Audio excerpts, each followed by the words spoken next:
Chapter 301. Awakening Meow. The black cat's cry echoed in the open area surrounded by secluded forest. The adult black-robed man and the 15 or 16 youths all simultaneously gazed at the corpse lying motionless in the middle. A gust of cold wind blew as the black cat landed, staring at the human who had just thrown it, flicking its tail. Suddenly its fur stood on end. Exerting great force with its hind limbs, it jumped up and fled in another direction. Yet none of this attracted attention. All eyes were on the corpse. Seconds turned to minutes, but no change came. Another failure? One of the teenagers crouched closer, poking the corpse's skin. There's no reaction. He turned around and spoke to the black-robed man and his companions. At that moment, a gust of wind hit his face. With a swoosh, the corpse sat up. Startled, the youth cheered, "It's a success! It's a success!" Before finishing, the corpse grabbed him by the shoulder, pulled him close, opened its mouth and bit down, producing a sound as blood splattered. "Ah, help!" the youth screamed, retreating but unable to break free. The corpse raised its head, showing rows of white teeth, bits of flesh hanging between them, and blood flowing from its mouth. The black-robed man was stunned, then pulled out a brass whistle, put it to his mouth, and blew. In Hermes he commanded, "I command you in the name of death." The corpse stopped chewing and froze. The youth, his neck and shoulders mangled, collapsed as if soulless. The dirt around him was soaked with blood. It really is possible. The black-robed man muttered with pleasant surprise. He pointed at the corpse and commanded again, "Get up!" The corpse abruptly stood, threw back its shoulders and quickly ran into the forest depths. "Come back!" the black-robed man cried, but ignored him. He blew the whistle again, shouting, "I command you to return in the name of death." The corpse vanished into the woods. "I ordered you to return," the man muttered dazedly, rooted in place. In the woods, Klein held Azik's copper whistle and a matchbox, lighting matches and shaking them out before throwing them down. He moved backward in an arc. Tap, tap, tap. A pale-faced, foul-smelling corpse charged toward him. Its lifeless eyes stared at the exquisite copper whistle. Klein puffed his cheeks and simulated a gunshot. Bang! The corpse staggered as a penetrating wound appeared in its chest. Bang! He fired another air bullet. Splat! The corpse's head shattered, rotten liquid dripping non-stop. Yet it wasn't fatal. The corpse slowed briefly, then charged on. Klein stepped back, snapped loudly. "Pa!" Bright flames rose, enveloping and igniting the corpse's outer clothes. Tap, tap, tap! The corpse rushed through the flames like a mad bull. Pa! Pa! Klein snapped repeatedly, red flames appearing one after another. The corpse felt no pain passing through the flames, but its body gradually burned. The flames grew intense, like a melting candle. Finally, the corpse, now a torch, reached Klein, clawing at him. A flame rose, engulfing both. The corpse grabbed Klein's shoulder, but only produced sparks. Klein's figure dissipated in red light and reappeared near the farthest burning pile. The corpse, exhausted, stopped struggling and melted under dark green flames, turning to ashes and oil wax. "He's stronger than all zombies and wraiths I've met, though not as good as Mr. Azik's descendant. If not for me, they'd all be dead today," Klein thought, shaking his head as he walked toward the open area. The black-robed man noticed the forest change and fled immediately, while the 7 or 8 youths scattered but timidly regrouped in the clearing. Having witnessed the corpse's awakening and the bite, none dared run alone in the deep, dark night. Their necks felt cold. They looked at each other, but no one dared aid the badly mutilated youth, fearing he'd turn into a zombie. In the tense silence, a clown wearing flashy clothes with red, yellow, and white face paint stepped from the forest. This was Klein's illusion. He surveyed the group, not pursuing the black-robed man. In a hoarse voice, he asked, "Who was the one who presided over the ceremony?" The teens, dazed, pushed forward a trembling boy. He's our language teacher in ancient Faceac, Kapusky Reed. He claimed a deep understanding of death and wanted to lead us to the mysteries of immortality. So he's a school teacher. The mysteries of immortality? You really don't need to pay taxes to brag, Klein thought. Judging from his performance, this fellow couldn't be a spirit medium, at best a gravedigger. Maybe Sequence 9, a corpse collector, or simply joined the numinous episcopate out of adoration. After noting Kapusky's exact location, Klein said, "You guys can go now. Don't get involved anymore. Don't leak this out. Otherwise, all of you will die. He emphasized again, "All of you will die." Terrified, the youths nodded frantically and prepared to leave together. A smooth-haired girl pointed at her moaning companion, asking, Will he be all right?" "He won't die for now, but take him to a doctor. Say he was bitten by a hyena that eats rotting meat," Klein said, then turned into the woods. The young man and woman exchanged glances, and one blurted, Excuse me, how should we address you?" Klein smiled, misleading, "I'm just a gatekeeper of hell." As he spoke, mist spread and his figure vanished. Of course, all illusions. "A gatekeeper of hell?" the youths repeated softly. After a bone-piercing cold wind blew past, they trembled, supported each other, and left without looking back. "This is a member of the Numinous Episcopate?" What a disappointment, Klein thought. If he hadn't abandoned his identity, he'd pay a midnight visit to teach him a lesson. Does he think spirit dances and resurrection rituals are child's play? Soon, Klein returned to Rogo Koloman's mansion, patiently waiting for a bodyguard patrol gap. At opportunity, he climbed over the fence, followed shadows, and quietly climbed the balcony. The figurine disguised as him was still smoking. "Pa!" Klein snapped his fingers. The figure turned into a thin piece of paper and floated onto his palm. Covered with red, rusty marks, it was no longer usable. Klein folded it and put it in his pocket. He sauntered down the hall into Adol's bedroom. "What took you so long?" Stuart asked, voice trembling. He had gone to the door and found Sherlock Moriarty smoking cigarette after cigarette, so he dared not leave. Klein laughed. "Take a rest and relax.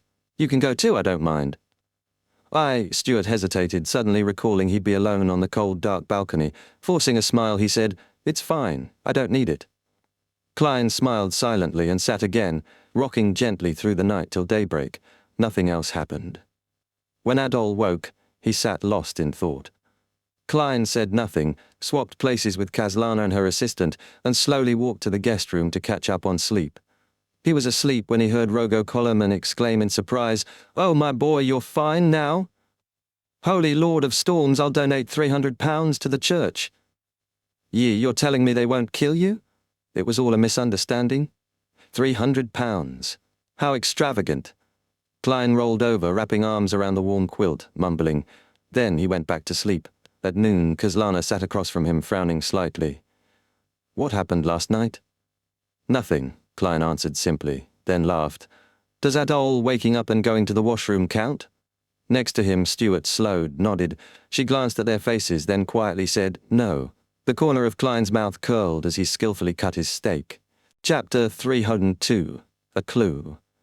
The detective who had been on leave returned to Grim Garden Street not long after Klein and the others finished lunch, signaling the end of his assignment. Because of Adol's improvement, Rogo Koloman generously paid 50% more than the original £10. Grim Garden Street was near the suburbs and the cemetery, about 10 minutes by run. Miss Bodyguard, or rather Miss Sharon, was likely a Sequence 5 Beyonder, charging £1,000 for 3 days, while Klein, Sequence 7, was worth only £15 a day. A big difference. If Klein did such missions daily, he could earn over £5,400 a year, surpassing even the Backlund Bank's top manager's £5,000 annually. But that was just fantasy. Detectives usually had sporadic work. Plus, the Beyonder ingredients needed to reach Sequence 6 cost over £3,000.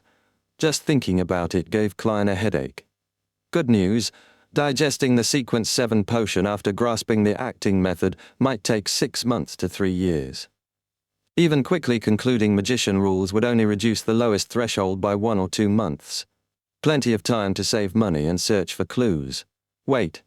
Miss Justice still owed him, his adorer, £5,000. Her finances weren't good recently. It'd be tough for her to pay in the next few months.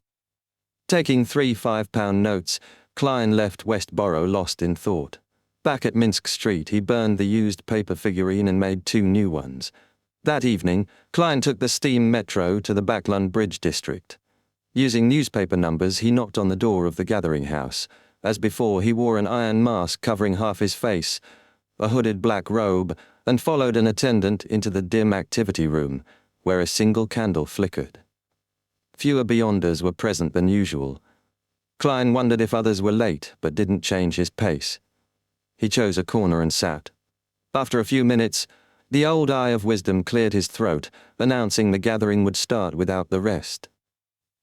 As the serial killer remains at large, the Nighthawks, mandated punishers, machinery hive mind, and many MI9 beyonders are busy with large-scale investigations. It's understandable for friends to avoid gatherings now. Frankly, I'm surprised by today's turnout. Klein noticed the fat apothecary was present and relaxed.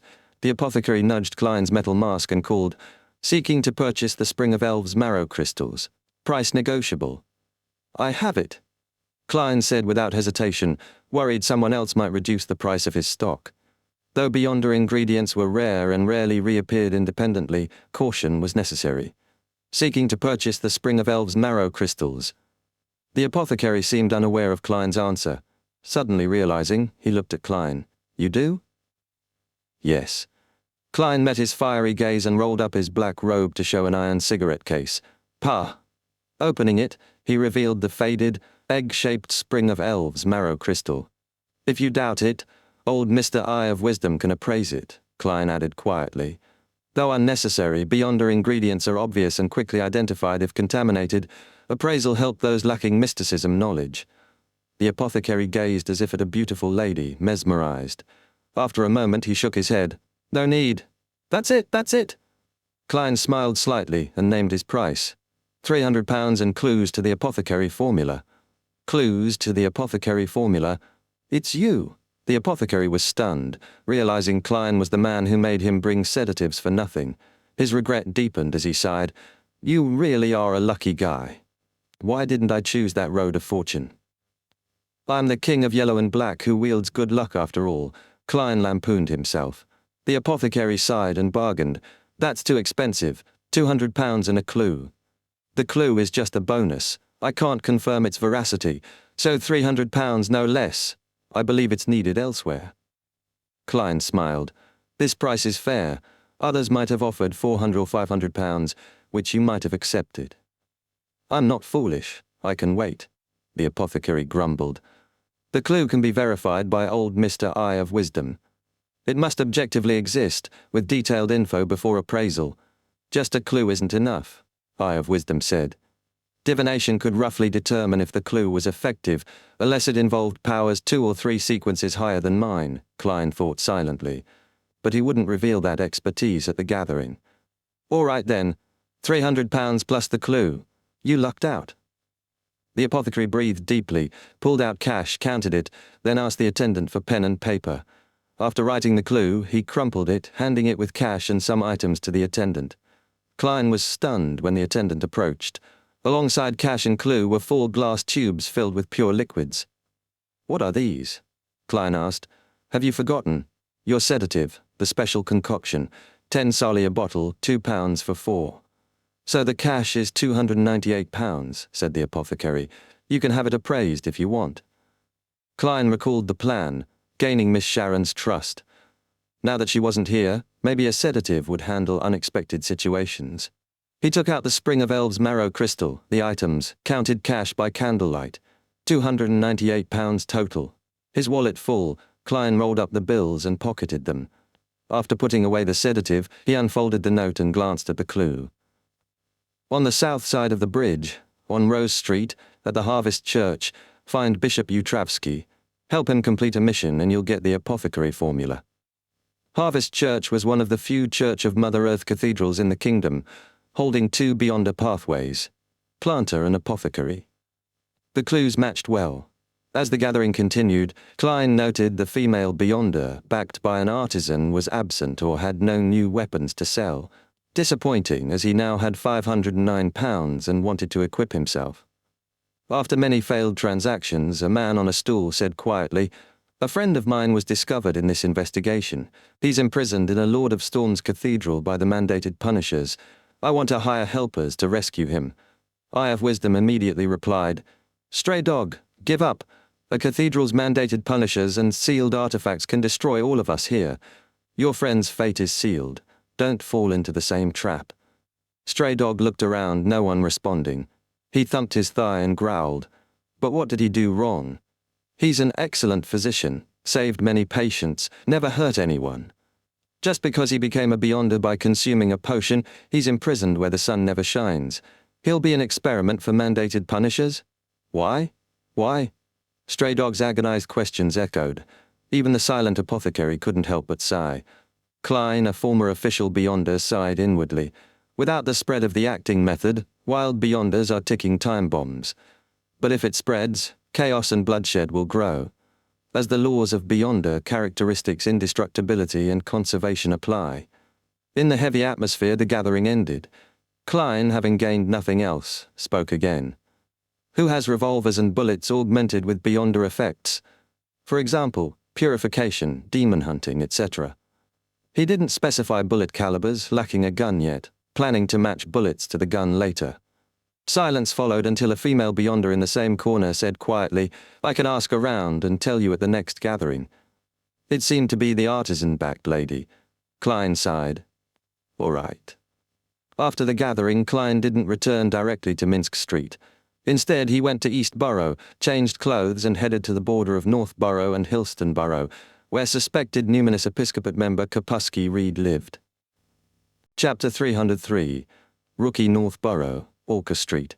Kapusky Reed sat in a reclining chair in his activity room, staring blankly at a book of ancient Faceless poems but not reading a single page. The charcoal fire burned quietly in front of him. Despite his salary as a senior public school educator, his patched clothes and simple teacups betrayed a modest lifestyle. His most striking features were high cheekbones and a noticeably puffed-up chest from a sternum deformity. Suddenly a low, hoarse voice, a boy's voice in puberty, chuckled in his ear. "I'm very curious as to why you didn't run and chose to remain at home. Aren't you afraid of the police coming?" Kapusky nearly jumped out of his chair and turned sharply to see a figure on the sofa a few steps away.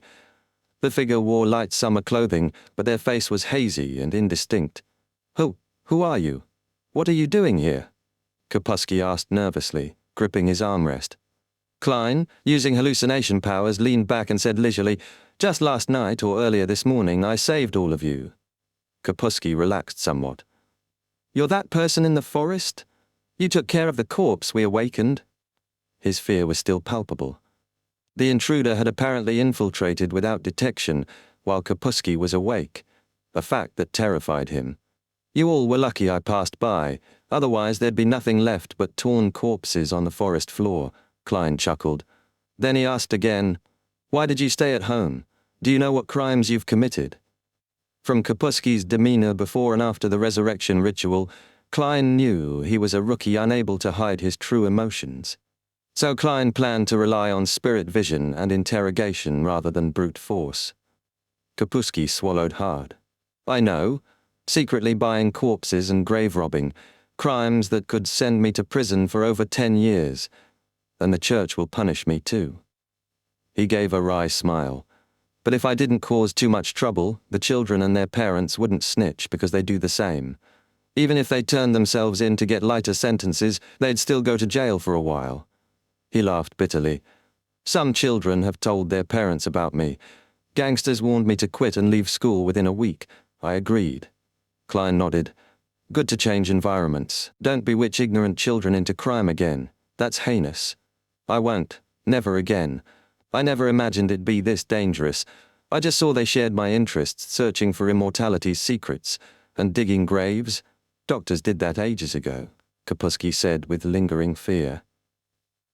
Klein noted his emotional tone matched his situation. From his description, Kapusky wasn't part of the Numinous Episcopate. Klein asked bluntly, "Where did you learn the spirit dance?" "Spirit dance? I call it the dance of death," Kapusky said, surprised before recalling. "An old gentleman taught me." Klein pressed. "An old gentleman?" Kapusky's mind drifted back. "He was a vagabond who fainted in front of my house due to illness. I didn't know and helped him home, gave him a heated towel and ointment. When he woke, he told me not to send him to a hospital. Death was not the end. I'd experienced many deaths in my family and was fascinated. So I chatted with him and learned he had profound knowledge and philosophy. He even performed a miracle, killing a mosquito and waking it up." Klein's mouth twitched at the cliché introduction, reminiscent of many novels about a dying old grandpa becoming a mentor. "So you left him at home?" Klein asked. "Yes. If not for time, I'd have become his student. He taught me a lot in the dance of death, but it was brief. As I gained momentum, he died, leaving only a copper whistle. Kapusky showed Klein a copper whistle that looked surprisingly new. Klein lampooned silently, "I have one too, probably ancestor grade though." "How long ago? What did he look like? Where did you bury him?" "Half a year ago. Grey hair and red spots on his face. He told me to bury him in the garden," Kapusky answered after calculating dates. Klein thought, not Mr. Azik, but likely a numinous episcopate member, not a low sequence. He switched topics. "Apart from the spirit dance, you learned resurrection rituals?" "I only learned half. I pieced it together from scattered knowledge and folklore," Kapusky said honestly. Klein silently sympathized with the poor black cat and resisted drawing a crimson moon on his chest. "What else?" "Yes, and the copper whistle.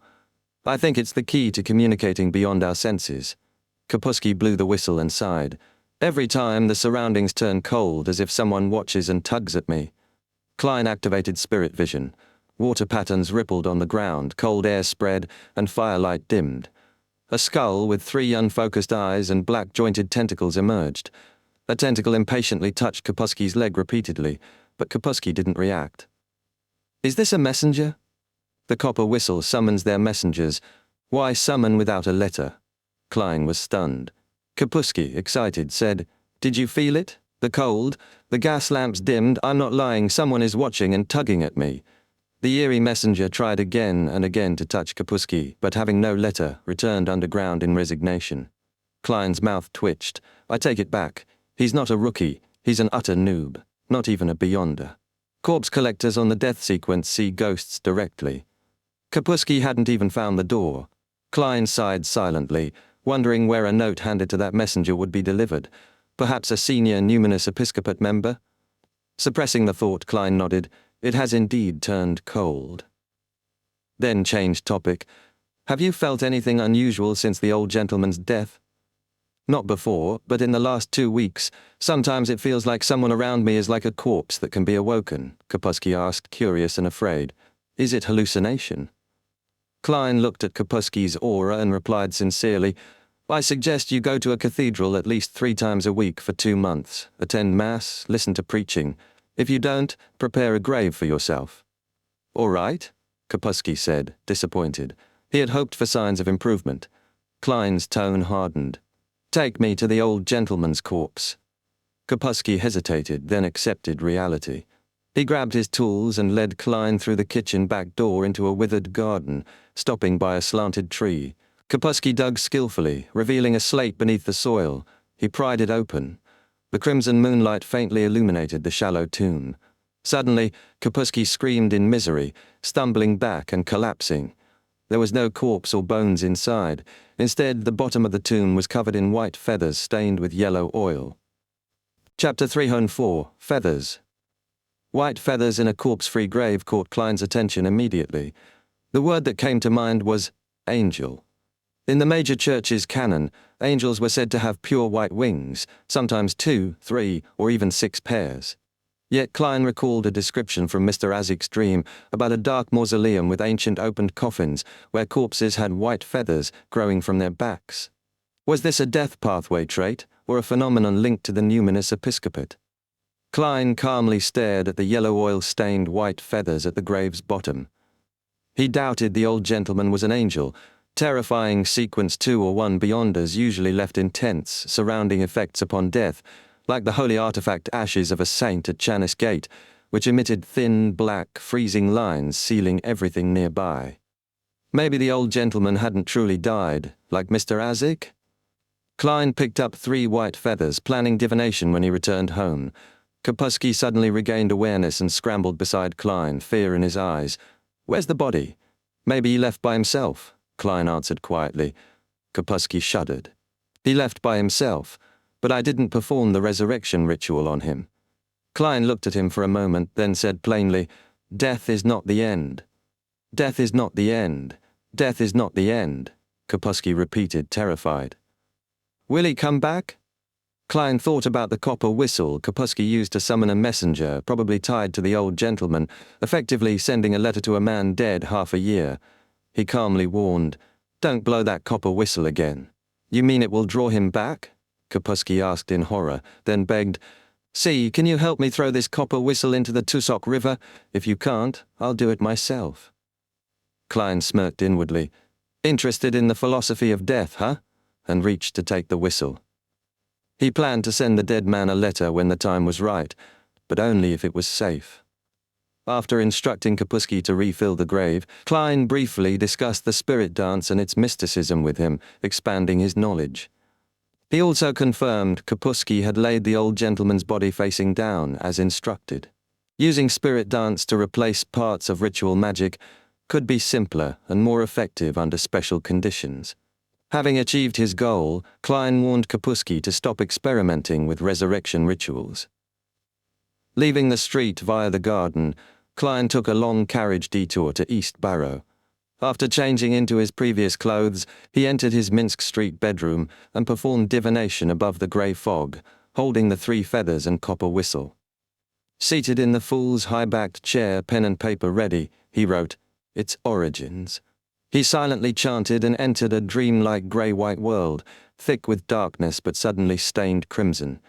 A pale, thin hand emerged from yellowish-brown soil. A figure arose, not lifting a stone slab but piercing soil directly. Under the crimson moonlight, tattered clothes revealed white feathers sprouting from its back. The white-haired man tilted his head, revealing red spots on his face and blank, emotionless eyes. It struggled through nearby fences, walking deeper into darkness until vanishing. The dream shattered.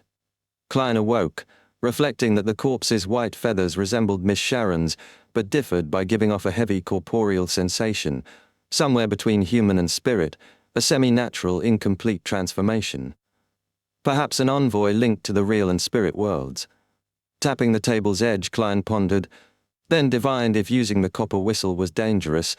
He received a positive answer, and the spirit pendulum swung strongly. He sighed. He couldn't use the whistle above the grey fog, as the messenger wouldn't enter, removing any safety. Descending through the grey fog, Klein returned to the real world. Early morning in Empress Burrow's refreshing woods, the apothecary, a round-faced man in his 30s, secretly harvested herbs and packed them into his leather bag. After his task, he stretched and muttered with satisfaction, "My body's stronger now. I'm no longer resistant to poisons like before." But he puzzled. Why am I a Sequence 8 beast tamer? What does this mean for being an apothecary?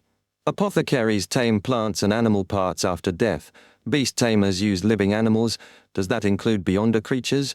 Could my Sequence 7 tame humans? He wondered why an old mentor hadn't revealed Sequence 7's name or formula. Once stable, he planned to contact him. Punching and kicking to adjust to his stronger body, the apothecary pondered, how should a beast tamer act? Find animals and tame them. Suddenly, he sensed something by the artificial lake, a huge golden retriever happily running. The dog caught his gaze, froze, then nimbly fled. In the Hall family villa's piano room, Susie lay panting by Audrey's feet. After Audrey finished playing, Susie said fearfully, "Audrey, I met a scary guy. His eyes were terrifying." "What did he want?" Audrey asked. Susie wasn't sure, only that he felt very dangerous, her intuition. "What did he look like? I didn't see clearly, but he feels like my natural enemy." Audrey smiled reservedly, a dog-type nemesis. "Susie, don't go into those woods for now." "Woof. Audrey, were you in a bad mood?" "I could tell from your piano," Susie teased. Audrey nodded. "Yes, Glaint told me Fours and Shio cancelled tonight's gathering. I was going to exchange Beyonder ingredients for you. And try contacting psychology alchemists," she thought silently. "Why?" Susie asked. "Because of the serial murders," Audrey replied. Saturday morning in Backlund was as grim as ever. Klein made a childhood favorite noodle dish, mixing high-quality flour with water and sugar into a thin paste. After heating oil in the pot, he spread portions thinly on the side, creating soft flatbreads that smelled richly of wheat. He ate eagerly, the simple taste stirring his memories. The doorbell rang suddenly. Before opening, Klein pictured the visitor. A middle-aged gentleman with white sideburns, a thin face, and an outstanding air, the private detective Isengard Stanton, known for invitations from the police. Klein opened the door smiling. "Good morning, Mr. Stanton. What brings you here?" Isengard removed his half-top hat, smiling. "Good morning, Mr. Moriarty. I want to work with you. You're an excellent detective. U.B. Chapter 305, The Detective Exchange, £2,000. That bounty was enough to stir every bounty hunter and private detective in Backland into a frenzy. Unlike Rear Admiral Hurricane Chilangos, who had many subordinates and was at sea for long stretches, this was a bounty easily within reach. A pirate with power comparable to a Sequence 5 was worth 10,000 gold pounds, and a Sequence 6 murderer should command 3,000 to 4,000 pounds. Could the Nighthawks and mandated punishers have overestimated the serial killer as a Sequence 7 when he might just be a quasi-expert on the verge of advancing to Sequence 5? The ritual the sun mentioned might be ancient. Perhaps it rarely appeared after the cataclysm, leaving even the great churches and military without records. The Church of the Goddess, the Church of the God of Steam and Machinery, and the Augustus royal family were said to have emerged after the cataclysm, so their lack of knowledge was understandable. But the Church of the Lord of Storms insisted they were one of the oldest. Could their claimed age only date to after the devils retreated into the abyss? Isengard Stanton's words made Klein first consider the bounty amount, then let his thoughts wander to many connections. What's your opinion? Isengard noticed Sherlock Moriarty's distraction and pressed him. My opinion? Klein was briefly stumped. A typical private detective would have eagerly accepted, drawn by the bounty and the opportunity to ally with a respected figure like Isengard. But Klein wasn't normal. He feared running into the Nighthawks leading the investigation. Though his disguise made recognition unlikely for most, Madame Daly was an exception. Turning down the request seemed odd and suspicious, yet he wanted to catch that devil soon before more innocent girls died. After a moment, Klein smiled. I've recently taken on a very troublesome case. I'm afraid I don't have much spare time. Before Isengard could respond, Klein added, I can participate in the discussion and help look through information and analyze clues, but I don't think I'll conduct any specific investigations. He planned to perform divination later and, if necessary, remain a silent spectator. Isengard, holding a black cane, pondered briefly, then said, No problem. I've gathered over a dozen detectives and have enough manpower for the investigation. What I admire most about you is your excellent reasoning and analytical skills. Without as many resources, you managed to reach East Balham Dock and the Dock Union. If we capture the criminal and receive the bounty, I'll distribute rewards reasonably based on contribution.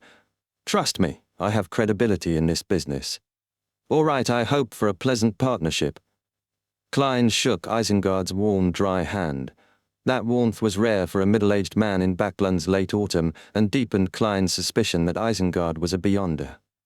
Likewise, Isengard smiled. Realizing he'd been impolite, Klein invited him. Sorry, I forgot to invite you in. Let's discuss this over coffee and tea. Thanks. I've already arranged for the detectives to come to my house at 9 in the morning. My assistant is waiting, Isengard said, revealing a finely crafted silver pocket watch with intricate engravings. We need to head there. Will that be a problem? Not at all. Let me use the bathroom and change clothes first. In the bathroom, Klein ascended above the grey fog and received a favourable answer through divination. He returned, donned his coat and hat, took his cane and followed Isengard into a rental carriage, sitting beside him. Isengard asked thoughtfully, I'm curious how you linked Cyber's death to the Dock Union at East Balham Docks. Klein hesitated. He hadn't discovered that. It was a misunderstanding. Smiling vaguely, he said, the key was determining Cyber's death was a copycat's work, thanks to reporter Mike Joseph. After confirming that and considering Cyber's route from Golden Rose plus other clues, I guessed and disguised myself as a reporter to investigate. Isengard nodded and swiftly moved past, providing a more detailed account of the serial murders than newspapers had, especially the latest. Time passed quickly during the discussion. The carriage reached a somewhat old house in Hilston Borough. The lighting was poor, and though there wasn't much fog in Backland, gloom lingered. Isengard led Klein through a spacious living room to an activity room with a lit fireplace. About 16 detectives filled every seat. Sherlock? The surprised voice said. Klein turned to see Detective Stewart, whom he'd just parted with yesterday. He also spotted Detective Kaslana, Adol's protector, and her assistant, Lydia. What a coincidence, Klein smiled and approached Stuart. Stuart shifted to make space, patting the seat. Maybe it's not a coincidence. There's a psychological phenomenon called synchronicity. Just thinking about it can make it happen. Haha, just kidding. Isengard introduced Klein. This is Mr. Sherlock Moriarty, an excellent detective. With Isengard's endorsement, Kaslana and the others regarded Klein with greater trust, seeing him as an outstanding private detective. Klein nodded and sat beside Stuart, casually asking, "Is your commission over?" "Yes, Adol's situation improved and something happened to that bad company of his. They can't threaten him anymore, so we lost our jobs," Stuart laughed. "I planned to rest for a few days, but Mr. Stanton summoned me, so I came. Actually, this is good. I don't like strange, scary cases. Paranormal stuff scares me. I prefer murder cases." An assistant served coffee and tea, then distributed information. Isengard settled into a reclining chair, took out his pipe and slowly rubbed it. "I don't think any of you are unfamiliar with this recent chain of serial murders. Any thoughts? Speak out so we can discuss." Stuart, thin-faced with a tiny mustache, raised his hand first. "I read the information and saw the police didn't investigate based on the victim's identity. I don't think the killer figured out with his eyes if the victim was once a street girl. He must have had contact with them. This is an important clue, but the police missed it. God, unbelievable. That criminal probably recognized the victim by sight," Klein thought. Most detectives agreed with Stuart's doubts. Only Kaslana, Isengard, and a few others stayed silent. "This is an important lead. Stuart, get some friends to pursue it." Isengard calmly commented. The detectives argued, raised voices, paced to think. Klein listened quietly. Near the end, Klein raised his hand. "I want information on unsolved serial murders in the last 20 years across Backland and the Kingdom." The room fell silent. Most detectives couldn't grasp Klein's intent immediately. Isengard inhaled from his pipe and said thoughtfully, "You think this isn't the murderer's first spree? You suspect he committed similar crimes before, even if his methods differed?" Klein silently confirmed it was near certainty. Based on the Sun's information, since the killer labored to advance from Sequence 6 to Sequence 5, what had he done at Sequence 7 as a serial killer? If he hadn't committed similar crimes, digesting the potion would be difficult. Progressing from Sequence 7 to Sequence 6 carried a high risk of losing control, especially for Abyss Pathway Beyonders. Therefore, Klein reasoned the murderer must have committed serial murders at Sequence 7 for multiple reasons, even if unaware of the acting method. This explained why 20 years was a reasonable time frame. Too old an age, potion digestion or not, made advancing risky. The ritual drove the person insane, leaving clear clues. Currently, the murderer was calm and skilled at blocking divination and tracking, but in early days he likely wasn't so cautious. His first murders might provide the best clues. Klein nodded and said, "That criminal's modus operandi doesn't seem like a rookie. I believe he has done similar cases before. By linking past and present, we're more likely to uncover the core problem." The detectives whispered among themselves. After a brief silence, Isengard praised sincerely, "A brilliant idea." Chapter 306, Giant Bishop. In the evening, Klein sat on a reclining chair in his activity room, warmed by the fireplace, and picked up the information Isengard's assistant had just delivered. After his idea received praise from the great detective that morning, Kaslana immediately claimed the same information. Stuart murmured that Klein was an excellent detective, calm and composed during Adol's case, but he hadn't expected him to be that outstanding. He also offered help, knowing many people in Backland's detective circles. Isengard Stanton promised to contact the police immediately to provide the corresponding information to detectives before nightfall. Klein found him very trustworthy.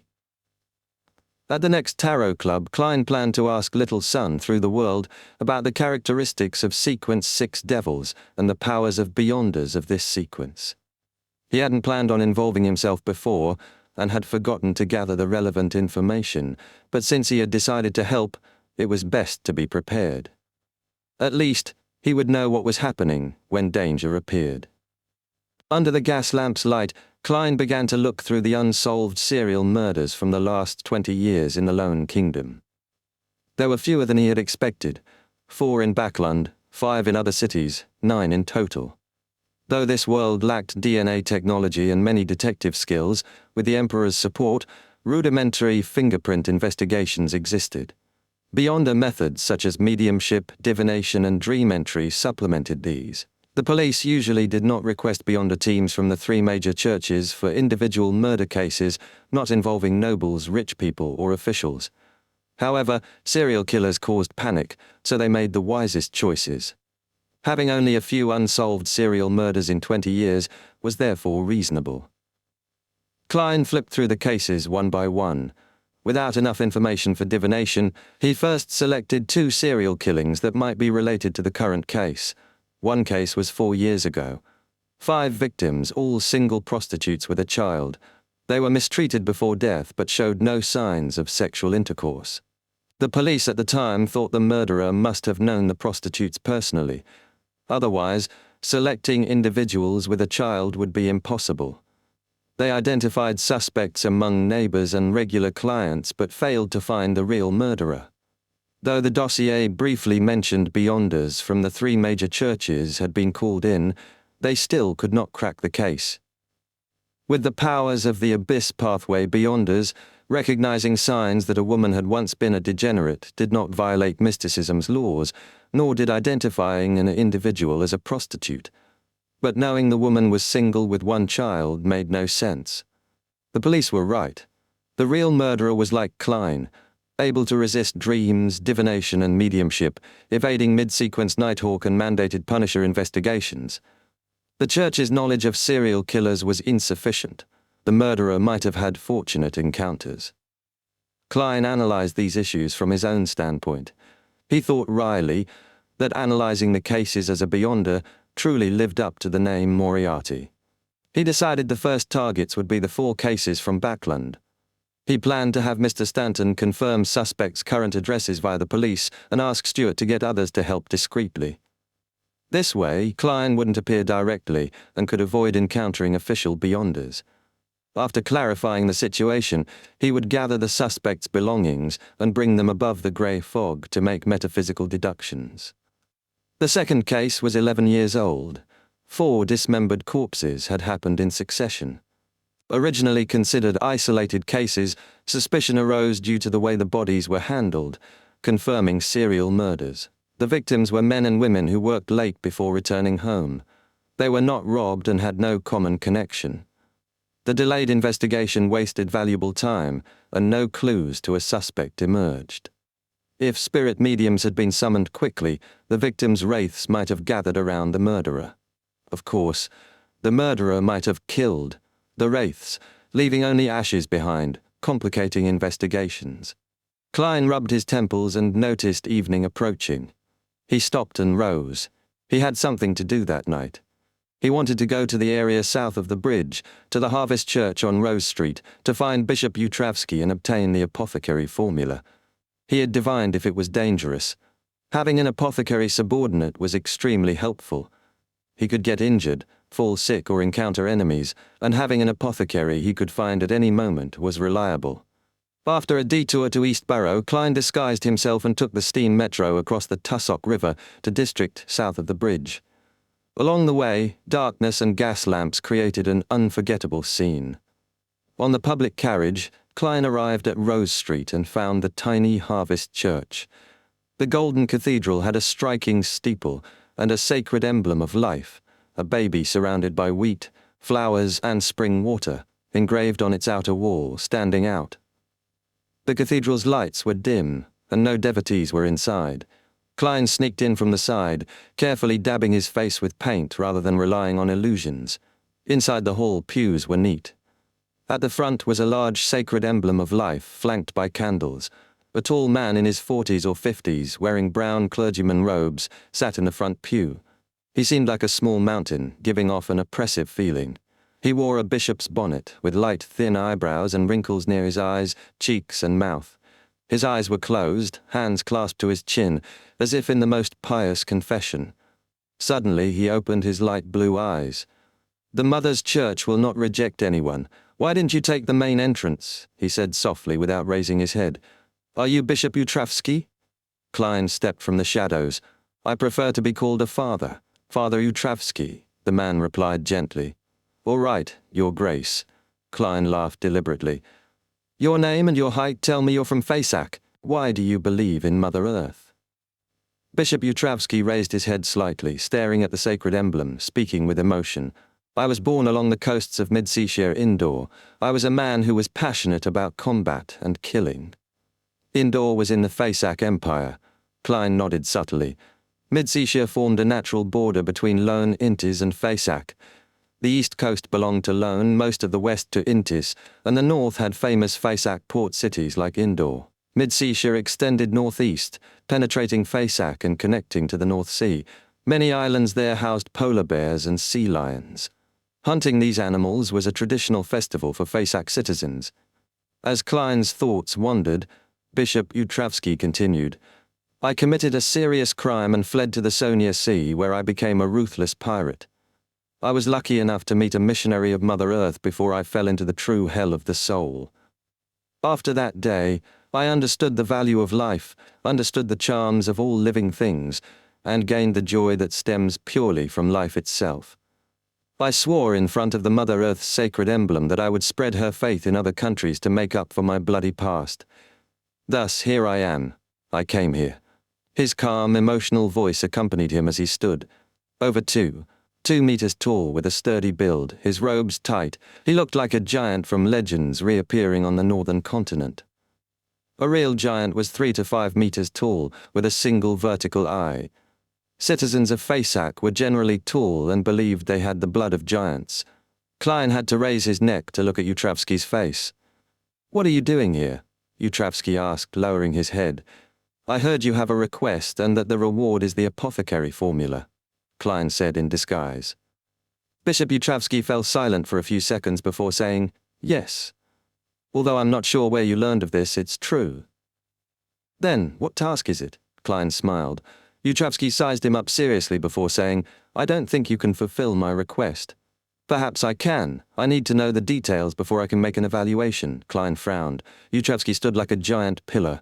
After a few seconds, he closed his eyes and said, my request is, kill me. Chapter 307. Dawn Paladin, kill you. Klein had never heard of such a request. For a moment he didn't know how to respond, suspecting a possible conspiracy. Bishop Utravsky opened his eyes and looked down at him. Kill the old me. Father, can you not have such long pauses when you're speaking? Klein's mouth twitched. Even in the legends and myths, no one can return to the past. I'm afraid this task of yours can only be accomplished by the 7 gods. No, I mean, killing the past me which has never died as it resides in the depths of my heart. The slightly hunchbacked bishop added, the former me, who used to love to kill and fight, didn't completely die just because of my contrition. I can clearly sense that he's still living inside my body, always wanting to regain control. I'm constantly suppressing him, hoping he will be redeemed through mass, ascetic cultivation, and preaching. Simply put, the past imprints were too deep and clashed with his current life, forming a split personality. Klein judged as a pseudo-psychologist and said, it's a psychological problem. I think what you need most is a psychiatrist. I've attempted that before. There is a doctor sequence among the Church of Mother Earth's pathway, healing pastor in ancient times. They believe it's more than psychological. It's mixed with the inclination of losing control. If the past me defeats the present me, I will lose control and become a monster. Then what you need is the Spectator Pathways Sequence 7, Psychiatrist. Klein nodded. Your words make me believe that you found a way to solve your problem, but you only lack a suitable executor. Am I right? Yes, with Mother Earth's blessings, I obtained a very mystical item. It is said to be a relic of an ancient dragon. Utravsky looked hopeful. It allows the wielder to enter the deepest part of the target's soul, the bottom of the target's dreamland. There, a corresponding scene will be materialized. That way you can see the past me directly, and then through combat eliminate him. In that special state, once he is truly dead, he will never appear again. As expected of the mysterious world, Klein asked cautiously, what restrictions are there, or what harm will it cause to the holder? Why do you think I'm incapable of completing this task? Once you use that mystical item, although the owner will remain conscious, there are many layers to the soul. The past me can use this to deceive you, or even kill you.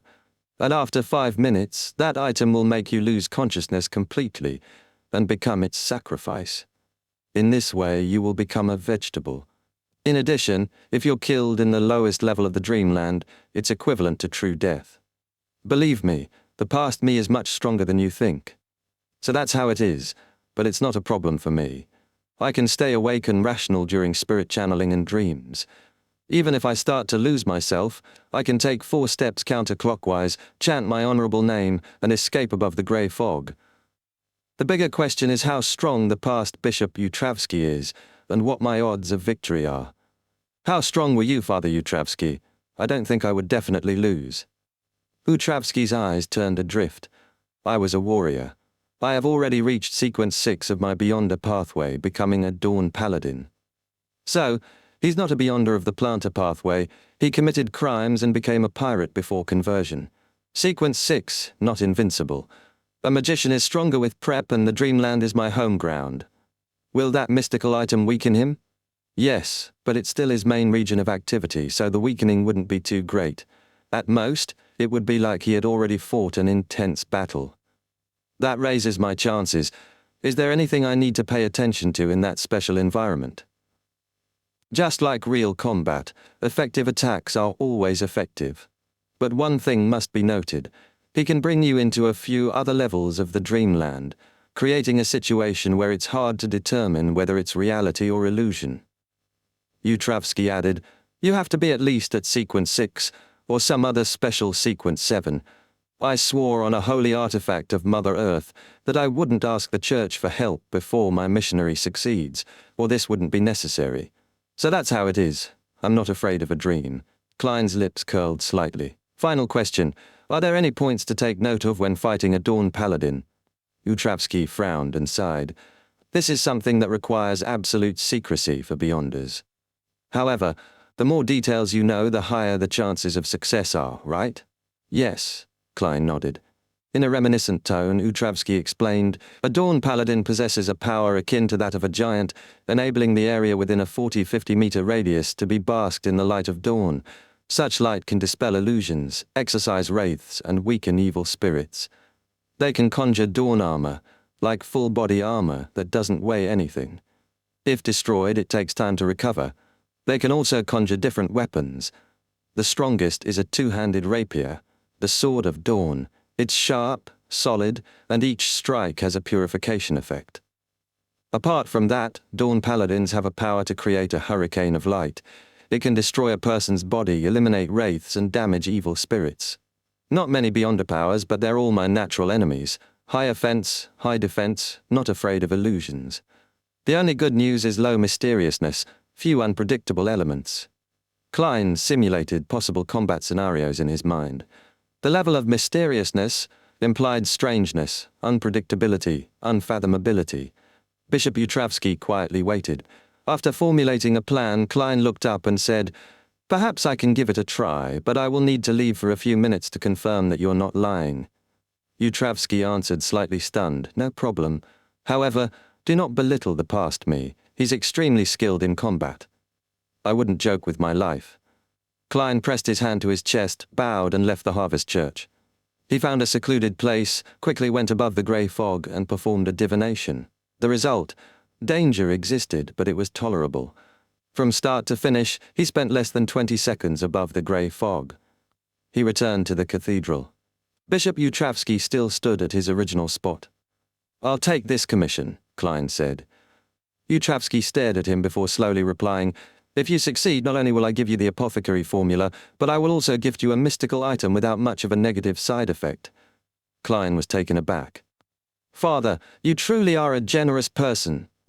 Without replying, Utravsky took out a strange candle. Its outer layer seemed wrapped in human skin, dotted with bumps.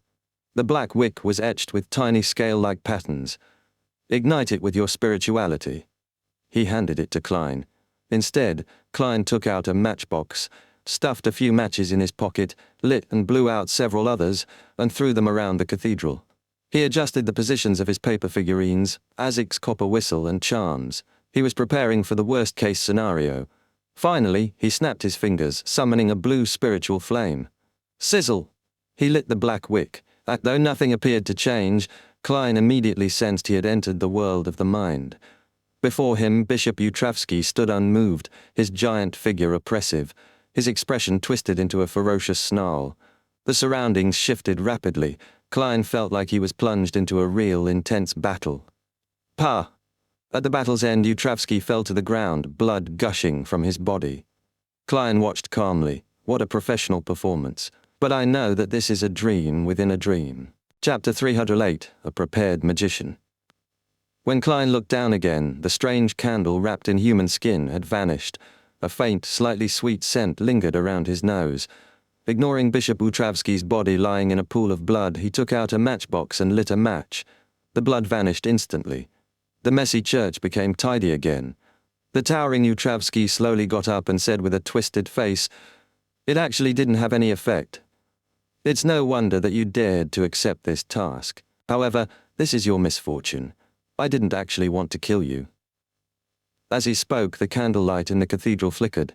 The hall brightened like gentle morning sunlight. The invisible spirit vanished. Klein wordlessly threw the match, puffed his cheeks, and simulated a sound. Bang! An air bullet struck Utravsky's chest. Silver armor had formed around him and cracks spread across it, but it began to heal. Bang! Bang! 2 more air bullets followed. Klein aimed to break the armor with sustained attacks, but Utravsky deftly blocked them with a heavy, glowing rapier. Creak. He took a step forward, shaking the cathedral. His 2-handed sword swept downward. Before it arrived, the air pressure nearly unbalanced Klein. He dodged, bent low, and rolled aside. Bang! The rapier struck the ground, shattering stone and sending cracks across the floor. Screech. It dragged into a horizontal sweep. Sparks flew. Just before impact, Klein sensed danger.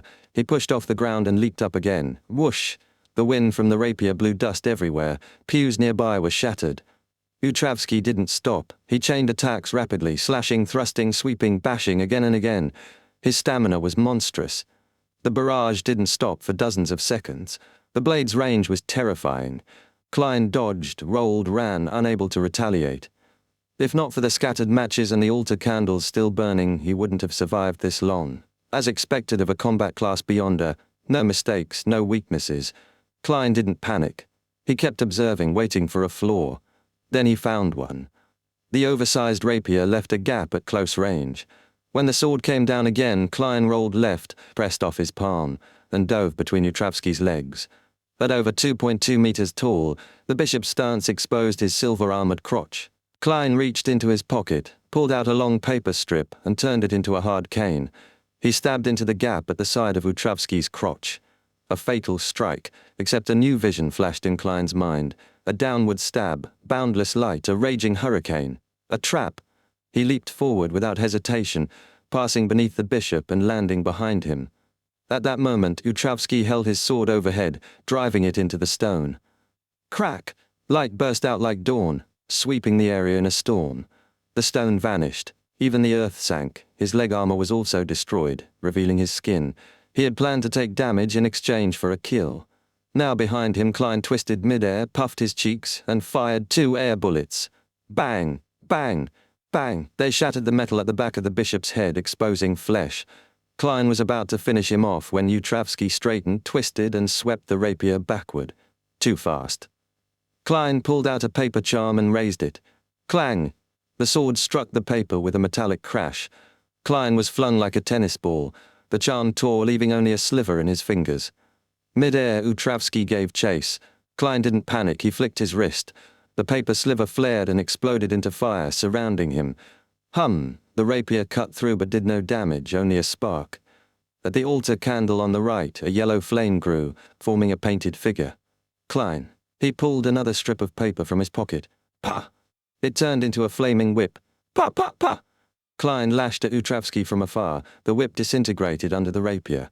But that was Klein's plan. Pa! Pa! Pa! He snapped his fingers, and streaks of fire erupted beneath the bishop, engulfing his exposed legs. The dawn armor couldn't recover in time. The fire charred them black. Crimson spread upward.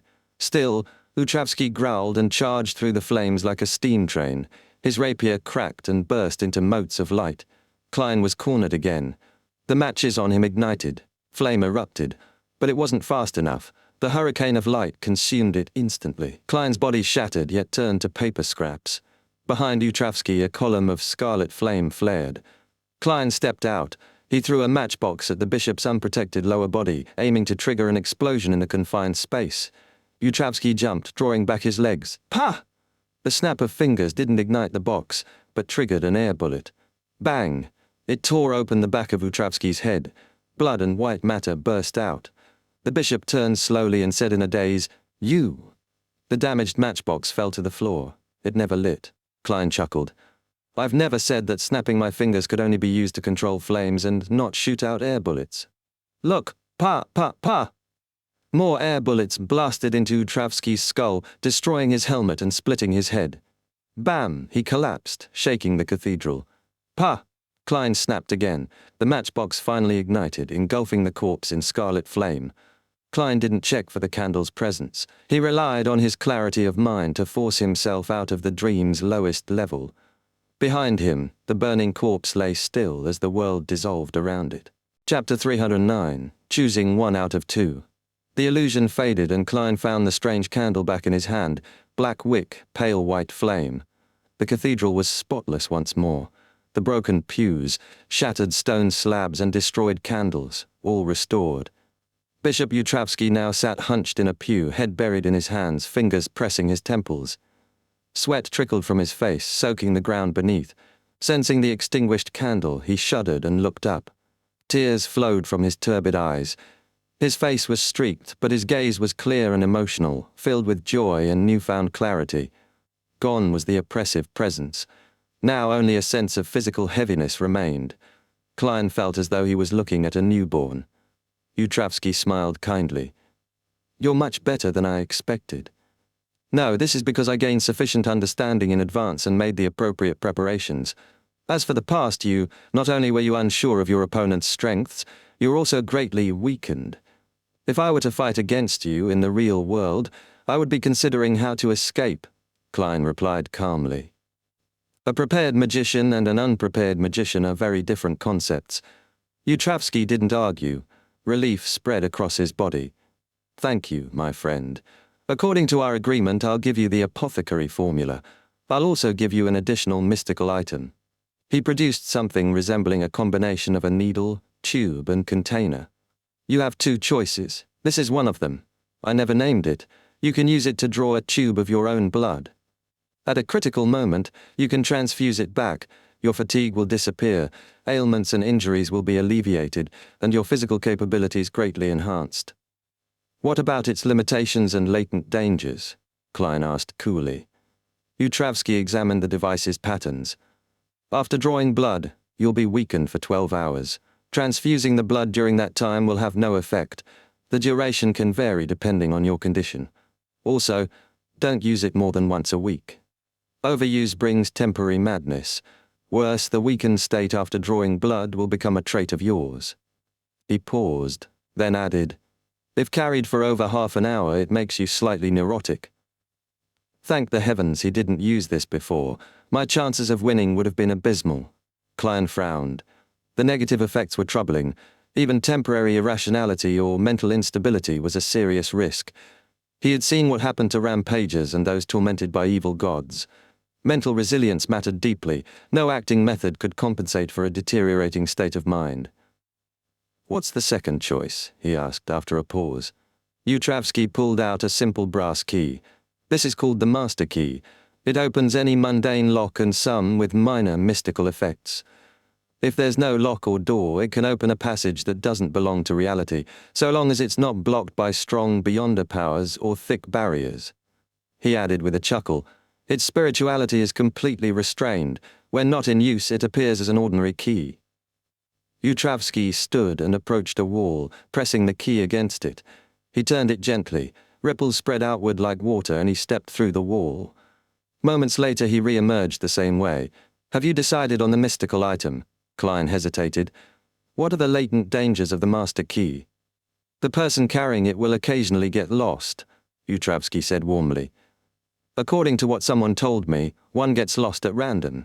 "Lost? I'm a seer with spiritual intuition." Klein nodded slightly. After a few seconds, he said, I want the master key. Mental instability wasn't worth the risk. The master key, though strange, had manageable consequences. What a pity. I wanted that weird candle most of all. It's like the deepest part of a soul, the core of dreams, my home ground. All right. Utravsky handed him the key and reclaimed the strange candle. Klein turned it over in his hand while Utravsky gestured toward the back room. The apothecary formula is in there. I'll go get it. Wait here. As the bishop vanished, Klein took out a coin and divined the master key's truthfulness. The result was acceptable. He walked to a wall lined with candles, pressed the key against it and turned. His vision blurred, then cleared. Gone were the pews, altar and candles. He now stood in withered grass and muddy ground, bits of trash scattered nearby. A gas lamp stood to one side. I really came out. Klein smiled, nodded and turned back using the master key to return to the cathedral. 10 seconds passed. Utravsky returned holding a roll of yellowed goatskin parchment. You can get an appraisal. If there's a problem, you can find me at the Harvest Church, he said, handing it to Klein. Klein glanced at it. Main ingredients: horn of an adult flying unicorn, 3 grams of a royal jellyfish's venom crystal. He smiled. I will confirm its authenticity. For example, divine it above the grave fog. Utravsky turned back to the sacred emblem of life. Spreading his arms, he chanted, "Thank you, source of life, praise you, mother of all things." Klein stored the key in the formula. When the bishop finished praying, he half-joked, "Could it be that my visit was arranged by Mother Earth? Why else would you be thanking her for?" Klein lampooned inwardly. "Yes, everything is arranged by Mother Earth," Utravsky replied with a gentle smile. "Otherwise my request for help wouldn't have reached your ears. I wouldn't be here in Backland either, nor would I have obtained this mental terror candle. Complete and self-consistent believer logic. Impossible to argue with." Klein bowed. "Thank you for your generosity. I should leave now." He quickly retreated from the hall and disappeared from Rose Street. 10 minutes later he stood at another angle, looking again at the golden facade of the Harvest Church. He sighed. "I can't go back without divination," he muttered, but his hands moved faster than his resolve, and he broke off a tree branch, fashioning a dowsing rod. Dowsing rod. Seeking could find people, objects, or directions. Using it, he returned home smoothly and verified both the master key's dangers and the formula's authenticity. The next morning, Klein awoke to a quiet Sunday. After breakfast, he wrote a letter to Isengard Stanton, asking him to use the police network to investigate suspects from the serial murders 4 years ago, those targeting single mothers. He sealed the letter, added a 1-penny stamp, and went to post it.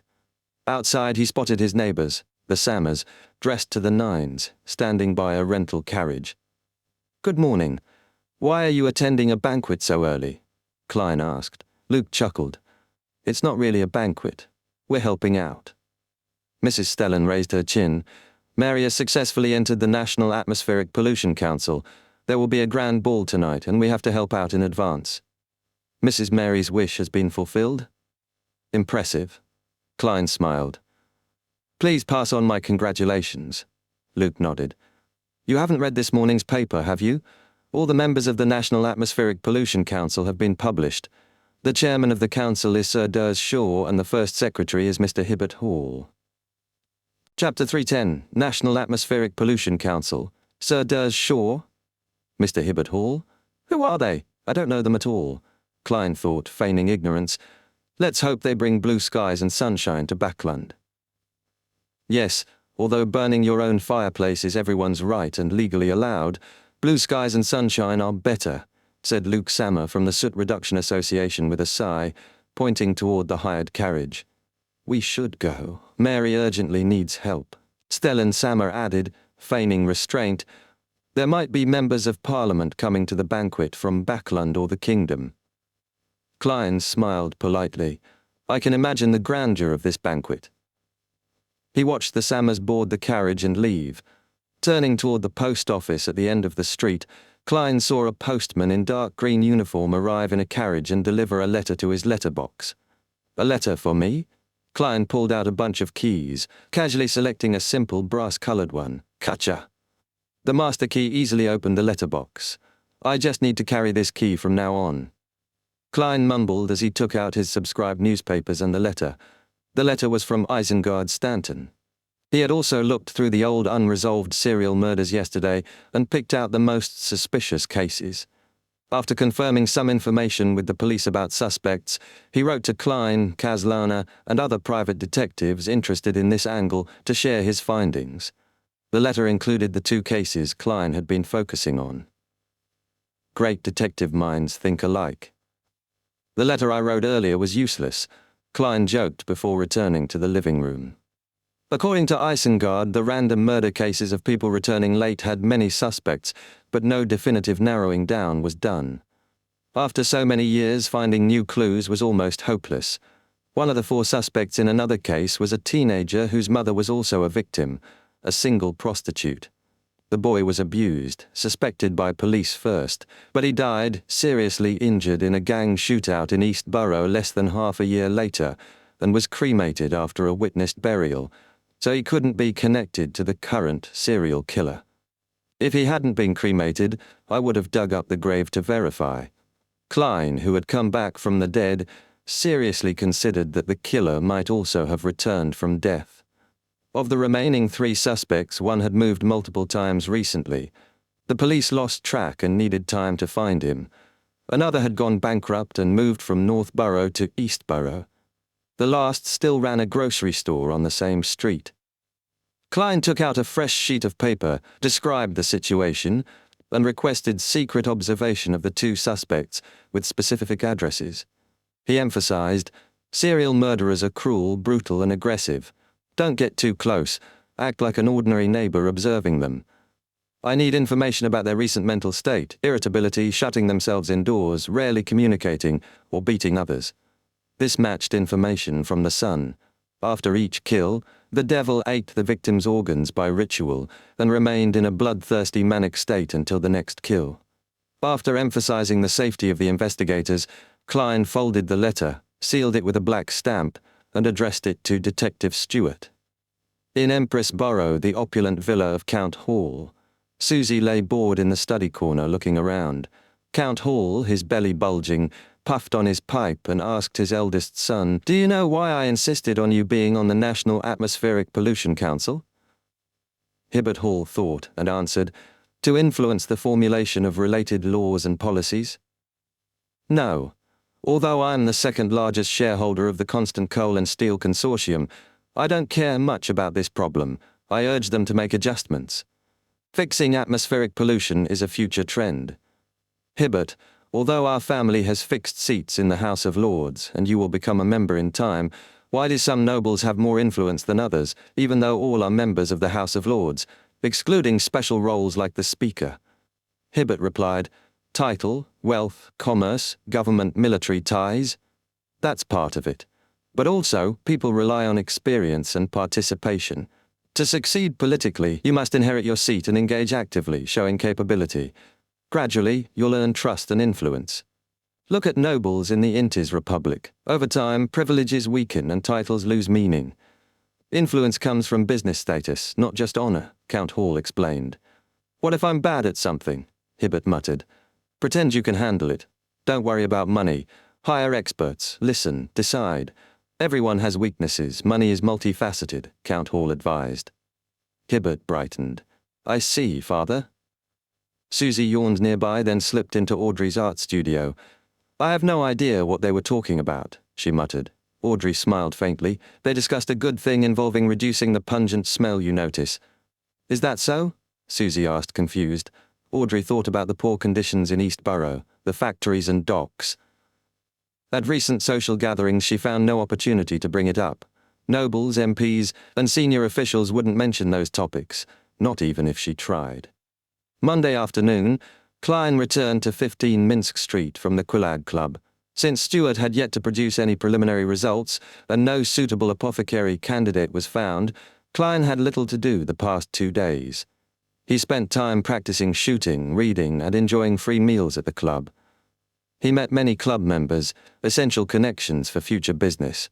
With a sigh, Klein took 4 steps counterclockwise and ascended above the grey fog. He prepared carefully, conjured the fake world, practiced controlling the all-black eye, and sent a message to the sun that the tarot gathering was about to begin. At 3 o'clock he reached for the crimson stars and established a firm connection. The magician had her own illusory star.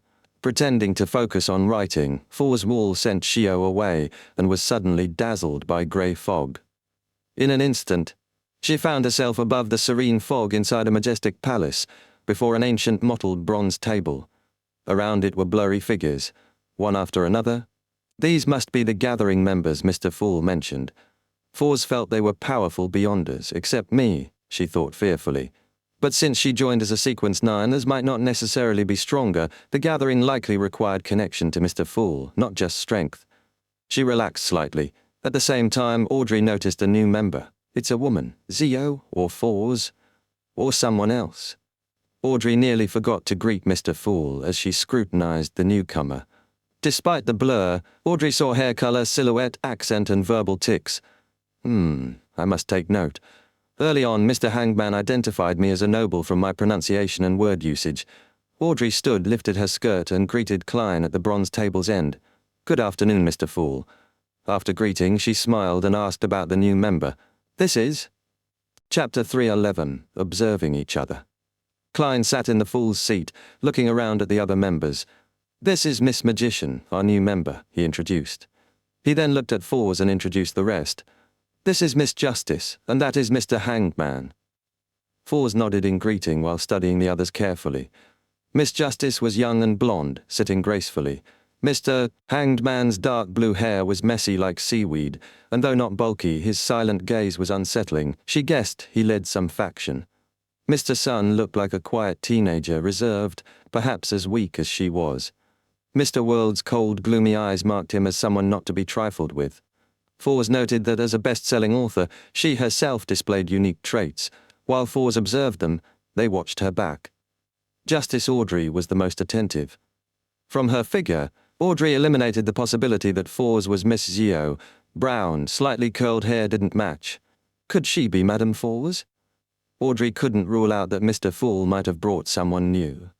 Her pronunciation, mouth movements, accent, aura, and emotional colors aligned with Fours from Backland. Mr. Fool likely didn't fabricate fake images for members. There was no reason for him to hide anything. Audrey almost superimposed the blurry figure with her mental image of Fours. If she found another trait, she could be nearly certain. She waited with interest to test her beyonder powers. Audrey decided it wasn't necessary to reveal her identity to Fours yet. It was better to keep secrets and see when Fours discovered them. With a faint smile, Audrey withdrew her gaze and quietly watched from the sidelines. Since there were no new diary entries from Roselle, Klein controlled the world and said, I want to know about the Devil and Guardian sequences.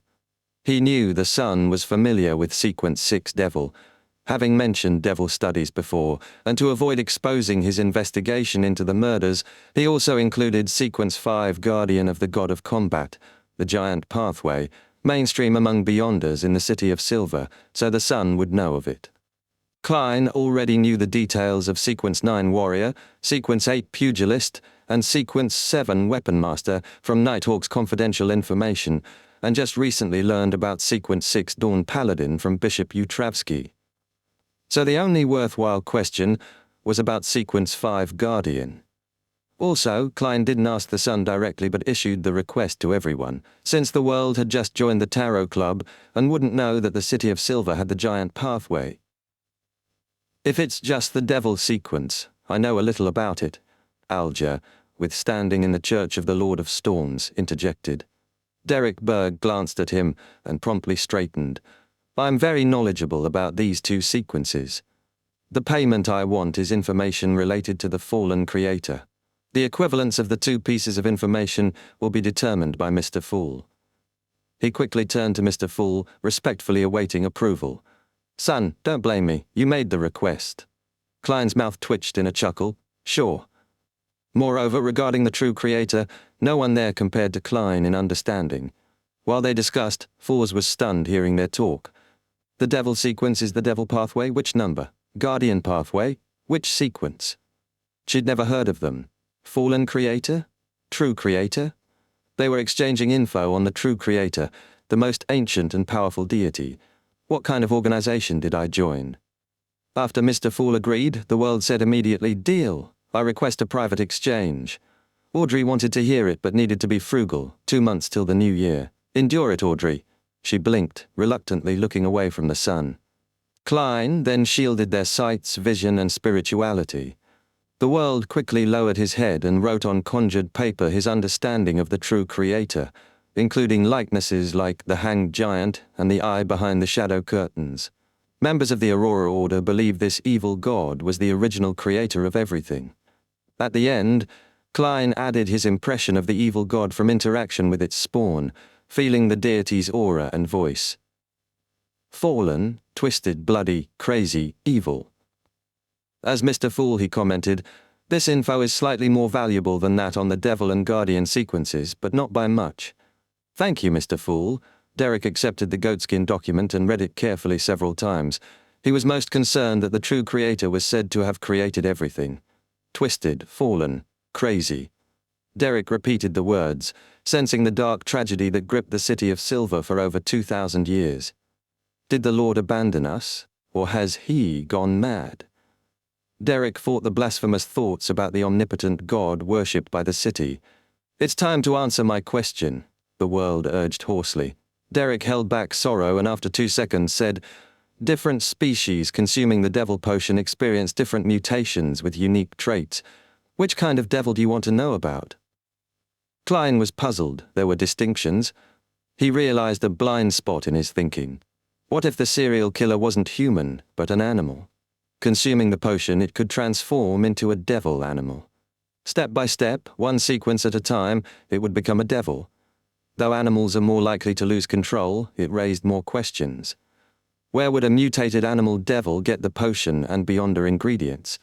Could it join Beyonder circles? Klein remained silent and told the world, "What I want to know is the common traits of all devils." Derek organized his knowledge. "The scariest thing about a devil is that if you deal lethal damage quickly and take action to do so, it can sense where the danger comes from and selectively kill or seek revenge on that source. This time varies from minutes to a day. Different devils have different instincts." This ability scared Klein.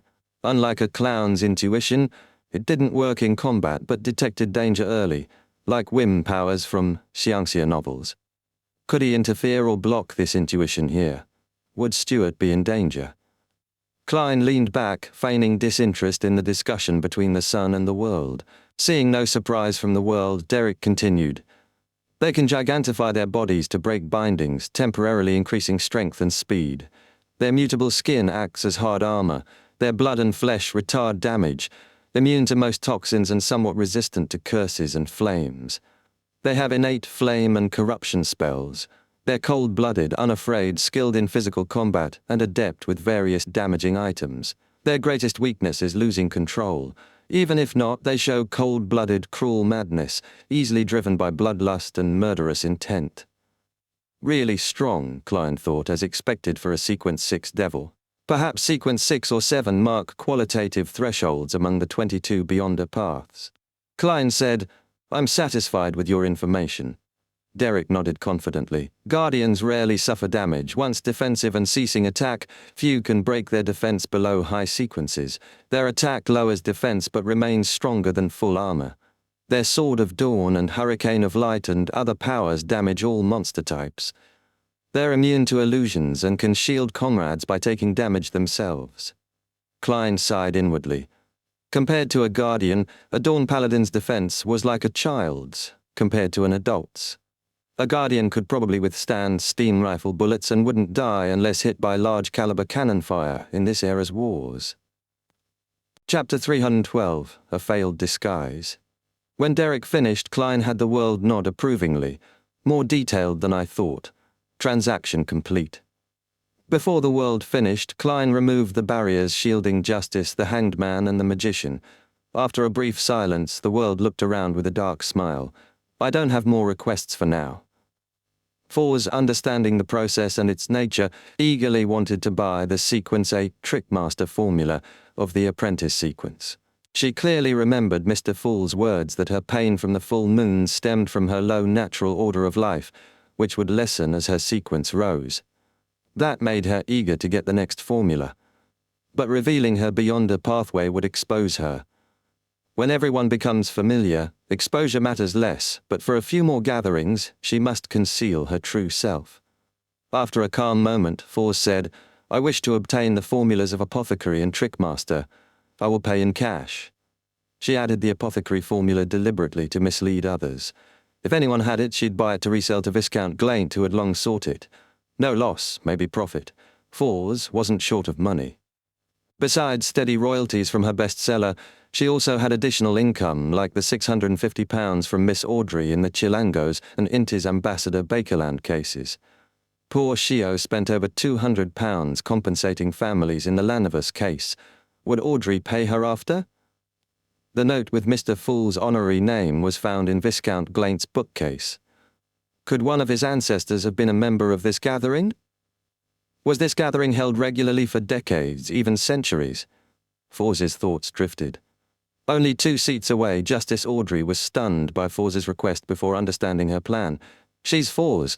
The trickmaster is for herself, apothecary formula to sell to Glaint, a clever move to complicate things and fool the others. Audrey nodded quietly, more certain of the magician's identity. Fors was likely no higher than sequence 9, probably 8. Mr. Fool must have pulled her from somewhere special. Her accent had Backland peculiarities, but might not be from Backland. The hanged man Alger also watched the newcomer, ensuring she posed no threat. The son Derek wasn't concerned, just guessing if Miss Magician came from the City of Silver or the same world as Justice and others. Klein pitied Miss Magician, doubting her attempt to hide her identity. Meeting a telepath who knows you well, you might fail to conceal your thoughts, even if warned. And Fors didn't know this. Klein sighed for her inwardly as the fool. Meanwhile, he controlled the world, who hoarsely said, "I have the apothecary formula. Price, £230. For the trickmaster formula, I'll try to find it, but can't guarantee success. Exchanging the apothecary formula for money fit with grooming a useful helper." Klein made the world speak first to avoid interception by the hanged man or the sun. Regarding the trickmaster formula, Klein only had guesses. The master key, a mystical item, likely linked to the trickmaster's sequence 9 apprentice. If he could divine its origins above the grey fog, he might find clues. The easiest way was to ask Mr. Dorr, who mutters during full moons and probably provides formulas and acting methods to help targets become stronger and finish tough tasks. But before they're strong enough, they can't even hear his ravings and might break down, risking loss of control, a vicious cycle. Klein lamented. Fors saw that the hanged man, Justice, and the son didn't speak up. Obviously, they didn't have those formulas. "Mr. World, please try your best to find the trickmaster formula soon," she said. "Then, as for the apothecary formula, I plan to buy it now. How do I pay?" The world seemed loanies and accepted gold pounds, a widely recognized currency. Fors also tried to gauge the world's background. "Unbothered," the world said softly. "You can sacrifice money to Mr. Fool after returning. That way the deal closes. The sacrificial ritual is sacrifice. Mr. Fool still accepts sacrifices? His life's natural order must have reached a high level. No wonder he spoke that way about the full moon raving's owner." Fors listened carefully, surprised but unsurprised. After explaining, Klein displayed the apothecary formula and had a fake person hand it to Fors. "The transaction is witnessed by Mr. Fool. Don't worry if it's fake."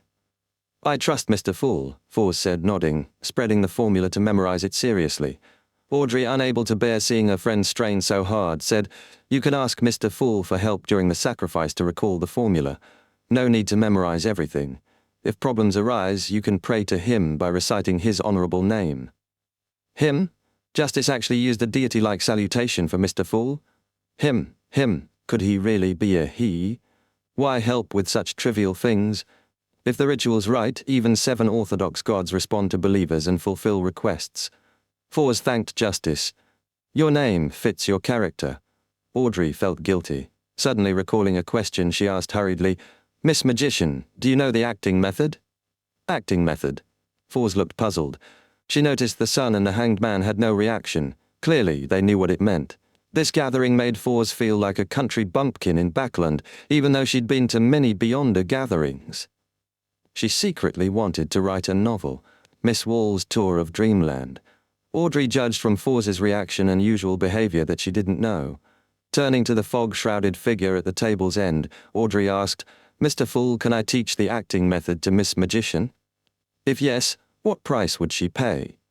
Audrey planned to trade the info for Roselle's diary entries, but recalled the overlap between her and Fawz's Beyonder circles, revealing that could lose diary opportunities. Fawz knew Audrey had some Roselle diary pages and would likely come to her for more. Mr. Fool had read all the diary entries. After the gathering, Audrey planned to tell Fawz the diary pages were accidentally lost. Audrey tried to convey her concerns silently to Mr. Fool.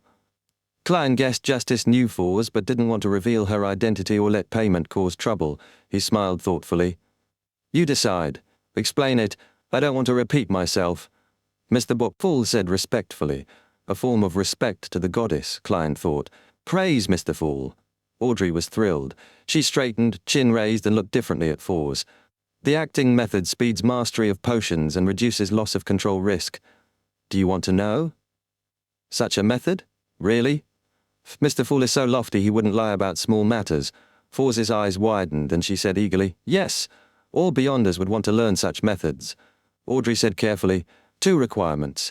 Without Mr. Fool's permission, don't teach others. Second, pay £200. Audrey's original plan was to price the method based on Roselle's diary, but since it was hard to decipher and often unclear which was real, the method's value was underrated. So she added a bit more. If Mr. Fool's follower was no longer short of money, she'd take the £200 and look for diary entries to repay the debt. £200 to reduce loss of control. Fawz was surprised but happy, quickly agreeing, "Deal." After saying this, her heart ached at the money leaving her account as if visibly disappearing. Chapter 313, The Ancient Deities. Audrey was about to request a private exchange when she noticed the world, seated at the far end of the long bronze table, showed no interest in the acting method at all. He didn't even try to ask about it. Did he already know it? Or had he consulted Mr. Fool privately? Audrey murmured to herself and cautiously requested a private meeting. Turning to Fawz, she carefully explained, "Our attitude towards potions isn't to grasp them, but to digest them. The key to digestion is to act, and the key to acting is the corresponding potion name." "Why?" Fawz blurted out. After a moment she asked another question, "Then how should one act?" Audrey recalled Mr. Fool's example, describing the castle, the guards, the invitation, the disguise, and summarized, "The goal of acting is to reconcile body, heart, and soul, bypassing the stubborn remnant psyche of the potion to assimilate and digest it." As a fiction writer, Fawz had a vivid imagination. After Justice's explanation, she pictured the scenes clearly and understood. "So this is how you eliminate the potion's lingering influence and reduce the risk of losing control," she thought. The more she considered it, the more plausible it seemed.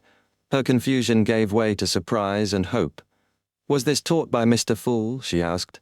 "Yes. Without him, we might have lost control. Our survival proves the acting method's effectiveness," Justice replied sincerely. Fawz exhaled, feeling her future brighten. Could this be one of those fortuitous encounters novels mention? But she warned herself, Mr. Fool might be a malicious god with deep secrets. She began thinking about how to act as an apprentice, accepting guidance, focusing on study, avoiding arrogance, understanding her own insignificance. Unaware the private communication had ended, Fawz's thoughts wandered until the son, Derek, suddenly looked around, gritted his teeth and said, "I want to know which 7 gods you're talking about, and their general situation." Audrey barely reacted at first, but then raised her hand. The Hanged Man and the world did the same. Fawz blinked, recalling the question. "He doesn't know the 7 gods? Where did he come from?" she wondered. The son looked like a teenager. In the northern continent, except for children, everyone knew the 7 orthodox deities, even the poor and tramps who relied on cathedral charity. Maybe he came from southern continent's colonies? But he could easily ask a priest for sermons. "Where does the son actually live? What a freak!" Fawz muttered, eyeing him suspiciously. Justice, the Hanged Man, and the world showed no surprise. Klein, smiling, said, "Mr. Sun, who do you want to trade with? What will you pay?" Derek pursed his lips and thought, "I'll trade with each individually. That's how I get the most complete info." He paused, then added, The reward you get is that you can ask me one question I can answer. I agree, Audrey said without hesitation. I'm very interested in the City of Silver. Fors looked around confused. City of Silver? Where is that? I've never heard of it. Audrey kindly explained, Mr. Sun isn't from the northern or southern continent, nor an island. The City of Silver lies beyond our understanding or exploratory reach. Fors thought, are you kidding me? But considering the Sun's performance and no conspiracy among the others, she accepted Audrey's explanation. This secret gathering was more incredible than she imagined. Mr. Fool was more powerful than expected. Fors exhaled silently, sighing in awe. Audrey almost wanted to boast about the deaths of Rear Admiral Chilungos, Ambassador Bakerland, and the swindler Lanivus being due to the Tarot Club, but stopped herself. Fors mustn't connect Audrey with justice. She needed to keep the secret. Not knowing much about the City of Silver, Audrey didn't know what to ask. Fors chose to watch quietly. The Hanged Man and the world also agreed to Derek's requests. Klein was the happiest, gaining triple rewards. He didn't shield himself during private talks. Mr. Fool could hear everything. Sun sure is simple. Klein chuckled internally. Justice, the Hanged Man and the world wrote summaries about the 7 gods and passed them to Derek. Derek quickly scanned and paused at the oldest gods, the eternal blazing sun, the Lord of Storms, and the God of Knowledge and Wisdom. Their churches were the oldest. He thought, I've never heard of these gods. Something important must be hidden here. With limited time, he ended reading and planned to pray to Mr. Fool for help in awakening memories. Justice first asked about the serial murders and the devil sequence. Derek answered energetically, adding, in sequence 7, Beyonders of the Abyss pathway can interfere effectively with divination and spirit channeling. Audrey worried whether her sequence 7 psychiatrist might undergo a qualitative change or need to reach sequence 6. The Hanged Man then asked about the creation myth of the City of Silver. Derek relaxed and said, the omniscient god created everything and then fell into deep slumber. The giant king Ormir, dragon of imagination Ankerwalt, elf king Soniathrim, vampire ancestor Lilith, devil monarch Farboti, phoenix ancestor Gregrace, mutated king Kvastir, and king of demonic wolves Phlegria divided the remaining power. They ruled sky, land, ocean, reality, spirit, and astral worlds. They governed various races and were the ancient gods. Klein perked up hearing Phlegria. During his unstable moments and contact with the Antigonus family's diary, he often heard incomprehensible raving, Hornassus, Phlegria. Hornassus was the mountain range near the ruins of the nation of the Evernite, but he never knew what Phlegria meant. Now, he heard it from someone else for the first time. King of demonic wolves, an ancient deity. Why was he linked to Hornassus? Klein stayed calm, listening to Derek. Some gods perished in their battles, others lost power when the omnipotent god awoke. That's the creation myth. Next is the true history of the City of Silver. Alger wanted more, but Derek stopped. Klein controlled the world to ask about Phlegria. Derek was surprised. I don't know much about him. He's also called the Annihilation Demonic Wolf and the Evernite Demonic Wolf. Evernite Demonic Wolf? Klein narrowed his eyes. Chapter 3:14. Possible the nation of the Evernite, perched atop the Hornassus mountain range, worshipped the ruler of the Evernite, the mother of the sky. Klein wondered if this was connected to the Evernite demonic wolf, Phlegria, the same name he had heard in his illusory ravings. Hornassus? Phlegria? What was the connection between the ancient god, Phlegria, and the goddess? Roselle had said that sequence 0 was equivalent to a true god, and each pathway could only have one sequence 0. Had the goddess inherited power from Phlegria? He wasn't the oldest deity, nor the creator's eye, as claimed. There was a circumstantial clue, though no proof. The life school of thought worshipped the Crimson Moon, evolved from the creator's eye, but did not believe in the Evernite goddess. Klein's mind raced as he manipulated the world to speak. Is there nothing else? No, Derek replied. Matters about Phlegria are considered myth in the City of Silver. He sounded embarrassed and suggested, Mr. World, you can ask another question.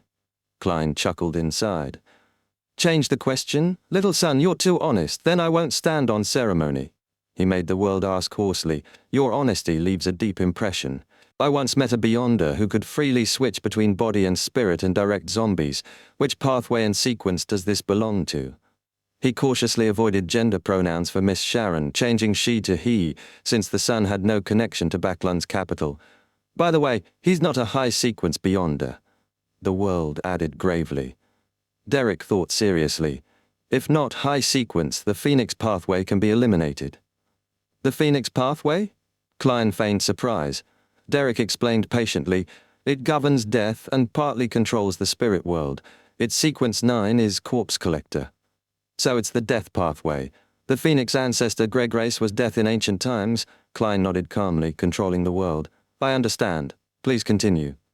Derek said, 2 possibilities come to mind. 1, a special devil type. As I said, devils from different species vary. One type can switch between body and spirit, though rare, and might not control zombies. Are they humans? The world asked. No, not that I know. The second possibility? Derek answered seriously. Mutants. Mutants? Monsters? The world's voice was hoarse. Klein recalled Mr. Isaac's explanation. Mutants were humans cursed into different races, with suppressed, twisted desires that erupted into bloodthirsty monsters when triggered. They became increasingly merciless until losing all positive human feelings. The most common mutant is the werewolf. Derek nodded. Correct. Mutants are monsters evolved from humans due to negative beyonder effects. Klein frowned. This differed from Isaac's curse explanation. Was this the old understanding before the cataclysm? The City of Silver's knowledge was precious to northern and southern beyonders. Derek continued, these mutant traits form a beyonder pathway, so ordinary people can become mutants by consuming potions. A mutant pathway? What's its name and sequence 9? Derek skipped the first questions and added, in the City of Silver, sequence 9 is called prisoner. The mind is the prisoner of the body, and the body is the prisoner of the world.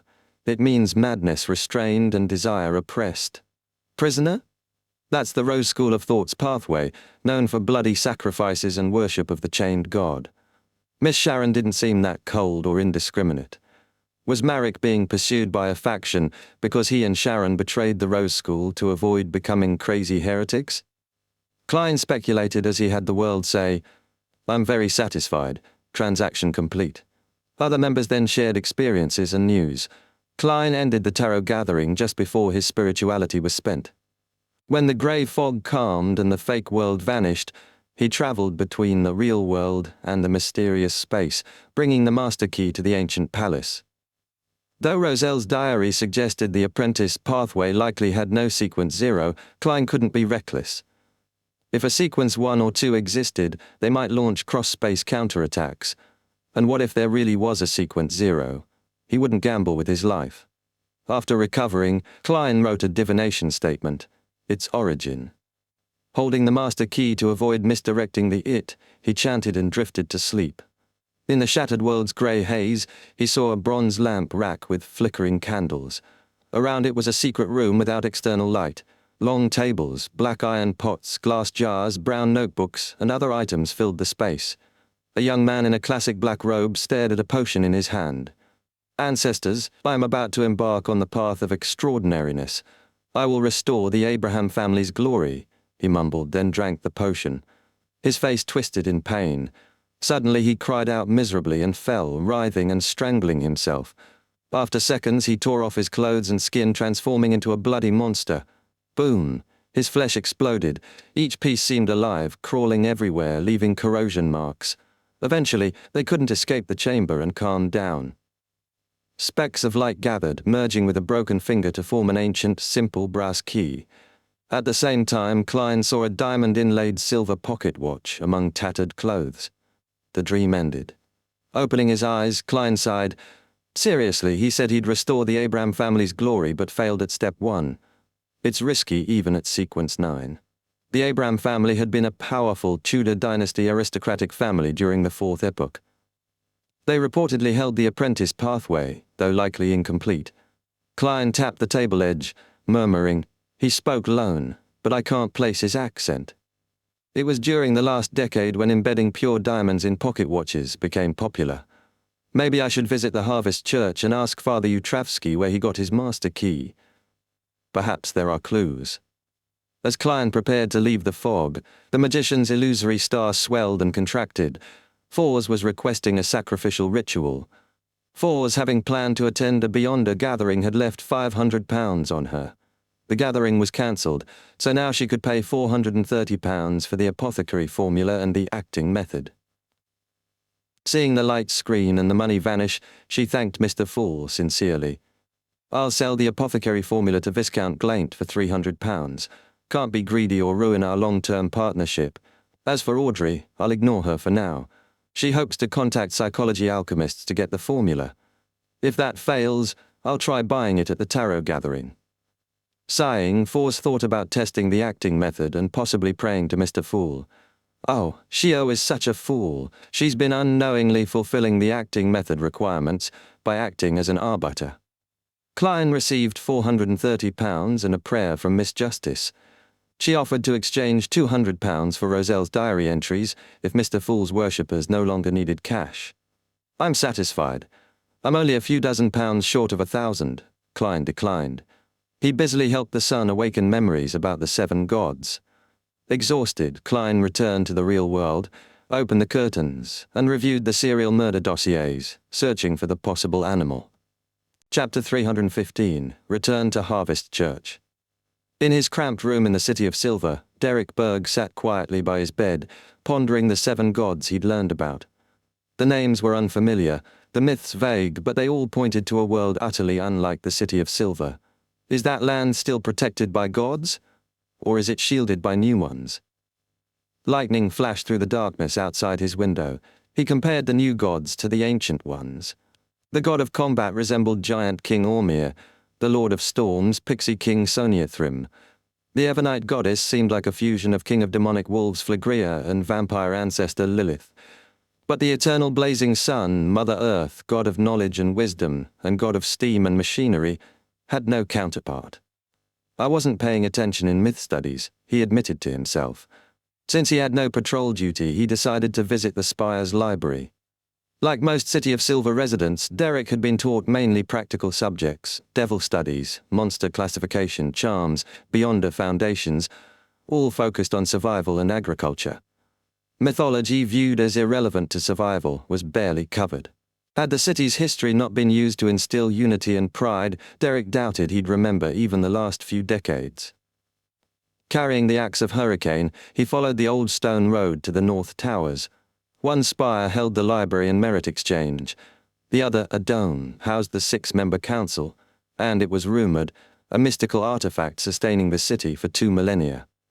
He headed straight to the 3rd floor's mythology shelves and reached for a book on creation myths, only for a slender, fair-skinned hand to snatch it first.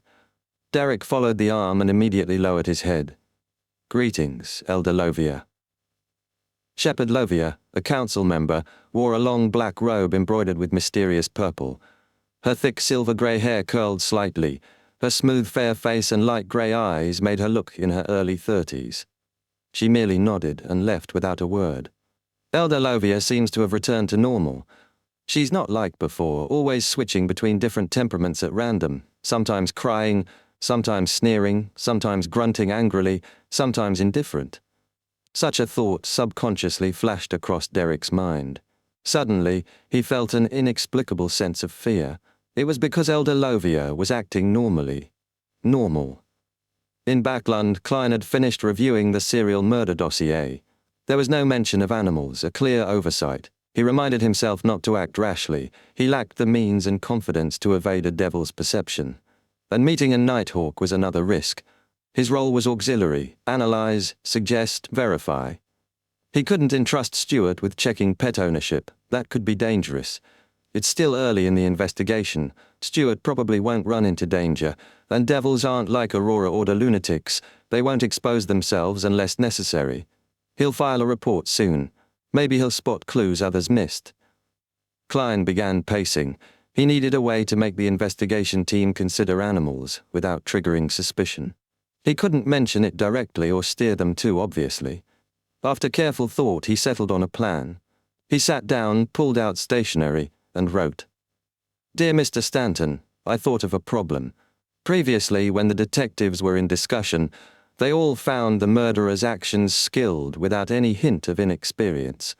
They believed that he couldn't be born with such skill and that he must have had a lot of experience to build up his foundation. Examples of such people can be surgical students from med school or a butcher. Back then, I thought he might have done something like this before. It's a direction for investigation, and it's what I'm paying the most attention to right now. But after thinking about it over and over again for the past 2 days, I don't think it's comprehensive enough. Perhaps he didn't rely on killing people to gain experience. Is it possible that he practiced with poor animals? Different kinds of living animals. The number of animals that die in Backland daily is innumerable, and those that disappear in the sewers are also unknown. Therefore, these are very good training targets. This is my inchoate opinion. I hope to communicate with you, Sherlock Moriarty. Klein avoided stating the killer was a devil in animal form. Framing it as training might nudge Stanton and the official beyonders to consider overlooked angles. He realized this could also explain the devil's elusiveness. It mostly targeted animals, which no one tracked. Let's hope it'll inspire them. Klein folded the letter and headed out to mail it. 15 minutes later, lawyer Jurgen, seeing him pass by the oriel window repeatedly, finally opened the door. "Mr. Moriarty, did you forget your key?" he asked politely. Sort of." Klein squeezed out a smile. "Why don't you come to my house as a guest? After dinner you can go back after dark. I know that you private detectives are very good at climbing," Jurgen said seriously. Klein was stunned, then genuinely smiled. "It's my honor." Jurgen's grandmother could cook, after all, and he could tease the cat. That night, Klein rested after dinner before heading out again. He used dowsing rod seeking to find his way back to Rose Street's Harvest Church. Inside, the cathedral was dark and silent, no sign of Bishop Utravsky. He's resting? Klein headed deeper, and turning a corner, he saw the tall bishop ascending the basement stairs. Behind him, heavy stone doors were being thumped. Who's down there? Klein's mind leapt to strange conclusions. Utravsky saw Klein, still in disguise, and asked in surprise, "Haven't you found your way home yet?" Klein forced a smile. "Father, I'm not lost." "You think that the formula is fake? That's impossible." Utravsky frowned, pausing midway up the stairs, now eye level with Klein. "No, it's genuine," Klein said. The thumping intensified. A male voice shouted, "Let me out." "This is?" Klein asked. "A vampire," Utravsky replied warmly. The voice shouted, "What's wrong with being a vampire? Do you think vampires should be locked up here? Do I have to listen to your nagging and scripture recitals every day?" "Bullshit, I'm a noble sanguine, so don't use such a vulgar name to describe me. Let me tell you, I worship the moon, and I'll absolutely not convert to a believer of Mother Earth. Give up, you damned priest." It was Klein's first time encountering a real vampire. He asked, "Father, where did you catch him?" Utravsky gave him an odd look. "He is the original owner of the master key. One day he got lost and entered this cathedral." Klein seriously reconsidered whether to carry the master key in the future. "Good thing I can divine." He had entered a state where he thirsted for blood, and I had discovered his abnormality, Utravsky added. "Bullshit, don't talk about blood. What I need is the blood of a beautiful young girl, not the blood of a dirty old man like you," the vampire yelled. Utravsky explained calmly, "When he craves blood, I will give him some of mine." Klein looked at the basement door again. It was engraved with the sacred emblem of life and mysterious symbols forming a full seal. During the day, with prayers above, the sound wouldn't escape. At that moment, Utravsky asked, "Is there anything I can help you with?" Klein answered, "I want to know where the master key first came from. You'll have to ask him." Utravsky pointed at the basement. The vampire inside suddenly quieted before laughing leisurely. "Friend, I can answer your question, but the condition is that you rescue me first." Chapter 316. Never perform unprepared. He actually named his price. Klein found the vampire's demand both irritating and amusing. He looked at Bishop Utravsky and asked, "Father, may I borrow your candle? The one that you used last time. I've forgotten what it's called."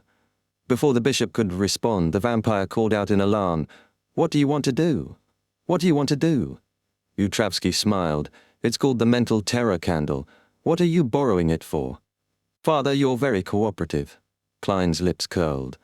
"I plan to use it to directly inquire the deepest part of this friend's heart. As you know, I'm quite talented in this area." "Bastard, give up on your idea. the vampire shrieked. "You will be cursed if you do this to a noble sanguine. Hey, hey, hey, hey! I'll speak! I'll speak! I'll tell you the origins of the master key." Klein chuckled. "Thank you for your cooperation." "Humph, the friend of that dirty old man naturally isn't a good person. As a sanguine, all I did was go to the hospital to steal blood bottles to drink.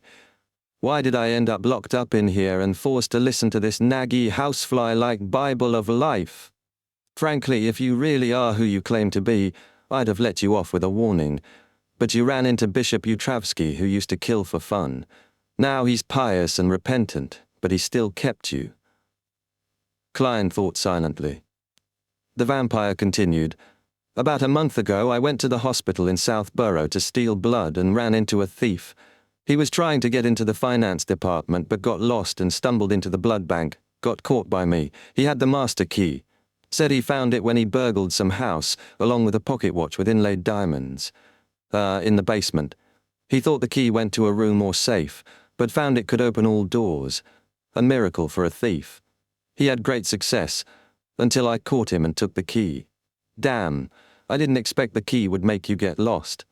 That matches my divination. But is the master key cursed? The vampire was detained after getting lost. The thief was caught the same way. Klein considered storing it above the grey fog. He asked, "Did the thief say where he stole it?" The vampire snorted. "Are you doubting my intelligence? Of course I asked. He said it was in the area south of the bridge, 48 River Bay Avenue. I planned to check it out, but damn it. All right, I'm done answering. Don't disturb me anymore." Klein took out a halfpenny coin and softly repeated, "He's lying." After 7 repetitions, he tossed the coin. It landed heads. Positive. So he lied. The thief's story matched my divination, but the address is wrong. He's likely calling for help. Klein turned to Utravsky. "He lied. I suspect that address is a signal. It may belong to a companion of his. Father, do you plan to pay a visit?" Silence fell. Then the vampire laughed. "I just didn't want to tell you that easily. You threatened me, so I lied to take revenge. Isn't that normal?" "You're trying way too hard to sound casual," Klein smiled. "Then, what's the real address? If you lie again, I'll pass it to the 3 churches and say it's tied to the serial murders. Humans are really vicious."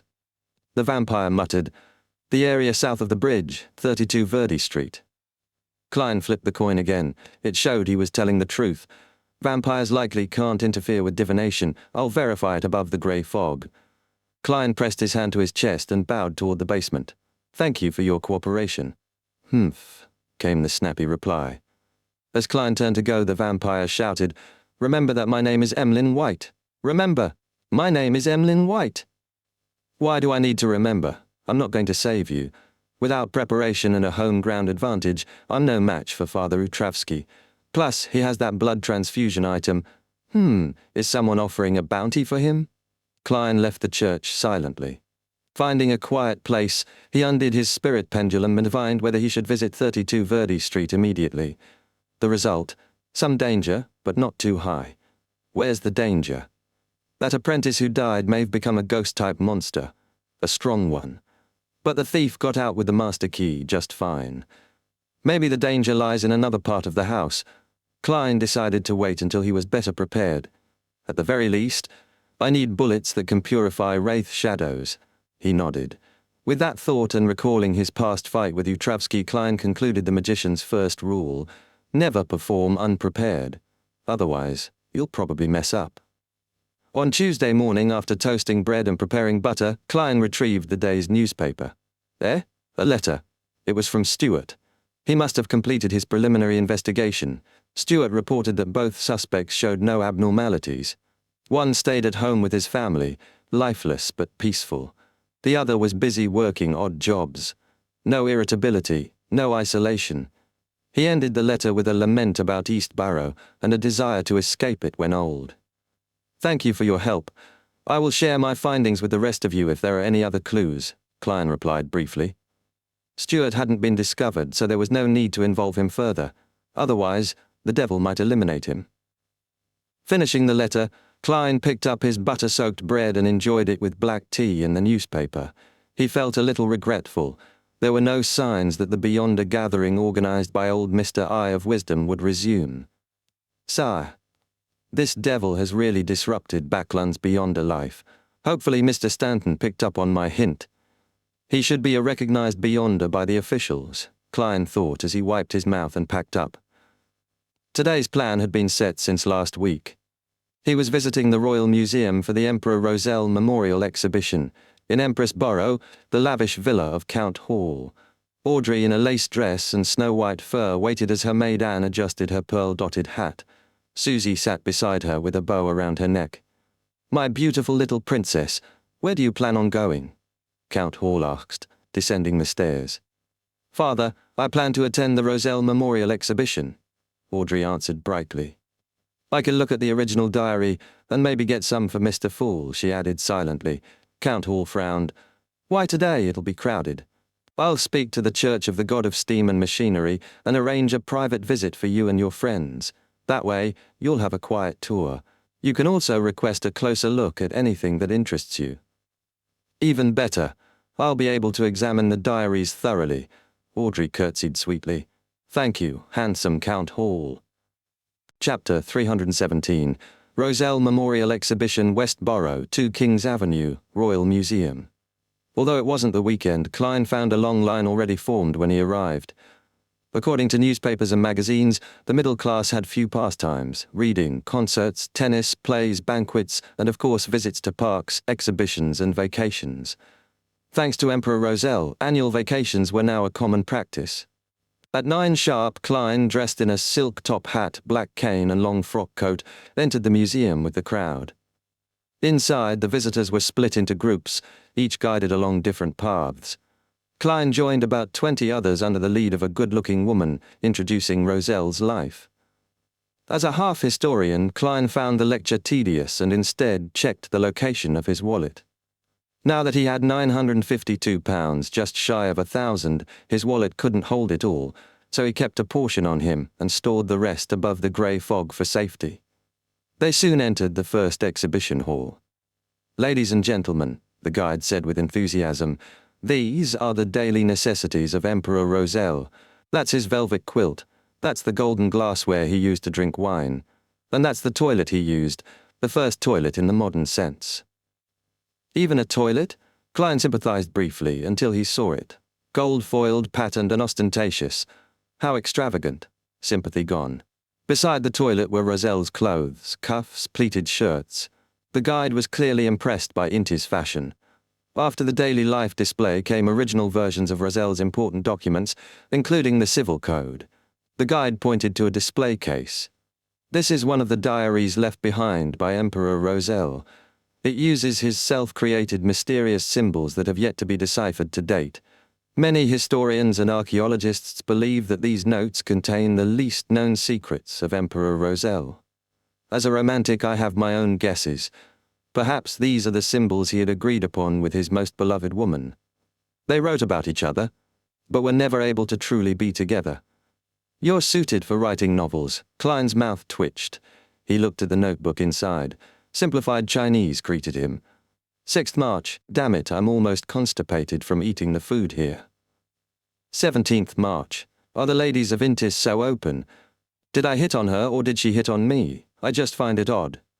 22nd March. It's time to choose a religion. On one side is the Church of the Eternal Blazing Sun, and on the other is the Church of Craftsmanship.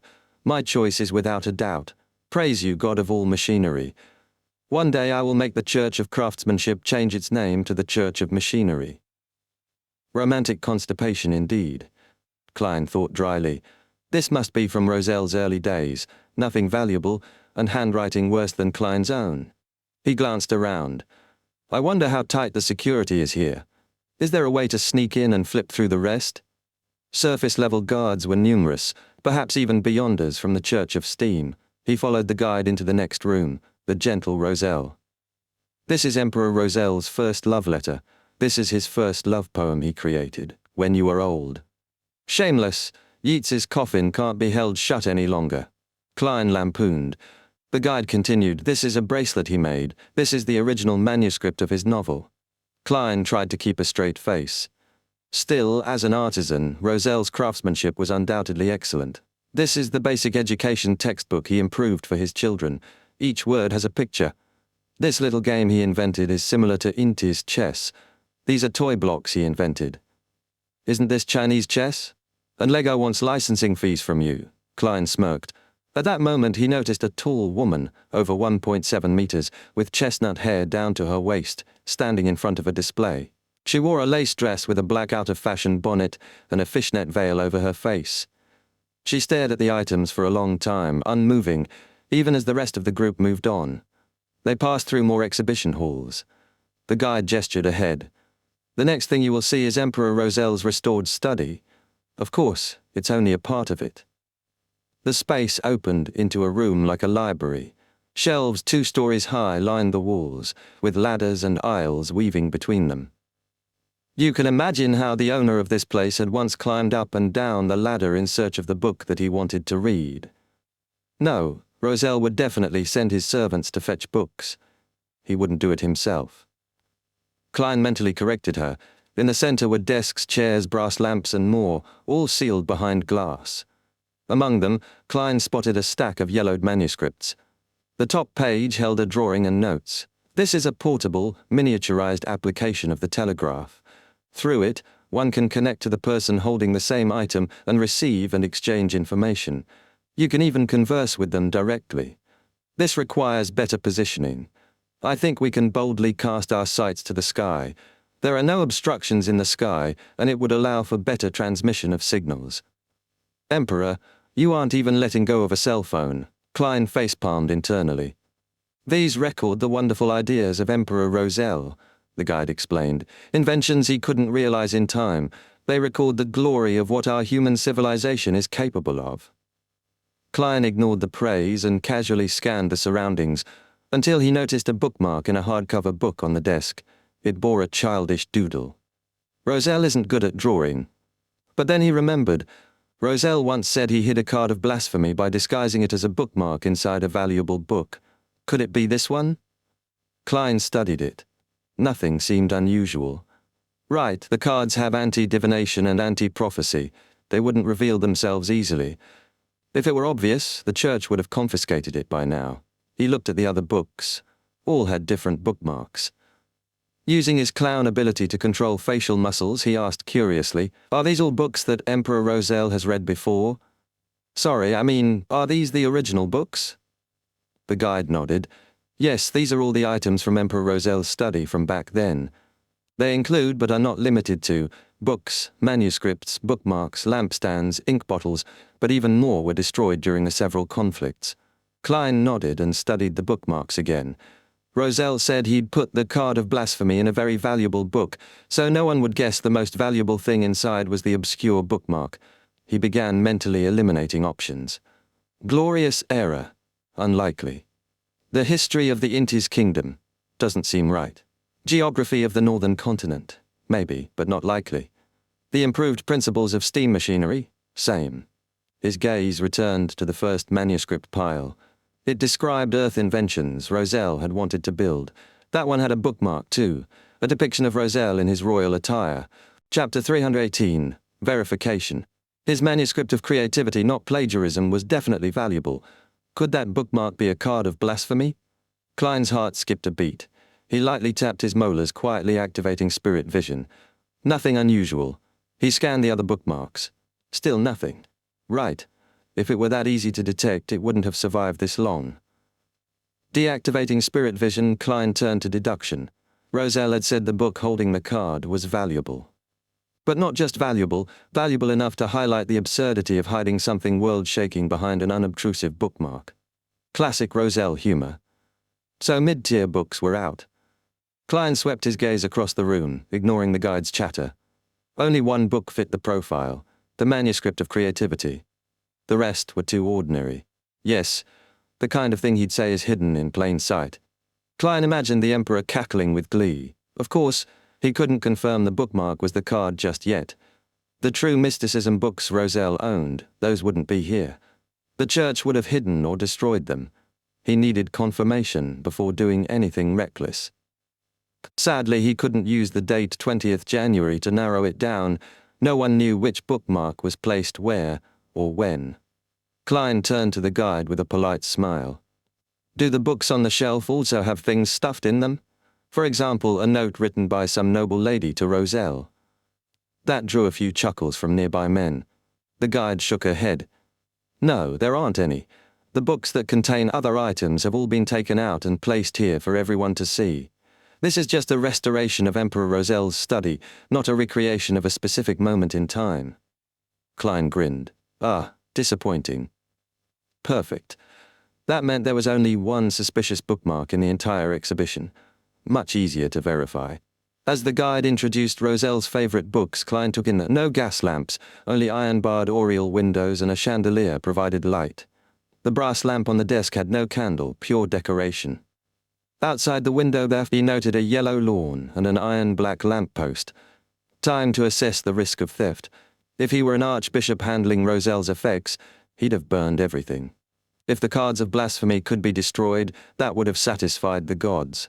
If they couldn't, their reactions would expose them. Since Roselle's things remained, he must have convinced everyone, including the deities, that all the cards had been distributed. Maybe some churches or ancient families held onto a card for their own purposes, but that would have allowed Roselle to manipulate them with promises. Too risky. His diaries had shown confidence, not despair. And over 100 years had passed. The Church of the God of Steam and Machinery must have searched everything thoroughly. If a card were hidden here, it likely escaped notice only due to its disguise. That meant the exhibition wasn't heavily guarded. With Backlund overwhelmed by the devil's serial murders, the church's beyonders were busy. The machinery hive mind would have limited forces to spare for this museum. Roselle's diary was the true target for thieves, worshipped by wild beyonders written in mysterious symbols. The guards would focus on that hall. Klein nodded internally. I'll divine the danger level later above the grey fog. But first, I need to verify the bookmark. If I steal an ordinary one, I might as well lie back in my grave. The problem was, he had no opportunity to sneak back in. He needed someone's help. But who? Miss Magician? She could phase through walls like she had a master key, but at Sequence 9 this was too risky for her. Miss Yayo? No. Getting a thief would also fail. Beyonder guards would catch them, and that'd alert everyone someone was interested in the bookmark. Miss Sharon was strong enough and her form perfect for this, but a divine item like a card of blasphemy could tempt even her. Klein didn't trust her that far yet. Who else? Miss Justice. She had wealth and status. As a noble, she could show interest and request to handle the bookmark. It wouldn't raise any suspicion, and if verified, he could plan the theft later. As for verification, the card of blasphemy had anti-divination and anti-prophecy traits. Trying to divine it would just yield results matching an ordinary bookmark. So, he had to try to destroy it. If the bookmark tore or burned, then it was normal. If it resisted, then it was something more. Simple, crude, but effective. He briefly considered the possibility of a password. Roselle had once joked, "My fortune is yours for the taking, but you'll have to find it first. I left everything I own at the ends of the Fog Sea." That included the cards. So maybe the incantation was one piece in ancient Hermes?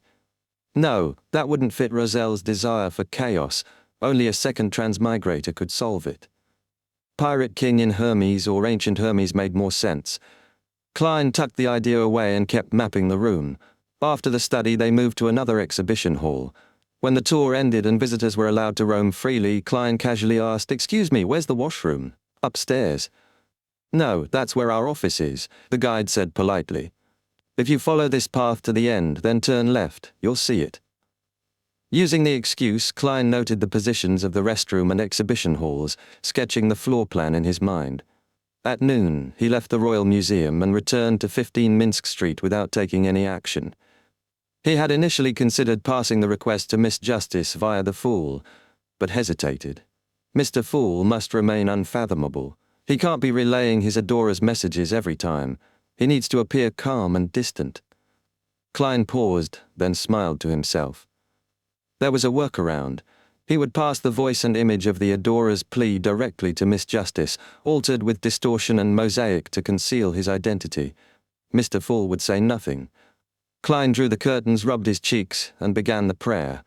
The Fool that doesn't belong to this era, the mysterious ruler above the grey fog, the king of yellow and black who wields good luck.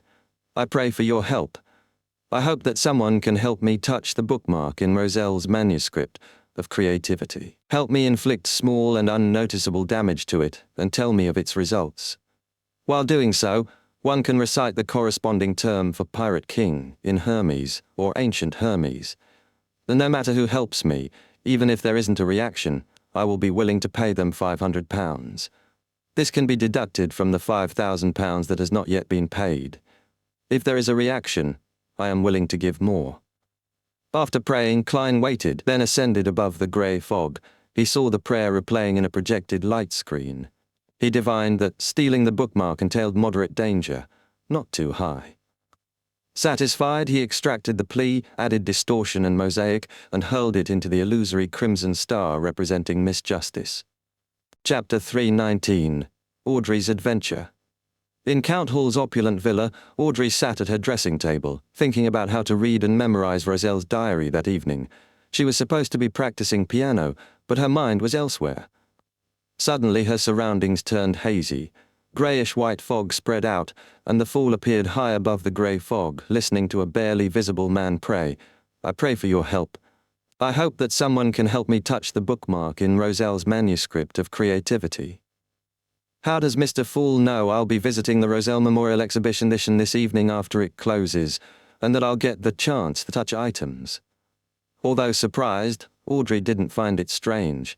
With Mr. Fool's abilities, such trivial things must be easy. She was about to reply when the fool said calmly, "You can choose to accept this request or not." Audrey considered it for 2 seconds. "Respected Mr. Fool, I can try, but I can't guarantee success." The £500 reward didn't matter to her. She was simply curious. What was so special about a bookmark that it made Mr. Fool's adorer offer an open-ended price? I was going to look through Roselle's diary today anyway. Convenient, she thought. The fool nodded slightly. Okay. When the vision faded, Audrey looked at herself in the mirror, her heart pounding. She started planning. I must not draw attention. Even if Mr. Fool's adorer acts later, I can't become a suspect. If I only touch that bookmark and it later disappears, all suspicion will fall on me. So she'd need to show equal interest in all the exhibits. Her every action would need to appear natural and reasonable. How do I damage a bookmark inconspicuously? She scanned her dressing table. Her gaze landed on an open jewelry box and a pair of gemstone earrings tipped with fine needles. Her lips curled slightly. With Susie's help, it should be enough. At 6 in the evening, Backlund was already dark. Gas lamps lit the streets. After the museum closed to the public, it welcomed a group of young nobles, Count Hall's daughter, a duke's child, and a young viscount. Due to their reputation for trouble, Captain Max Livermore of the Machinery Hive Mind's West Borough Squad was assigned to guard the memorial. Disguised as a security guard, he stayed close. His scholarly appearance was completed by a monocle, actually a sealed artifact called Eye of Crystal, which let him see spiritual bodies, ghosts, and shadows. But wearing it too long could attract wraiths or damage his eyesight. As he stood nearby, he glanced at the golden-haired girl beside him and thought, in this gloomy city she's like the bright sun. Audrey examined a gold-plated, intricately engraved toilet and asked, "Is this the first toilet in the modern sense?" "Yes," the guide replied, choosing his words carefully. "One of Roselle's most outstanding contributions. The sewer works that go with it changed Trier's streets." Audrey hesitated. "Can I touch it? Can it still be used normally?" Viscount Glaint teased. "Why are you so curious? It's still just a toilet." The other young nobles laughed. "No, Glaint, you don't understand. This is the glory of human civilization." Audrey smiled faintly, but barfed inwardly. If not for the adorer's request, I wouldn't touch this thing either. The guide nodded. "What Miss Hall said is very right. Life's details reflect civilization as much as weapons." He looked at Max, who gave him a nod. "You can touch it. You may even open the water tank, but be careful." "Thank you." Audrey watched as the glass wall opened. She stepped forward, gloved hand carefully pressing the flush button. Then she smiled and stepped back. "All right, let's keep it at that. I've satisfied my curiosity. I can't hurt it any further." She reminded herself to stay in character, a naive and curious noble lady. Next they entered the hall with Roselle's diary. After the guide's introduction, Audrey asked, "Can I look through this notebook? We are all interested in these strange symbols." I heard that paper would suffer damage by mere contact with air after a certain period of time, let alone having them touched. It shouldn't be possible, right?" Her jewel-like eyes blinked, full of sincerity, curiosity, and a touch of disappointment. The guide looked at Max, received his nod, and said, "The church used special methods to preserve the paper. Even without that, we try our best to fulfill your requests. But stricter processes are needed, changing environments, clothes. You can flip it, but not for too long. Don't use too much strength." Audrey's eyes sparkled. She sincerely thanked him. She and her companions had the glass cover removed, then flipped through the notebook with care. Audrey tried to memorize the contents, but the complexity of the symbols made it hard. "That's about 2 pages. I wonder if there's a way to copy it," she mused, then gave up her spot. In each exhibit hall she made similar requests. Her curiosity was always on full display. Eventually they reached the restored study. When the guide introduced the manuscript of creativity, Audrey's eyes lit up. "Can I flip through it? I wish to see what the manuscript of the great inventor Roselle looks like. I also want to know what wonderful ideas it contains." "No problem, beautiful Miss Hall, Honorable Viscount Glaint. You can all have a look through it. If any of you are a devout believer of the church, you can even apply for a copy," the guide said, following Max's gesture. As a believer of the goddess, Audrey only gave a faint smile. Then, pretending to fix her hair, she touched her right ear and discreetly removed her earring. As the glass case opened, she stepped forward, pressed the manuscript down, casually pulled out the bookmark and flipped a page. Susie, cued by Audrey's hint, suddenly barked in another direction. "Woof! Woof!" Everyone turned. In that instant, Audrey lowered her hand and stabbed the bookmark with the fine needle of her earring, silently chanting "Pirate King in Hermes," then Ancient Hermes. A wave of intense and illusory resistance hit her. Just before it could pierce the surface, the resistance vanished. The needle poked a tiny hole nearly through the bookmark. There really is a reaction. There's something strange about it. Her eyes glowed. She didn't try again. Instead, she placed the bookmark back on the desk. She turned to Susie and told her maid, take her to the bathroom." "Yes, milady." Annie quickly led the dog away. "Ting!" Audrey dropped her earring on the ground. "I'm sorry, I dropped my earring." Another maid picked it up and helped her put it back on. The moment passed. Everyone's attention returned to the manuscript. When they finished, Max swiftly returned the bookmark and closed the glass case. In the following exhibits, Audrey remained just as curious, showing no signs of odd behavior. Only after returning home did she find the opportunity to report her findings to the fool. "I did what your adorer requested, and I damaged that bookmark a little." It had had an abnormal reaction. Chapter 320, Action. An abnormal reaction? It really is a card of blasphemy. Klein was delighted at first, but then exclaimed, "Isn't Miss Justice way too efficient? I only entrusted her this afternoon, and she's already done verifying it by evening, past the museum's closing time. A telepathist definitely lacks infiltration skills. Her family's influence must be greater than I thought." Thankfully, the verification showed no strange phenomena. Otherwise, Miss Justice would have to act innocent and hand the card over. "Looks like I'm not fated for this treasure. Nothing's ever certain." Miss Justice asked, "Mr. Fool, exactly what secret lies in that bookmark?" "Well, if your adorer is unwilling to give you the answer, just pretend I didn't ask." "Of course, it hides the card of blasphemy inside." Klein silently sighed with joy, but decided to wait until he had the card before replying, so she wouldn't be shocked and act strangely. He stayed in the silent old palace, thinking over when and how to act. Miss Justice damaged the bookmark. Someone might notice. If the bookmark showed signs of abnormality, it would attract attention. He couldn't delay. It had to be tonight.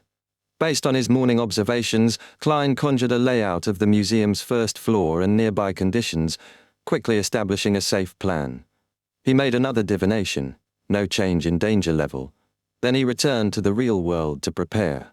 Originally, he planned to draw the bookmark's pattern from memory, forge a copy, and swap it in after sneaking in as a spirit body, responding to himself, to ensure no one noticed the theft until it was too late to trace. but that risked implicating Miss Justice, since she touched the original bookmark. I can't put Miss Justice at risk for a treasure she helped me get. So Klein decided not just to steal the bookmark but also some lighter books around it. After preparations, he checked his pocket watch and waited until after 9, planning to act before midnight. Too early and neighbors would be awake. Too late, no pedestrians, and curfew due to serial murders made movement suspicious. The tight curfew helped and hindered him. Tick, tock. The crimson moon rose, past 9. He pocketed the master key, took his cane, changed a tire in East Borough, and rented carriages until far from King's Avenue in West Borough. An hour and 45 minutes had passed.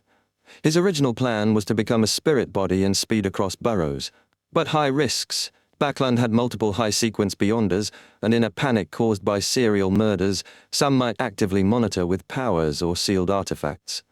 The divination had said risk isn't high, but danger exists, only if he made a good choice.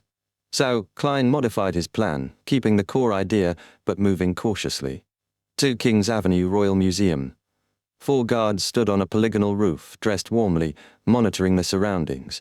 The security was professional, no one could approach unnoticed. There's still half an hour before our shift ends, one guard said. Inside, the remaining security was split into 4 patrol groups. In the room where Roselle's diary was kept, Machinery Hive Mind Squad Captain Max Livermore wore a monocle, letting him see spirits like wraiths. Holding a lantern, he checked the halls, with 2 subordinates near the diary. On the glass display case was a collection of brightly colored blocks arranged into a miniature layout of the museum's first floor, a sealed artifact linking to the real building. If anyone intruded, its surface shrank. It had limitations, distance, and number of blocks. Without external help, escape was nearly impossible. "Captain, do you really think someone will steal this notebook?" "I don't get it," a team member said boredly. Max smiled. "Some adore Roselle zealously. Some believe the symbols contain power. If they find the right combination, they think they'll gain beyonder powers. We've caught such criminals before." "So that's why the notebook's not hidden, but placed in sealed areas? Waiting for them to surrender themselves?" another asked. Max nodded. Who wouldn't want free meritorious deeds? 18 King's Avenue, outside a building near a crossroad. Klein followed shadows, using the master key to open the kitchen door silently. He entered, found a storage room, and sealed it with holy night powder to muffle any noise. Next, he lit a candle with blue spirituality fire and summoned his spirit body, responding to himself above the grey fog. Soon, Klein floated, facing his body with lifeless eyes. He rapped an Azik copper whistle to stabilize and strengthen his spirit body, causing a chilly wind to swirl. He also made his spirit body's face look painted to alter his appearance slightly. Taking common matches, he cut a transparent door in the spiritual wall and headed out. Action time. Like a ghost, he passed through buildings until reaching the Royal Museum's exterior. No need for spirit vision. In this form, he could clearly see security personnel's aura and emotions. He spotted the withered lawn and iron-black lamppost facing the hall window, but avoided swaggering near them, sticking to shadows. He passed trees and obstacles cautiously, hugging the wall to avoid suspicion, unsure if the guards included any machinery hive mind. The 4 rooftop guards, scanning carefully, failed to detect anything. Klein didn't enter the exhibition hall directly. His spiritual perception told him a mysterious power cloaked the floor, and he couldn't confirm if beyonders were inside. Following his plan, he circled to the washroom near Roselle's diary's exhibition hall and threw the box of matches through the vent. Then he flew up and entered the 2nd floor. Chapter 321, A Living Person Appears. In the exhibition hall where Roselle's diary was kept, 2 machinery hive mind members heard a clatter. They turned to the sealed artifact above the glass case, a scaled-down model of the museum's 1st floor, and saw a flashing grey dot. "There's a lifeless object in the nearest washroom," one said with certainty. "Maybe a dead leaf blown in by the wind," his companion guessed. "Possible. Let's wait for the security guards to check it out. Captain ordered us not to leave this hall, no matter what, especially not alone. If things got bad, they could evacuate with Roselle's notebook." On the museum's 2nd floor, Klein floated like a ghost, moving slowly above the restored study, tracking the faint fire spark below. When he was about 30 meters away in a straight line, he silently snapped his translucent right hand. In the first-floor washroom, the box of matches exploded softly. Flames leapt up, igniting a paper towel, a potted plant, and the wooden door. The fire didn't spread, but was enough to cause alarm. Nearby guards rushed over. The two machinery hive mind members saw the flames in the model and wanted to intervene, but remembered Captain's order not to leave the hall or Roselle's notebook. They exchanged wary glances and drew their Beyonder weapons. Meanwhile, Max Livermore patrolled with his lantern. He noticed the commotion and rushed toward Roselle's exhibition hall, prioritizing the safety of the items over capturing the intruder. Max trusted the sealed artifact's power. Anyone who entered the first floor would be trapped without outside help. Once inside, your prey trapped in a cage, he thought as he sped through halls toward his two companions. On the second floor, Klein passed through doors and walls, arriving above the restored study. He spread his arms wide, silently fell forward, and lay flat on the thick stone floor, fading into the ground. A faint human face appeared on the crystal chandelier above the first floor, its eyes scanning every corner of the exhibition hall. There are no Beyonders or security personnel, Klein thought, descending through the ceiling to stand before Roselle's glass-covered desk. Without hesitation, he reached out and grabbed the bookmark in the manuscript of creativity and the childish graffiti-like bookmark. To avoid alerting any powerful Beyonder investigator who could reconstruct scenes magically, Klein only took the abnormal bookmarks to prevent suspicion falling on Miss Justice. Using Azic's copper whistle, he passed through the glass and wrapped the two bookmarks in his spirit body. Calm returned to him. He reached again for other bookmarks. Suddenly, a baby's shrill cries echoed through the hall, distant but vivid. Klein froze as fine black rifts surrounded him like a broken iron fence. One rift cracked open, revealing a bloodshot eyeball with countless tiny white worms writhing in its deep pupil. More rifts opened, each revealing grotesque eyeballs staring coldly. Everything around froze, even illusory spirits. Klein struggled to sense the spirit world's presence. A soft, unemotional female voice whispered in Klein's ear, "Why did you only take the bookmarks? Where did you learn to only take the bookmarks?" He saw a tall bookcase with a staircase leading to a shadowed figure sitting above. The figure's black leather boots dangled mid-air. Klein hadn't sensed her presence at all. Is she some powerhouse from the machinery hive mind? No, possibly a high-sequence Beyonder. The bloodshot eyeballs surrounding him widened, seeming to fill the space. Before she finished speaking, Klein smiled widely. His illusory form vanished instantly, along with Azic's copper whistle and the two bookmarks. Above the grey fog, in a majestic ancient palace, Klein appeared at the head of a mottled table. Leaning back, he chuckled. "Fortunately, I was prepared." His spirit-body state came not from Beyonder powers but from summoning himself and responding via ritual, powered by the mysterious space above the grey fog. If things went wrong, he could end the summoning and return instantly to his physical body in the real world. Since this space blocked God's powers, his summoning couldn't be interrupted unless his spirit body was killed or knocked unconscious. He felt confident he could escape. This was why he avoided becoming a spirit body too early and making a long trek to the museum. More time meant more variables. Back in the exhibition hall, the woman atop the stairs stared silently at the desk. The baby's cries and eyeballs vanished one by one. After some time, the stairs' top was empty as if no one had been there. Max Livermore told his team, "Watch this place well. I'm going to find the infiltrator. He must still be trapped on the first floor by the sealed artifact." He looked at the artifact's model, seeking the red dot marking the intruder's location. But no matter how hard he searched, the number of people hadn't increased. Max froze. At 18 Kings Avenue, in a wealthy merchant's storage room, Klein's eyes brightened and a smile curled his lips. He left the bookmarks and whistle above the grey fog, extinguished the candles, and ended the ritual. After cleaning up, neutralizing smells and dispelling the spiritual wall, he took out the master key. He walked straight, opening doors and walls, heading away from the Royal Museum. Using his cane for direction, he planned to take a rental carriage once off Kings Avenue. Suddenly, his nose twitched at a strong stench of blood. Ahead in a living room, a woman lay in pain with a large abdominal wound, her internal organs gone. Klein heard grunts nearby. Chapter 322, The Thrilling Night. The 12th case! That devil serial murderer! The moment Klein saw the corpse and heard the sound, his hair stood on end. He knew this was a bad situation.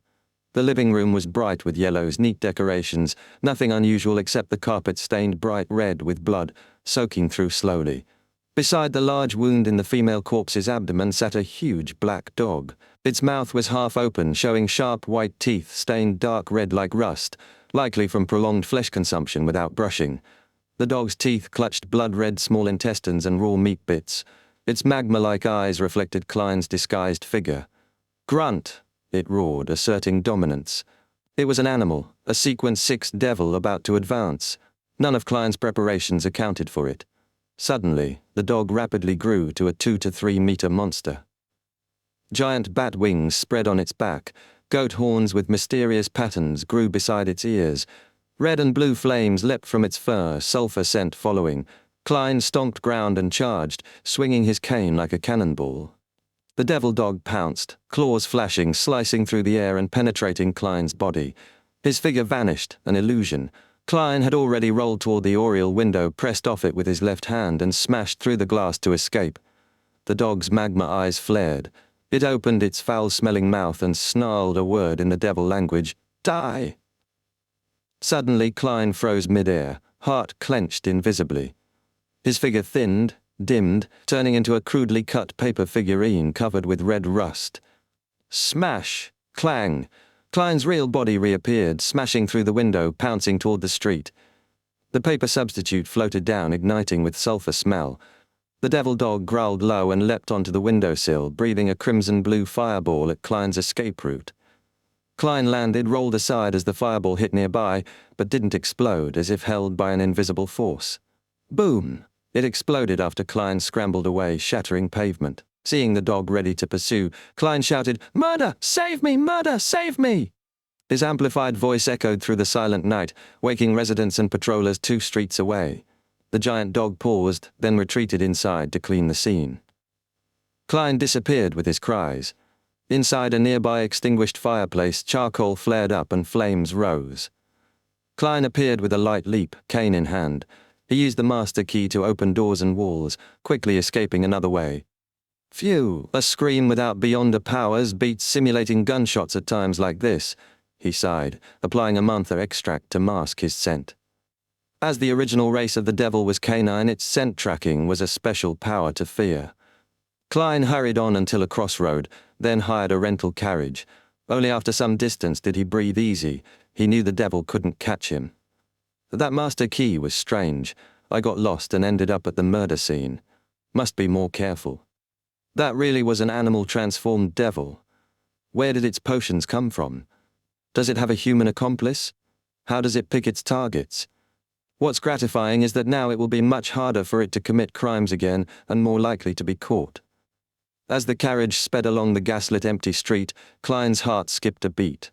An image appeared in his mind, pea vines drooping and weaving into a dense forest, yet the driver drove through without noticing. No good. Klein lunged for the window to jump out. Bang! The carriage shook, throwing him back. Pea vines drooped down. He tried flame controlling to ignite the carriage, but no sound came from his fingers. Suddenly all became quiet. Even horse hooves and wheels were silent. The carriage was lifted into the air, following the pea vine road. No, this isn't Backland. Klein narrowed his eyes. The carriage stopped. Outside the window, pea vines formed a hammock.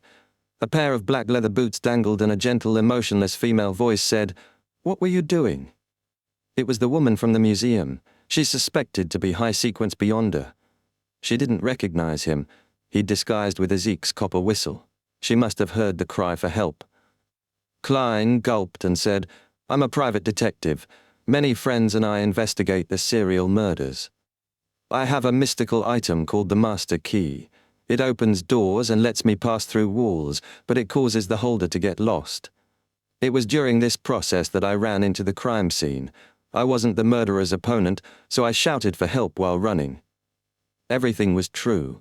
There was no immediate reply, but he felt a gaze piercing through the carriage, inspecting his body and items. Fortunately, he'd left the whistle and bookmarks above the grey fog. Caution pays off. After a long, torturous silence, the gentle voice said, "That key has a curse. Use it only if necessary." Suddenly, everything changed. The pea vines, the forest road, the sky road, all vanished. The carriage continued on the street between iron-black gas lamps. Klein remained tense until the carriage reached East Borough, where he paid 8 solly fare. Normally, rental carriages avoided East Borough because of robbery risk. In a room on Black Palm Street, Klein changed clothes and went to sleep. He didn't return to Minsk Street before midnight. The 12th murder had just happened, only increasing Backlund's tension. He didn't immediately study the bookmark's secret above the grey fog. He acted as he'd told the woman, a low-sequence beyonder, a private investigator with some powers. Tonight was full of surprises, rather thrilling. All because I stole something, mostly because of that master key. Klein made a self-deprecating comment and quickly fell asleep. The next morning, choking on smog, he strolled home and collected newspapers and letters. Flipping open the newspaper, the headline was as expected. "The 12th case. The devil has appeared again. Police declare they have locked on to the murderer." The theft at the Royal Museum was buried deep in the article, without mention of what was stolen. The unstamped letter was a water bill. Klein glanced, tossed it on the coffee table, and went to heat water for a bath. When steam filled the bathroom, he took 4 steps counterclockwise to enter the space above the grey fog. Inside the ancient palace, Klein sat down and picked up the bookmark depicting Emperor Roselle.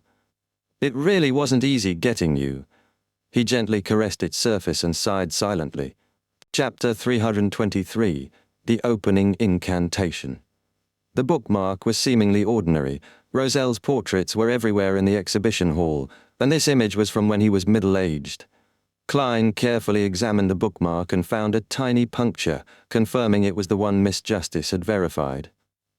He spread his spirituality into it, but like normal objects, it just flowed through without change. Roselle must have wanted someone fated to find it, not just any beyonder. Klein whispered softly in Faceak, "Pirate King." No response. He tried ancient Faceak, Intis, Learn, and other languages, but the bookmark remained inert. He even tried mystical tongues like Jotun, Elvish, Dragonese, unlikely but worth a shot, yet still nothing.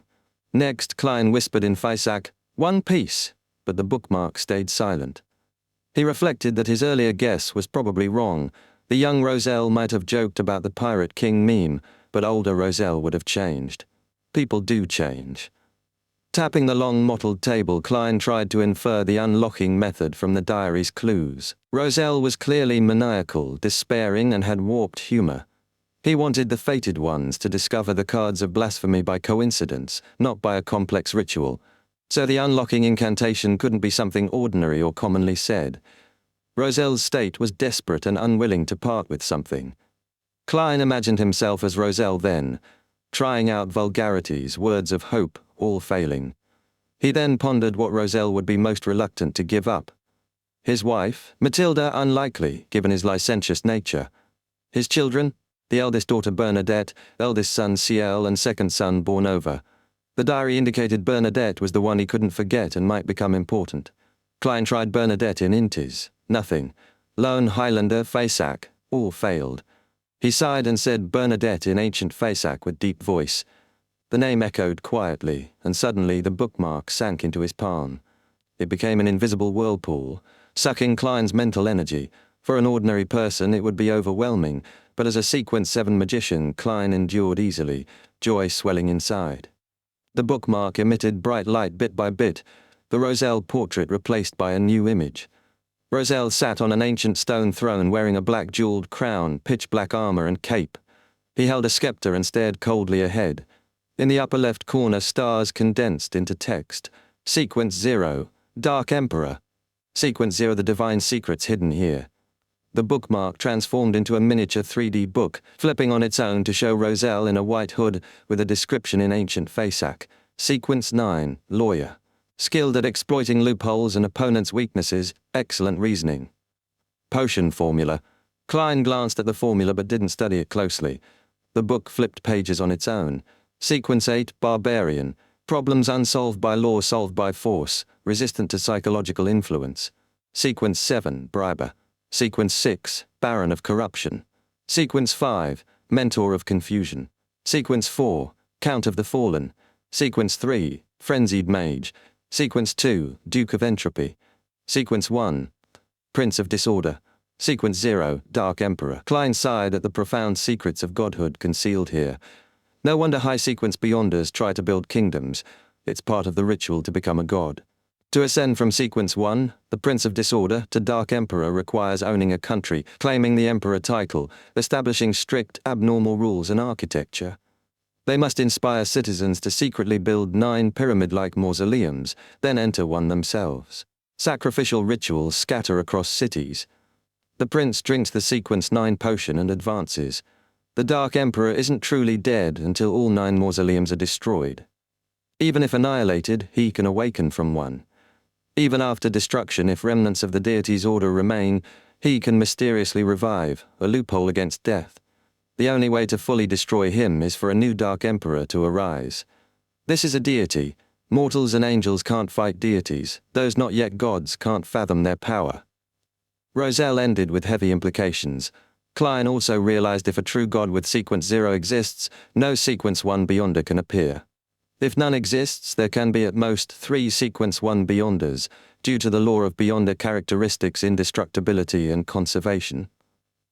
The Dark Emperor card's description showed a path gradually evolving from chaos into order. Roselle said if one held the card after advancing to high sequence, it subtly reacts to needed Beyonder ingredients, only for Dark Emperor pathway Beyonders. Too bad, Klein thought, this is useless to him now. He watched the card thin and flatten again, now showing Roselle seated as Sequence 0 Dark Emperor. He paused, sighed. This card's main value was the formula exchanges and knowledge about deities and sequences. At least as Tarot Club leader and the Fool, he was no longer empty. He now held a divine path and could produce high-sequence Beyonder formulas. Klein recalled the Beyonder gathering where a lady suspected to have artisan backing sought the barbarian potion formula. Smiling, Klein noted Roselle made every sequence in his own image, a narcissist. He wondered what the Demoness pathway card looked like. Refocusing, Klein destroyed the other bookmark he'd picked up. It was ordinary. Leaning back, he replied to Miss Justice's plea from last night. That was a card of blasphemy made by Roselle. Chapter 3D24, Imagined and Real. Adore Empress Borrow, Count Hall's home, dining room. As usual, Audrey was saying grace with her family before dinner. Praise the goddess, she ended the prayer with 4 clockwise taps on her chest. Before she finished, a thick grey fog covered her vision. A distant, dominant figure appeared, saying, that was a card of blasphemy made by Roselle. Audrey was joyful but puzzled. What exactly was a card of blasphemy? She guessed it was related to Emperor Roselle's secret deck of 22 cards, believed to be based on tarot cards, hiding divine paths, the way to become a god. Called a card of blasphemy, it linked to the blasphemy slate, a supreme treasure of the mysterious world. No wonder Mr. Fool's adorer had to confirm its authenticity carefully, to avoid alerting the church of the god of steam and machinery mistakenly. Had he succeeded? She faintly trembled as she saw a praying figure in the fog, saying respectfully, Great Fool, please convey my thanks to the authenticator. This allowed my operation to proceed smoothly. I'll raise the reward to £3,000, deductible from the £5,000 unpaid. That's the other party's share. He had succeeded quietly. No news about the museum theft, only news of the 12th serial murder victim. Raising the reward implied Mr. Fool's adorer had retrieved the bookmark with the card of blasphemy unnoticed. How cool. Though the term blasphemy might clash with her noble identity, that was her impression. Their tarot club now controlled a complete divine path. Which one, she wondered. Regardless, it was the path to godhood. Under Mr. Fool's glory, they would become the world's most powerful hidden faction. She wondered if other bookmarks hid cards of blasphemy. Controlling her excitement, Audrey spread a napkin with the maid's help and glanced at Count Hall, who habitually read newspapers during breakfast. Father, anything worth noting today?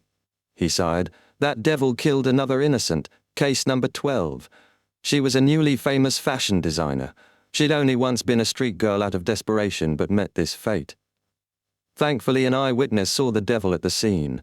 He was terrified, shouting "murder" and "save me" repeatedly. His cries worked. The devil didn't chase him. The police have locked onto the suspect and are hunting him. Audrey touched the crimson moon on her chest again. May their operation succeed. Father, that must have been horrible but funny. I hope the eyewitness won't have nightmares. That same night, Mr. Fool's adorer stole one card of blasphemy from the heavily guarded museum without alerting anyone, Audrey thought wistfully, filling in details. Royal Museum Restored Study. Captain Max Livermore of the Machinery Hive Mind Squad questioned his team. Are you sure only 2 bookmarks were stolen? He glanced at Archbishop Horamic Hayden, the Church of the God of Steam and Machinery's head for Backlund Diocese and a renowned physicist. Yes, only 2, the team member answered confidently. Max nodded, then asked Horamic, some aristocratic children touched exhibited items including 1 stolen bookmark. Should we investigate them? Horamic smiled gently. I've confirmed they aren't involved. No need. Max agreed. Horamic's mysticism and beyonder knowledge assured him. Horamic looked around and said, more than 1 person was here last night, at least 2 opposing groups. One might be higher sequence than me, the other escaped mysteriously.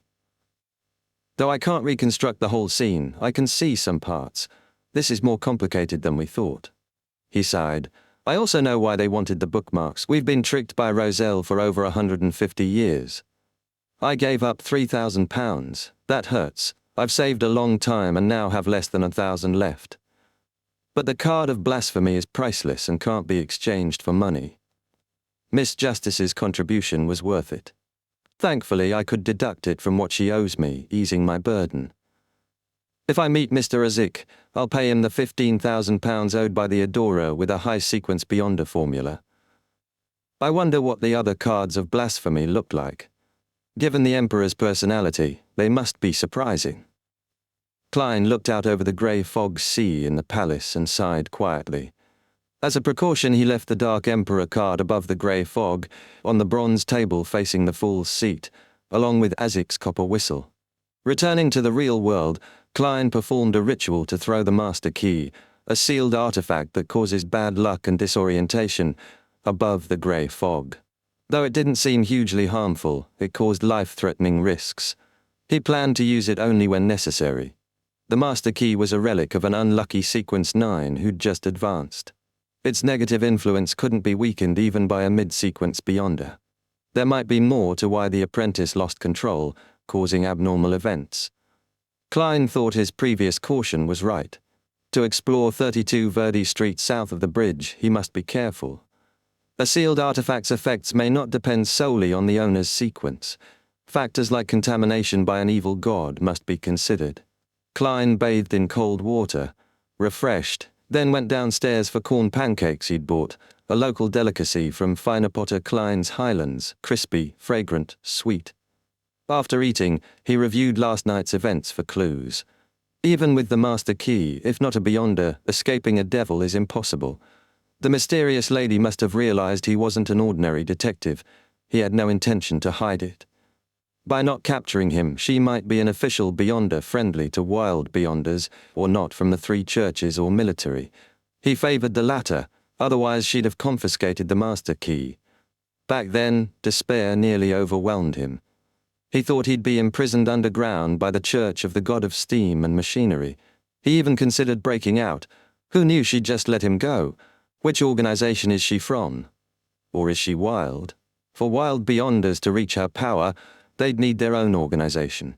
That devil dog would erase clues related to itself, including him. In mysticism, that's inseparable. That lady probably couldn't be exposed either. Clues he left escaping were likely tampered with. About the museum incident, they'd search for a special spirit body, a strange existence. What does that have to do with me, Sherlock Moriarty? Klein mocked himself as his heart calmed. He dared return home because he'd divined it in advance. He wasn't afraid the museum held unsolvable traps. Phew, this matter's ended. What now? Practice powers and scrounge a meal at the Quillard Club?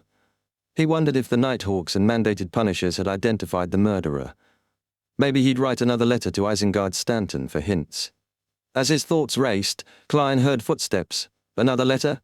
He opened the door puzzled and found a letter in his mailbox from Isengard Stanton. Chapter 325. The Equestrian Teacher's Problem. When he returned to the living room, Klein picked up a letter opener and opened the envelope before taking out Isengard Stanton's letter.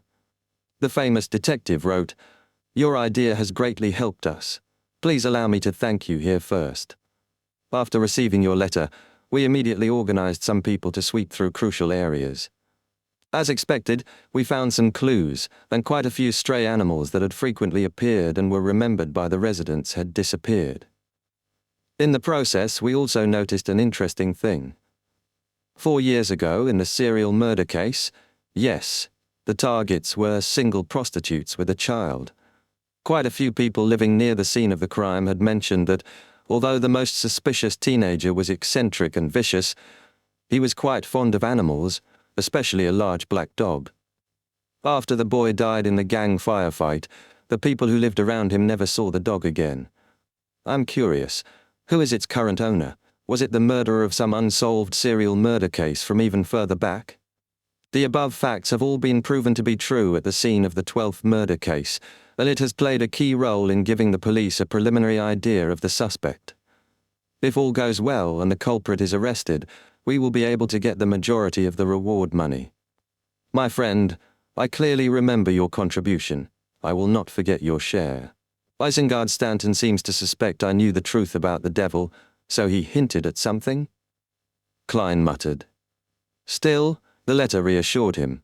The official Beyonders weren't hunting the wrong person.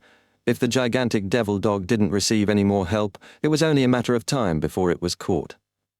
As for Isengard's idea of another master, Klein lacked proof, only a probability. In short, my part is done. The job now belongs to the Nighthawks, mandated Punishers, and Machinery Hivemind squads. Klein wrote a humble reply, ignoring the subtle hints like a regular detective. After cutting another paper figurine and sending the letter, Klein waited at the public carriage stop. The next step was waiting for the money.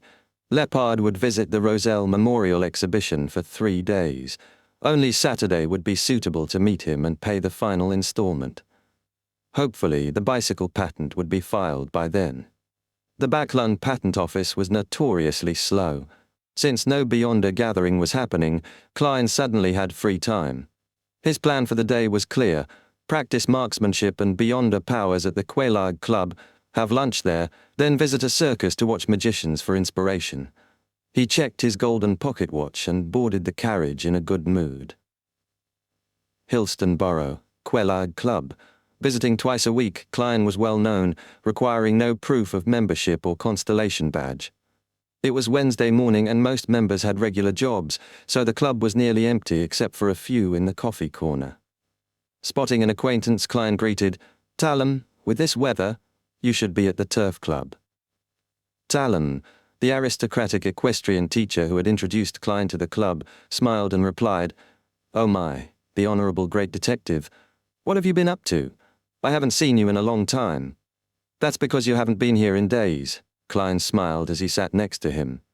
"I've been helping the police with the serial murder case. The reward is tempting, and good relations with the police matter for us private detectives." He inwardly mocked himself as just a summoned, unremarkable character. Behind them, a stockbroker discussed railway and plantation shares. Talim chuckled. This is indeed something to keep a great detective busy. After some small talk, Talim grew pensive.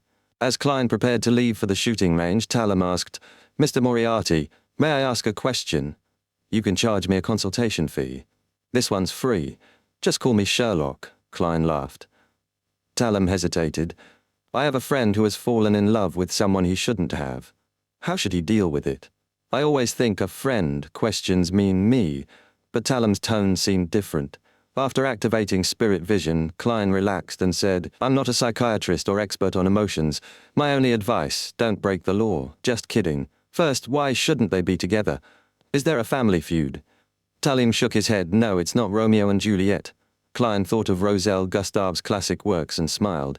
"Then why not?" Talim fell silent before saying, "I must keep it confidential.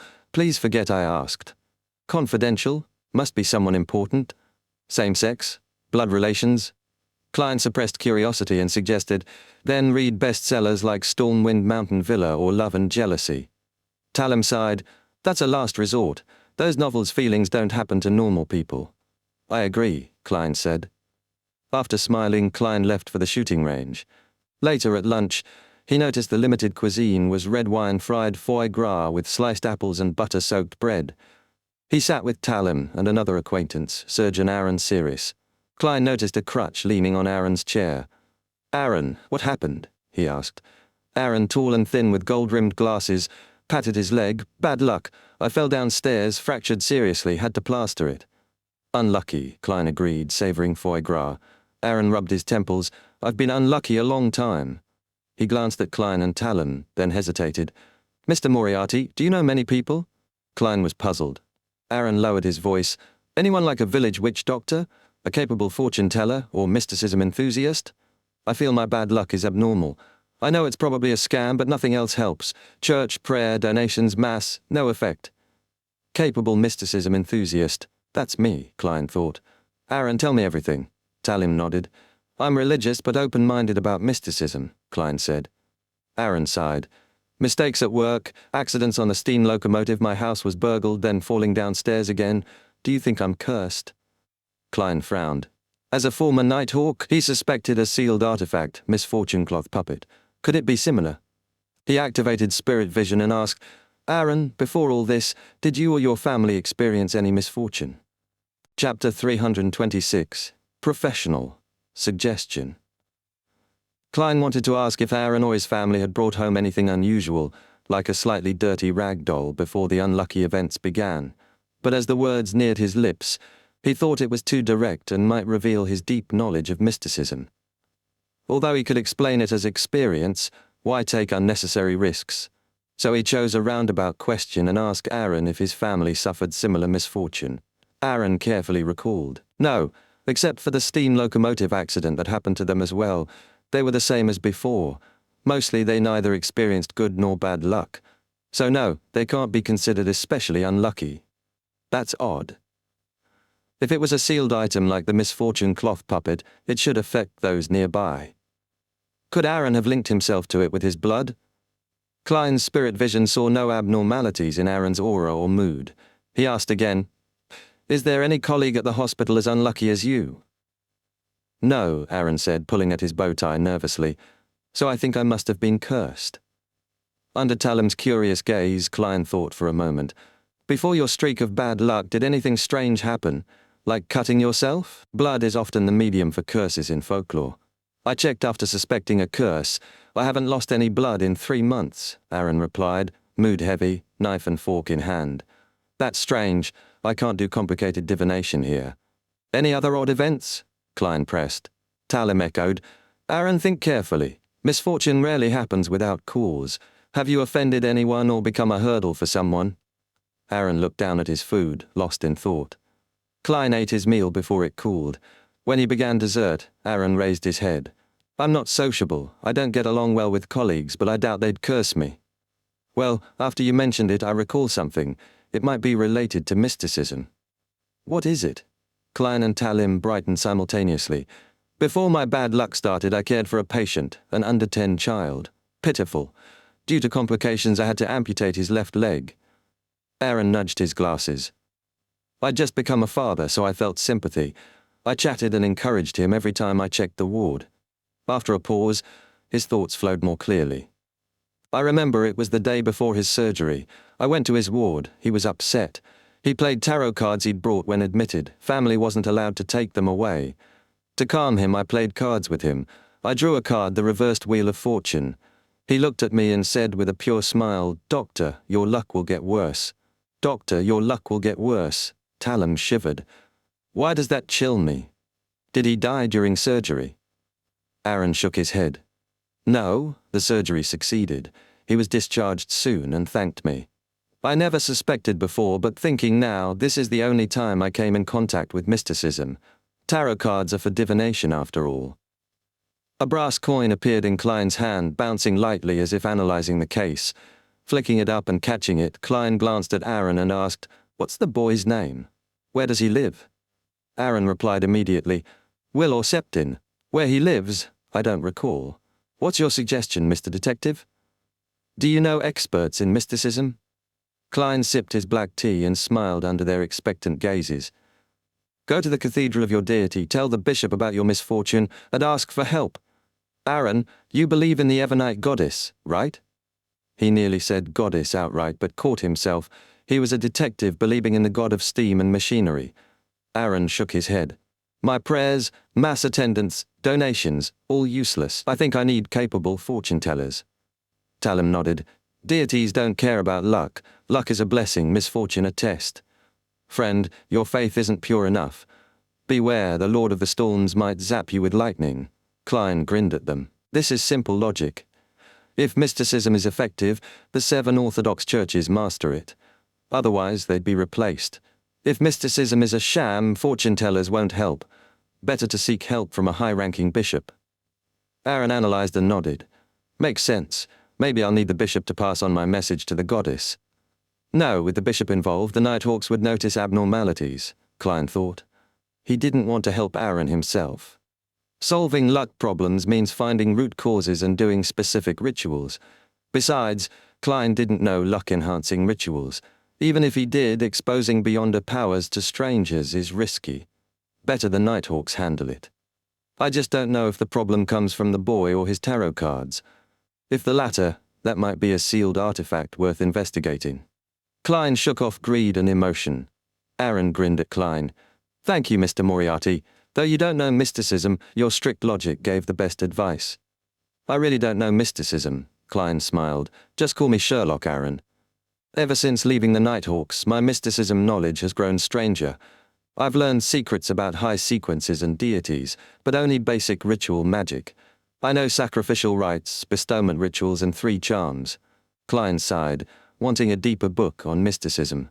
As for distinguishing Beyonder traits from evil spiritual corruption, no clues yet. After a short nap at the club, Klein took a public carriage to the Rice Circus near the Tussock River in Sherwood Borough. It wasn't a holiday or weekend, so few visitors were there.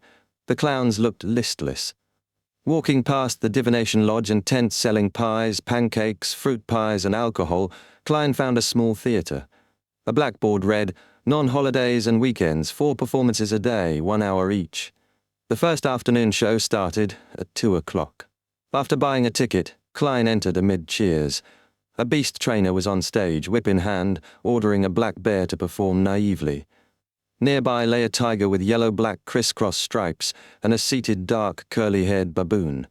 "Pa!" The bear rolled awkwardly as the trainer whipped it.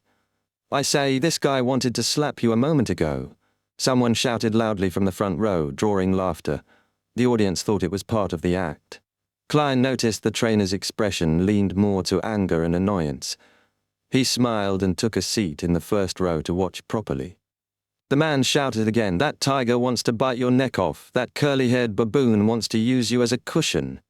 Laughter erupted, but the trainer stiffened. Even though the words sounded like mischief, Klein sensed a warning beneath. Looking back, Klein saw the speaker, a chubby-faced man in his 30s. This tone, this manner, it feels familiar, Klein murmured silently. Chapter 327, Encounter on the Road, inside the small theatre of the Rice Circus. Klein nudged his gold-rimmed glasses up and murmured almost soundlessly. Something felt familiar, and as a seer, recalling it was no problem. He pretended to close his eyes for more than 10 seconds, but was actually using cogitation to fall asleep and be reminded through his dream. The dream showed a dim room lit by a flickering candle. People wore black hooded robes and iron masks covering half their faces. Massaging his glabella, Klein opened his eyes and continued watching the beast-taming show. He recognized the revelation's source, a Beyonder gathering organized by old Mr. Eye of Wisdom. Also, there was a chubby-faced apothecary fond of sarcasm as a warning, kind-hearted but always seeming to deserve a beating. Could it be him? Unlikely. When did he learn beast-taming? According to confidential Nighthawk records, apothecaries don't have spirit vision like seers who can distinguish emotional colors so well. Though apothecaries are good at aura color. Klein's thoughts drifted, but didn't spoil the performance. Spirit vision showed unstable emotional colors in the black bear, tiger, and curly-haired baboon. With more provocation, they might rampage. This confirmed the chubby man wasn't causing trouble. He could read the animal's thoughts and impulses. The beast trainer's face darkened with anger but acted gentler, and the show ended without incident. Next came a simple comedic skit, then the magician's turn. The magician wore a tuxedo, matching bow tie, and large top hat. Upon appearing, he spat fire, earning applause. A simple trick, Klein, with sharp eyes from watching magic lessons, grasped its gist instantly. Then the magician did classic acts: escape, dove releases, flowers, card tricks. Klein thought he could see through them all, but was surprised. His attention was drawn where the magician wanted, causing him to miss key details. No beyonder powers, but the magician's technique fooled him. The key was attention diversion, the magician's second rule. Klein knew he had to act the trick himself to test this. The magician's performance ended amid applause, reaching the theater's peak energy. The third rule: a magician needs applause. Klein chuckled to himself. Shortly after 3, Klein adjusted his black double-breasted frock coat collar and left. He avoided the chubby man. Approaching suddenly might cause an extreme reaction. He took a tracked public carriage back to Minsk Street. The carriage had 2 floors, each with some passengers.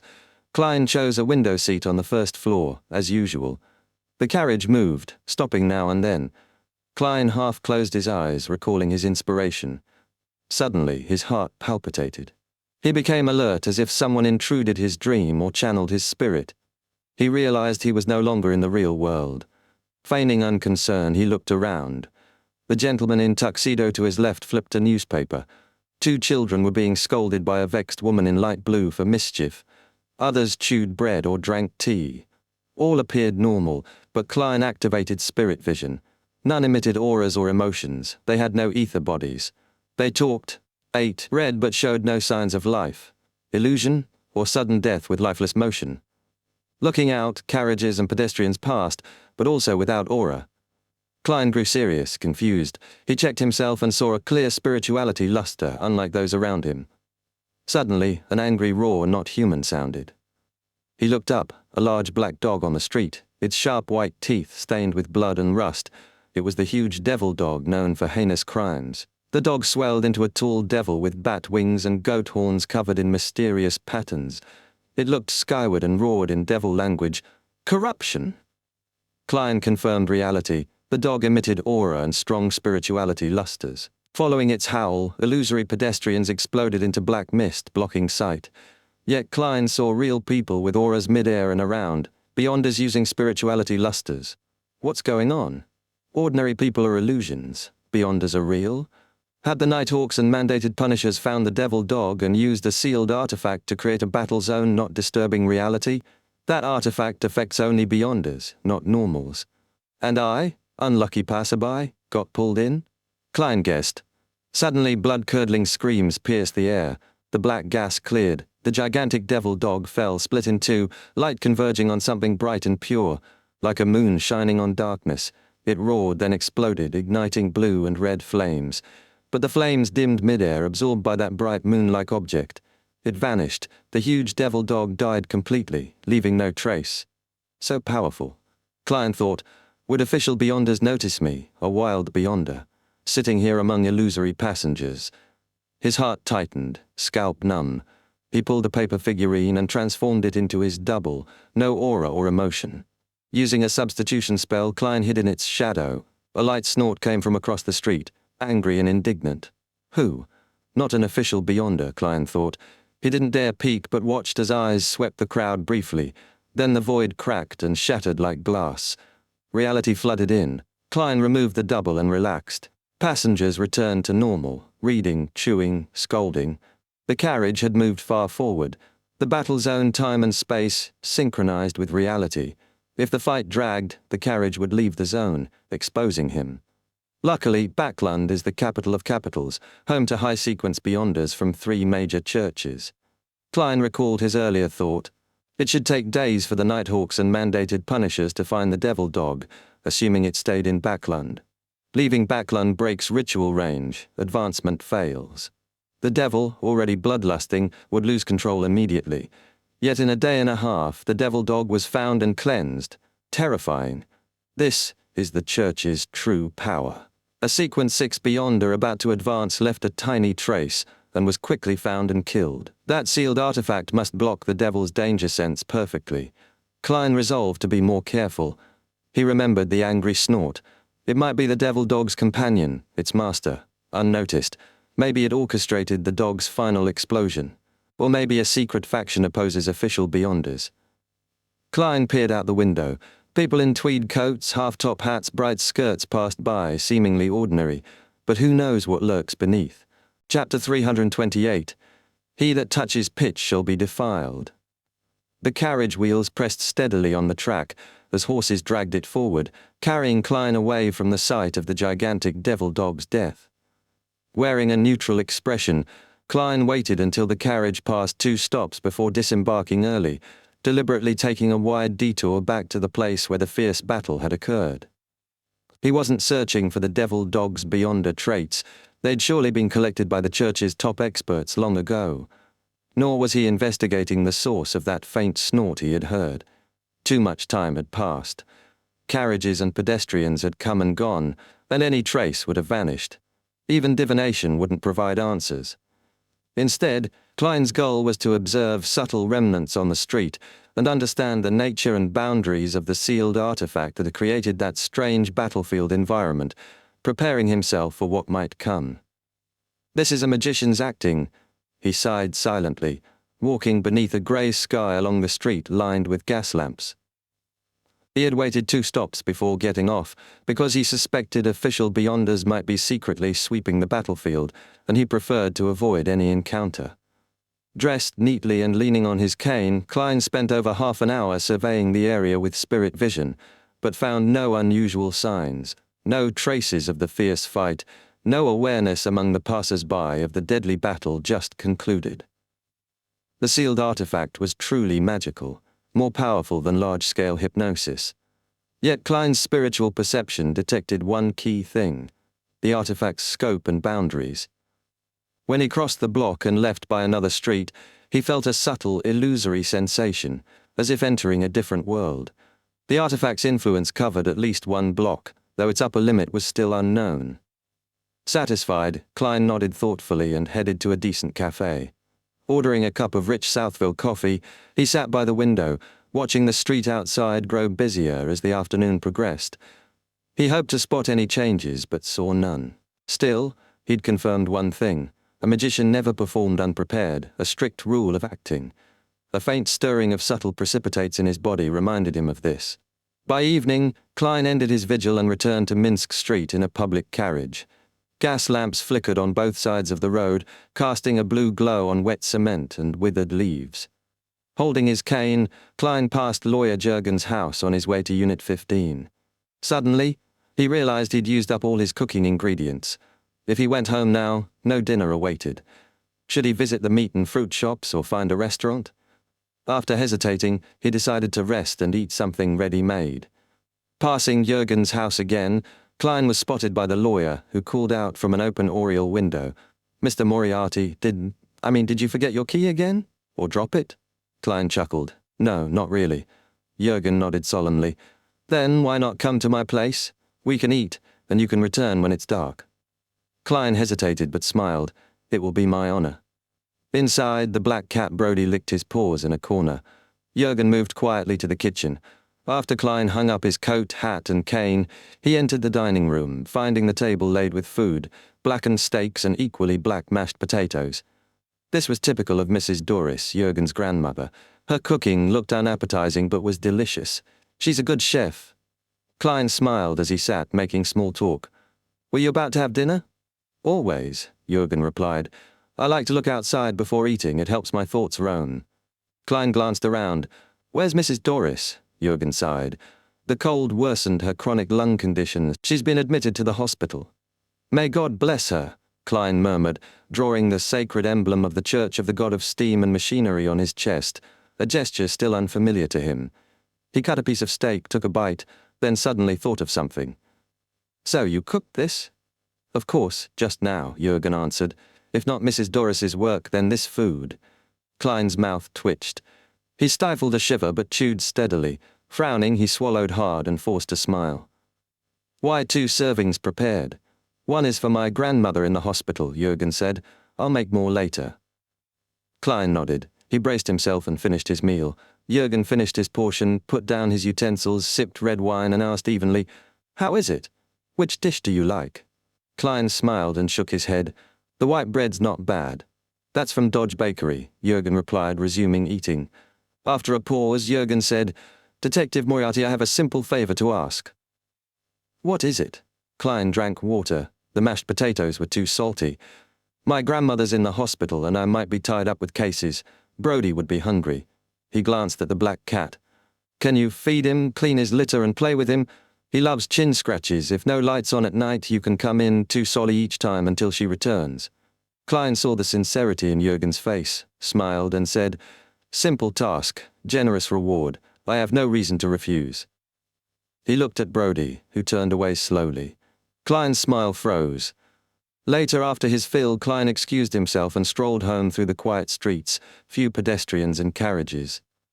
Walking beneath the gas lamps, he slowed, the black shadow at his feet matching his pace. Passing the Sammers' brightly lit home, he heard chatter and laughter inside. Next door, Unit 15 was dark and silent. Sighing, Klein quickened, pulled out his key and opened his door. Checking the mailbox out of habit, he found a letter. No stamp.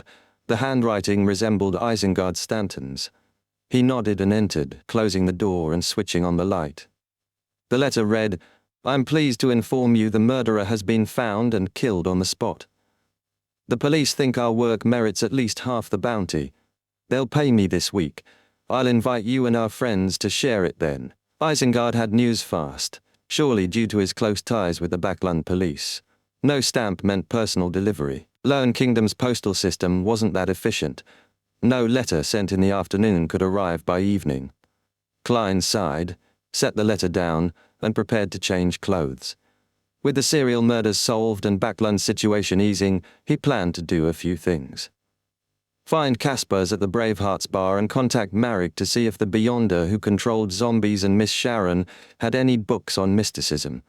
If he guessed right, they were defectors of the Rose School of Thought, former official members knowing plenty about mysticism. Now, Klein had enough money to buy their knowledge. He touched his wallet, hopeful. Chapter 329, Claw Marks Backland Bridge Area, Bravehearts Bar. Klein pressed down the cap on his head, carefully protecting the wallet inside the pocket of his greyish-blue worker's jacket. He weaved through the crowd gathered around the boxing ring and headed for the bar. Kaspars Kalinin, the black market arms dealer, wasn't visible. He's either playing cards or billiards. Klein thought, nodding to himself. He sat at the bar and said, "Half and half." He'd seen someone drink this mix before and figured it might suit his palate better than pure malt beer. At least it's better than pure malt beer. The bartender glanced up. "Which 2 alcohols do you want mixed?" "Different choices, different prices." The typical one will do. The last time he'd seen someone drink it, it was made with the worst quality alcohol. The whole glass cost only 2.5 pence. 4.5 pence. The bartender watched Klein place brass coins on the bar, then went back to mixing. He added casually, "You here for Caspers? He's not here anymore. His business has been snatched." "Huh?" Klein wasn't expecting that. Before the bartender could reply, a man with a protruded mouth next to him laughed. "Yes, we've chased Caspars away. How can a lame old man like him do such a business? If you need anything, come to us. Find our boss." A gang war? Klein instinctively wanted to reject the man's suggestion, but then he considered another possibility. Could the Rose School of Thought have deliberately enlisted a gang to suppress Caspars, forcing Marek and Miss Sharon into a trap? It was quite possible. Caspars had been working here as a black market arms dealer for a long time. He wasn't someone who could be driven out easily. With the recent serial murders, the tense atmosphere in Backland made the Rose School or other factions wary of recklessly killing or using spirit mediumship on Marek and Sharon. Such bloodshed would be costly, and without solid proof, these factions wouldn't risk it. Klein swallowed his words and asked, "Can I first get a quote before deciding whether to purchase?" He planned to observe this new faction quietly. If he found weaknesses, he could use them to help Caspars and the defectors. Klein didn't want conflict, only observation through normal channels so no risk was involved. Yes, the only requirement is... The man made a zipping motion in front of his protruded mouth. No problem. Klein answered. He saw his half and half waiting and the bartender taking the coins. Without wasting it, he tipped his head and drank. His brows furrowed. It's not what I thought. The spirit's too strong, the grape flavor's too mild. He set down the glass and followed the man to the third billiard room where Casper's used to stay. At the door, Klein thought, this is a trap. Have Marek and Sharon hunted for so long been caught unaware? They wouldn't show up, surely. But Casper's knew more than one Beyonder and had multiple contacts. That complicated things. The man stopped at the billiard room door and Klein almost bumped into him. Don't talk nonsense later. Our boss doesn't have a good temper. Everyone in Backlund Bridge and East Borough knows this. All right. Klein nodded. Satisfied, the man pushed open the door. Inside, Klein saw a burly man with a full beard hanging from a noose, feet off the ground, tongue protruding, face purple and contorted. Boss, the man with the protruded mouth cried out in disbelief. As the tense atmosphere in Backlund broke, someone had acted. Klein tilted his head, then solemnly traced a triangular sacred emblem on his chest. May he find peace with God. I hope his temper is cured as a result. The man didn't hear him. He shouted, Boss! Murder! Boss is dead! Klein took 2 steps back as the shrill voice echoed and activated spirit vision. Nothing unusual except billiard balls scattered on the floor. Had a Beyonder killed Casper's? What would the faction who set the trap do next? Quietly, Klein slipped away into the crowd as other gang members swarmed in. He glanced toward the kitchen, then slipped through the back door. Cold wind greeted him, causing a shiver. A faint smell of blood lingered. He paused, flicked a copper penny into his palm. It landed heads. Putting the coin away, he walked carefully toward the direction his spiritual sense indicated. He reached a dark corner, unlit by street lamps. The smell of blood grew stronger. Under weak moonlight, Klein nearly gasped. The floor was strewn with bloody thighs, calves, boots, ribs, arms, eyeballs, a heart and other human parts. On the wall hung pale red intestines against a bright red background with milky white markings. Klein felt like he was looking at a human slaughterhouse. Is the murderer mocking the Nighthawks, mandated punishers and the others? This is so over the top that the police will immediately hand the case to them. Klein thought, resisting nausea. He moved to the opposite wall and saw deep, sharp scratches. The claws matched those of the transformed devil dog. Could another still be alive? No. I understand now. The dead man was the Beyonder who killed the gang leader. The faction that set the trap had finished him. According to Little Son's description, Klein suspected this faction was the Rose School of Thought, which grasped the prisoner pathway, the mutant pathway. One mutant type was the werewolf. This matched the crime scene perfectly. It also indirectly confirmed that Miss Sharon and Marek were defectors of the Rose School. Calmly, Klein retreated step by step. He confirmed no Beyonder characteristics were present, though they could appear later. He turned to another street, planning to inform the police to prevent panic among commoners who might suspect a ferocious beast in Backlund. Not wanting trouble over greed, Klein didn't wait to see if a Beyonder would manifest. At the alley's end, a brown carriage approached and stopped before him. Klein narrowed his eyes, ready for a fight. Neither his seer's intuition nor Clown's battle sense warned him. The carriage window slid open, revealing a pale face with a hint of madness and deep malice in brown eyes. It was Marek, the zombie-controlling Beyonder and Sharon's companion. He wore only a white shirt and black vest, unbothered by the cold. He gestured for Klein to board. Klein hesitated, wanting to use his spirit pendulum to divine the situation. At that moment, a figure appeared behind Marek, a regal-looking woman in black with a small hat. Blonde Miss Sharon with cold blue eyes. She could easily harm him, appearing silently from the wall behind him. After a moment, Klein took 2 steps forward, opened the carriage door, noting its details, and sat down. The carriage began moving slowly. Its destination was unknown. "Why did you come here?" Sharon asked simply. Klein answered frankly, "I wanted to contact the both of you and ask if you have any books on mysticism. It would be best if they went in depth. As you know, I lack such knowledge." Marek looked at him with malice and said in a hoarse, low voice, "We do have a lot of knowledge regarding mysticism, such as Shaman King Klarman's Book of Secrets, But what can you use to trade for it? Shaman King? Which pathway and sequence is that? Klein thought, then carefully said, I can trade for it with gold pounds, or do you need anything else? Sharon looked at him coldly and replied stoically, Help, we'll use your help as barter. Chapter 330, Sharon and Marik's Philosophy Help? Klein repeated the words silently, momentarily a little stumped. When Sharon had taken on the mission of protecting him for 3 days, it was mostly because of the money. For a Sequence 5 expert to accept such a mission was rare, possible, but unlikely. Back then, Klein was desperate and clung to any hope. He felt grateful for her help, even if it was motivated by money. But that was all.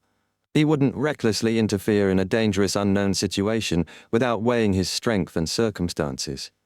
Klein's original plan was that Little Sun's mysticism knowledge belonged to the pre-cataclysm era. Ancient gods then had no overlap with the current 7 gods or evil gods, so their mysticism systems differed greatly. Even if he knew the details, he wouldn't try them without verification. Like the sacrificial ritual from before, he figured out the procedure but waited for Mr. Azik's reply before testing it to avoid surprises.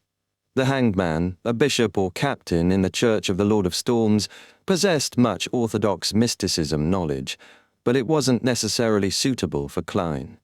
Not all rituals could be done by praying to oneself, and he had to consider the spiritual burden of self-prayer. So Klein turned to former secret organization members, Sharon and Marik. Their knowledge was more suitable for wild beyonders and included many unorthodox, strange but effective methods. This didn't mean he'd give up exchanging information with the Sun and the Hanged Man.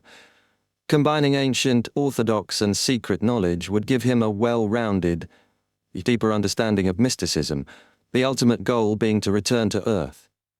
The more comprehensive and deeper the knowledge, the better. Of course, the prerequisite was to get rid of Ince Zangwill and avenge himself and the captain. Klein looked at Sharon and Marik with a faint smile. I need to know what kind of help you want before I can consider agreeing. I won't, nor can I, joke about my life. Sharon, wearing a small black hat, nodded slightly.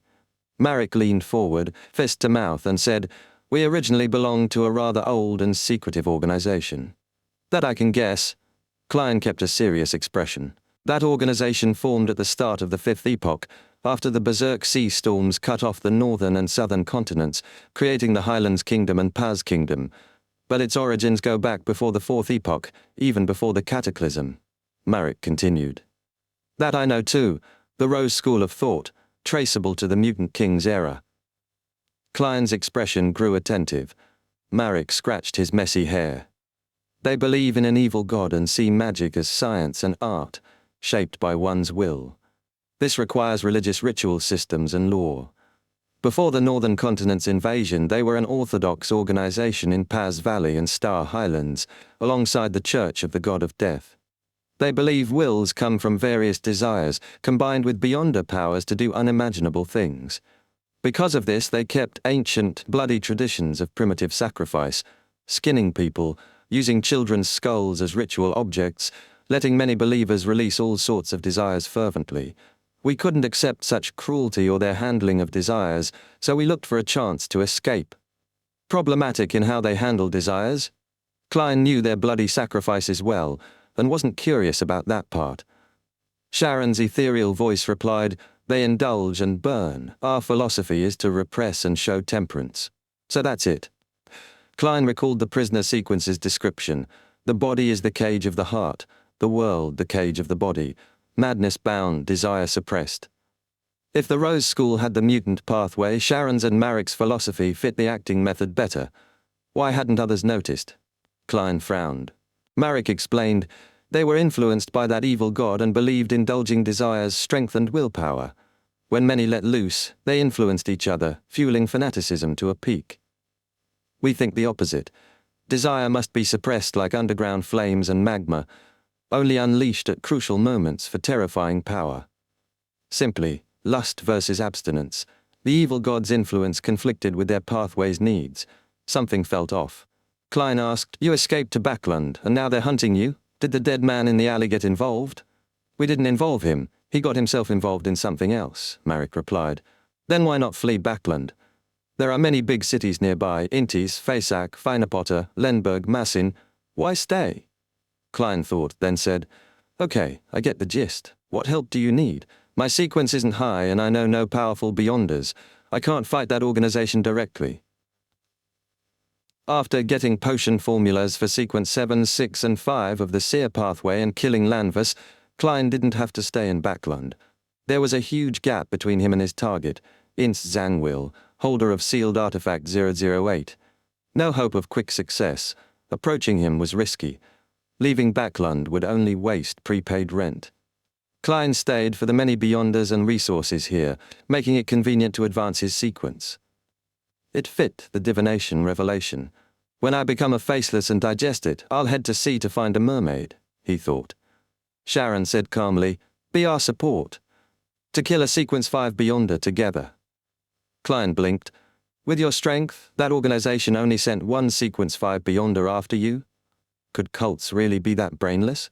She answered, pale but delicate. He has a sealed artifact greatly restraining me. The person in charge is a high sequence beyonder.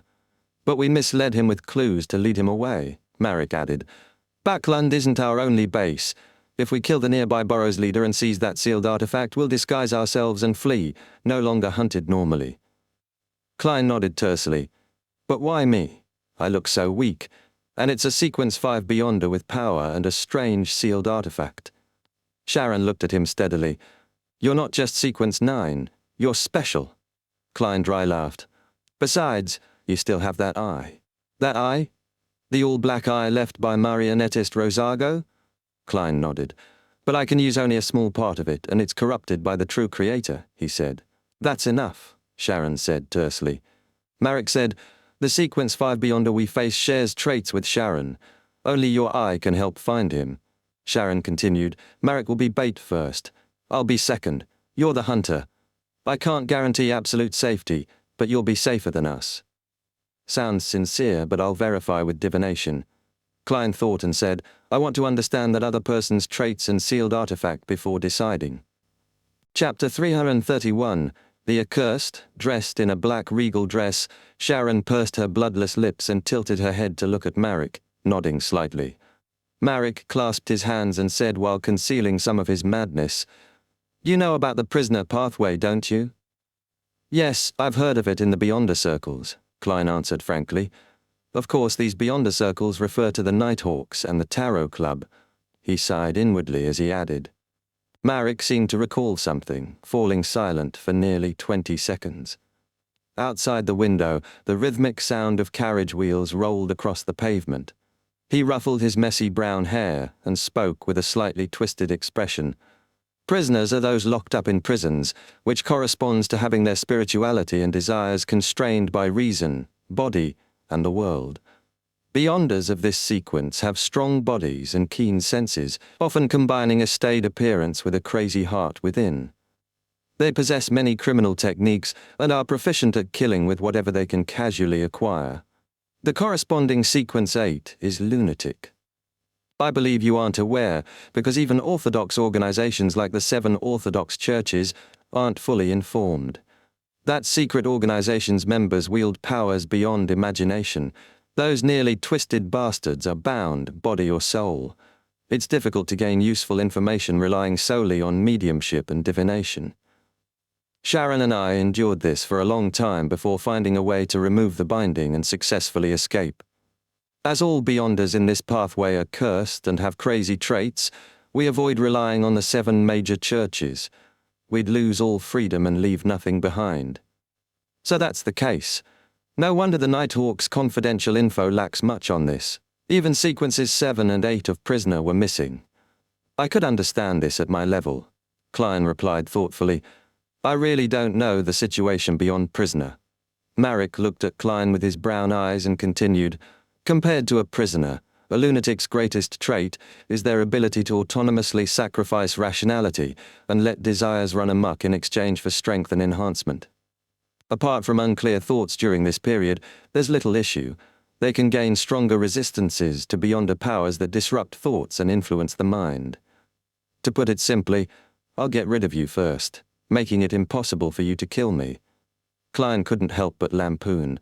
From this sequence onwards, the curse appears gradually. Lunatics easily lose control, Marek said as his facial muscles twitched. Isn't that obvious? A person whose mental state is at a nadir or abnormal frequently would have a high risk of losing control. Klein thought.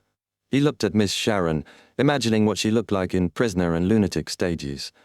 Throughout, Sharon maintained her ghostly, silent, ethereal state. Seeing Klein silent, Marek exhaled slowly.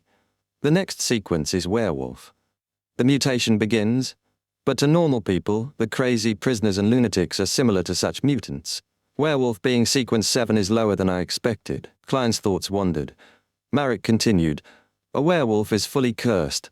Every crimson full moon, they lose part of their sanity, grow black fur, and their bloodlust and desire for tasting blood peak.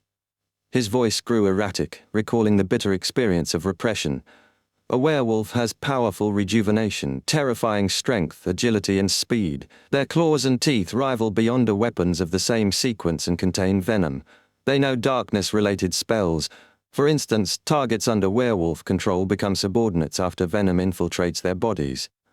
They turn into werewolf-like monsters with very short lifespans. Klein made a pertinent conclusion. At sequence 7, the werewolf excels in combat ability. A werewolf unable to suppress instinct and bloodlust during full moons turns cold and twisted, gradually losing normal human feelings, Marek added with undisguised pride.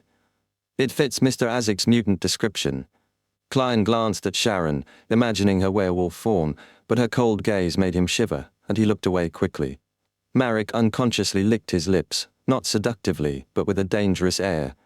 His gaze lost focus briefly, lost in recollection. After a few seconds, he said, I'm at sequence 6, zombie.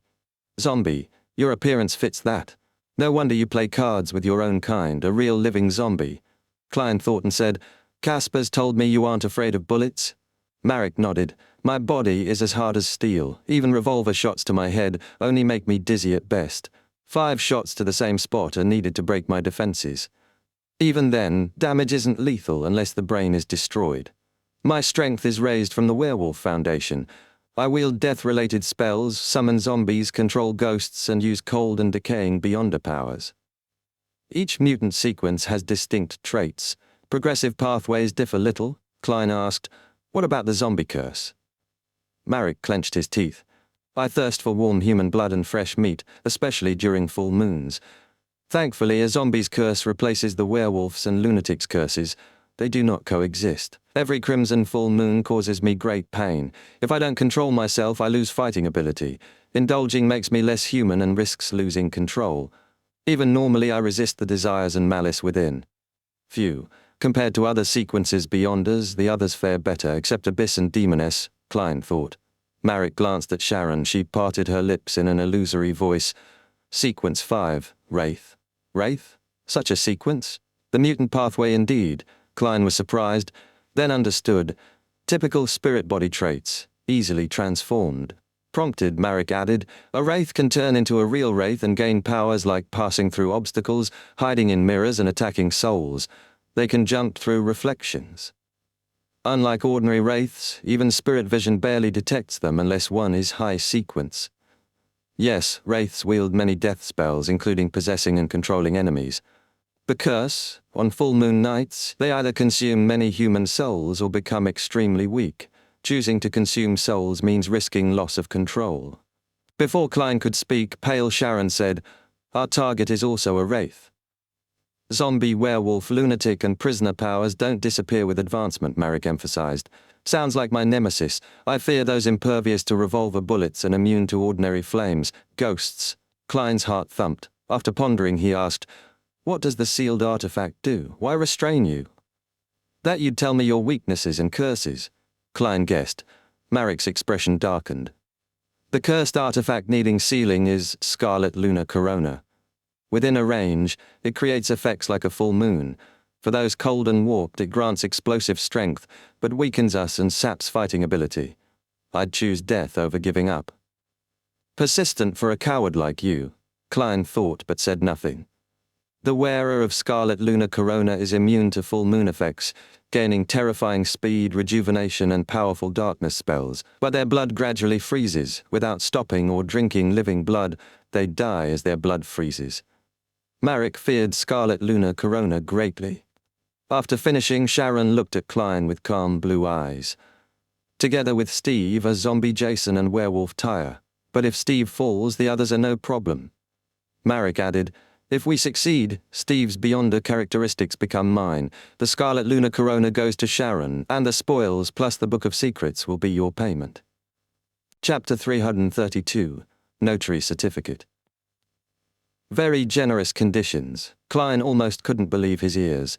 Although the most valuable items were the Sequence 5 Beyonder characteristic and the powerful sealed artifact, the rest weren't bad either. It was impossible for a Sequence 5 powerhouse to only have organizational sealed artifacts, and if any of the Sequence 6 zombie or Sequence 7 werewolf remained, it would be a bountiful harvest. Klein leaned back, pretending to think to suppress the sudden greed in his heart. "Your conditions are indeed satisfying," he replied, then asked, "Who is Shaman King Klarman? What kind of information is recorded in his Book of Secrets?" Marek rubbed his temples. The Shaman King can mean both a high-sequence job and an outstanding person controlling powers of darkness, the moon, and the strange, one who surpasses his peers. Klarman is both. He was active in the southern continent during the early Fifth Epoch, then disappeared, maybe hunted by the Church of Death or our secret organization, or died of old age somewhere unknown. His Book of Secrets includes knowledge like secret contracts, rituals, alchemy, astrology, symbolism, natural interaction, and so on. Even an ordinary person who gets it can become an expert in mysticism, relying on natural spirituality to accomplish a few Beyonder feats without potions. The price is slow mental illness, the burden their spirituality can't bear. Sounds good. Just what I need. However, this mission is not only difficult but involves a secret organization over 1,000 years old. Klein was silent but chose to follow his heart. "I wish to have some time to think it over. This is a very serious and dangerous matter. I can't be impulsive. I will give you my answer tomorrow morning at 9 o'clock. Come to my house. You know the address." He looked at Sharon, suddenly nervous. They had revealed so many important secrets and problems. If he didn't agree now, would he be silenced? Or would they follow him until he decided? Then, how could he go above the grey fog to make the divination? Sharon, wearing a black regal dress, looked at Klein quietly, no anger, doubt, or emotion in her blue eyes. She suddenly pulled out a folded orange-yellow paper covered with sun symbols and magical labels, framing an empty zone that gave off a warm, stable feeling. As soon as he saw it, Klein recognized the notary certificate from marionettist Master Rosago. Back when they divided the spoils of war, Sharon had taken this mystical item. The pale, delicate Sharon handed it to Klein and said in a refined voice, "Press your hand here. Promise not to divulge what you just heard." Klein exhaled and nodded seriously. "All right." He pressed his palm against the blank area and said, "I promise I won't tell anyone what I just learned from Miss Sharon and Mr. Marek." As he spoke, the symbols lit up warmly, forming a glowing seal that pressed down on his palm and covered the blank zone. A warm current passed through him. Klein felt a subtle, invisible connection to the certificate. Back then, the ability mimicked by old Mr. Eye of Wisdom really does belong to a notary, he recalled. "I'm done." Klein returned the certificate. Sharon nodded calmly and disappeared quickly from the carriage. Marek, still suppressing malice in his eyes, tapped the carriage wall. The carriage slowed and stopped. Zombies drove it, shadows served as attendants. It was very Marek style. After activating spirit vision, Klein took off his cap, pressed it to his chest, bowed slightly, and got off. The street was quiet. Several lamps were broken and unrepaired. Klein went first to his one-room East Borough apartment, then back to 15 Minsk Street, and pretended to make 2 divinations. First, should he accept this commission? Second, was it dangerous and how much? He didn't pay close attention. Mutant pathway wraiths could transform into spirit bodies, interacting directly with the spirit world, possessing natural divination and anti-divination powers, so the revelations were often off or distorted. After finishing, Klein read newspapers and books, practiced Beyonder powers in the activity room, washed up and went to sleep. Nothing unusual. At 4:10 in the morning, Klein suddenly woke and jumped out of bed. He found a candle, built a wall of spirituality, and quietly began summoning himself. He took 4 steps counterclockwise and rose above the grey fog but didn't rush to respond to the prayer. Sitting in the fool's high-backed chair, Klein focused on the long bronze table's surface, where the all-black eye, Azic's copper whistle, the dark emperor card, and the dark figure of Roselle holding a scepter rested. His mouth twitched as he stretched out his right hand and turned the card of blasphemy upside down. What I can't see can't hurt me. Conjuring pen and paper, he took off his topaz pendulum and repeated the 2 divinations. The first pendulum spun clockwise steadily. Accept the commission, but it's not absolutely necessary. The second swung counterclockwise with great amplitude and frequency. Danger, considerable danger, but not life-threatening if handled properly. Phew. After a pause, Klein remembered a hunch. Perhaps every magician needs to perform. Otherwise the potion would be mage, not magician. The key to never perform unprepared is both preparation and performance. This might not be just combat. Diverting the enemy's attention and getting applause both imply performance. As long as he found the right solution, disguised well, and handled things perfectly, it would be hard for the Rose School to find him. Many thoughts flashed through Klein's mind.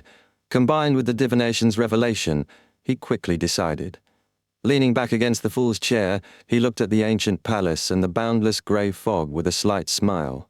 Then, let's have a grand performance. He took the all-black eye and Azic's copper whistle and responded to his own prayers. The next morning was Thursday. Klein, having bought ingredients early, prepared homemade finer potter noodles, closer to noodles with meat sauce. He went to the door to take the day's newspaper from the mailbox. As he ate, he found a notice of a Beyonder gathering in the Backlund Morning Post. As expected, once the tense situation resolves, the gatherings begin. Klein smiled and said to himself. At 9 o'clock, he took out his golden pocket watch, opened it and looked. Facing the empty living room, he said to the oriel window, I'm willing to provide help. The conditions are exactly as you said, but that's only if you give me a few more days. He paused, then smiled. I need to make some preparations. Only Klein was in the living room when suddenly an illusionary voice rang out. Okay. After you've finished preparing, you can pay the bar a visit.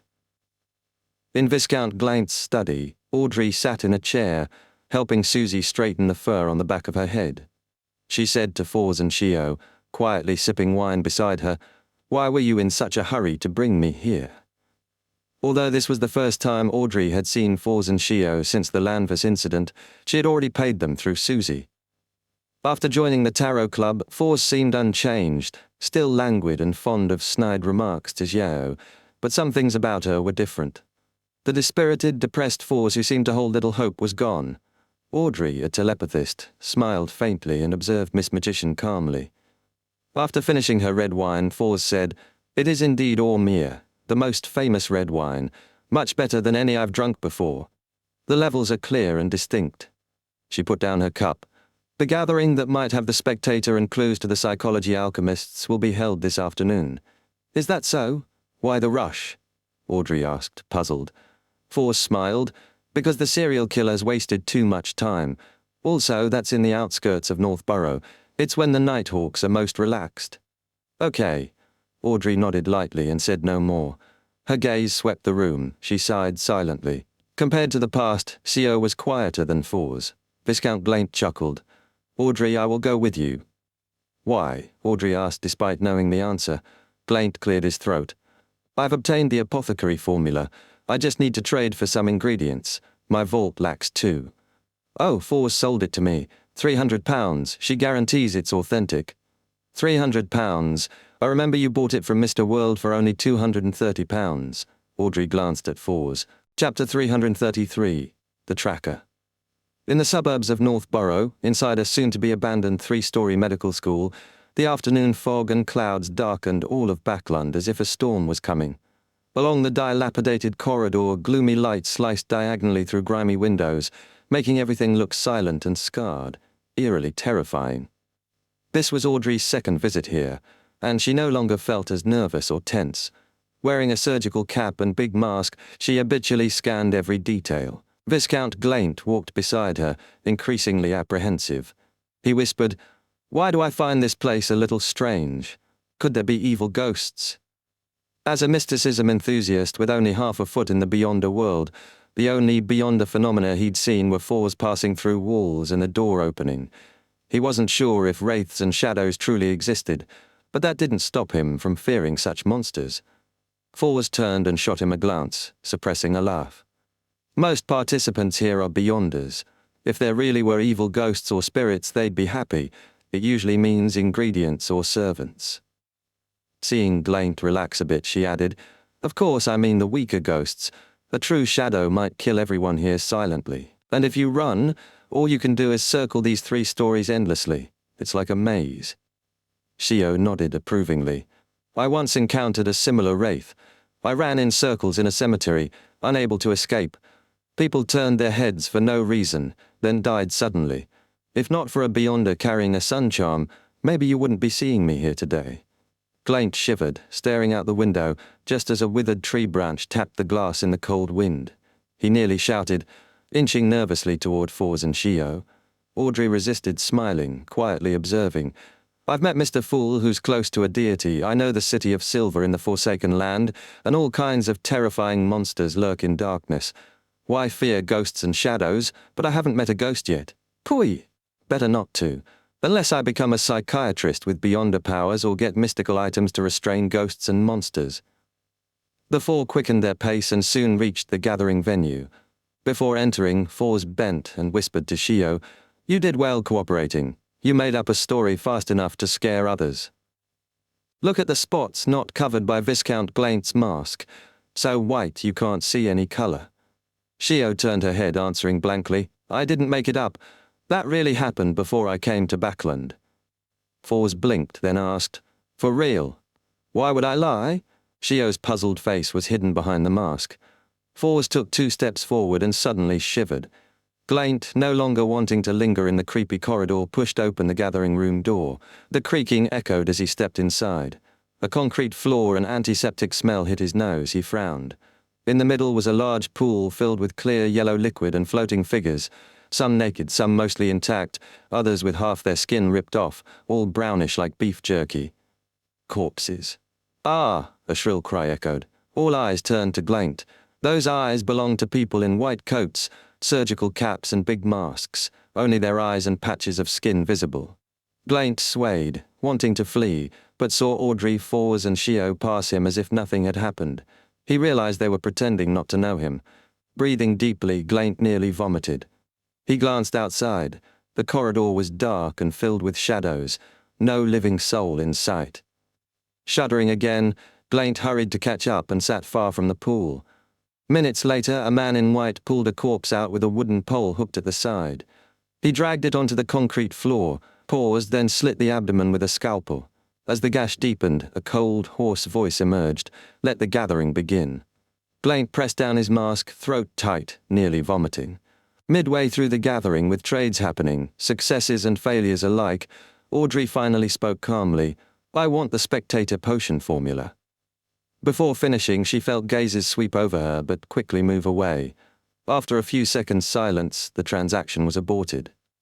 Around 4 in the afternoon, night approached. Why was there nothing at all? Glaint slumped against the carriage wall, sighing. This Beyonder gathering left a deep impression, making him feel like he'd taken a huge risk. Still, he couldn't buy the horn of an adult flying unicorn or the venom crystal of a royal jellyfish. Fours pursed her lips. That's normal. Although Backland is easiest for ingredients, if you miss some gatherings, you might not find what you want for a long time. It takes luck or patience. Mr. Viscount, think about Miss Audrey's spectator potion. She hasn't gotten any clues yet. Sometimes you find ingredients but lack money. Shio thought bitterly. Audrey consoled Glaint, "When I get back, I'll search my family vault. Maybe there's something you want." She had brought the rainbow salamander's pituitary gland but lacked Farsman Rabbit's spinal fluid, so she exchanged it for £320 cash to prepare for Susie's advancement. Glaint nodded. Just as he was about to speak, Shio straightened, frowned, and said, "It seems someone is following us." I trust your intuition. What do we do now? Fours asked, scanning around. Following us? Why?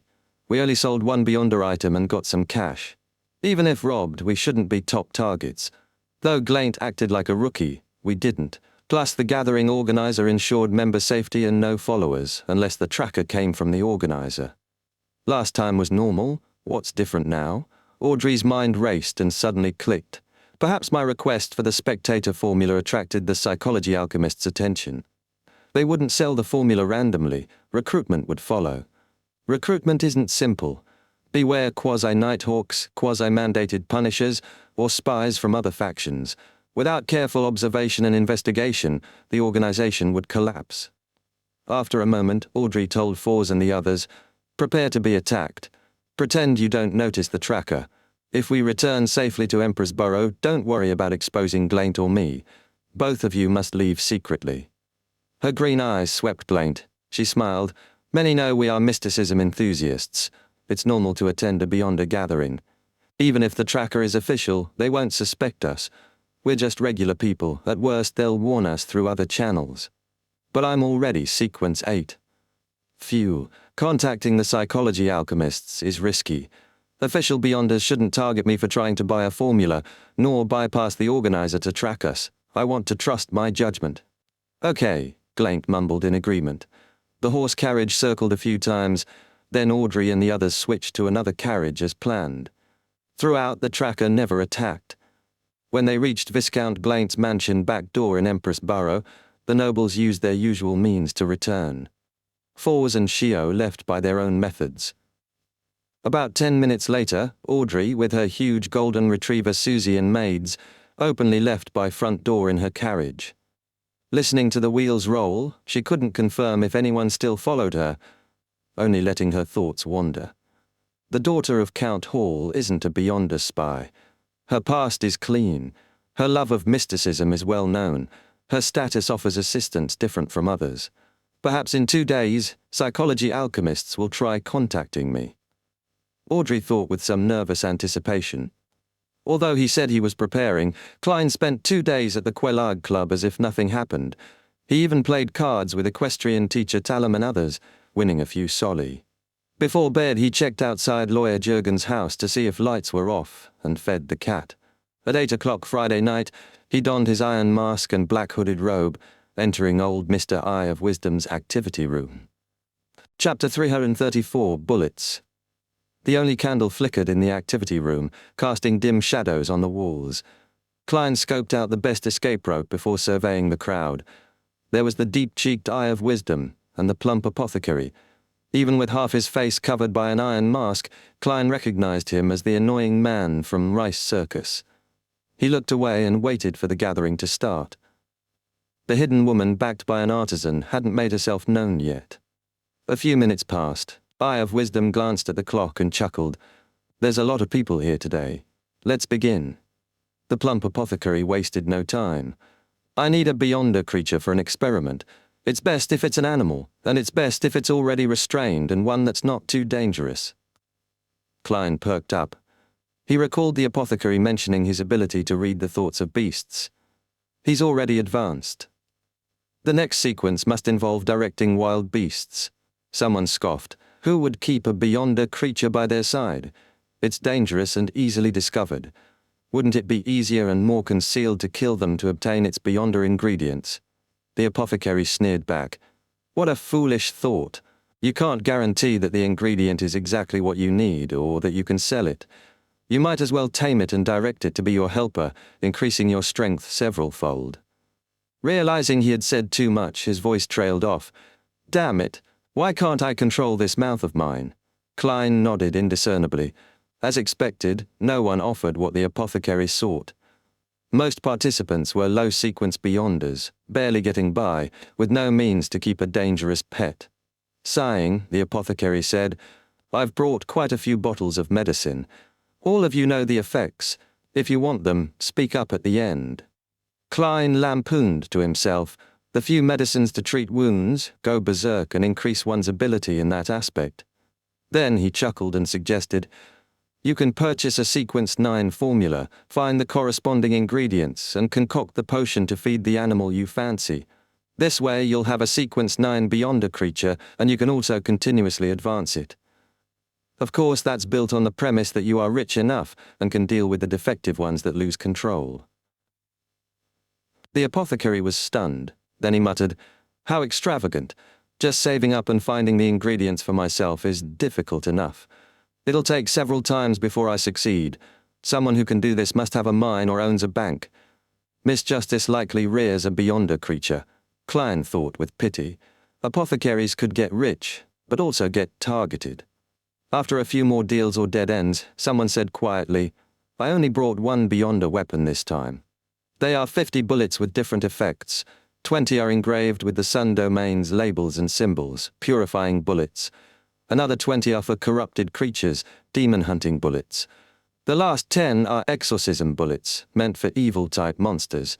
Their effects can last over 18 months. 50 bullets for £500 or the Barbarian Potion formula.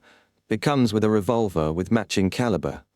They really made them, based on my suggestion. Took them long enough to make just one set." Klein spoke first. "I have the Barbarian Potion formula." A tall man countered, £550. Revolvers were ideal Beyonder weapons, convenient, discreet. The hidden woman said joyfully, "Sir, I'm sorry, I have a preference for the Barbarian formula." £600, the man offered. "No, this is not about money." She looked at Klein. "Deal, but please pass the formula to old Mr. Eye of Wisdom for his notarization." Phew, good thing I got the Dark Emperor card. Otherwise, if I met someone who raises the price that ruthlessly, I'd have lost money today. Klein pulled out the formula he'd prepared, Sequence 8 Barbarian. Main ingredients, grass of madness, core horn crystal of a land rhinoceros. Supplementary ingredients, 1 deep-grained walnut, 1 fragrance hornet grass, 10 milliliters of the extract obtained from soaking poplar bark, 100 milliliters of liquor. He folded it and handed it to the attendant. Eye of Wisdom used his diamond-inlaid ring to mimic notary powers and confirmed, "The formula is valid." The woman sighed in relief and exchanged it for a square iron box. She opened the formula eagerly, scanning it over and over. Klein opened the box. Inside were 3 piles of bullets, one with a faint golden luster like it was fresh from boiling water, 1 silver with sacred patterns, and 1 brass-colored with a golden sheen and engraved symbols. "Yes, it's authentic." He closed the lid and stored it in his robe. The revolver was ordinary, brass-colored body, walnut handle. Since he had lost his underarm holster during a police inspection, he strapped it to his waist and covered it. He then raised his voice. "I need strong, purifying items like Sun Holy Water and Sun Sacred Emblem. I can buy it in gold or barter formulas like the Sequence after Barbarian Briber. I can also try answering mysticism questions, but no guarantees." The apothecary widened his eyes. "Is this that lucky lad? But how did he get so much so fast? I made the wrong choice back then. Luck is the most important thing." The woman who bought the formula blurted, "I don't have anything you need, but I can pay you in cash. £800. Klein nearly said deal, but held back. He smiled. "I'm only accepting bartering for the time being. I'll most likely be back for the next gathering. You can seek out the relevant items in advance." "For the time being," the woman repeated thoughtfully. "All right." No one else had what Klein needed. Sun-related items were rare outside the church, and worshippers of the eternal blazing sun were considered heretics in Lone. Slightly disappointed but not discouraged, Klein thought of alternatives. Miss Shio had once found a Beyonder believer of the sun for purification, and that woman would surely be actively searching for the items he needed now. He quieted down and listened to the last few trades. When the gathering neared its end, a nondescript man with a deep baritone said, "I need an adult black widow spider silk gland." That sounds familiar. Klein frowned, trying to recall without using divination. Suddenly, it came to him. It's one of the main ingredients for the Demoness of Pleasure. Chapter 335, Exploring Verde Street. Pleasure was Sequence 6 of the Demoness pathway. Klein had obtained its complete formula back when he channeled Madame Sharon's spirit. Though recalling the details usually required dream divination, just hearing the main ingredient sparked familiarity. He glanced at the buyer, male by skin color, figure, voice, and unmasked face. The sequence before Demoness of Pleasure was witch, and all who passed that stage became women regardless of gender. This man clearly wasn't. Why then was he buying the main ingredient of a Demoness of Pleasure? Could he be helping someone? An ally or loyal subordinate of a witch? The Demoness sect was an ancient secret organization and shouldn't lack ingredients. They likely used Beyonder traits left by former members to concoct potions. Had the witch behind the buyer lost connection with the organization? Klein had the urge to follow him. After careful thought, he gave up the idea. Ignoring how the buyer bypassed Eye of Wisdom's precautions and tracked the path, the unknown risks and lack of time for divination were enough to stop him. What if there wasn't just one witch, but a stronger Beyonder? Moreover, it was good for witches to advance to Demoness of Pleasure. Formerly they caused calamities and harmed innocents, but at this stage their goal was pleasure. Society would be less dangerous, Klein mumbled. An adult black widow spider silk gland was already rare and expensive.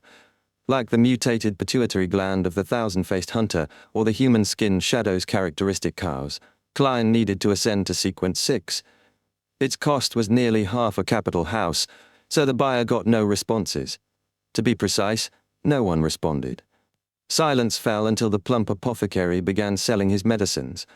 After previous trials, he had repeat customers, selling out in under 3 minutes and making over £50. Eye of Wisdom announced the end of the gathering. Participants left by different routes, orders, and intervals. Klein, in the middle of the crowd, took a secluded street, removed his disguise and set off for East Borough, arriving at Black Palm Street on a cold, foul-smelling night. On the way, he purchased an armpit holster before entering his rented apartment. Without rest, he took out his revolver and the metal box of Beyonder bullets.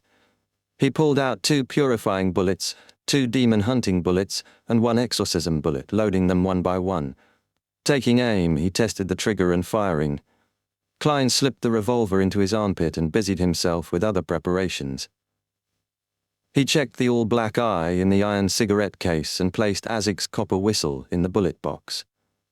Using holy night powder, he created a sealed wall of spirituality around the box, shielding the ancient delicate whistle. After confirming the charm's positions, Klein went above the grey fog for divination. Then he donned his cap and went out again. His target was 32 Verdi Street, south of the bridge, where the thief had found the master key. There might be clues to the apprentice formula or related items. Klein had long wanted to explore, but suspected the man who died tragically had become a wraith-like creature. He dared not act until he had purifying bullets. A magician never performs unprepared. Before the steam subway stopped running, Klein arrived south of the bridge, transferred to a public carriage and reached near Verdi Street. Late at night, a chilling drizzle filled Backland. Few pedestrians were out and gas lamp light blurred through wet glass, making the street dreamlike.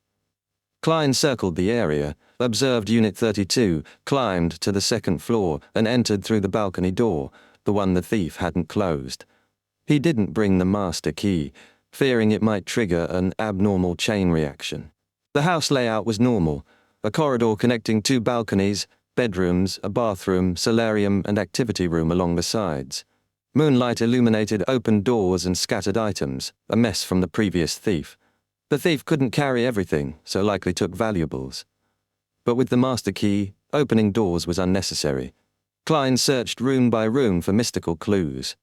After some time, black-gloved Klein reached the staircase, finding nothing.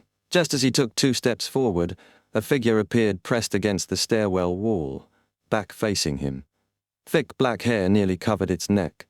Klein's spirit vision was active, but the figure moved suddenly. Its neck creaked as it turned its head toward Klein, body still facing upstairs. Bulging eyes filled with fear. Thud! Thud! The eyeballs hit the floor. Bang! The head fell off the neck, rolling down the wooden stairs. The man was long dead without spiritual glow. Klein watched calmly, as if witnessing a macabre skit. Judging by the man's old black clothes and open doors, Klein guessed this was another burglar who arrived after the first. Less lucky. Could the master key have restrained the danger here? Its removal unleashed chaos? Klein drew his revolver, adjusted the chamber, and cocked it. He ascended the stairs to the corpse, briefly examined the twisted neck, and carefully descended again, making no creaking sounds. He reached the ground floor corridor connecting two balconies. Moonlight outlined the balcony.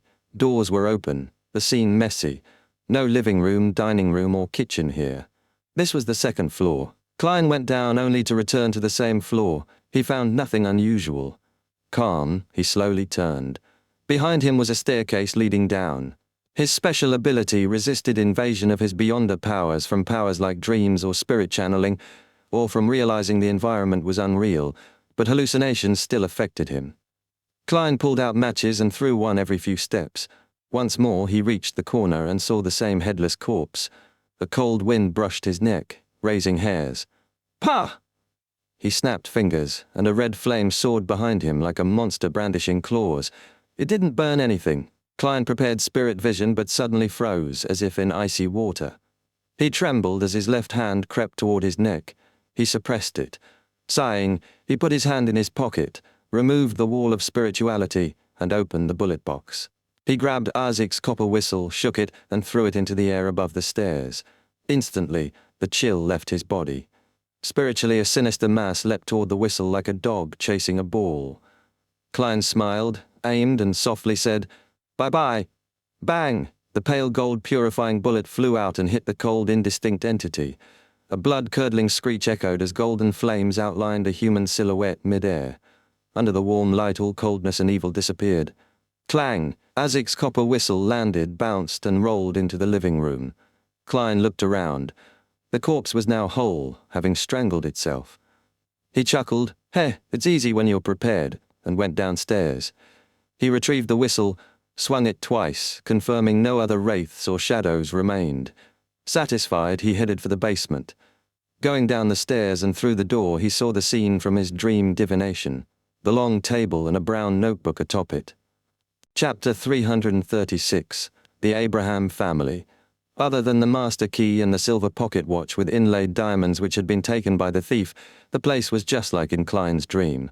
Black iron pots, glass jars, and bronze lampstands with long extinguished candles lined the area. His spirit vision and spiritual perception confirmed that everything was mundane, no spiritual glow at all. But something's new. Klein reached out with his black-gloved left hand and brushed the table. His fingers picked up a fine layer of visible dust. After carefully inspecting the surroundings and attempting a few divinations, he found no hidden chambers. He turned to the brown notebook. "This will go into the annals of the rise of a cursed family. I want to remember every key point. Future descendants, please remember every word that I've said. It's a pity you lost control right after taking the Sequence 9 potion. The Abraham family's glory remains as nothing but words." Klein lampooned silently, flipping quickly through the pages. He planned to leave once he confirmed the notebook's value. "We, the Abraham family, were one of the most powerful nobles of the Fourth Epoch, main supporters of the Tudor dynasty. Back then, the Augustus, Einhorn, Sauron, and Castilla families all looked up to us. Even the Antigonus and Zaratul families were slightly weaker. But our glory vanished in the War of the Four Emperors. Ancestor Bethel disappeared when deities themselves fought. The rest of our high-sequence beyonders perished. Since then, we've suffered a terrible curse. Every generation that tries to rise again ends in madness and loss of control, sometimes just before advancing to high sequence, sometimes earlier. Each incident brings a near extermination. The cursed forget their name, turn on their family, becoming monsters. To survive, we split into smaller branches and scattered across the northern continent. That way, when someone loses control, the bloodline isn't wiped out. My father feared the curse. He stayed ordinary and barely told me these things. I want to remember our glory and our disaster. Every generation loses control? That's even more terrifying than the City of Silver, and they're all in the apprentice pathway. Could this be Mr. Dor's doing? No, Miss Magician only heard the ravings after using that bracelet. Then she couldn't stop hearing them, bracelet or not. So why were the Abrahams affected? Maybe it isn't Mr. Dor after all. But the notebook said Bethel Abraham disappeared in the War of the Four Emperors. Could he be Mr. Dor? Banished from the world, lost in darkness, crying out in storms? If so, the most obvious people to hear his cries would be his own descendants. lower sequenced beyonders in the same pathway. The curse wouldn't be a plea for help, but a death sentence. And since all their powerful ancestors died, none can respond. Just like that, a curse lasting 1,000 years devours the family. That might explain why Mr. Dorr knows so much about the Fourth Epoch and that war. If my guess is right, the Abrahams really are an unfortunate family. I wonder how much of this was distorted by time and distance. Did deities really participate in the War of the Four Emperors? Klein frowned slightly and flipped faster. Father chose to remain an ordinary person, but eventually died of illness. That shattered mother, and she soon followed. That meant I was free, but what hurt me most was how little Father had told me about Beyonders. He wanted to keep me away from the cursed path, so I had to learn everything myself. Thankfully, he still obeyed the Elder's orders. On his deathbed, he gave me the formulas for apprentice, trickmaster, and astrologer. I will repeat them now so I never forget. Sequence 9, apprentice. Sequence 8, trickmaster. Sequence 7, astrologer. Klein raised his eyebrows. The trip was worth it. He hadn't wasted the purifying bullet. Still, he'd verify the formulas above the grey fog. Astrologer. So the apprentice pathway has a divination sequence? Then maybe my theory holds. The seer and apprentice paths might connect at higher levels. He kept reading. Though the notebook's value was confirmed, he didn't plan to leave yet. What if the final pages mentioned hidden items? Better to finish here than come back. As the pages turned, Klein pieced together the man's Beyonder history. After his parents died, he worked for 2 years to gather knowledge, record mysticism facts, and collect ingredients. Eventually, he brewed the apprentice potion. At the end of the notebook, he wrote, "According to my knowledge of mysticism, the spirit world and the real world overlap most on full moon nights. That's when spirituality is strongest, the best time to take the potion. I will become an apprentice on the next full moon. I must grow stronger, step by step, and restore the Abraham family's glory. When I reach sequence 7, I'll contact the elders as the family rules dictate. I know the method. It must remain secret and unwritten." Take the potion on the full moon? Klein froze, then tapped his chest 4 times clockwise, drawing the crimson moon. May the goddess forgive you for your ignorance. He suddenly understood why the man lost control on the spot. If the curse is tied to Mr. Dorr's full moon ravings, and this guy drank the potion while still spiritually unstable, then he probably heard the whispers right before stabilizing. Boon. Fortunately, the Hornassus phlegry I heard wasn't lethal. Klein sighed subconsciously. Then he remembered the oddity of the master key. A hunch formed. Maybe it wasn't just formed from the condensation of an apprentice's characteristic, but also influenced by Mr. Dorr's ravings. That might explain the strange tendency to get lost or transported to weird places. Another kind of curse. All signs point to Mr. Dorr being Bethel Abraham. Highly likely. Phew, Klein let out a breath when he confirmed the notebook didn't mention hidden treasure. He took it and left the basement. As he retrieved Ezek's copper whistle and retraced his steps, he reached the balcony and snapped his fingers. The scattered matches lit up briefly in crimson light, leaving only faint scorch marks. After a detour through East Barrow to remove his disguise, Klein returned to Minsk Street before midnight. He went above the grey fog and used spirit dowsing to confirm the 3 potion formulas. Then he tried to project the world onto the mottled long table before slapping his forehead. I almost forgot. I brought the all-black eye back to the real world. He recreated the world in the majestic palace, setting the background to resemble an ordinary room. Then, controlling him, Klein had him bow slightly and say in a hoarse voice, "The fool that doesn't belong to this era. Please tell Miss Magician that I've already obtained the Trickmaster potion formula. I hope that she can exchange it for items in the Sun domain which are good at purification and exorcism. If the value isn't equal, then I'm willing to make up for it with additional gold pounds." Klein turned the scene into a ball of light and sent it to the crimson star representing the magician. He clearly remembered, when Miss Shio had sought someone to purify and exorcise her, Miss Magician had been present. Chapter 337, The Search for a Missing Person. Force flipped through her desk calendar and marked the date of the upcoming full moon. She decided that once she heard that horrible illusory raving again, she'd chant the fool's honorific name and pass the painful minutes above the grey fog. Life is truly filled with things to look forward to. She closed her novel, ready to turn off the iron grill gas lamp. Suddenly a flash appeared before her eyes, boundless grey fog, a lofty figure seated in an ancient palace, and a devout man praying reverently. When the voice reached her ears, she almost jumped, stunned and thrilled. The trickmaster formula that I've been searching for all these years, found just like that. After so many failed attempts at Beyonder gatherings, and it's been less than a week since I made the request. This is the Tarot Club. It's on a different level than anything else. Fours barely contained her excitement and asked cautiously, "Mr. Fool, is that formula authentic?" "Yes," replied the fool calmly from his high-backed chair. Fours clenched her fist and pumped it twice by her waist. "That was Mr. World, right? Please tell him that I will find what he needs as soon as possible." As the grey fog faded, she stood motionless for a few seconds, then paced back and forth, giddy with excitement. The Sun Domain, purification and exorcism items, I've only encountered them twice, and both times they were bought by someone else. They might not be willing to sell again. Yes, back at Mr. A's gathering, Shio had hired a devotee of the eternal blazing sun.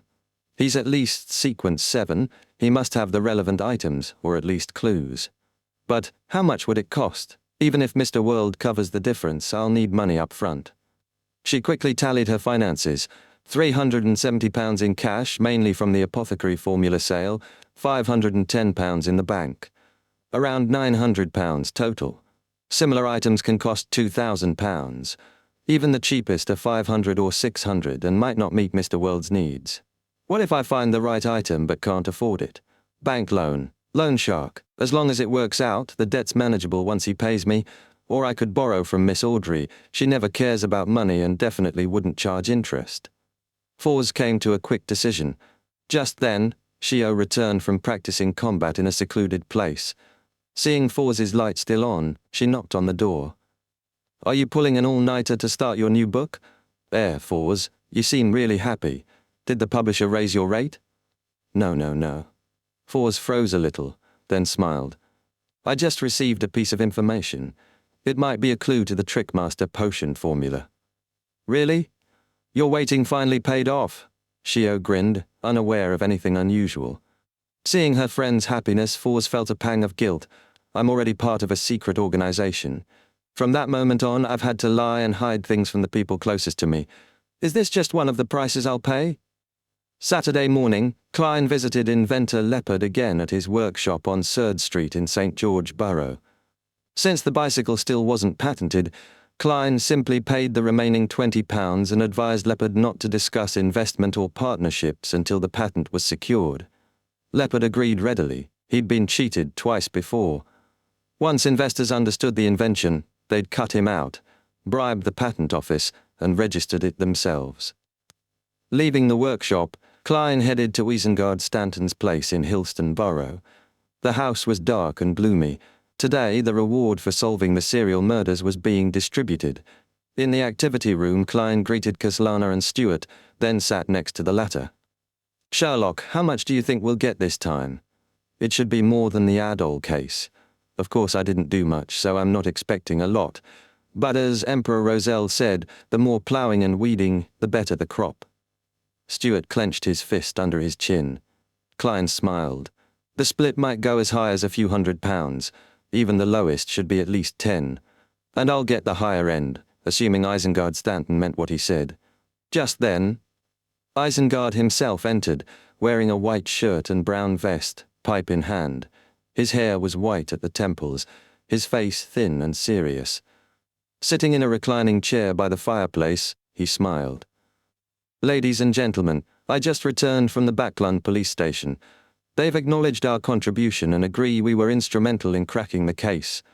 We didn't help with the capture, but we still get half the bounty. That's £1,000 in cash. That's a big payday in Backlund. A detective would have to skip food, drink and housing for years to save that much." The mood in the room brightened. Everyone was eager to learn their share. Klein was no exception. It should be at least £100. Right? Isengard puffed on his pipe and continued, "Thank you for trusting me. I'll now divide the bounty." The biggest contributor was Detective Sherlock Moriarty. His deductions led us to new clues and guided the investigation. He's a genuine expert. Ma'am Kaslana can confirm it. I even have some of his letters here if anyone's in doubt. That's fair, and he didn't claim the credit himself. Klein glanced at Isengard, newly impressed. No wonder he commands such respect. Seeing no objections, Isengard nodded. I declare that Detective Sherlock Moriarty will be awarded £300. Gasps and whispers spread through the room. Eyes turned toward Klein as if they were seeing him clearly for the first time.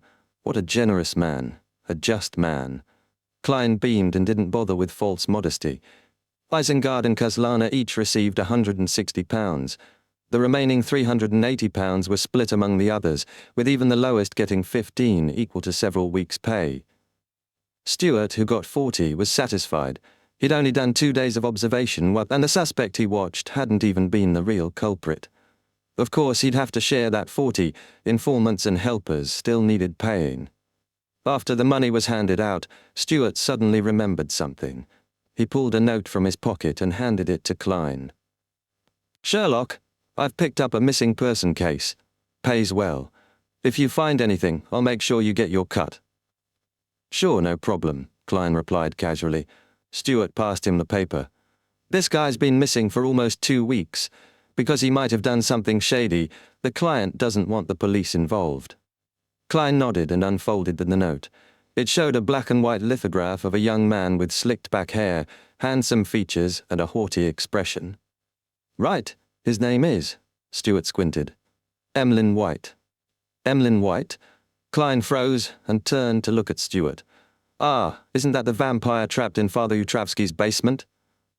At Duke Negan's mansion, Audrey sat at a tea party, politely listening to her mother and Duchess Della discuss aristocratic gossip. She glanced at the muffin tower and fancy cakes, but only took a sip of black tea. She'd been indulging a little too much lately. After a while, she excused herself and went to the bathroom with her maid. As she stepped out, she ran into a tall, elegant, middle-aged woman with fine features. It was Duchess Della's sister, Lady Norma. After exchanging greetings, Norma chuckled and said, I heard our beautiful young lady is very interested in mysticism. She mentioned mysticism. Could this be a test from the psychology alchemists? Audrey instantly entered her telepathist state. A little embarrassed, she lowered her gaze and replied yes. Chapter 338, The Experienced Klein. After Audrey confirmed her interest, Lady Norma laughed. What an honest child. I happen to know some experts in mysticism who are very knowledgeable. Would you like to chat with them? Definitely. That's exactly what I want. Praise the lady. Audrey drew a crimson moon on her chest in feigned surprise. Madame Norma smiled. How about we have our afternoon tea together tomorrow? No problem. Audrey's eyes sparkled with excitement and innocence. Once she left for the living room, her smile faded into calm poise. The subtle shifts in emotion and posture confirmed to Audrey that Norma had no ill intentions, but had been nervous. Possibly a spectator, though clearly not a telepathist. Audrey let herself walk elegantly, feeling perturbed and proud. In Hilston Burrow, at Isengard Stanton's house, Klein hesitated, but refrained from asking Stuart about his employer. He didn't want to get further involved with Emlyn White. Despite Emlyn's self-professed law-abiding behavior, too much of his past remained unknown. Klein couldn't justify seeking out Father Utravsky to plead on his behalf.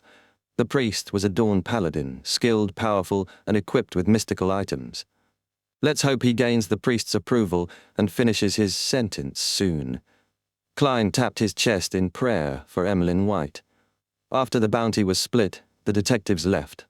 Klein received the best treatment. Isengard personally saw him off. There are still suspicious points about the serial murder case, Isengard said while holding his pipe. There might be someone even more dangerous behind the killer. You mustn't let others know your involvement. It seems even the officials suspect that Devil Dog had a master. Klein answered solemnly, I know, I had my own guesses too. Mr. Stanton, you should be careful as well. You gathered us and are a major partner of the police. I'm still an excellent fighter and marksman despite my age. Stanton smiled, and instinctively vigilant. Klein thought, you're probably a high-sequence beyonder. Then he commented, Mr. Stanton, you don't sound like a native Backlander. Your accent is closer to Sevelaus. Just like your mid-Seashire accent, Isengard replied. The two men smiled, acknowledging each other's perceptiveness. Klein returned to 15 Minsk Street before nightfall. I now have over £1,1200, but sequence 6 ingredients cost at least 1,500, and that's if you're lucky. Most Beyonders know the value of what they have. As for the lady with the artisan behind her, she's only sequence 9. Unless she's ridiculously rich, she won't spend that much for formulas ahead of time. I can't be too exploitative. Instead of preparing dinner, Klein drew his curtains and went above the grey fog. He had an idea to verify. Sitting in the fool's seat, he picked up the master key. The Abraham descendant had likely lost control because he advanced during the full moon. So the master key's curse, leading people astray, might be a result of contamination from Mr. Dawes' ravings. So what sort of changes will it undergo during the full moon? Klein mumbled. He wrote the divination statement, what it manifests during the full moon. Holding the paper in one hand and the master key in the other, he leaned back and muttered, I'm courting death again, but the grey fog should protect me. With confidence in the fog's shielding, Klein chanted the divination phrase 7 times and fell into a dream. In a detached world, he once again saw the Abraham basement. Flesh and blood had dried up. The pocket watch and master key were still lying on the ground. Suddenly, a sharp, hollow voice pierced his ears, like a needle stabbing into his skull and scraping his brain. The pain woke Klein. He sat up, his back drenched with cold sweat. The veins on his hands slowly faded. Still better than facing the true creator's wrath or spying on the sun, he rapped his fingers, thinking. In the real world, that would have been unbearable. No wonder Miss Magician was almost driven mad. The master key seems to amplify Mr. Dawes' voice during the full moon, but Father Yutravsky survived a blood moon with it. Perhaps he kept it in his room while staying outside in the hall? So just touching the key is enough to hear the ravings? Phew, I wouldn't dare try this outside.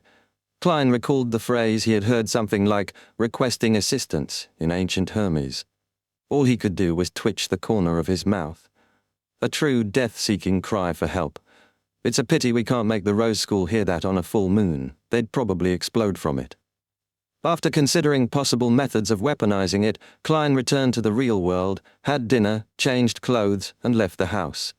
He transferred twice and arrived near Braveheart's bar, circling once without entering. He noticed Casper's was back. Then he boarded a carriage toward Sherwood Borough. Suddenly a figure appeared before him, Sharon in her black regal dress and soft cap. Are you done with your preparations? She asked coldly. Not yet. I'm still waiting for an item. I've prepared a mystical item, Sharon said. So that's why you took that 3-day mission for £1,000. Klein smiled knowingly. Don't worry. The more prepared we are, the better our chances of success. And I can use something from the Sun domain to make up for my weaknesses. He then said, I came today because I want you to help with an experiment. What is it? According to Marek's description, your curses differ. During the full moon, he suffers from bloodlust and can't fight, while you grow weak if you don't absorb souls. Right? Yes. I can't help your condition yet, but I think Marek's might be suppressed, maybe with the right medicine to dull emotions. That way, he could fight. Sharon shook her head. It doesn't work. Such medicine is no longer effective against him. No longer? So it used to work? Klein asked why. He used too much in the past. Even new types only work a few times. We can't find any more. She fell silent as though recalling something painful. Klein smiled. I have a different sedative from that apothecary. Sharon didn't reject it. I'll give you one. Have Marek test it during the full moon tomorrow night. If it works, give him 2 or 3 doses before the battle. Whether he'll develop resistance can wait, Klein thought calmly. Chapter 339, Psychiatrist. Sharon took the sedative stored in a glass tube, looked at the pure liquid and lightly nodded. All right. As expected of someone who doesn't waste her breath. Klein smiled. Miss Sharon, can you tell me the candidate locations for the battleground that you've decided on? I wish to familiarize myself with the surroundings in the next few days. This way, no matter where you ultimately choose, my preparations would be more than sufficient. Sharon stared at him for a few seconds with her blue eyes before saying, Prepare a map of Backlund when you're back. Leave it on the coffee table. No problem. I hope that this cooperation will not only go smoothly, but also be enjoyable. Klein leaned forward to shake hands. Sharon lowered her head to look, then gradually faded into the air. Klein continued the motion, raised his right hand to smooth his black hair, and laughed dryly. He had asked for the battleground location, not just to prepare but to guard against Sharon and Marek. Though they were restrained, if there truly was some treasure that stirred desire, he couldn't be sure they wouldn't silence him. He needed to be ready to escape. It wasn't distrust. It was basic survival. One shouldn't have the heart to harm others, but one must be vigilant so as to not be harmed. Klein sighed inwardly in Chinese as gas lamps flashed past. The carriage finally brought him back to Minsk Street after more than half an hour. It's really expensive taking a carriage at this time. He looked up at the nearly black sky and the faintly visible red moon. Walking on, he noticed Jürgen's house was dark. Pulling out his gold pocket watch, he chuckled and detoured to the door, using the key he'd been given. Brody the black cat was already quietly sitting behind the door, staring with round green eyes. The room was dark and silent. Klein squatted to touch Brody's head, but the cat flung his hand away with disdain. Laughing, Klein lit the gas lamp, found the food Jürgen had prepared, and went into the kitchen. The black cat followed and leapt onto the counter, sitting quietly as Klein boiled chicken breast. "You must miss Mrs. Doris, right? Are you worried about her condition? Lawyer Jürgen didn't come home today. Are you feeling lonely and uncomfortable on your own? Do you feel like you lack a sense of belonging and are exhausted?" His voice faded into silence. Brody remained still, watching him without a sound. Audrey had afternoon tea at Lady Norma's house. "These are the mysticism experts that I mentioned," Norma said. "This is Mr. Hilbert Alucard, a psychologist and jewelry designer. This is Miss Escalante Osoleka, a psychiatrist." Hilbert Alucard was a man in his 40s with southern continent descent and brown skin. He had brown hair, blue eyes, and unremarkable features. He gave off a silent, reserved air. Escalante looked like a schoolgirl despite being a psychiatrist. Shorter than Audrey, she had long raven black hair and lake blue eyes. Audrey exchanged pleasantries and sat down, pretending not to notice they were evaluating her. She kept her emotions stable and didn't use her telepathist powers. "I can't let them find out that I'm already a beyonder, and that I have already taken the spectator and telepathist potions," she reminded herself. Escalante was more talkative than the silent Alucard. After a few exchanges, she asked, "Do you know about major years and major months?" "No, I haven't heard of those," Audrey replied, feigning curiosity. In truth, she had already learned about them from Mr. Hanged Man. A major year refers to the number of years it takes for the planet to deviate from its axis, totaling 25,920 years. In the field of mysticism, this is considered a complete cycle. A major month is 2,160 years, 1/12 of a major year.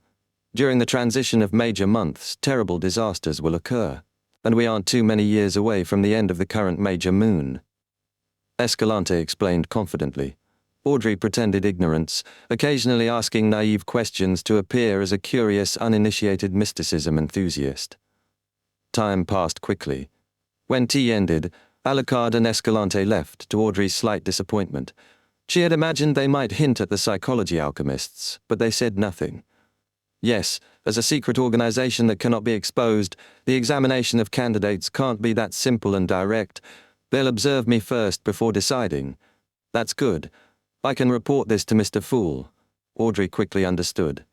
At the door, Lady Norma smiled. "Audrey, I see that you're also interested in psychology. Why not consider being a psychiatrist before you get married? Count Hall and his wife are followers of the goddess. They should be able to support you in doing such things." Audrey smiled faintly. "I will need to read more books in that case." She'd always thought it unsafe for psychology alchemists to become psychiatrists. The church likely monitored such people due to knowledge of the acting method. Lady Norma nodded with a smile. "Escalante and Alucard are both good teachers. Well, maybe I could consider asking Miss Escalante to be my home tutor on psychology." Audrey nodded obediently. Early Sunday morning, Klein found a map of Backland on the coffee table with several spots circled. They weren't far apart. He spent the morning scouting the areas, memorizing streets, buildings, and the nearest cathedrals. In the afternoon he went to the Quelag Club to practice shooting and beyonder powers. Upon entering, he saw Aaron Sears hobbling out of the buffet cafeteria with a crutch. After greeting him, Klein asked, "How have you been lately, Aaron? Has your luck improved?" Aaron smiled sincerely. "At least I'm not that unlucky anymore. I followed your suggestion, went to the cathedral and told the bishop. He told me to go directly to the confessional to pray to the goddess. I actually fell asleep while praying, but I felt like the goddess had bestowed me with a peaceful state. After that, my luck has been normal. Praise the lady." He drew a crimson moon on his chest. According to my experience, it was likely a particular Sequence 7 nightmare who caused you to fall into a deep sleep. Then, a Nighthawk quickly set up an altar, prayed to the goddess, and neutralized your misfortune. Klein smiled. "That's great." Aaron looked at him and said, "Sherlock, I've always felt that you weren't very pious in your belief of the god of steam and machinery. Why don't you change your faith? Look at me, a perfect example. Put your faith in the goddess. Chapter 340. Past, aren't you making things difficult for me?" Upon hearing Aaron's request, Klein almost drew the crimson moon on his chest, but he ultimately resisted the urge and replied very seriously, "Perhaps there's something about my behavior that has led you to misunderstand. But I have to tell you that faith is something that cannot be changed after it's decided upon." Aaron immediately raised his arms and made an apologetic gesture. "I'm sorry that I misunderstood your faithfulness. I shouldn't have taken your faith as a joke." "All right, our differences in faith do not prevent us from becoming friends." Klein wiped away his fake expression and smiled. "That's not true in Faceac and Fainapotter. They can only accept one faith. In comparison, with so many churches coexisting for more than 1400 years, Lone and Intis are much more open." Before Aaron could respond, Klein changed the topic. "Did you see Will Osseptin again? I'm referring to the kid that had one of his legs amputated, the one who said that your luck would turn for the worse." He was certain the Nighthawks would follow Aaron's clues. He was curious if the boy who changed Aaron's fate still had the tarot card. "No, I haven't seen him since he left the hospital." Aaron shook his head firmly. "What a pity. The Nighthawks can find his address through hospital records, and it's not convenient for me to be involved, though the child might have moved long ago." After a brief exchange, Klein went to the underground range to familiarize himself with his revolver and ordinary bullets. Just then, two acquaintances entered. Ma'am Mary from the Atmospheric Pollution Council and Klein's landlord, Stellan Sammer. Both wore light skirts that made them look younger. As per club rules, Mary's maid and bodyguard stayed behind. Klein politely greeted them. "Ladies, you two are as beautiful as ever today, and yet there is a beauty that's different from your usual beauty." Mary smiled. "Roselle said that exercise is a necessity of life, and Stellan is always at home, dealing with trivial matters. Even when she's out, it's parties and operas. Her health is much worse, so I brought her here to play tennis and squash." Spotting some MPs, she told Stellan, "I see someone I know. Excuse me while I head over to greet them. You can wait for me at the library." "All right." Compared to Mary, Stellan was prettier but appeared very respectful. After Mary left, she raised her chin slightly and asked Klein, "Mr. Moriarty, you seem very busy these days." "Yes, I was working with a lot of detectives to help the police investigate the serial murder case. We made a certain contribution and received quite a sizable reward." "Really? What did the murderer look like? Why did he kill those ladies?" The newspapers had been very vague. "I'm sorry, I have to comply with the confidentiality clause." Klein smoothly dodged the question. "It's not like I can say it had black fur, a glistening tail, and ran on all fours," he lampooned. "How much did you get? It was split among quite a number of us." "Was there £50? "Yes," Klein nodded honestly. "You earn a lot more than I imagined. You really are a capable detective." "No, it might take years to come across such a case. No matter what, you have proven your ability," Stellan said thoughtfully. "Next Sunday, Luke and I will be hosting a party at home. I hope you can come. Sorry, I was very presumptuous. I'll have my maid send the invitation to you." "Ha ha." "There will be a lot of unmarried ladies at the party, and their fathers or mothers will have decent jobs, and their families will earn more than £200 a year." "This is a blind date party." She thinks I'm only fit for women at that level? Still, I should stay on good terms with her, and I really don't want to cook dinner. If all goes well, I'll be there on time. Then, Luke and I will be awaiting your visit." She left for the library, and Klein entered the enclosed shooting range. At 9 p.m., Klein sat at his desk as the crimson moon pierced the clouds. The water-like red veil spread slowly. At 10:15, he heard layered, illusory pleas. It was Miss Magician. Closing the curtains and switching off the lights, he took 4 steps counterclockwise and went above the grey fog, reaching out to the crimson star. Fours appeared on the chair with the symbol of a layered door.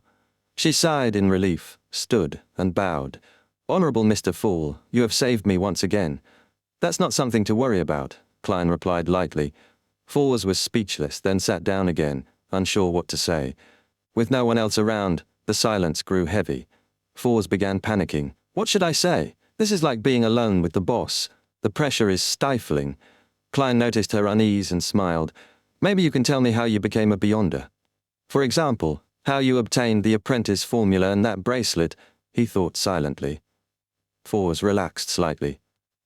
"That was almost 3 years ago. I just graduated from Backlund Medical School. With my father's help, I entered a private clinic with pretty good benefits. Heh, my father had already settled down in East Balham back then. Ever since the safe sea route to the southern continent was discovered, the outstanding youth of the kingdom started spreading their footprints to every corner of the land. My father, as a low-level military officer, went to East Balham to chase after wealth and power. My mother and I were left behind in Backlund to live like widows. When I was in grammar school, my mother fell seriously ill. I had no choice but to helplessly watch her die. It took my father a month to answer my letter, telling me he had a new family in East Balham. He gave me all his property in Backlund, plus some money. I think he felt a little guilty." Klein listened quietly. Fours exhaled and continued. "Anyway, my father introduced me to Yosifov Clinic through the Veterans Club. The salary there was really good, and I was doing pretty well, but I was a little anxious about the future. I met an old lady who came to see me regularly. She was lonely and childless. I often talked to her and accompanied her. Once, I was surprised to find she could walk through walls. That opened a whole new world to me. She said it was something her husband left her. As long as one wasn't a member of some family, there was apparently no curse. Not long after, she was so ill she was about to pass away. She asked if I wanted to become someone like her. I was young and full of fantasies. I agreed. She gave me the formula and told me to watch her body after she died and take away the glowing object that would appear. That would be the main ingredient. She also gave me this bracelet, told me not to use it unless I was in danger. She warned me not to pay attention to the ravings during the full moon. Unfortunately, I still used it once. After that, the full moon's raving became worse. Seems like that was a widow of a particular Abraham. She proved the curse only exists in the bloodline." Klein nodded. "Once you become a high-sequence Beyonder, the ravings wouldn't have much of an effect on you." "I hope so." She didn't think she could reach that level, but she believed in Mr. Fool. Monday came again. As soon as Klein got up, he saw an open sheet of paper on the coffee table. "Effective. That's good." Klein sighed in relief. At 2:45 in the afternoon, he went above the grey fog to prepare for the Tarot Club. Chapter 341. Private Communication. The towering stone pillars supporting a high dome and the mottled, ancient, long table that had likely been there for hundreds, if not more than 1,000 years, entered Audrey Hall's sight. Though she had seen this scene many times, she still felt a deep shock the moment she arrived above the grey fog. Out of the corner of her eye, she scanned the surroundings and saw no new members. She looked up and bowed toward the person in the thick grey fog. "Good afternoon, Mr. Fool." As she spoke, she noticed a card covered with a complicated pattern lying quietly on the table to the right of the Fool. Is that the card of blasphemy?" "A card of blasphemy that hides one of the paths of the divine." Audrey immediately understood. After the Fool nodded, she glanced at the Hanged Man, the Sun, and the Magician, seeing they had also noticed the card which hadn't been there before. Their eyes and actions revealed doubts, astonishment, and inevitable conjectures. A card placed by the mysterious Mr. Fool was no ordinary item. Mr. World's reaction was odd. He wasn't even looking there. Could he really hide his thoughts so well? Was he truly the nemesis of a spectator and telepathist? Audrey quickly decided that aside from Mr. Fool, only she knew about the card of blasphemy. This made her feel proud, like sharing a secret with her parents while keeping her two elder brothers in the dark. That card was created by Emperor Roselle, a treasure countless Beyonders dreamed of. Audrey raised her hand after the others' greetings. "Honorable Mr. Fool, I have something I would like to report to you alone." Alger frowned slightly, guessing but clueless about the content. Derek and others were curious but didn't think much of it. Klein nodded, sure. He had no idea what Miss Justice wanted to report. After 2 seconds, he blocked the others' senses and gestured to her. Audrey sat dignified and said sincerely, "Mr. Fool, as I asked to purchase the Spectator formula at a Beyonder gathering, 2 suspected psychology alchemists recently contacted me through nobles. I'm inclined to join, but only if my safety is guaranteed." "What is your opinion?" "I've attached great importance to this." Klein thought, psychology alchemists weren't evil and had no deity now. They explored mind, consciousness, psyche, and spirituality, like a scientific self-help group. Orthodox churches saw this as sacrilege, believing spirits belonged to God. According to Daxter Guderian, top psychology alchemists inclined toward worshipping the original creator, him, a primitive form of worship. Klein smiled. "If you think it's suitable, you can do so. If you encounter problems, seek help from the Tarot Club." "Thank you for your suggestion." Audrey felt relieved. Klein added calmly, "Inside psychology alchemists, churches planted informants, mandated punishers and nighthawks. You must hide and conceal yourself." Mr. Fool's reminder was kind. Audrey bent her eyes slightly and smiled shallowly. "In future, Tarot Club will also plant an hunted informant inside psychology alchemists. Miss Justice, you haven't even joined, and you're already thinking of betraying them." Klein silently drew an invisible crimson moon for the psychology alchemists. Audrey didn't rush to finish. "Mr. Fool, I've memorized another 2 pages of Roselle's diary." That was why she asked for private talk. If she conjured Roselle's diary and gave it to Mr. Fool under Forz's witness, Forz would later borrow the notes Audrey bought, proving Mr. Fool had seen them all. "I forgot to tell Forz the Roselle notes I bought were torn apart by Susie," Audrey repented silently. "Very good." Klein knocked gratefully on the bronze table to help conjure the pages. His smile stiffened after reading the first line. 6th March. "Damn it, I'm almost constipated from eating the food here." Klein hid his expression and turned to the second page, which contained Roselle's complaints and novel early transmigration experiences. No practical use. He smiled again. "Do you wish to deduct from the gold pounds you have yet to pay or something else in return?" Audrey said without hesitation, "Mr. Fool, I would like to know which path of the divine that card of blasphemy is." "You really treat money as dirt." Klein sighed silently but smiled. "That is the Dark Emperor card. The corresponding sequence 9 is lawyer." "So that's what it is." Audrey felt unusually satisfied. After the private talk, the magician Forz looked eagerly at the world across the table. "Mr. World, I will try my best to gather a mystical item or powerful Beyonder weapon in the Sun domain." "What kind of deal did you two make in private?" Audrey asked. Forz sighed. "Mr. World helped me find the formula to Trickmaster." Mr. World sure could find formulas. Audrey listened in surprise. Alger concealed solemnity and re-evaluated the world. Derek hoped that after digesting the light suppliant potion, Mr. World could find the formula for Sequence 7, Solar High Priest. The world laughed hoarsely under their gaze. "Miss Magician, before purchasing, chant Mr. Fool's honorable name and request that he pass information to me. I have Mr. Fool's permission. If I'm not satisfied with the items you choose, I may switch requests." Klein had 3 alternatives in the Sun domain. One was the brooch old Mr. Eye of Wisdom mentioned. It purified, warded off evil spirits, and let the wearer use some Sun domain spells. Negative, wearer would never feel cool, stuck in a hot, irritable state. Klein found it only okay, and since it could cost close to £2,000, he couldn't afford it even after selling the briber formula. He planned to wait and see if Miss Magician or the artisan-backed lady found something better, then cash out the formula to buy the brooch. "Okay, I'll give you information no later than tomorrow. Fours confirmed Mr. A's gathering that night, but gave herself a day for unexpected events. When the talk ended, Alga said, I recently took on an investigative mission. I'm not sure if you have relevant leads. In the past 2 to 3 years, many native tribes in the southern continent have been plundered, all people taken. In colonies and sea islands, some slaves have mysteriously escaped. This hasn't happened since northern continent countries abolished the slave trade. Have you heard anything relevant? His eyes swept Justice, the magician, and the world, but not the sun. How could a boy trapped in the city of silver inside the Forsaken Land know what's outside? Audrey recalled noble conversations and said, No, I've never heard of such a thing. The magician and the world shook their heads. Is black market slave trading flourishing again? Why so many slaves? Klein suspected. No clues came, and Mr. Fool showed no interest by not interrupting, so Klein said, You can attempt to seek the formula for Wind Blessed. I will provide payment enough to satisfy you. The formula for Wind Blessed?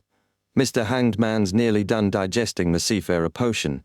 Klein activated spirit vision and saw the Hanged Man's astral projection surface was pure blue with slight ripples like the sea. It took Mr. Hanged Man nearly 4 months to digest the potion. He's often at sea, Audrey agreed. Fours noted Mr. Hanged Man was likely sequence 7, a mid-sequence beyonder. After the Hanged Man announced his mission, Derek raised his hand apprehensively. I've been assigned a mission. I'll soon head to the half-destroyed temple I mentioned, related to the fallen creator. The leader responsible is Shepherd Elder Lovia. Do you have any suggestions? Chapter 342. The Old Fox Alga Suggestions? My advice is to stay as far away as possible. Upon hearing the son's question, Klein instantly thought this answer, but to keep the fool's image and hear others' views, he stayed silent and didn't prompt the world. After a brief silence, Alga turned to the son with a calm voice. You have provided too little information, so it's difficult for us to give any useful advice. The only thing we know about that semi-destroyed temple is the presence of the true creator, or the fallen creator's unique statue. We don't know what else is there, so naturally we can't analyze much. The fallen creator is indeed the true creator. Faith in the true creator exists in the city of silver where the sun lives. There's even a temple built. The magician Fours listened eagerly, almost wanting to take notes. Justice Audrey waited expectantly for the son's description. Derek nodded and said, Besides the statue, there are many incomplete murals with terrifying evil spirits lingering. The exploration team, led by 2 elders from the 6-member council, has eliminated those spirits. I haven't seen the murals myself. They're said to record the prophecy of the end of days and how the fallen creator will save his believers, along with the bloody ritual. In a corner of a mural, strange characters evolved from Jotun appear. After deciphering, some elders believe it says, Rose Redemption. That might be a code name for the original muralist, or for the organization that built the temple and city. The chief judges these murals to be at least 1,000 years old. The 1,000 years I mean is by your calendar, but I'm not sure. In the city of silver, we use lightning frequency to mark days. Night is when lightning eases. Day is when there's plenty of lightning. 1 cycle is a day. The 4 seasons only exist in books, so we don't grasp specific days. Only the chief can confirm.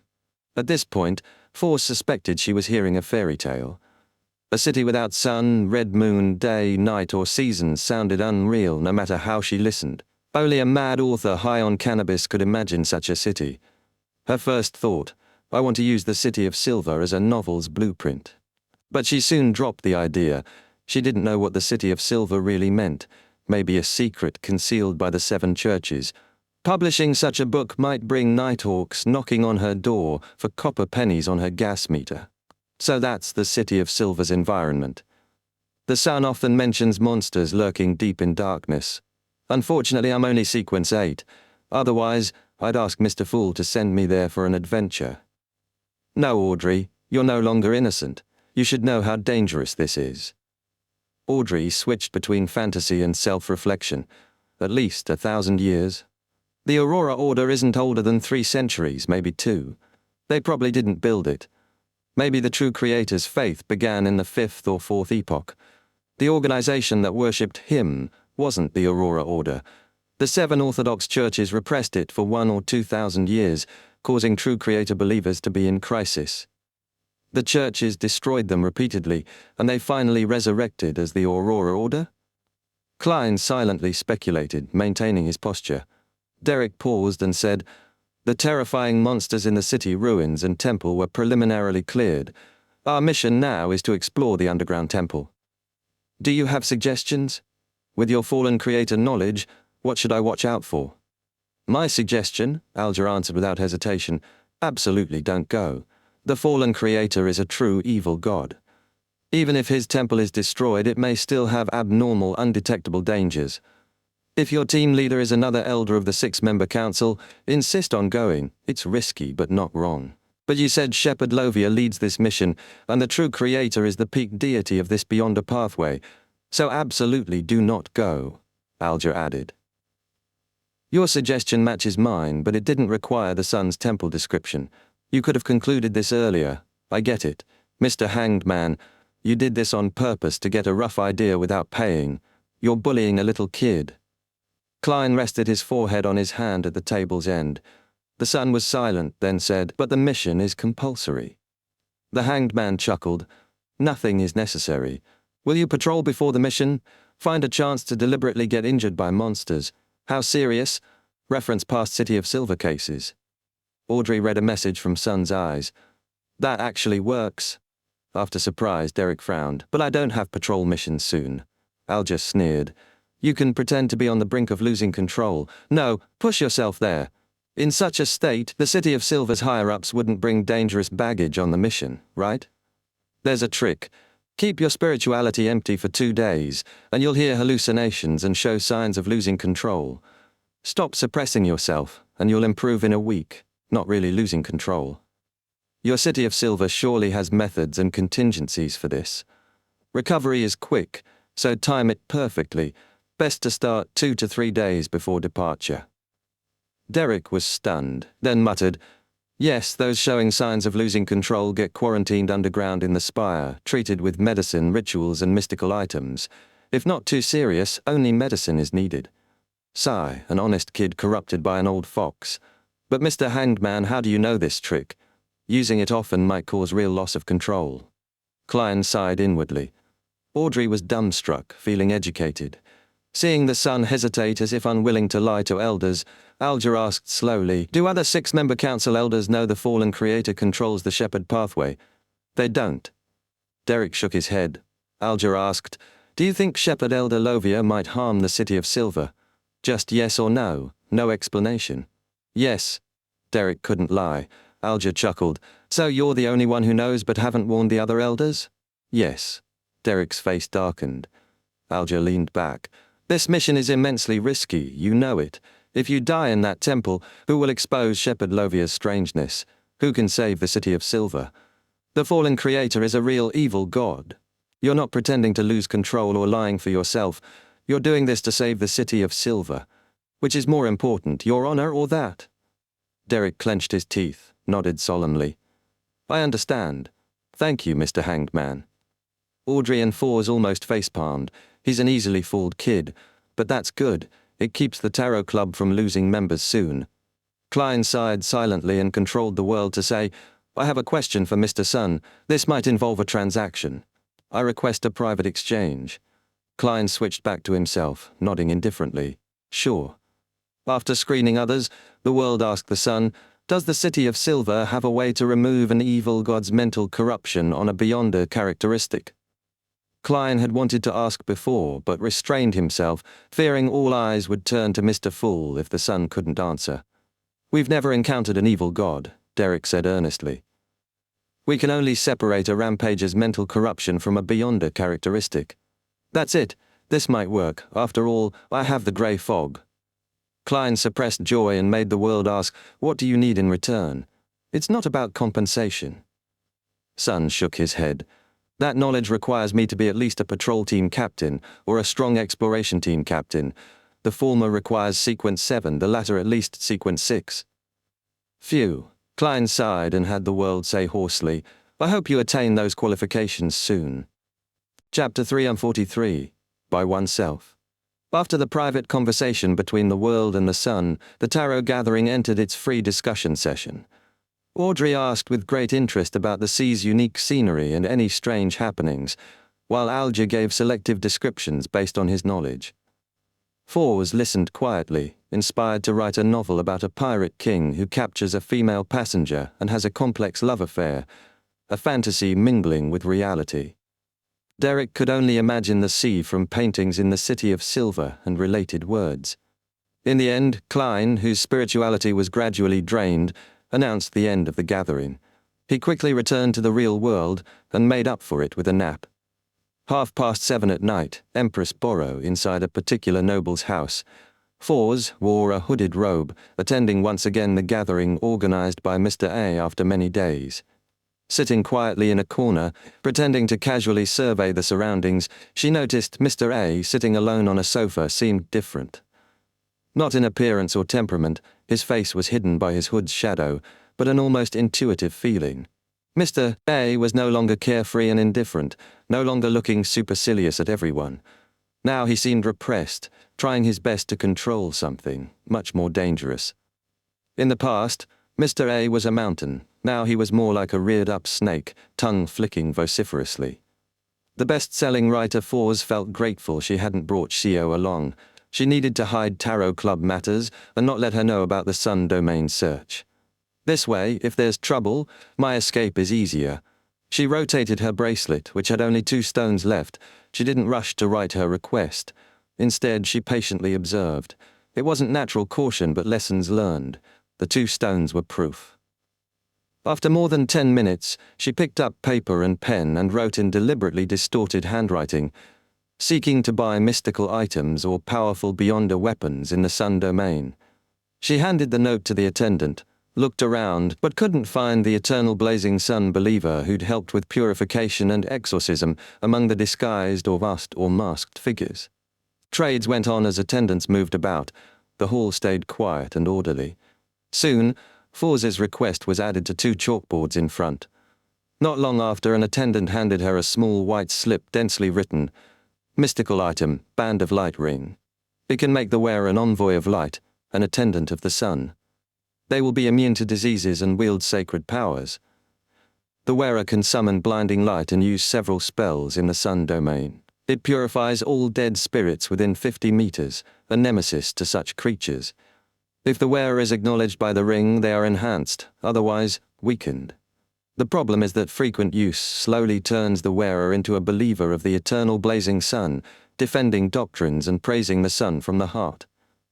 Price £9,000 cash at once. I can wait for you to raise it." £9,000? Fawes' mouth gaped as if robbed.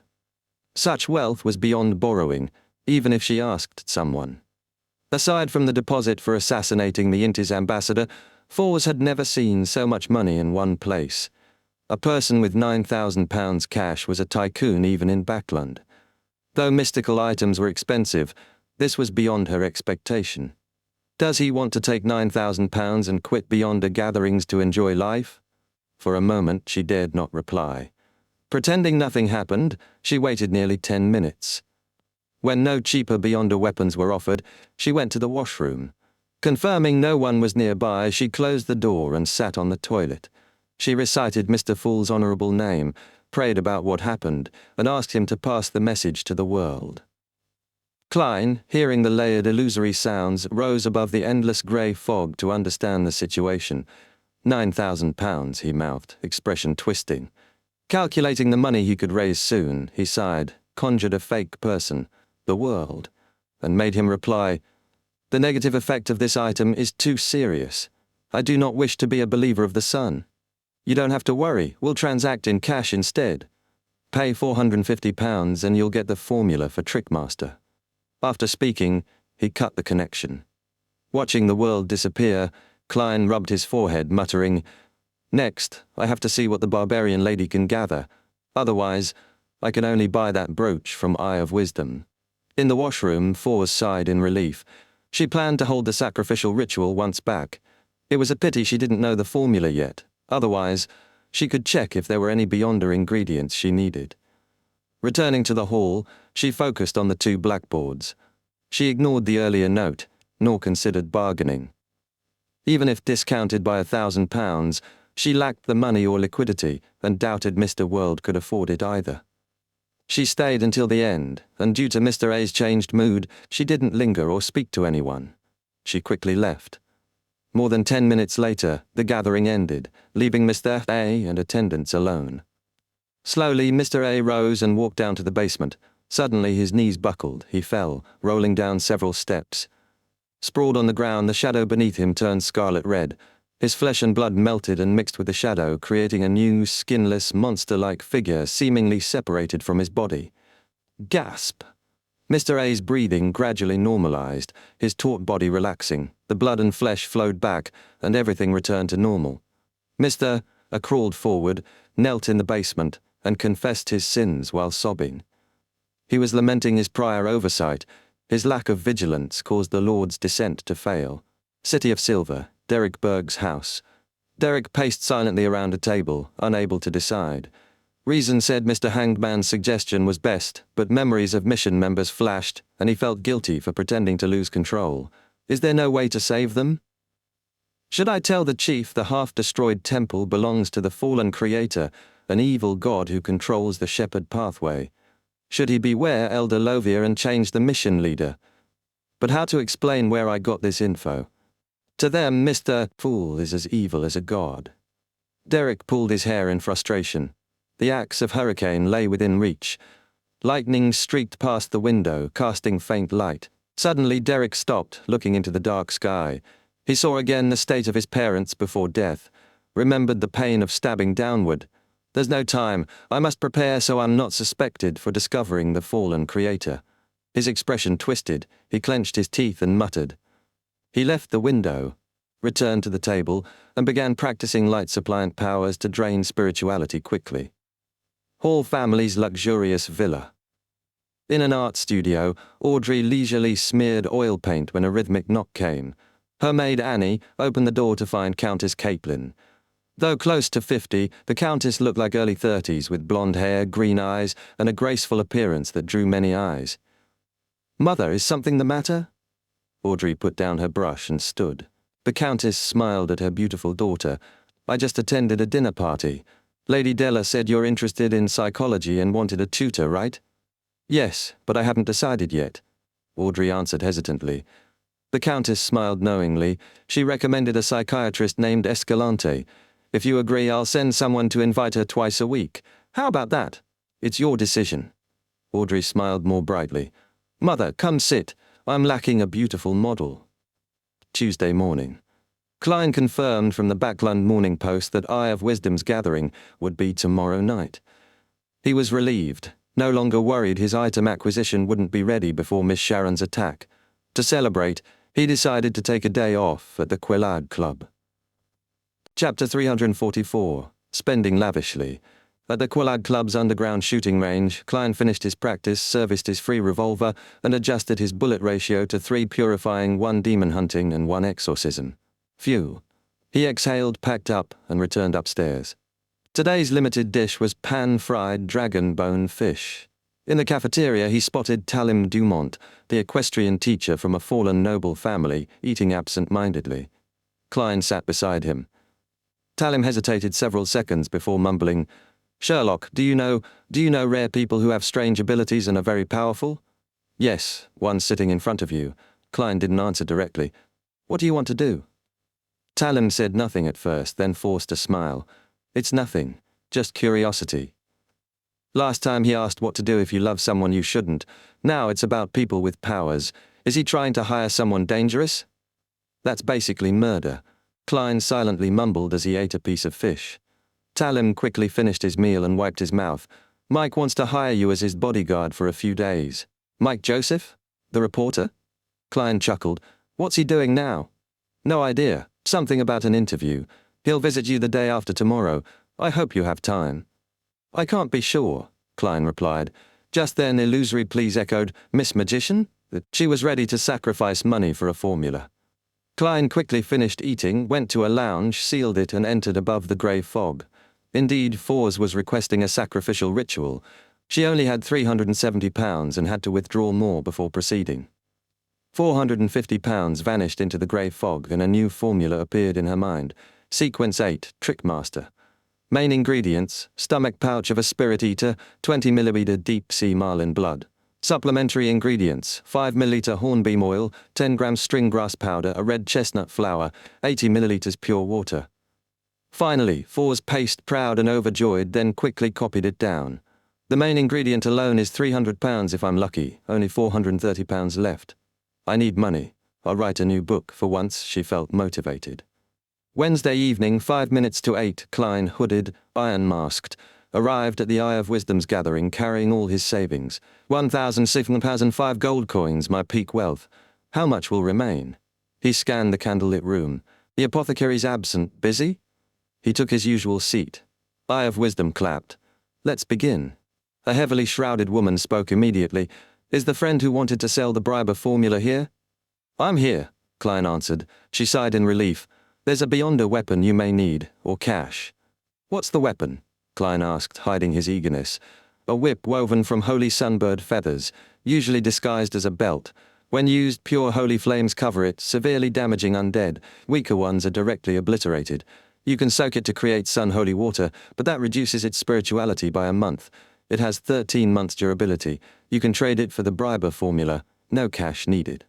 Holy sunbird, not sun divine bird. Still, good weapon. But limited lifespan. Klein looked at Eye of Wisdom. Describe last time's brooch in detail. Write the price too. All right. Eye of Wisdom smiled, requested pen and paper, and began writing while the others traded. Klein soon received the paper. Sun brooch, midsummer, a weaker grade 2 sealed artifact. Creates a 10-meter field of pure energy. Undead evaporate like water in fire. Powerful undead are weakened. Wearer resists possession and corruption. Allows holy light summoning, holy water creation, fire of light, cleave of purification, horror immunity, holy oath, sun halo. Downside, you will never feel cool. Constant heat gnaws at sanity. Price, £2,000, no bargaining. Much stronger than I imagined. Klein looked to the woman. £900 cash. Deal, she answered immediately. If I'd known, I'd have said £1,000. Klein smiled wryly but honoured his word.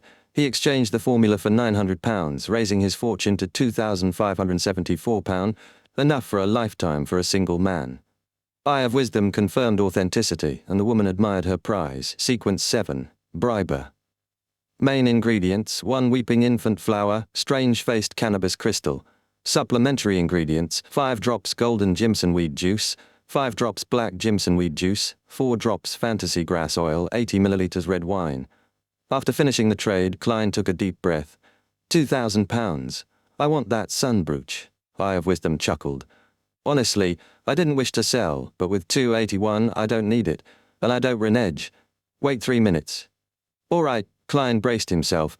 A £2,000 deal was rare at ordinary gatherings, and the other Beyonders' red eyes brimmed with greed. Silence lingered until Eye of Wisdom returned, a dark golden sunbird-shaped brooch in his open palm.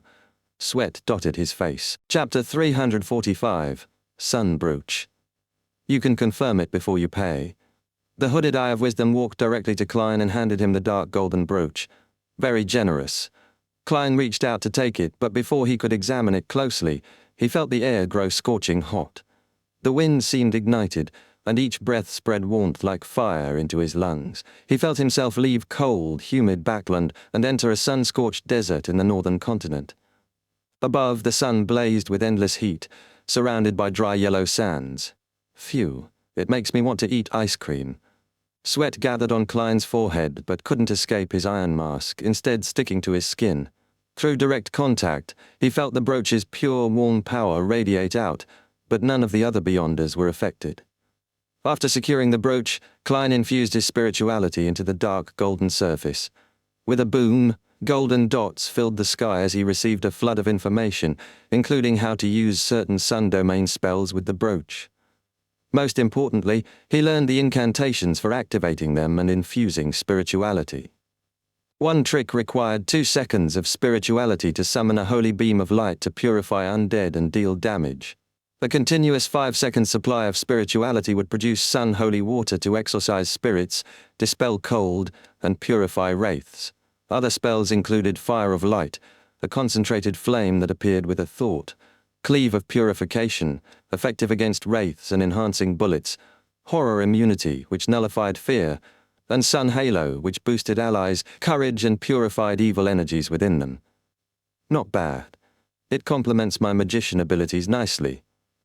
It's just a little hot. Klein thought, fantasizing about himself in short-sleeved clothes.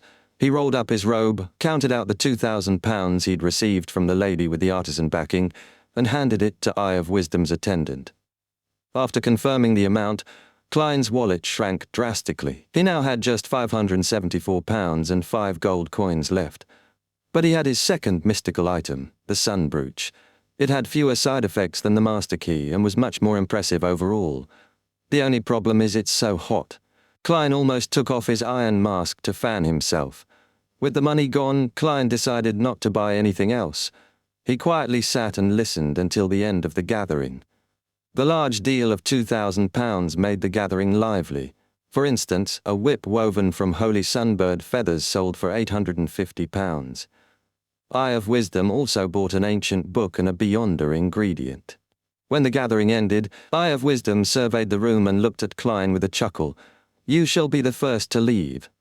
Is he worried someone might rob me? Klein thanked him and walked out, guided by the attendant. Outside, he impatiently removed his hooded robe and iron mask. He had already used his spirituality to wrap and seal the sun brooch, preventing it from constantly purifying the surroundings, but the negative effects would only be stopped if it was not on him. For the sake of my mental health, I should only use it when absolutely necessary. I'll rely on purifying and exorcism bullets for now. Klein thought as he left the venue, detouring before reaching the Bravehearts bar. He circled the area, quickly entered, and left again to hire a carriage. Unsurprisingly, Klein soon spotted a figure in black regal dress across the street. Sharon's appearance hadn't changed. She asked in an ethereal voice, "Are you done with your preparations?" "Yes, you can choose the ambush location and time. Let me know once everything is set." Klein nodded calmly. Sharon looked at him and replied, "Okay." As she began to fade, Klein added, "Have Kaspars prepare a box of explosives and bury them around the planned battlefield." Sharon paused for 2 seconds before replying, "Steve is also a demolition expert." "No, my goal isn't to blast anyone apart," Klein smiled. "I just want some fireworks." Sharon stared at him, then nodded before vanishing. Klein leaned against the wall and opened the window, letting in the cold wind. Still, the heat from the sun brooch lingered. Back on Earth, I hated summer the most. I like ice pops, ice cream, cold drinks, watermelons, Klein thought, reaching into his pocket and holding the sun brooch. This mystical item is worth £2,000. Returning to Minsk Street, Klein strolled along the tree-lined road to Unit 15. When he passed Lawyer Jurgen's house, he subconsciously looked inside and saw the gas lamp glowing faintly. Someone's home. Klein sighed with a laugh, his forehead still beaded with sweat. The next morning, Klein had just come out of the bathroom holding a newspaper when the doorbell rang. "Who's there?" "Right, Talon mentioned that reporter Mike Joseph would be coming today." Klein walked to the door and reached for the handle. He immediately imagined the visitor. A man around 30, dressed in a black tweed coat and a matching half-top hat.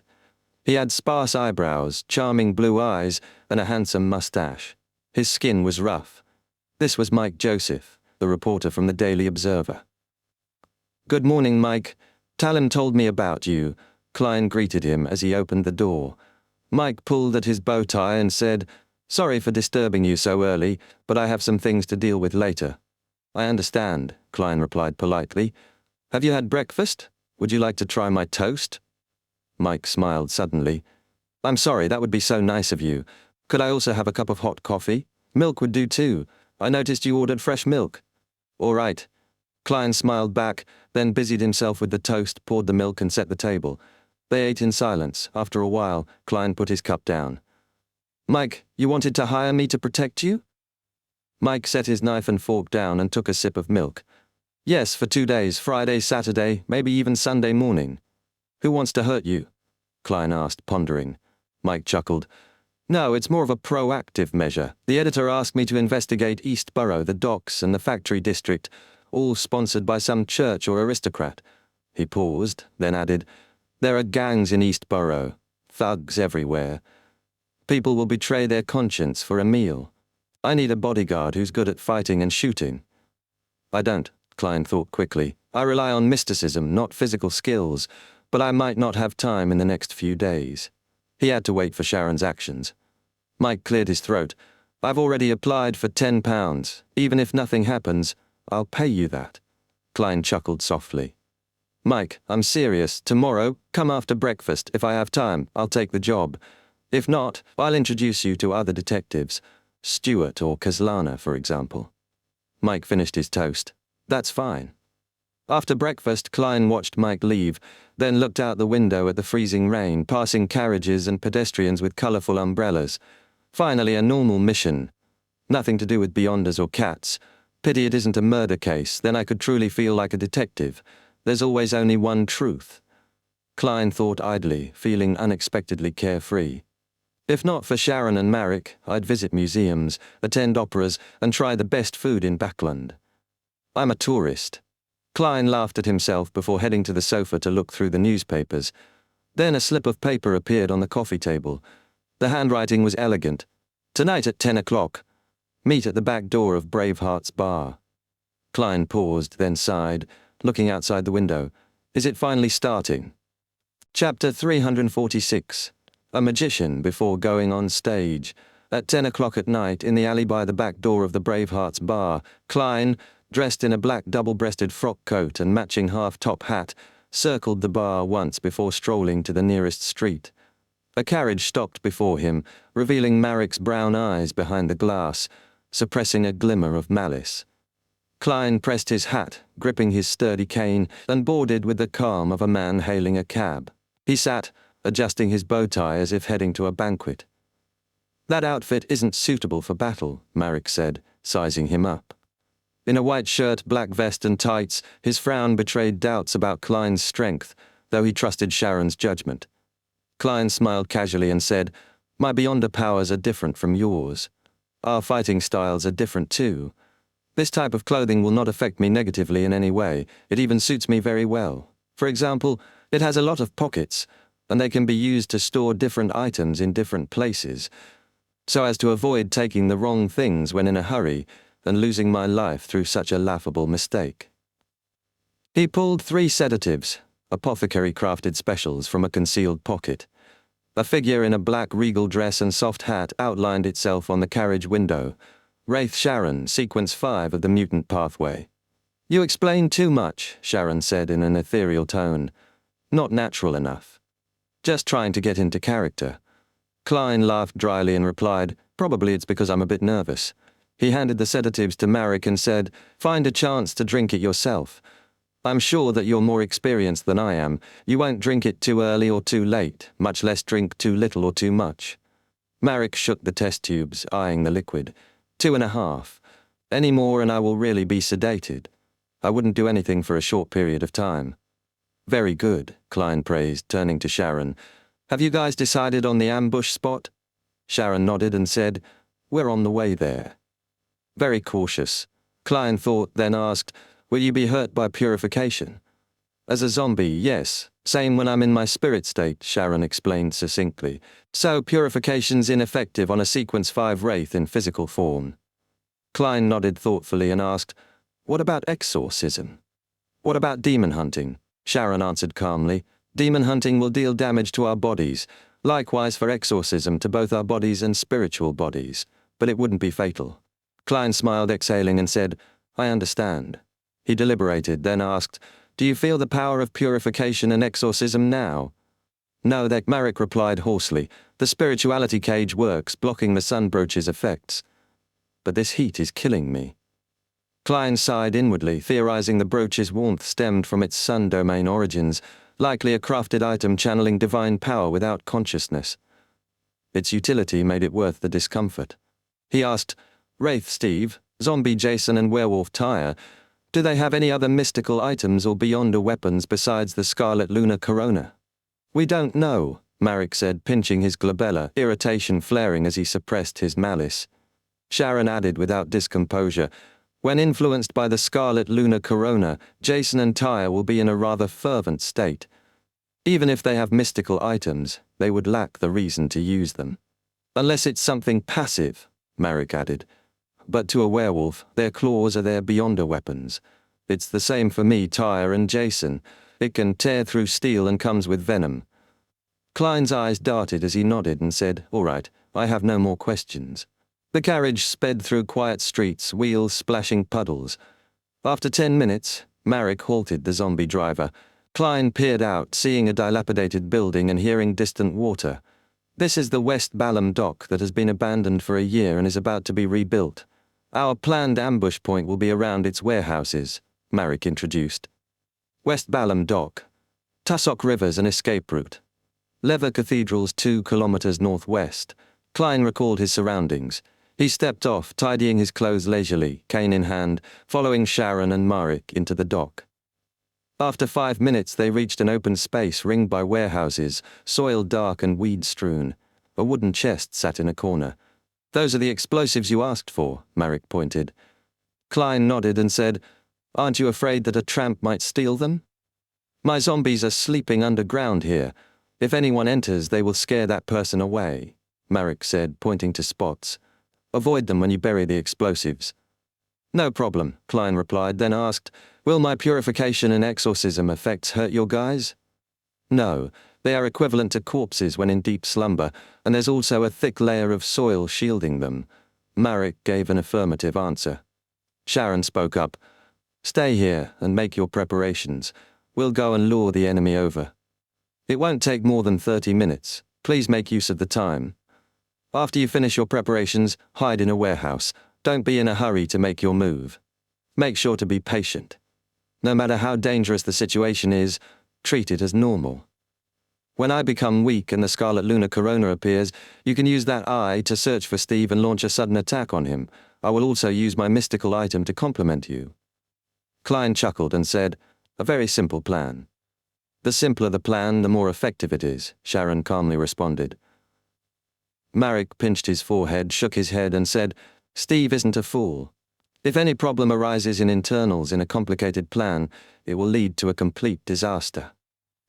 Sharon vanished, and Marek left the dock. Klein pulled a square metal box from his pocket, its spirituality cage isolating the sunbrooch's effects, though not its heat. Only a specialized seal could handle stronger artifacts, he mused. But this would do. Muddy ground, overgrown weeds, 4 warehouses. Klein shook a paper, hardening it like iron, and dug a shallow hole in the clearing's fat, burying the box thinly. He planted explosives from the chest in corners and warehouses, saving some for the center. He adjusted his revolver, 3 purifying bullets, 2 exorcism bullets, tucked it into his holster, and tossed a paper figurine between warehouses over explosives. Circling, he scattered items, burned the paper, and pinned the sun brooch to his chest after removing its spirituality cage. Phew, Klein exhaled, climbing a warehouse roof to hide in shadows. He checked his charms, extracts, powders, and cigarette case, then snapped his fingers. The figurine became a gentleman in a frock coat, hat, and cane hidden from view. Klein vanished, vision clear, watching me approach. Fear and nerves gripped him despite preparations. A sequence 5 with a mystical item, plus a 6 and 7, like a magician before the stage. He breathed deeply, quelling emotions and heat. The crimson moon flickered behind clouds. 3 figures approached, one ahead, one middle, one behind. Chapter 347, Zombie and Werewolf. Marek ran ahead, his disheveled hair blown back, expression twisted and hideous. He was faster than a steam locomotive at full speed and soon reached the clearing's entrance. Yet he still couldn't shake his pursuers. The nearest was a man with pale skin and dark patches like half-healed rot, eyes brimming with unrestrained malice. He looked more like a zombie craving flesh than a man. Jason, likely a sequence 6. The gap between Jason and Marek remained within 7 or 8 meters, stretching and shortening repeatedly. More than 10 meters behind, a thin, muscular man with spiked short hair ran, black dagger-like fingernails gleaming in the crimson moonlight. Werewolf Tyre. Klein recalled the bloody wall with its scattered limbs and entrails. Tap, tap, tap. Marek pushed himself to the limit while Jason charged relentlessly, dark facial spots swelling as though rotting liquid might ooze out. Frost formed where they passed, and withered weeds lifted by their wind quickly decayed as they fell. Suddenly a pale hand jutted from frosted soil, seizing Jason's ankle. Bah! He twisted and kicked, breaking it free. The rotten stump squirmed with maggots. Marek stopped, pinched his lips and whistled sharply. Bang! Bang! Bang! Soil burst open as expressionless corpses sat up. A chilly wind swirled transparent shadows rushing to the feast. They clutched Jason's limbs and even his head. Jason stopped, grunting. Shadows screamed and dissipated or froze in place, but he resisted. Both men raised right hands, thumbs held beside forefingers, and pointed at each other. Silent air erupted as black wisps billowed upward. Marek stepped back, strands of hair withering away. Marek, you're still so weak. You still don't understand how to use the power of desire. Jason sneered hoarsely. Werewolf Tyre arrived. Steve, the Sequence 5 leader, was nowhere to be seen. Don't rush to finish him. Wait for Sharon to save him. Lord Steve is coming, Tyre whispered, licking his lips. I wonder what Sharon looks like with her clothes off. He froze. Jason's eyes reflected two identical figures. Black regal dress, light blonde hair, pale skin, exquisite face. Jason gripped Tyre's neck, bones creaking. Wraith Sharon had struck. Tyre's neck bulged, sprouting stiff black hair as he resisted, eyes rolling back, tongue hanging out with drool streaming. Yet his right hand fumbled in his pocket, cracking a preset seal. Crimson moonlight bathed the clearing. Jason's grip weakened as a small-hatted figure appeared behind him. Tyre grinned cruelly and produced a crimson full moon accessory, ringed with rubies and marked with lunar symbols, the scarlet lunar corona. Sharon narrowed her eyes and retreated, incorporeality fading as she collapsed, her complex dress stained with dirt. Tyre held the corona aloft, laughing. Lord Steve was right. You'd attack, and you'd definitely target Jason. That's why the scarlet lunar corona was given to me. Guess where he is now? This isn't what Sharon expected. I'll have to pick my own moment to strike. Klein suppressed rising anxiety. Tyre didn't attack immediately, waiting as the corona's effect weakened Sharon and tormented Marek. Jason's already mad eyes lost all reason. Though also affected, he reveled in indulgence and thirst for flesh. He growled low, skin and hair whitening. Sharon painfully removed her right glove, thin ice spreading around her as Jason lunged. Endless rays burst from her bare palm, feeding on her spirituality to form a bronze door etched with mysterious patterns and an indescribable odor. It creaked open, revealing a crack. Pale and skinless arms stretched out, some filled with teeth, others bloodied, grabbing Jason while unseen eyes stared from beyond. He was instantly entangled by smooth, incorporeal tentacles, dark green vines with protruding baby faces crying and laughing as they dragged him toward the door. Despite bloodlust-clouded thoughts, Jason instinctively felt fear, growling as frost formed on the vines. They groaned, dripping yellow decay, but the pulling force persisted. Ghostly attacks and death domain spells failed, leaving him helplessly inching toward the door. Having taken a sedative earlier, Marek still resisted the pain. He quickly downed more, suppressing malice and regaining clarity as he glared at Tyre. Tyre, in turn, dashed 10 meters away. Moving so fast, his afterimage remained as black aura pierced it. This wasn't blink. The scarlet lunar corona simply pushed him to maximum speed, creating afterimages. In the warehouse shadows, Klein reached into his pocket for the iron cigar case, removing its spirituality cage. He was certain Wraith Steve had arrived, otherwise Jason would already have been dragged through.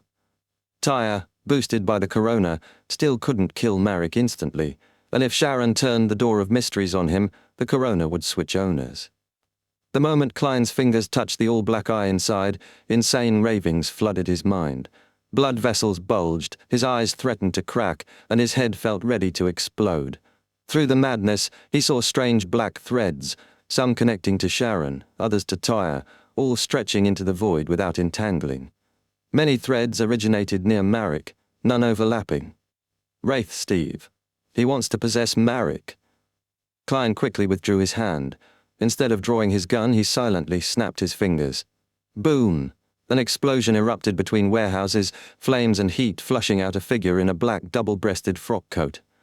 While attention shifted, Klein drew his gun and fired where he remembered. The golden sunbird brooch on his chest glowed as he added cleave of purification. Bang! A bullet shot forth with a faint golden beam. Chapter 348. Terrifying Wraith. A faint golden stream of light flashed past, striking what seemed like empty air.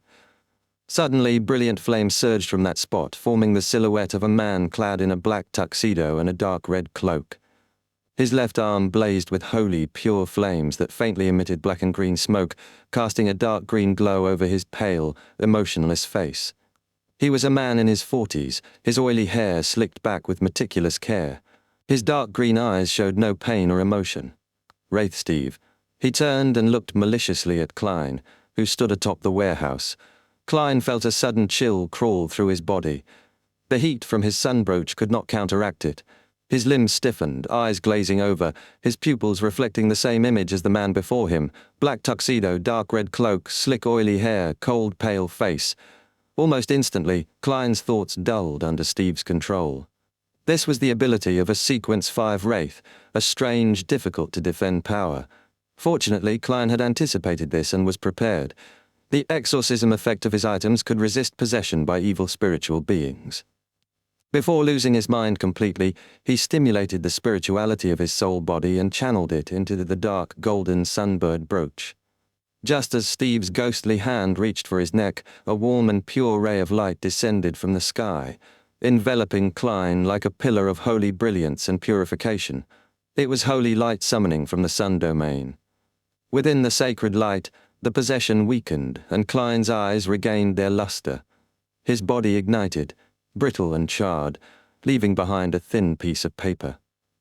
At the same time, between the gaps of two warehouses, Klein, wearing his double-breasted frock coat and silk half-top hat, jumped from the roaring flames of the earlier explosion.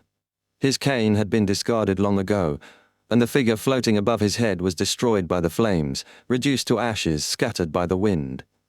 Before Klein could catch his breath, an invisible grip seized his ankle, followed by firm grasps on his calves, arms, chest, and clothes. His spirit vision activated. Blurry, transparent figures clung to him, some incomplete, some covered in blood, others burnt black, pale, and cold. A cold wind of unknown origin blew at his neck, making his hair stand on end and causing his body to tremble. The dark golden sunbird brooch flashed brilliantly, and golden illusory flames erupted around him, dense enough to form a sea. This was the fire of light from the sun domain. The ghastly ghosts shrieked silently and vanished. The cold wind was replaced by the scorching heat of the sun brooch. Klein, temporarily safe in this environment, sighed in fear.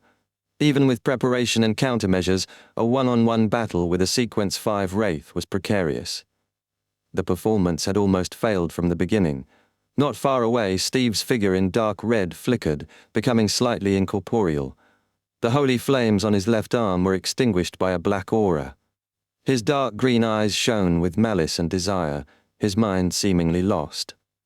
At that moment, with a shot's warning, Marek distanced himself and directed numb-faced zombies risen from the earth to surround Werewolf Tyre. He summoned slippery layers of ice and rotting sludge to impede his enemy's movements. Werewolf Tyre gripped a tiny crimson full moon that glowed faintly as he ran without stopping. When a zombie blocked him, he casually swiped down, cleaving it into 6 pieces. Rotten flesh and wriggling maggots splattered the ground. Tyre froze, staring at his claws in disbelief. He realized the Scarlet Lunar Corona's augmentation wasn't just speed, it had granted him a powerful, strange spell. Stopping, he turned to face pale Marek. Meanwhile, zombie Jason neared the illusory bronze door. Dark green vines with baby faces protruded from his body. Arms full of teeth and skinless limbs dragged him forward. His eyes almost touched the door's crack as he stared coldly at indescribable eyes hidden in darkness, as if it were the resting place of his heart. No. Jason, controlled by bloodlust and killing desire, shouted shrilly. Werewolf Tyre, poised to counterattack, stopped instantly. Clenching his teeth, he threw the miniature crimson full moon at Steve. Only by restoring a Sequence 5 Beyonder's strength could the battle end swiftly, giving Jason a chance. Klein's eyes lit up. He snapped his fingers sharply. Pa! Boom! A pre-buried explosive detonated along the Scarlet Lunar Corona's path, throwing soil and igniting scarlet flames. The blast struck the Scarlet Lunar Corona, diverting it to another spot. Boom! Another explosion erupted, fiery light rising. Klein leapt to seize the displaced full moon. Suddenly a pale palm appeared and caught the crimson full moon at the landing spot. It was Steve, who had vanished and reappeared, instinctively chasing the full moon. "Pa!" The soft sound of his grab echoed. Steve's dark green eyes, full of malice and desire, flashed with spiritual luster. He returned from pure wraith to a full sequence 5 powerhouse. He smirked at Klein, not rushing to fight, and disappeared again. Klein rolled twice, reached into his pocket with his left hand, and gently flipped open the iron cigar case. He touched Rosago's all-black eye. Through chaotic ravings that caused tears and snot to flow, Klein saw strange black lines and glimpsed invisible Steve closing rapidly on Sharon, who lay weakly. Steve aimed to control her, rescue Jason, and end the battle. Sharon was their main target. Klein retracted his hand and injected spirituality into the sunbrooch again. 2, 1. A holy beam descended, enveloping Sharon from behind. Steve, cloaked in dark red, appeared a few meters away, barely avoiding the holy light.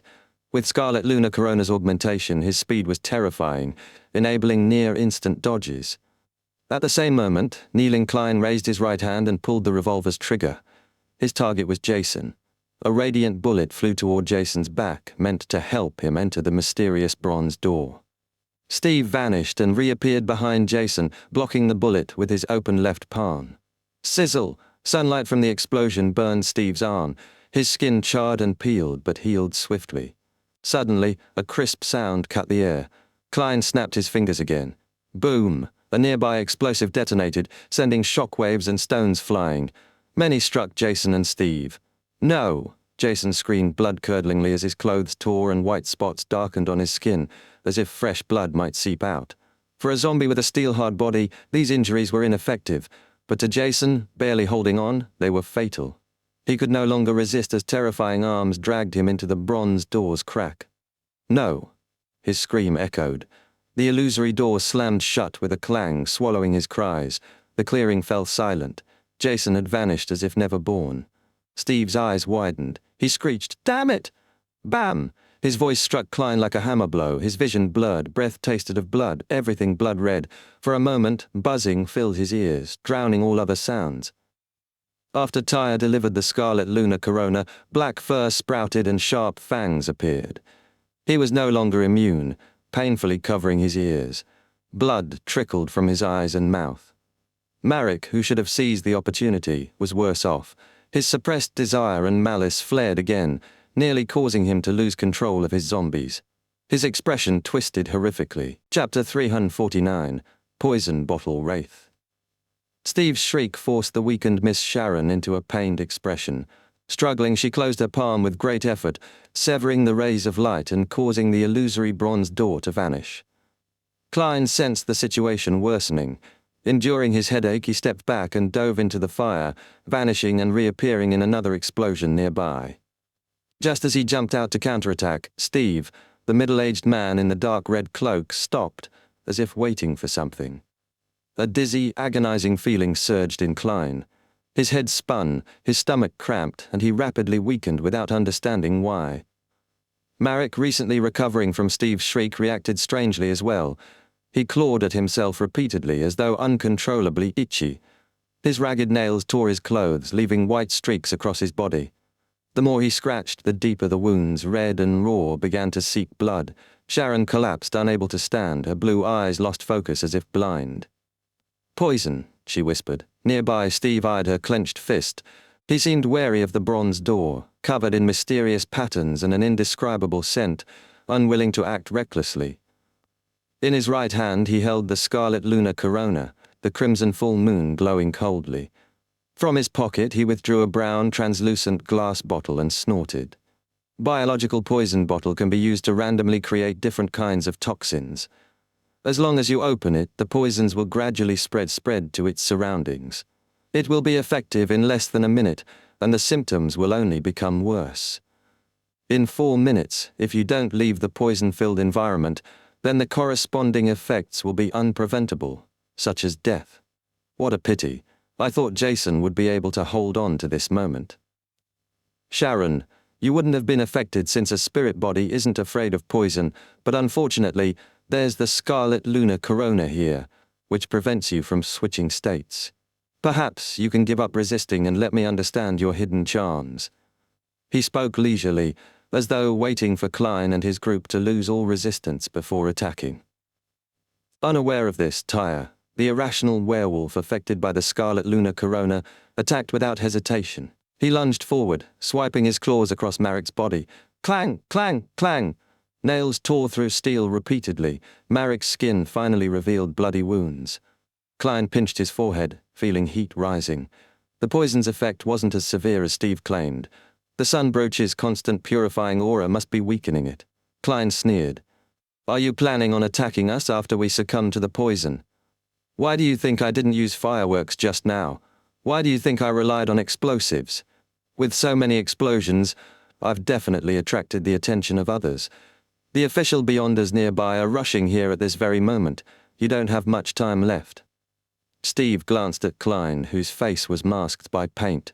He laughed coldly. I forgot there's a bug that I can easily deal with. Don't worry, you'll definitely be dead before the people from the church arrive. Before he could finish, Klein raised his revolver and fired a purifying bullet. Steve moved, leaving afterimages, but the bullet didn't hit him. Instead, it struck the middle of the clearing, piercing soil and causing a loud commotion. A breeze of spirituality blew through, halting both Marek's zombies and Steve's shadows. Suddenly, they surged out wildly, charging toward the clearing's center like hungry dogs at mealtime. Steve, about to control Klein with arcane methods and kill him easily, was stunned. For the first time, he couldn't command the undead he controlled. Klein snapped his fingers again, detonating more bombs and setting scarlet flames ablaze in various spots. He leapt between bonfires, blinking toward the clearing's edge. You want to run? Steve whispered, preparing to turn incorporeal to pursue. But the zombies and shadows dug out a square metal box, struggling over the item inside. One shadow won. Its body swelled, gaining intelligence, and it flew off with the prize. So that item delays me, letting him escape. Steve thought, scoffing at Klein's ignorance of what a wraith and the scarlet lunar corona could do. Steve gave up chasing Klein momentarily. He put away the biological poison bottle and appeared on a thin layer of ice formed over a puddle. He moved at terrifying speed, leaving an afterimage, and appeared behind the giant shadow.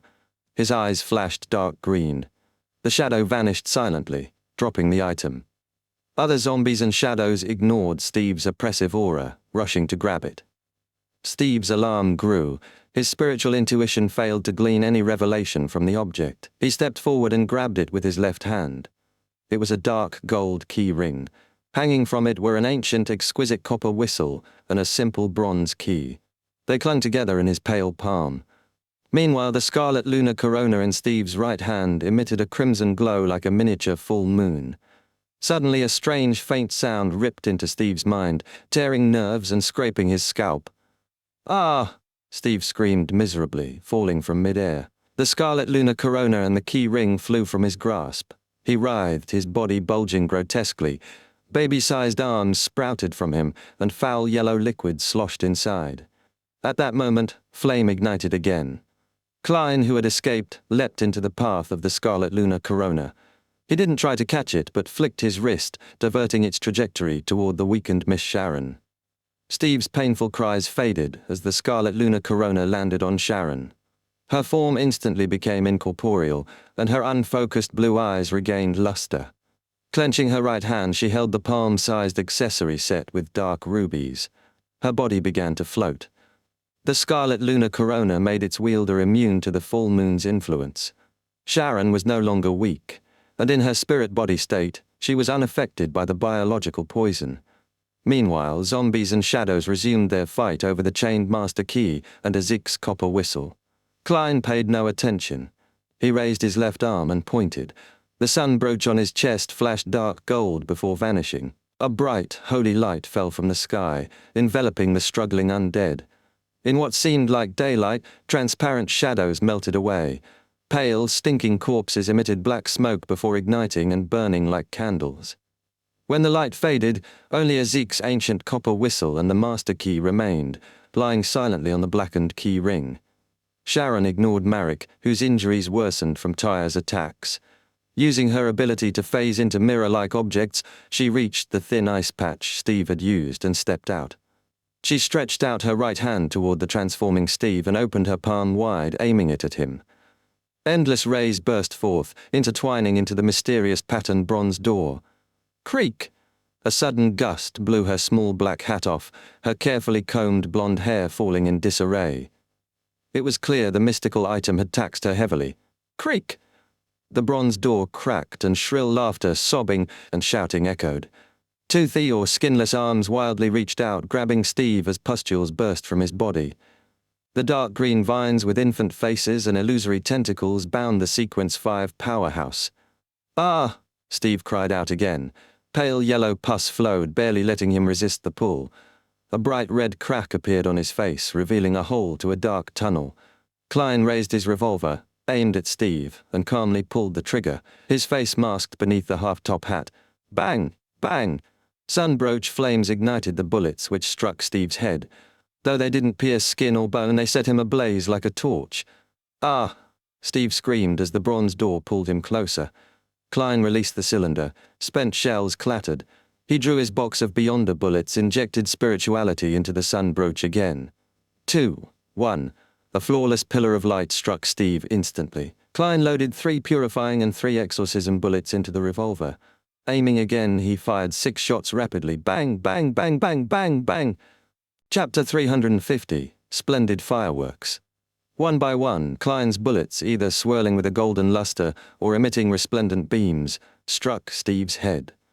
Thanks to a clown's bodily control and his practiced marksmanship, all 6 bullets, enhanced by cleave of purification, hit the same spot as the first 2. They were like giant fists of light pounding the left side of Steve's face. Unable to phase away due to the strange arms and dark green vines entangling him, Steve's head whipped repeatedly to the side, his cheekbones collapsing and exposing sharp white bone. Bang! The last bullet tore through, spraying dark red blood. Golden flames drilled in, burning him into bursts of dark green mist. Holy light ignited his clothes, charring his body, yet he remained alive. Compared to Marionettist Rosago, a Sequence 5 mutant's survivability was clearly stronger. But heavily injured, Steve couldn't resist the strange arms pulling him forward, nearly flinging him toward the bronze door and the deep crack behind it. Sharon clenched her right hand, sweat beading on her forehead. The illusory rays were severed, and the bronze door lost its power source. Before Steve crossed over, the horrifying arms reluctantly withdrew, and the crack sealed shut with a creak before fading away. Steve froze mid-fall, blackened and shriveled like a long-burnt mummy. With the scarlet lunar corona on her, Sharon became incorporeal and overlapped with him. Klein's spirit vision lost sight of her, but the charred Steve suddenly smashed his fists against his own ruined head. Bam! It burst like a rotten tomato, spraying milky white spots. A translucent jellyfish-like figure, with dreamlike liquid and pale eyes, burst free. Forced out, Sharon reappeared, stretched out her left hand, and let out a silent shriek. The ground turned black like a deep sea. Bloody toothed vines with eyes erupted upward, locking onto the jellyfish phantom and greedily draining it. The phantom collapsed and the vine retreated. But the delay let the headless Steve run, tearing across the clearing. Even without a head, he lived. Klein, in a black frock coat and half-top hat, snapped his fingers. Boom! Flames erupted beneath Steve's feet, soaring and spilling like fireworks. His body was torn apart, charred remains and blood scattering. The finger rolled to Klein's feet, and the biological poison bottle fell aside.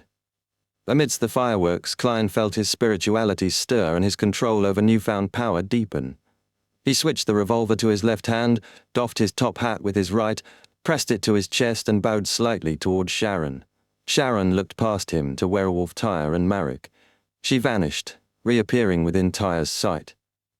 He stiffened, raised his arms and pressed them to his head. Gotcha!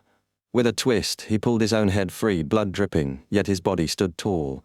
Sharon lingered, drawing dark green light from Tyre's body, condensing it around one fang as its core. She can accelerate the separation of a Beyonder characteristic. Klein bent to gather the ejected shells, worried they could trace the artisan who sold briber and barbarian formulas, leading to Eye of Wisdom's gatherings. The bullets themselves had already been sacrificed through holy light and flames. Holstering the revolver, Klein paused as Sharon sped to the biological poison bottle, flicked her wrist, and tossed him the bottle and the dark green fang. "She's even helping me pick up spoils?" He hurriedly wrapped them in paper, avoiding direct contact. Her regal black dress now appeared untidy, strands of blonde hair stuck to her face, giving her an unexpectedly human air. "The biological poison bottle comes with its own lid. I wonder what side effects it has." Klein sealed it and stored the fang, the remnant of werewolf tire, in a small metal box shielded with holy night powder. Sharon vanished again as Steve's remains produced a faint point of light. Meanwhile, Klein stayed alert. Zombie healing was astonishing. Marek's bone-deep wounds were almost closed. Marek gave him a deep, knowing look before Klein moved on, retrieving the square metal box dug up by zombies and shadows. Inside lay Isaac's copper whistle and the master key, surrounded by human-shaped candles. He hesitated, still wary of the Scarlet Lunar Corona's influence. "Ahem. Can you stop the Scarlet Lunar Corona's effects?" Sharon appeared, holding another translucent doll. Silently, she placed the corona to her chest. Its rubies dimmed, and moonlight vanished. Only then did Klein retrieve Isaac's copper whistle and the master key, sealing them in the bullet-marked box. Marek cleaned up the scene. Sharon adjusted her small black bonnet and reappeared before Klein. "The Book of Secrets is in your room," she said calmly. "So as long as I make it back alive, I get part of the reward." Klein smiled and bowed. "Thank you for your generosity. The official Beyonders will arrive any time soon. We have to leave." Sharon nodded. "Do you need any help?" "There's no need." Klein chuckled. "I still have lots of fireworks I haven't released." He snapped his fingers. Boom, boom, boom. Explosions blossomed into dazzling flames. Sharon's gaze lingered a moment, but when she turned back, Klein was gone, leaving only a spark fading in the air. He detoured northwest to avoid officials, flames flaring and vanishing behind him. Emerging from them, he left the West Balham dock, wiped off face paint with a special extract, and burned the paper to ash. Straightening his clothes, cane in hand, he strolled into the streets as an ordinary man. Soon he reached Liver Cathedral. Many believers, busy during the day, came late to pray. Klein tapped the steps with his cane and entered, planning to avoid the subsequent inspections. Minutes later, a machinery hive mind team arrived, frowning at the cleaned-up scene before beginning their investigation. Liver Cathedral. It wasn't yet 11, and the prayer hall held many silent believers. Klein sat in the third pew, rested his cane, removed his top hat, clasped his hands under his jaw, closed his eyes, and calmly faced the sacred emblem. Chapter 351, Game of Question and Answer. After a full half-hour of uninterrupted silence, Klein opened his eyes and slowly rose to his feet. He took his cane, put on his hat, and left the cathedral, then caught a rental carriage back to Minsk Street under the dark sky. At this point, the vigilance and surveillance around had inevitably slackened, blending into shadows beneath the gas lamps. Shortly after midnight, Klein took out his key, opened his house door, and entered the empty guest rooms to search for the Book of Secrets. It didn't take long to find the old, thick, goatskin-bound book in the wardrobe of a first-floor room. The hardcover was dark black with 2 crimson lines in Hermes script, Book of Secrets, Klarman. Klein exhaled deeply but didn't rush to read. Instead, he quickly constructed a spiritual wall in the room, summoned and responded to himself through a ritual, and then gathered Isaac's copper whistle, the master key, the all-black eye, Beyonder bullets, the bottle of biological poison, the werewolf Beyonder characteristic, the Book of Secrets, and even all vessels above the grey fog. He planned to wait for the commotion to subside before deciding what to carry or study. After this, he didn't bother examining the werewolf characteristic or the biological poison bottle, simply washing up and lying down. 2 reasons. Reading the book was time-consuming, and this restless night could easily bring trouble in the real world. Also, Klein knew his current weakness. The speed his spirituality was growing wasn't enough to satisfy his growing Beyonder powers and mystical items. After such an intense battle, his spirituality was drained, his head ached, and he was drowsy. Yes, the biggest spiritual burden came from the paper figurine substitutes, then creating sun holy water with the sun brooch, though not used tonight, and after that, holy water creation and flaming jump. Klein yawned and used cogitation to ease his extreme fatigue and tension, letting himself fall asleep. In less than 10 seconds, fragmented scenes flickered before him. Back at the clearing, surrounded by abandoned warehouses, the machinery hive mind came and went, evolving from a team captain to an expert deacon investigating the incident. Ikansa Bernard's brown hair remained stubbornly unkempt, impossible to hide even with a hat. Many machinery hive mind members joked secretly that the deacon probably used a bond to style his hair. At this moment, Ikansa, with his sharp jaw and features, held a silver mirror engraved with ancient patterns. On each side was an eye-like ornament built on a serene black gem.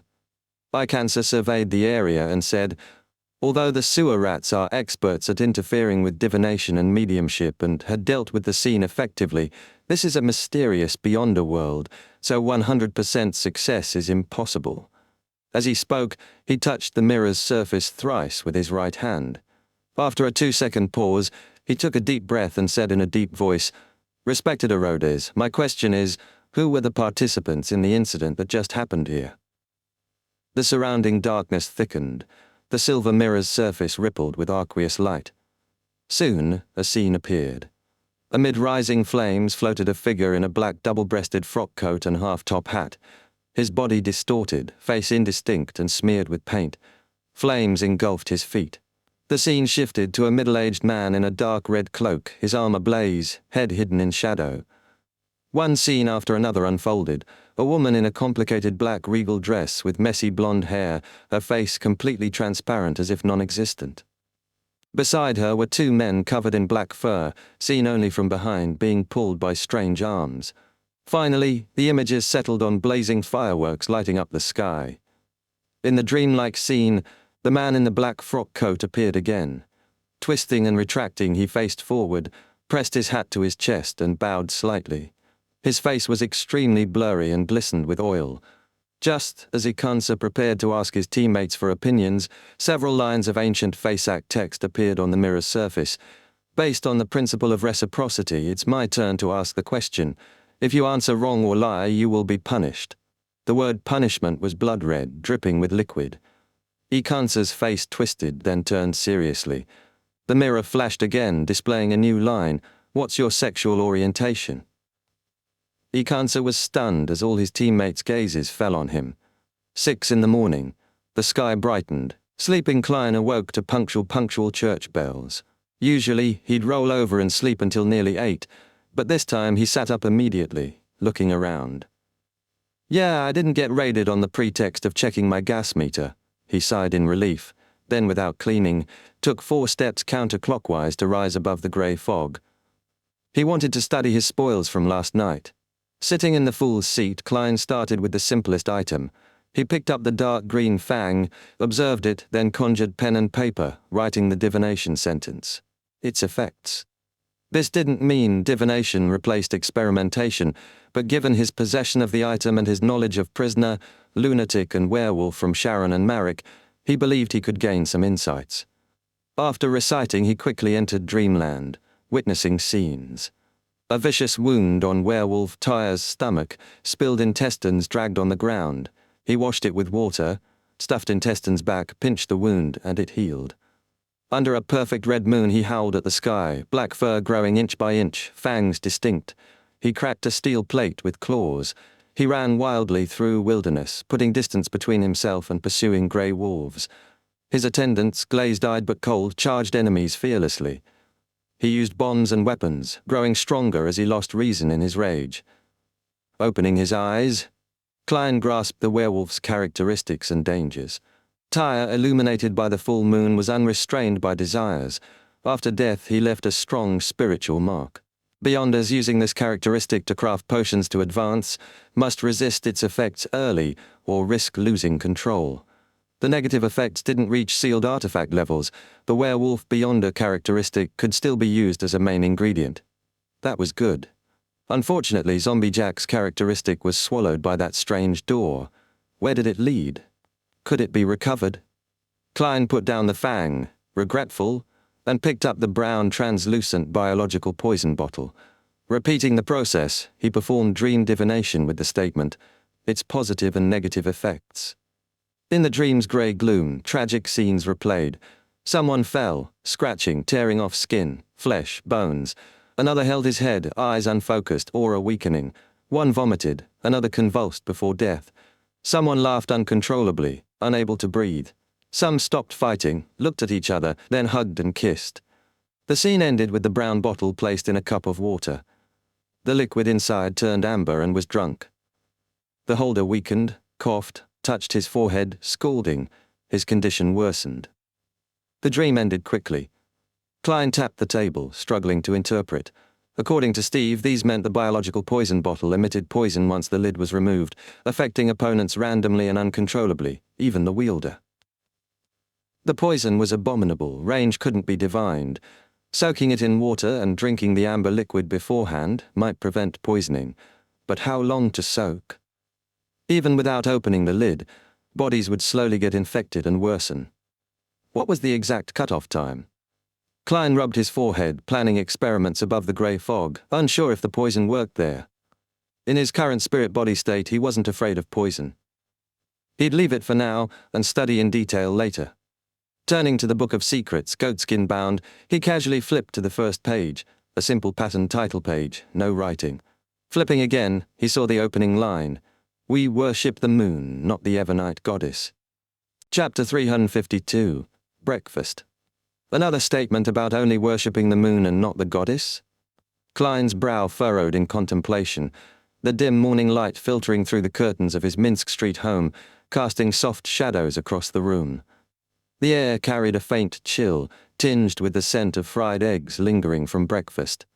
He recalled the Life School of Thought's similar stance, a curious parallel to Shaman King Klarman, who lived over 1,000 years ago in the southern continent, long before the Pale Era's Berserk Sea separated the continents. The Life School, formed in the early Fifth Epoch, couldn't have influenced Klarman before Roselle's sea route.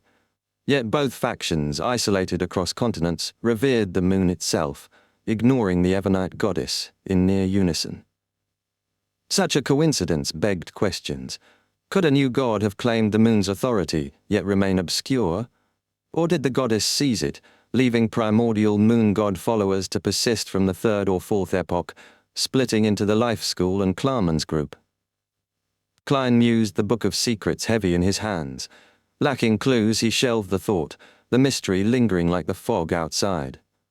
Skimming the Book of Secrets, Klein noted Shaman King Klarman's preamble. Many rituals, deeds, astromancy, and summoning techniques stemmed from primitive moon worship, detailed in an honorific name, the one and only red moon, the symbol of life and beauty, the mother of all spiritual forces. There's actually an honorable name, Klein thought, intrigued yet wary. Unlike the Evernite goddess's titles, it lacked popular praise, suggesting a hidden entity. Using the Lady of Crimson risks targeting the goddess, but this detailed name points to the primitive moon. What is it? His mysticism knowledge sparked both wonder and alarm in the quiet room.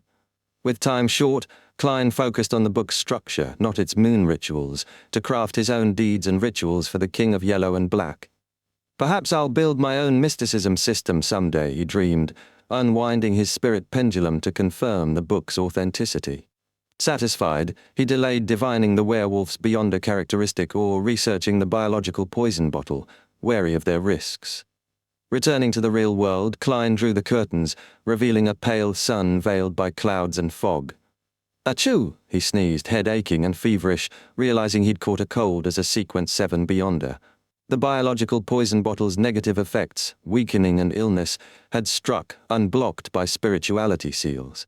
Last night's battle drained his spirituality, and carrying the bottle to Lever Cathedral and back home, about an hour total, had taken its toll. Not serious, doesn't affect much, he thought, sneezing again, planning a hot bath. After washing, Klein fried an egg, its aroma a small reward.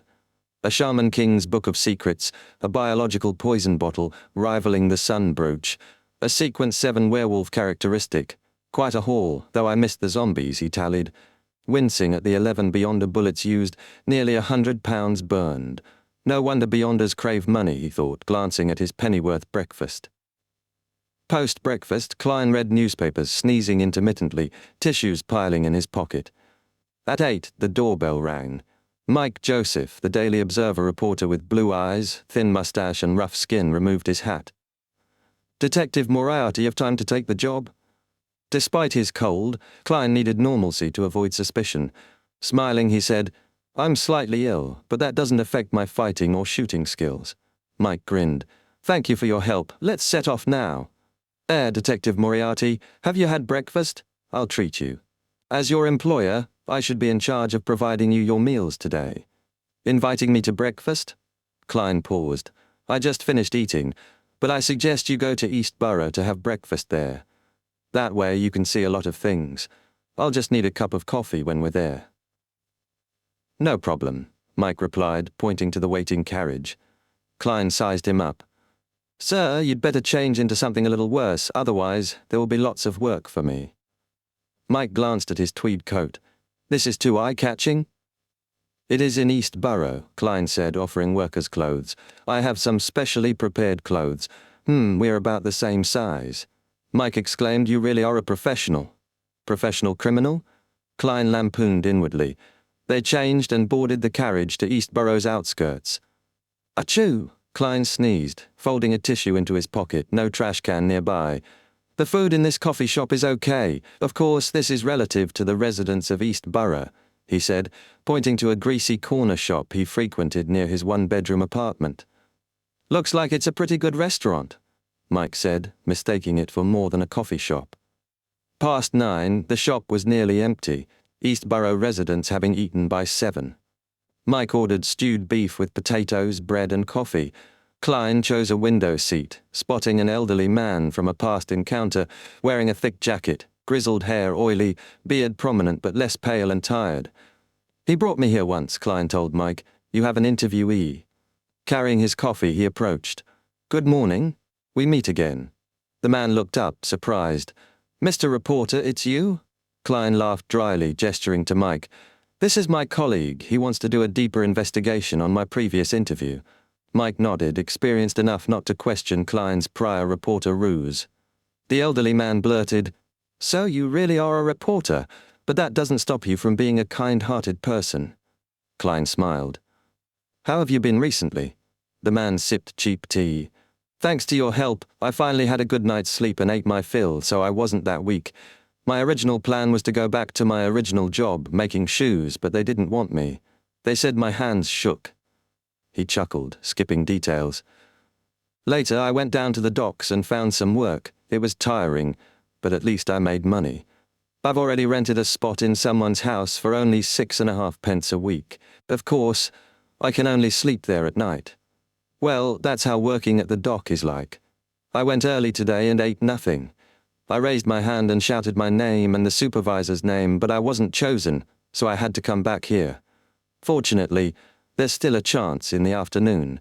Those people in the morning might be busy till late and won't be fighting against us for those jobs. Klein listened, sipping bad coffee while Mike jotted notes, the coffee shop's greasy air mingling with East Borough's grit. Chapter 353. Today is quite different from yesterday. Finally, the elderly man with grey temples took a sip of tea and sighed with a faint smile.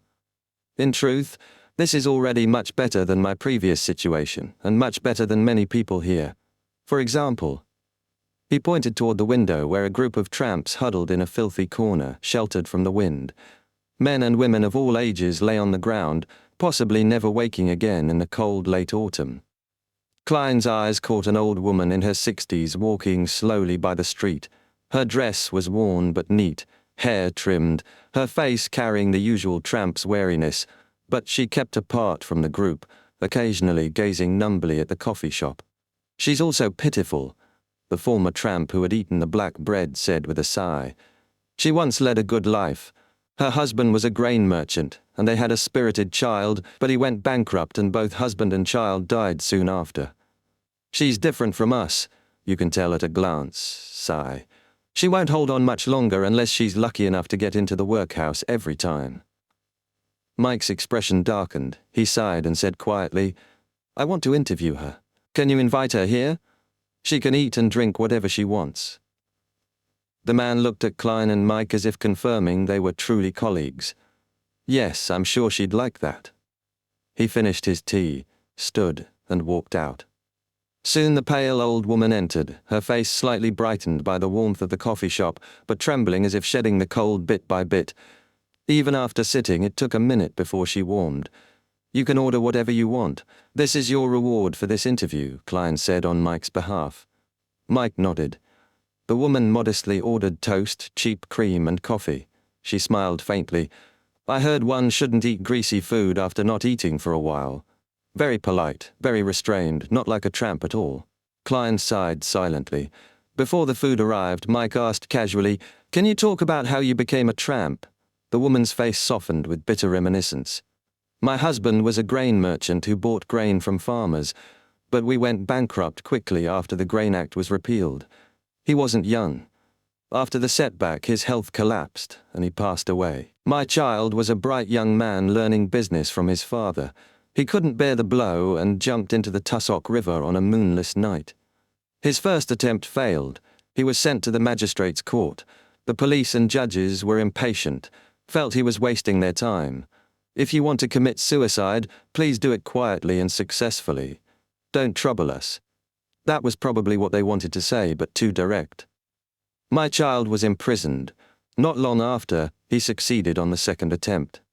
She spoke calmly, as if it were a story from far away, yet Klein felt deep sorrow. Nothing is more lamentable than a dead heart. He recalled a saying from his previous life. In this world, suicide wasn't just forbidden by churches, it was a crime. Because many suicides involved jumping into rivers and sometimes becoming water ghosts. Suicide's abnormal emotions could resonate with strange existences, cursing corpses and nearby objects. This likely explained the misfortune cloth puppet near Tingen City's Chanis Gate. So the 7 Orthodox churches forbade suicide, and the royal family legislated against it. Klein found this ridiculous. How could a suicider fear legal punishment? Mike took notes but paused as the owner brought food. "Fill your stomach first, we'll talk later," Mike said, pointing to the toast. "All right." The old lady ate carefully, cultured despite little food. After finishing, she rubbed her temples. "Can I get some sleep? It's too cold outside." "No problem," Mike answered quickly.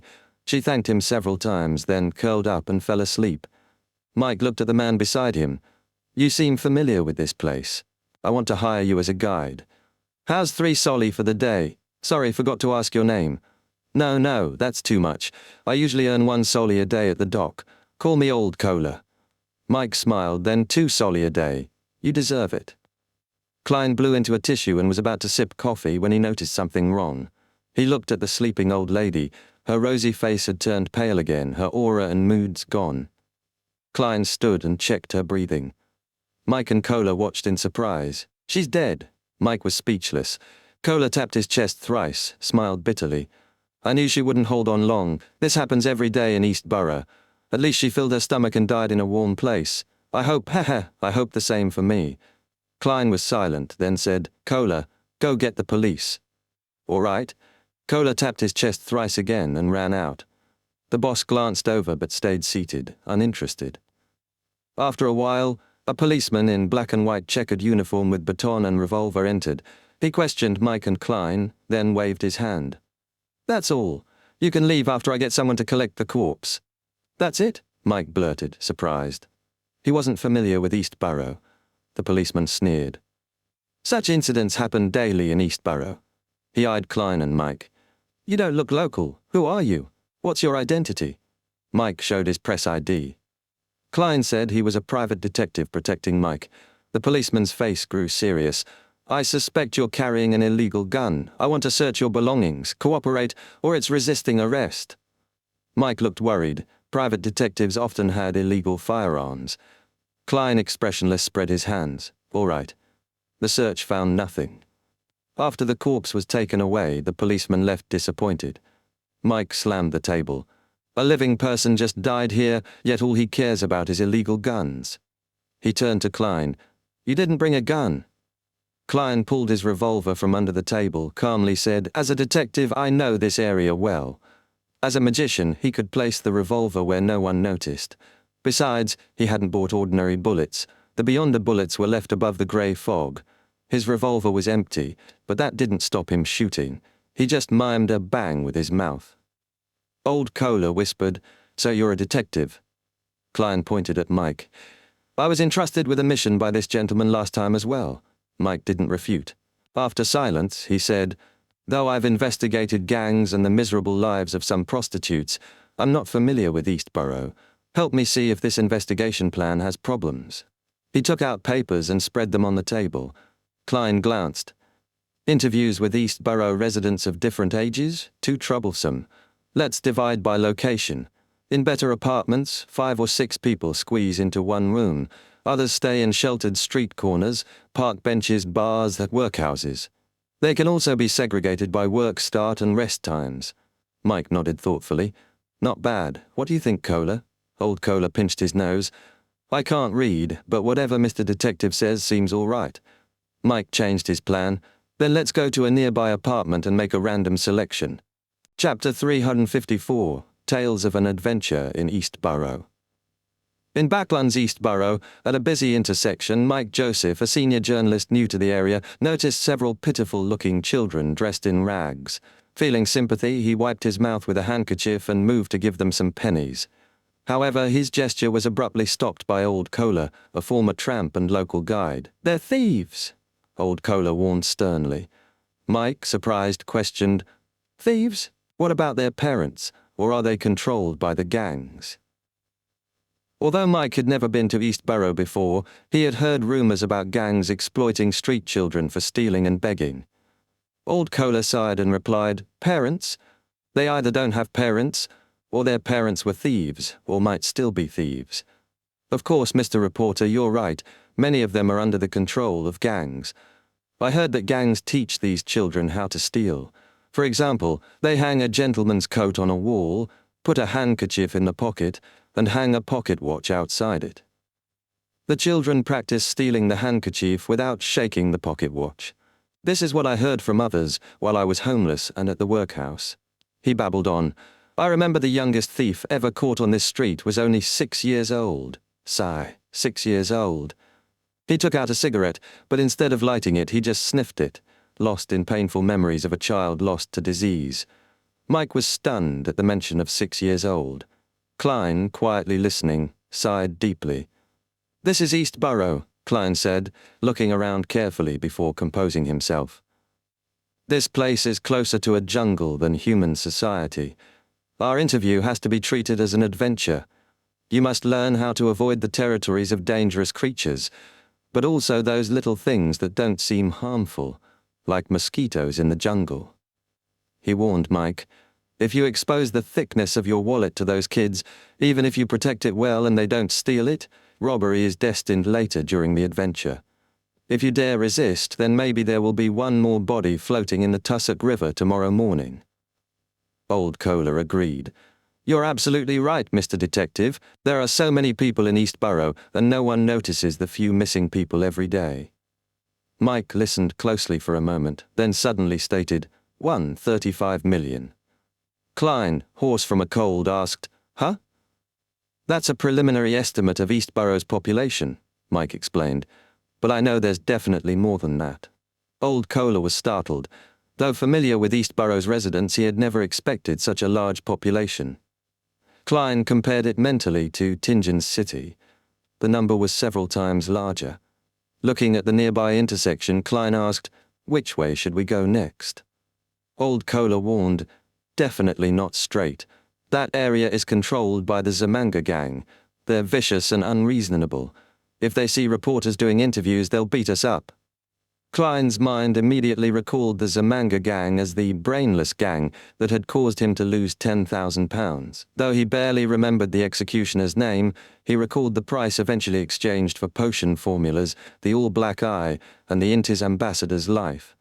He wondered who now had the manuscript of the third-generation difference engine. The memory of last month's events surfaced vividly. Mike asked thoughtfully, Zamanga gang? The gang mainly composed of Highlanders? Old Kohler was surprised. Mr. Reporter, have you heard of them? Mike sneered. They're involved in many cases and have some reputation even outside Eastborough. It's said one member was involved in Intis espionage. Klein silently added, the person next to you was the one in question, the reporter, and the victim. Old Kohler asked, if you gentlemen know about the Zamanga gang, Why doesn't the police arrest them? Mike's face turned awkward and he coughed twice. We can only capture those who have committed crimes. There is no evidence for the rest, so we can't arrest them. Besides, East Borough is huge, with so many people. It's hard to find anyone bent on hiding. He sighed heavily. It's easy to destroy one's manga gang, but as long as a Highlander comes to Backland and keeps up their strong combative tradition while failing to find other ways to earn a living, it's only a matter of time before a news manga gang appears. Klein noted this complex social issue, then gestured to the left and right. Pick one. Old Cola looked right. That's where the Proscrito gang is active. As long as we don't provoke the girls who do business on the streets or bars, they won't notice us. It's still morning, so no problems. They're still sleeping. The word Proscrito meant outlaw in the Lone language, a self-aware name for a gang. Klein and Mike agreed without objection and, guided by Old Cola, entered the district. Here buildings were relatively better maintained, streets less squalid. The air carried the smells of oyster soup, fried fish, ginger beer, street vendors' food and beverages, and a faint fishy smell. Walking here, Klein felt an inexplicable familiarity, as if he had returned to Tingen City's Iron Cross Street near the apartment where he once lived. The only difference was Backland's proximity to the sea and greater traffic, with much more fish. Old Cola pointed to a pale yellow 3-story building. This is a relatively good apartment around here. Back when I loitered here, the gentlemen and ladies inside were, quite clean. As they approached, a sign hung outside showed a pocket watch, a clock, and a screwdriver with the words, "Watch Repair." A watch craftsman lives here? Klein recalled similar memories from his original life, how Benson, Melissa, and he had tried to repair the silver pocket watch left by his father. Despite repeated repairs, it always broke until Melissa finally fixed it properly. That watch became the most decent item Klein possessed during that time. After Klein's death, the watch, both monetarily and sentimentally valuable, was not buried with him. It should now belong to Benson. Klein wondered if Benson thought of him every time he took out the watch. He blinked and curled his lips faintly. Mike answered, "Probably," when Klein asked. If anything went wrong with his own pocket watch, Mike explained, it was sent back to the original store, which then sent it to a repairman or craftsman partner. Inside the apartment, a middle-aged man with a messy beard had just come out of the bathroom. He hurriedly asked, "Do you want to repair something?" Klein was slightly puzzled by the coincidence of meeting a craftsman so quickly. Mike took out his pocket watch, smiled and said, "Yes, my pocket watch has recently not been keeping time well. Can you help me take a look?" He concealed his identity, planning to chat casually during the interview. The man smiled warmly and led them into a 2-bedroom apartment with a half-hidden door. He pointed to a chair and said, "Please wait a moment. I'll go get my tools." Mike asked, "Your tools are not at home?" The craftsman laughed. "How is that possible? Tools are very expensive. I can't buy them alone. We pool our money together to buy 3 or 4 sets. Whoever needs them uses them. So we moved in together. It's more convenient. If we lived far apart, we'd waste time and pay for public carriage to borrow tools." He left the room and walked aside. Klein realized it wasn't a coincidence many residents here were craftsmen. Old Cola looked around the room and said enviously, "Before I fell ill, I lived in a place like this. My wife helped sew clothes at home, and my 2 children. Mike sighed softly, lowering his voice. "I thought watch craftsmen were rich." "Me too." Klein covered his mouth quietly. After a cordial exchange with several residents, Klein and the others resumed their journey. After about 100 meters, they heard 2 women quarreling loudly with obscenities, teaching Klein many new words. One accused the other of making their apartment dirty and noisy, while the other scolded her back for recruiting guests at night and sleeping during the day. Mike frowned and asked, "Is that a laundry maid?" "Yes, I know her. She's a widow, washing clothes with her 2 daughters," Old Cola answered. Mike thought a moment and said, "Take me to their place." Old Cola nodded, led them around the argument, and entered a dilapidated apartment, obviously worse than the previous one. Outside the laundrymaid's room, Klein felt the dampness immediately. Inside, wet dresses hung drying. A 17 or 18-year-old girl scrubbed clothes covered in bubbles, while a younger girl carefully ironed clothes with a hot iron wrapped in wet linen cloth, showing signs of burns from steam. This was both their workplace and bedroom. Moisture permeated the room, seeping into their bodies, combined with a distinct stench of mixed smells. Mike pinched his nose and said, "Doesn't it feel terrible?" Klein replied flatly, "I've got a cold." There was no humor in his voice. Mike stepped forward and said, "I'm a reporter. I would like to interview a laundry maid." The scrubbing girl shook her head numbly. "We have a lot to do and cannot waste time." Mike's request was rejected. He left with a heavy expression and silently crossed the street. After looking back, he pursed his lips and said, "Let's continue." Meanwhile, in the city of Silver, Derek Berg, who had suffered visual and auditory hallucinations, was examined thoroughly and brought to the bottom of the spire. This area housed residents showing signs of losing control, where various methods were used to save them. As Derek walked the gloomy, creepy corridor, a sharp, shrill voice suddenly sounded from a sealed room. "Help! Help!" The voice stopped abruptly, then silence fell. Chapter 355, Outsider. In the eerie silence, Derek Berg's first thought upon regaining consciousness was to rescue the person calling out for help nearby. However, the two guards holding him showed no reaction, as if it had been mere imagination. "Someone is calling out for help," Derek told the two Dawn Paladins beside him. A tall knight clad in silver armor calmly replied, "Don't be fooled. That's just the normal behavior of those Beyonders who are on the verge of losing control." Derek thought sorrowfully. Maybe he cried out for help because he just isn't willing to give up and lose control and become a monster. As Derek's mood shifted, the illusory buzzing in his ears grew sharper.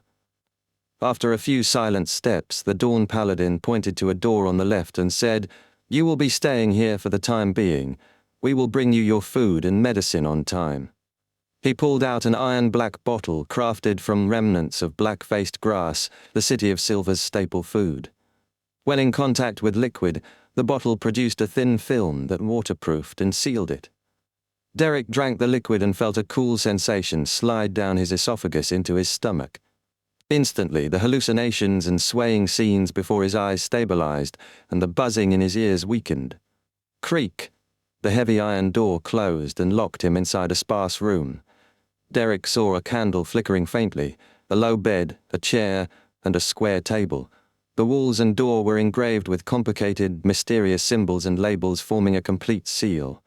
The medicine also suppressed Derek's emotions. Without curiosity, he sat down on the bed, then lay down. After an unknown time, loud banging startled him. But the noise came not from outside his door, but the neighboring cell. Derek sat up and listened, hearing a sharp, high-pitched wail. His hair stood on end as he abruptly stood, adopting a defensive stance. Thumping sounds spread across the metal walls separating the rooms, slowly breaking a protrusion. Derek was about to pray for holy light when suddenly the scene lit up as if transported outside. Lightning streaked past, and the sound of the smashed wall vanished. Silence returned to the bottom of the spire. It wasn't absolute silence. Light footsteps echoed for a long distance before fading.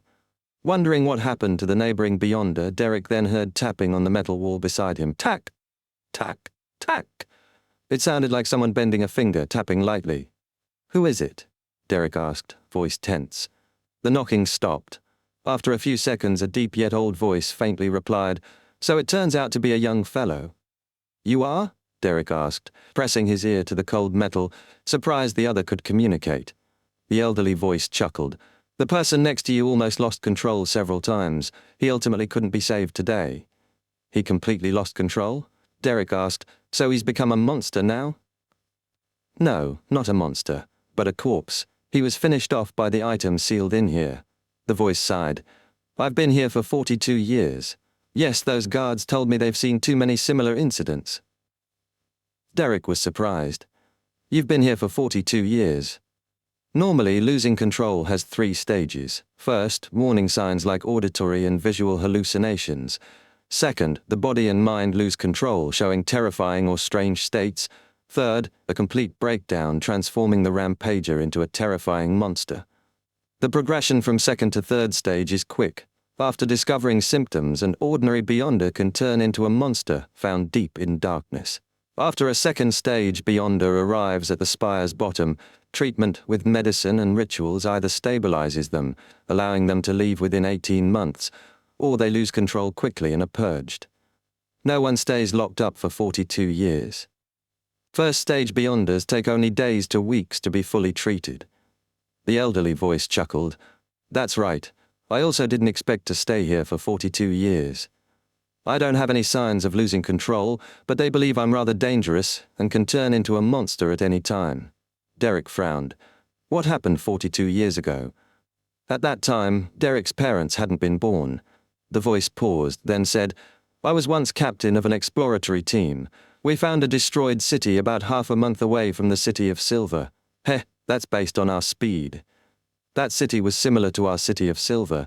It clearly had traces of being ruled by giants and believed in the Lord who created everything, the omnipotent and omniscient God. Unfortunately, they were destroyed, countless years ago. Derek, familiar with such matters, guessed, because you encountered strange incidents there, you were determined to be at risk of losing control. More or less, the voice chuckled. After exploring the core area, we discovered the city was attempting to change faiths. They created imagined deities to save themselves, but it was useless. Even the statues of those deities were destroyed and spilled across the land. His tone grew heavy. However, we met a person there. Zach, this is the first time in 2,000 years the City of Silver had met someone who didn't belong to our city. Outside the City of Silver, in the depths of endless darkness, there really was someone still alive. Derek asked, You brought him back to the City of Silver? The voice paused 2 seconds. Don't you feel shocked? The reason our City of Silver explores the surroundings so hard is to find humans like us. We finally found them 42 years ago. This seemed shocking, but Derek thought of Miss Justice, Mr. Hanged Man, the Lone Kingdom, and the 7 Orthodox gods. He scratched his head, pretending to be surprised. I didn't notice this point. This is truly unbelievable. Other than the residents of the City of Silver, there are actually other people. The elderly voice was silent a while before saying, Has the City of Silver's education become so terrible? Without waiting for Derek to reply, he sighed. We very warily invited that person as a guest. After consideration, he agreed. We monitored and escorted him along the way, but near the City of Silver he suddenly disappeared. We searched everywhere but couldn't find him. After we returned, my team members went crazy, one by one. All lost control. Not a single one spared.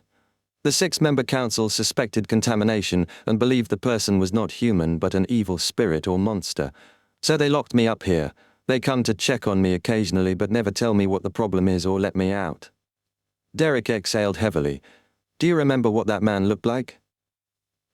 He looked very ordinary. Nothing stood out. Dressed just like us. Except I remember he was a man. I can't recall what he looked like. The elders can probably see him from my vague memories, the elderly voice said with pain after nearly a minute. Derek pressed casually. Did he say his name? His origins? The voice tersely acknowledged. He told us his name was... He paused, then said, Amon. Sunday morning in the factory district, Klein and Mike visited many places in East Borough guided by Old Cola over 2 days. Mike witnessed 5 or 6 people crammed into single rooms. Not the worst case. In the poorest areas, ordinary bedrooms accommodated 10 people, with tightly scheduled usage by day or night. This shocked Mike. Poverty didn't discriminate by gender. Men and women squeezed in tight spaces without social norms. Incidents that deserved court time happened constantly. Everyone faced violence. Mike wrote in his investigative manuscript, squalid, crowded, smelly, that's the most objective impression. I suspect everyone has serious parasite problems. Houses are old, in rundown districts without sewers, feces, urine, vomit everywhere. Every house has 1 public bathroom, or worse, 1 public toilet per street. They're extremely busy, but barely fill their stomachs. A few days unemployed, they fall into irredeemable despair. I don't think they fear death if given even a little hope. Mike was also struck by tramps roaming streets at night, girls standing numbly by bars or streets, and drinkers who completely let loose. Violence and disregard for the future left a deep impression on him. He grew more silent as the investigation continued. Chapter 356, Informant Fee Cough. Mike Joseph took out his handkerchief, covered his mouth, and coughed several times. The smog in the factory district was thicker than anywhere else. The air was grey with a yellowish tint, floating dust and a pungent, suffocating odour even Mr. Reporter, used to Backlund's air, could not bear. He turned to Klein, who was also coughing softly. "I've always been a huge supporter of the government's establishment of the National Atmospheric Pollution Council and the Alkaline Industry Inspector, but only today did I learn that the problem has become so serious. If we don't take effective measures, it may become a tragedy in the future." Klein tried hard to clear his blocked nose. Perhaps the whole of Backlund would be shrouded in smog limiting vision to 5 meters, and maybe an evil god would descend or be born in such a backdrop, he added silently. Old Kohler didn't understand the conversation. He cleared his throat, thick with phlegm, and led them past the watchman into a lead factory. Most workers were women, laboring busily without protection. The floor was filled with dust. Looking at the tiny particles floating in the air, Klein felt like staring at toxic gas. The young ladies without masks were lambs waiting to be slaughtered. For a moment he was back in Tingen, to the time he helped Sir Deweyville deal with his grievance. He seemed to have witnessed the future of these female workers, some with throbbing heads, some with blurred vision, some hysterical, others with blue-lined gums, and finally either blind or dead. It was like a large-scale, bloody sacrificial ritual. The only difference was the flashing symbol of money. If evil sects like the Aurora Order or Rose School of Thought could exploit such situations like Lanivus did, it would be a huge problem. Klein covered his mouth and nose as he watched silently. Mike Joseph muttered in surprise and anger, "How can this be? How can they be like this? A while ago newspapers focused on lead poisoning. Why aren't they using precautionary measures? They can't even bear to wear masks? These factory owners are murderers." He truly was a reporter with righteousness. Though not young, stingy, and his acting outstanding, he retained pure motives. But how was he so aware of lead poisoning? Klein remembered he had gotten Sir Deweyville to advertise its dangers. For some, what did it matter if a few commoners died? There were plenty waiting for jobs. Klein thought heavily. Mike quietly observed, asked a few workers, then left the lead factory. They entered other factories but lost the mood to discuss anything after seeing the squalor and intense labor. Almost noon when Klein noticed a crowd outside a factory, mostly women shouting and trying to rush in. "What happened?" Mike asked Old Kohler, puzzled. Old Kohler jogged over to ask, then returned. "They're going to smash new machines. This textile factory wants to use the latest machines, so fewer operators are needed. They'll fire a third of the workers. The female workers want to smash the machines to get their jobs back, or else they probably won't survive. Maybe the only choice is becoming street girls." Mike looked like he'd called them fools, but stayed silent. "Let's go back. I've finished my investigative interviews." Mike sighed. They walked out of the factory district in silence. As they parted, Mike glanced at Klein. "Do you think those women can find anything else to do if lead factories that don't provide protection shut down, or if their bosses go to court?" Klein thought seriously. "If it's just a few factories, not much problem, but some female workers might suffer hunger and cold looking for jobs and gradually lose strength without savings. It'd be a disaster if too many factories shut down quickly, not to mention those losing jobs to new textile machines. The Backlund factory district alone might have thousands unemployed, no food or clothing, roaming like zombies. They might lower pay demands to snatch jobs. Who knew how many in Eastborough would suffer or die? It would be a hell-like scene, and even if this world doesn't have beyond the powers, it would still bring about a huge disaster. And now, the various evil gods are lurking in the darkness, waiting. Klein swallowed all the words in his mind. Mike fell silent again, paid £10 6 solely, and left by carriage. Klein watched the carriage fade into distance but said nothing. Back when he was a Nighthawk, he knew the poor's lives but hadn't been so deeply affected. A multidimensional view revealed a human abyss before him.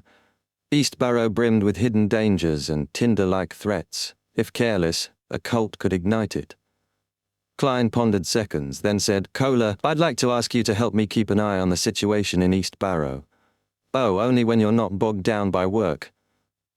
I'll pay you, giving you the money to build a relationship with the other workers. Every week we will set a time to meet at the coffee shop from before." Old Kohler's eyes lit up. "No problem." He made no mention of the price, fully trusting Klein. Klein added, "Every time we meet, I'll give you 15 soldi as funds and compensation. If you provide me with information that I'm satisfied with, there will also be an additional 5 soldi as payment." "A pound?" Old Kohler blurted out in shock. In his best days he earned 21 soldi a week, or £1 1 soldi. "Yes," Klein nodded. "You have to pay attention to your words and actions. Don't be in a hurry to gather information. Maintain a state of speaking less and listening more. Otherwise, you'll be in danger. Informant fees like this can theoretically be reimbursed, but I'm a self-sponsored 50p party now." Klein sighed with a self-deprecating laugh. Empress Borough, Miss Audrey's study in Count Hall's luxurious villa. The blonde listened to Miss Escalante, her psychology teacher, who stroked Susie, the big dog, beside her. With dark hair down to her waist, Escalante noticed the dog also listened intently. She smiled, paused 2 seconds, then continued. "There are currently no completely orthodox theories in the field of psychology. There are several schools of thought, such as psychoanalysis, personality analysis, and behavioral psychology. Of course, research on the mind is not only performed by psychologists and psychiatrists. Many professionals in the field of mysticism are also doing similar work. Among them, the most famous one is Hare. Sorry, I've deviated from the curriculum. Let's return to the topic just now and talk about psychoanalysis." Audrey noticed Escalante's intent to guide the topic and feigned ignorance. "Teacher, I'd like to know more about the research situation for the mind in the field of mysticism." "As you know, I'm very interested in that." Escalante pursed lips, frowned, embarrassed. "There are vows of secrecy. These theories are secrets in mysticism circles. Only insiders know." "Is that so? Then can I join?" Audrey asked eagerly. "They aren't involved in anything evil, right?" How is that possible? It's just a seminar organized by enthusiasts." Escalante diverted. "Let's talk about this later. Let's continue with the lesson first. I must know where to draw the line. One step at a time. If psychology alchemists are like this, I needn't worry about lunatics like Mr. A." Audrey skipped reluctantly but listened politely. When class ended and Escalante left, Audrey closed the door and said to Susie, "What do you think of her?" "She's not sincere," Susie answered flatly, then tilted her head. "However, what she said is very interesting. I think it's even more interesting than meat and biscuits." "Susie, do you want to be a psychiatrist someday? Treating animal mental illness? Like the horse at the Glaints suspected of depression." Audrey pondered, preparing a white coat and gold-rimmed glasses for Susie to look a little more professional. Chapter 357, Happenings at the Banquet. Returning to Minsk Street from the factory district, Klein ate a simple lunch and napped until evening, the darkened sky casting a somber glow through his windows. Exhaustion lingered in his heart, heavy and unshakable, the faint hum of Backlund's streets barely reaching his quiet home. Lost in thought, he lit the gas lamp, its warm flicker illuminating the parlor. On the coffee table, an invitation letter caught his eye. Mrs. Stellan Sammer's matchmaking banquet, delivered days ago. I nearly forgot, he realized, the disguised social event stirring mixed feelings. Klein splashed cold water on his face in the bathroom, the chill snapping him awake. His black stubble, thicker now, framed a rugged, mature look, masking the scholar he once was. Unrecognizable to casual acquaintances, he thought, drying his face and donning gold-rimmed glasses. After a brief rest, he dressed formally, starched shirt, black tailcoat, silk half-top hat, grabbed his cane and invitation and stepped next door. The doorbell tinkled, revealing Julianne, the maidservant, and Stellan, her blonde hair coiled high, silver earrings glinting. Klein removed his hat, bowed, and said politely, "Mrs. Sammer, you are very beautiful today." Her meticulous appearance outshone her usual self, likely thanks to her friendship with Ma'am Mary, now a wealthy tycoon and National Atmospheric Pollution Council member, versed in high society's arts of makeup and fashion, Klein mused. Stellan's lips curled. "These are my new earrings that cost 8 soldi." "Lady, still the same," Klein thought, smiling as he handed his hat, cane and coat to Julianne. The room's warmth, from fireplace and pipes, allowed women to dress lightly, baring arms and chests. Luke is talking business with some friends. Let me apologize on his behalf, Stellan said, hosting gracefully. Have your meal first. I'll introduce you to a few well-educated ladies later. Actually, I'd rather eat in peace, Klein thought, smiling. I can already smell the fragrance of the food. The buffet, serving over 20 guests, offered cold trout, chicken pie, mutton stew, curry, roast beef, turkey, ham, salad and cream cake, paired with champagne and red wine. A carnivore's delight, Klein filled his plate and retreated to a corner, savoring each bite. Not Quillard Club quality, he critiqued silently, eyeing seconds when Stellan approached with lawyer Jürgen, his serious face unmistakable. Klein greeted him. How is Mrs. Doris's recovery? Jürgen tugged his bow tie. She'll be discharged next week. That's great, Klein sincerely said with mixed emotions. Stellan introduced them. This is Mr. Jürgen Cooper, a senior solicitor, who earns at least £3 a week. He often gets a commission from the cases he handles, and he definitely earns more than £200 a year. Furthermore, he is young and capable. He will most likely become a great lawyer in the future. This is Mr. Sherlock Moriarty, a well-known detective. His income is unstable, but he is paid handsomely for every mission he receives, for example £10 or £50. Lady, isn't this too direct?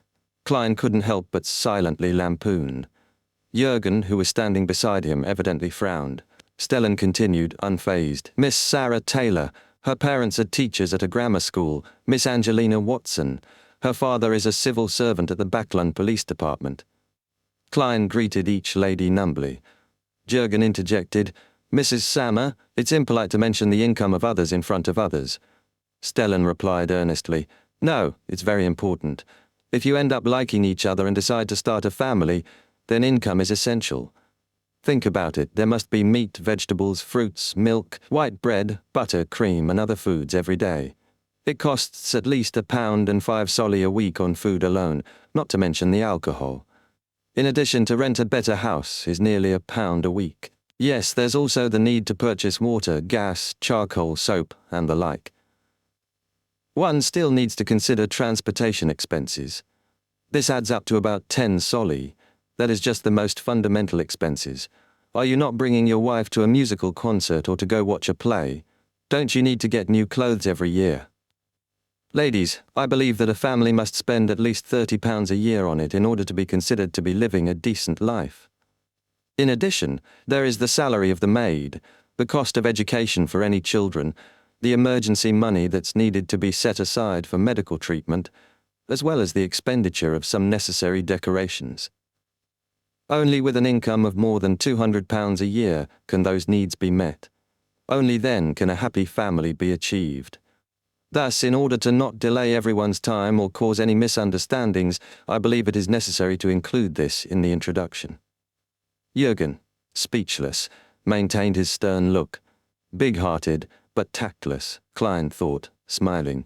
Yes, income is very important.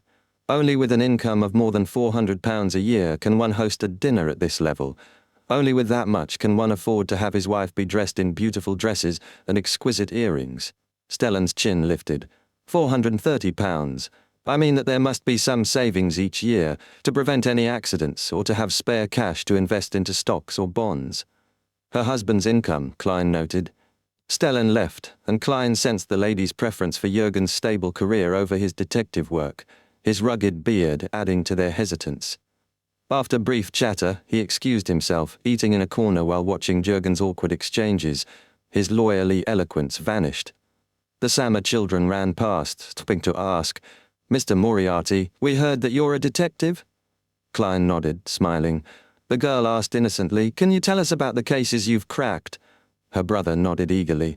Nothing child-friendly, wraiths, puppets, or catching adulterers, Klein thought, then chuckled. All right, this is a story about treasure. An officer who had just returned from East Balham was suddenly murdered. Crafting a tale from faint novel memories, he relaxed as the children listened raptly, asking, What happened next? As the banquet neared its end, Stellan's joy was evident. What is the cause for celebration? Klein asked casually. She replied, chin raised, Mary has received a luncheon invitation from the Chief Secretary of the National Atmospheric Pollution Council, Mr. Hibbert Hall, on Monday. This gentleman is the eldest son of Count Hall, a true nobleman. He has invited all the members of the council and has allowed them to bring 2 or 3 friends with them. She paused. Luke and I were just invited by Mary. Monday afternoon, Stellin, dressed impeccably with Luke, followed Ma'am Mary to Empress Borough's grand villa. Marble statues, pools, fountains, gardens, and lawns reflected themselves in her eyes, making her feel nervous even before she entered the villa.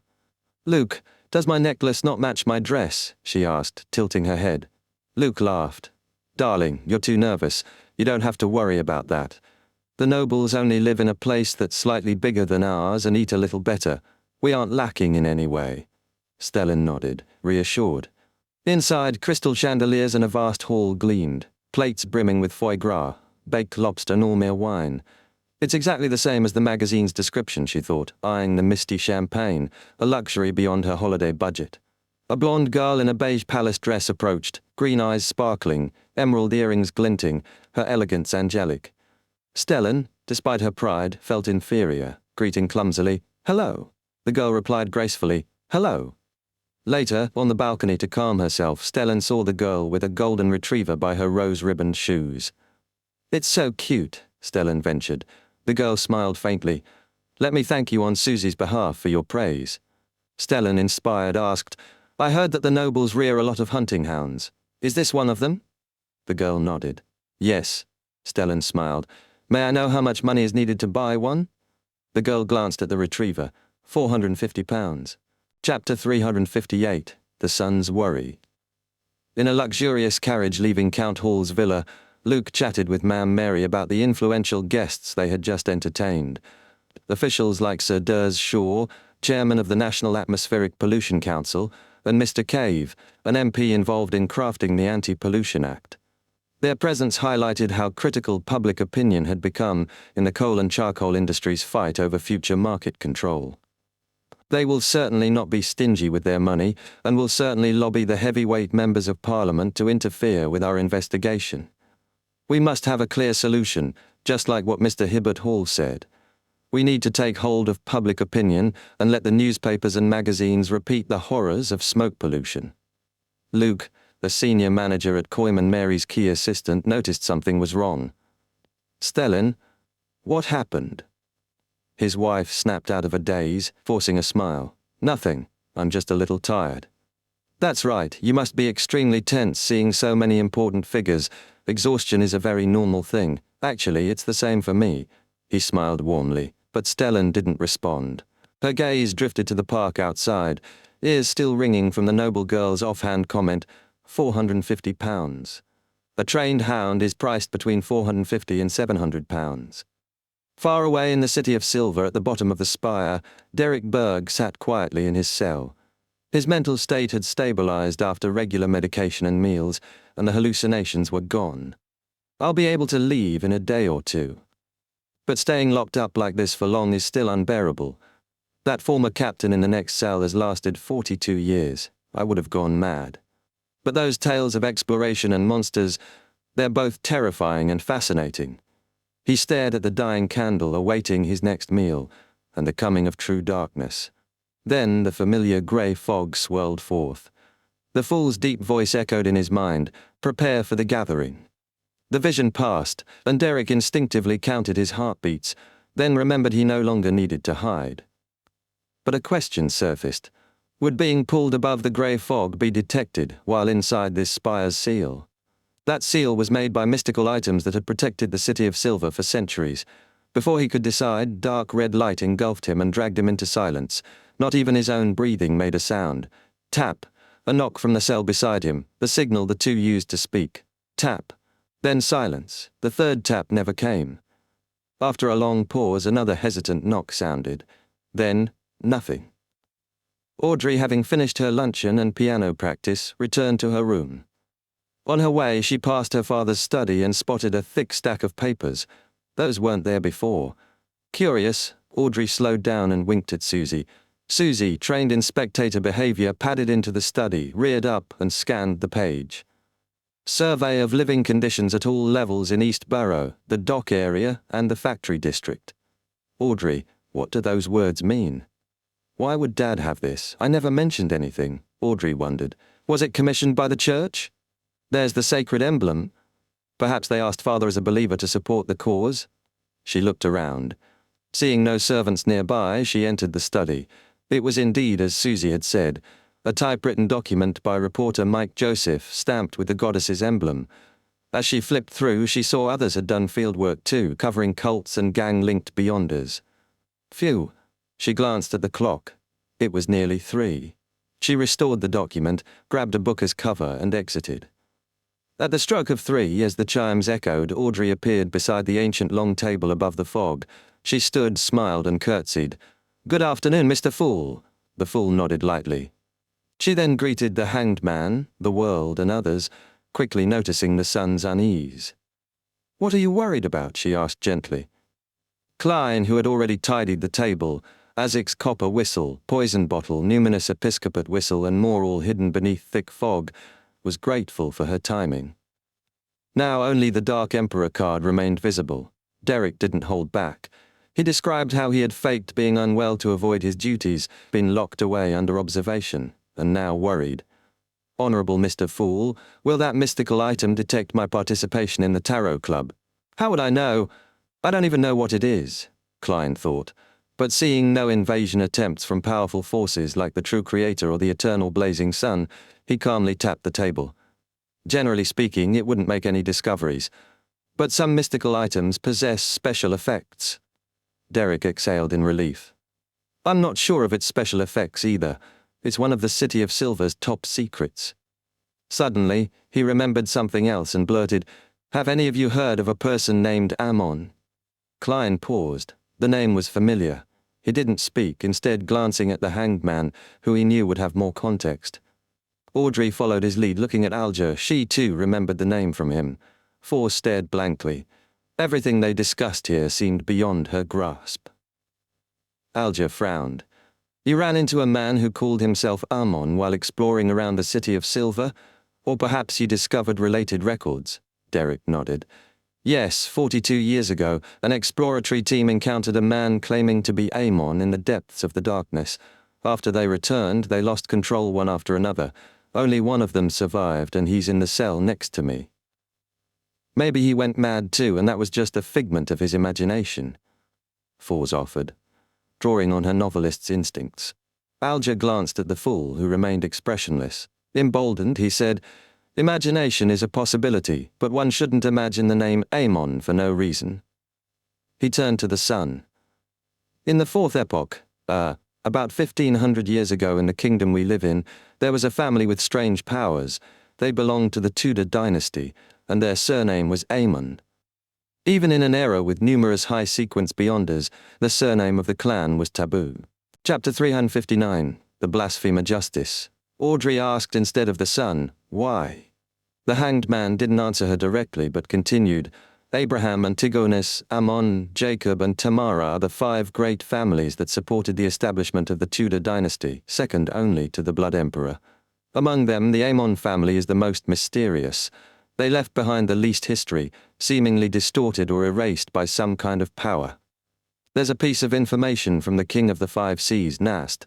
The Ammons are a family of blasphemers, and they wield the secrets to usurp the powers of deities.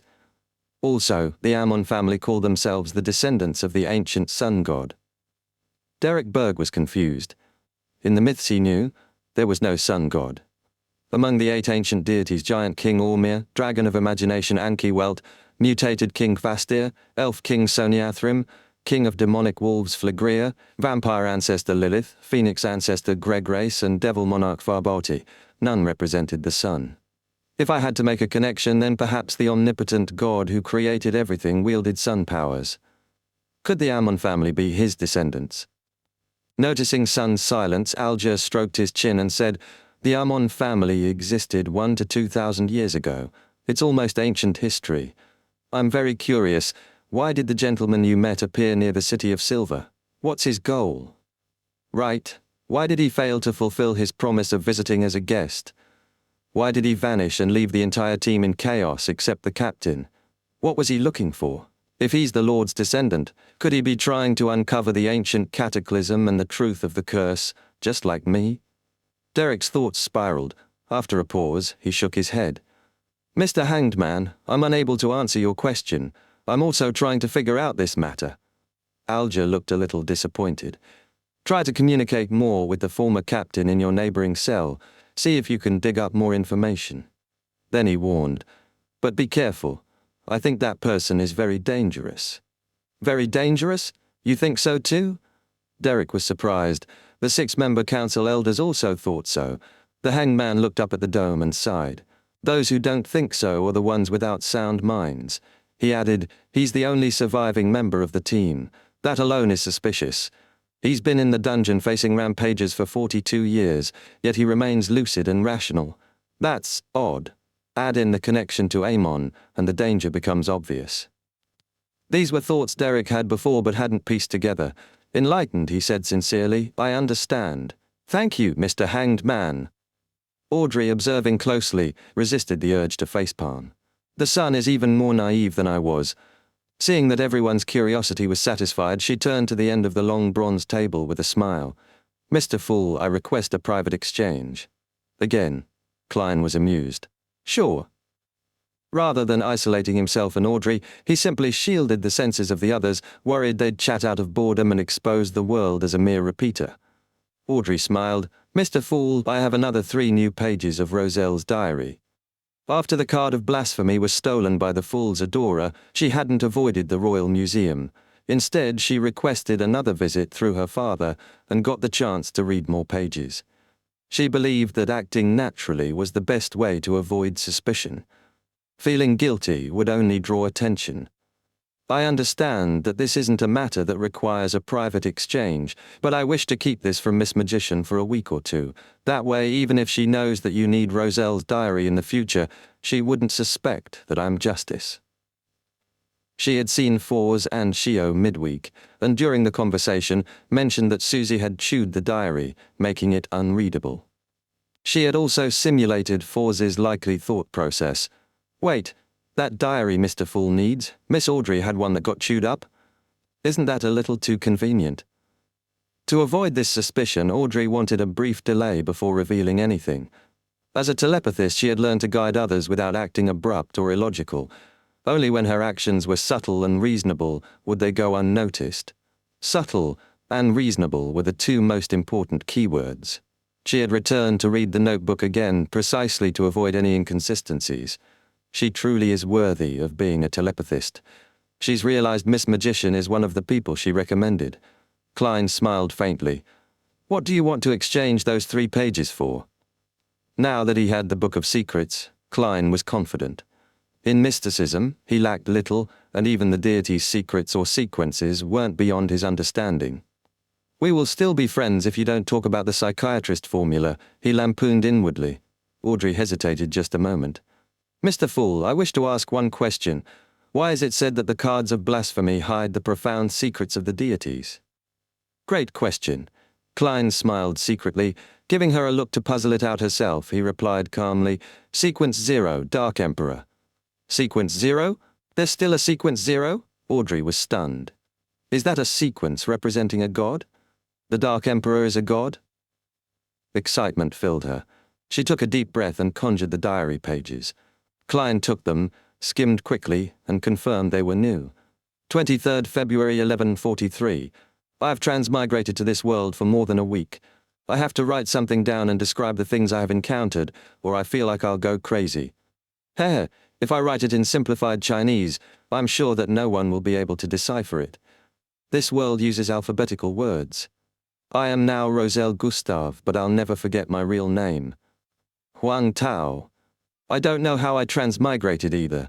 I carefully recalled and thought about it for a long time, and then I remembered that a few days before my transmigration, I bought a very mysterious silver plate with some strange symbols and patterns engraved on it. It was extremely interesting. However, it did not reappear after my transmigration here. It's not my cheat item.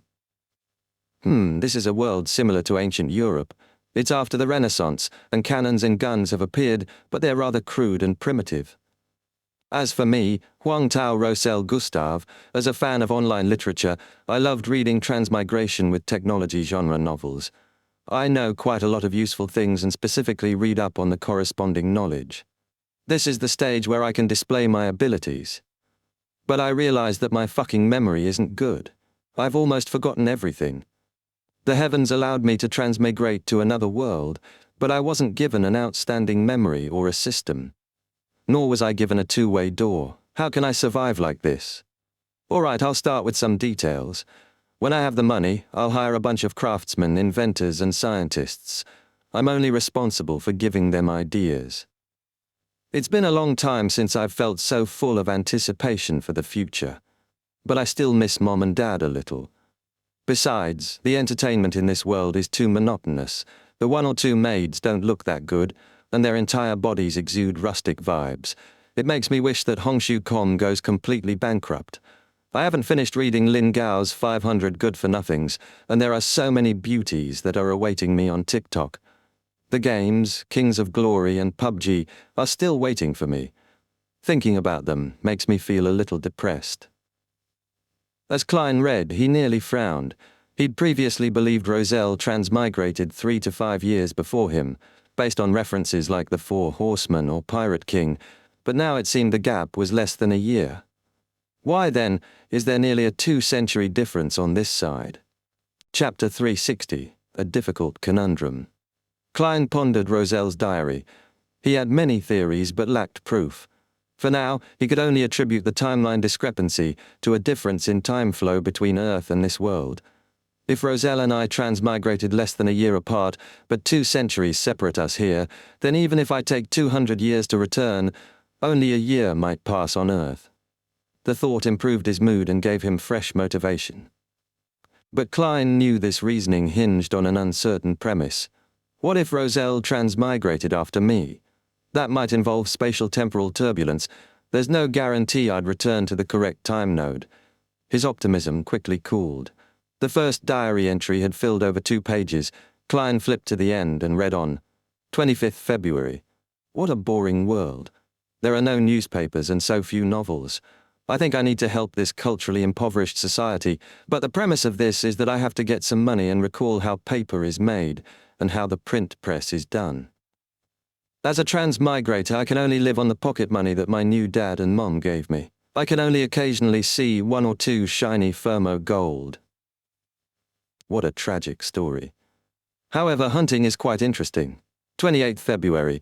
This world might be a little different from what I know it to be. I got lost while hunting in the woods today. As a result, I saw an unimaginably intense battle.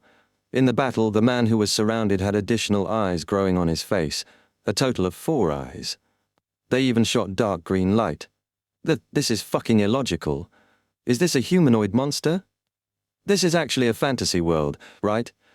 That monster's opponent was even more powerful. He summoned a pillar of light that burned with golden flames. Yes, I think it was summoned. Fortunately, they didn't discover me. After getting rid of that monster, that person left with the corpse. I, Huang Tao, am indeed the protagonist. I discovered the truth of this world a few days after I transmigrated. Perhaps they can recognize the mysterious symbols and patterns on the silver token. Of course, I won't ask. I want to become like them and crack it myself. There's another key reason as to why I said this. I can't even fucking remember what the pattern looks like. I can only vaguely remember it. Indeed, the protagonist? Emperor, did you pour all your 8th grader syndrome into your diary? Klein couldn't help but lampoon. Still, he was very interested in the silver plate. If the symbols could be deciphered using this world's mysticism, then transmigration might not be mere coincidence.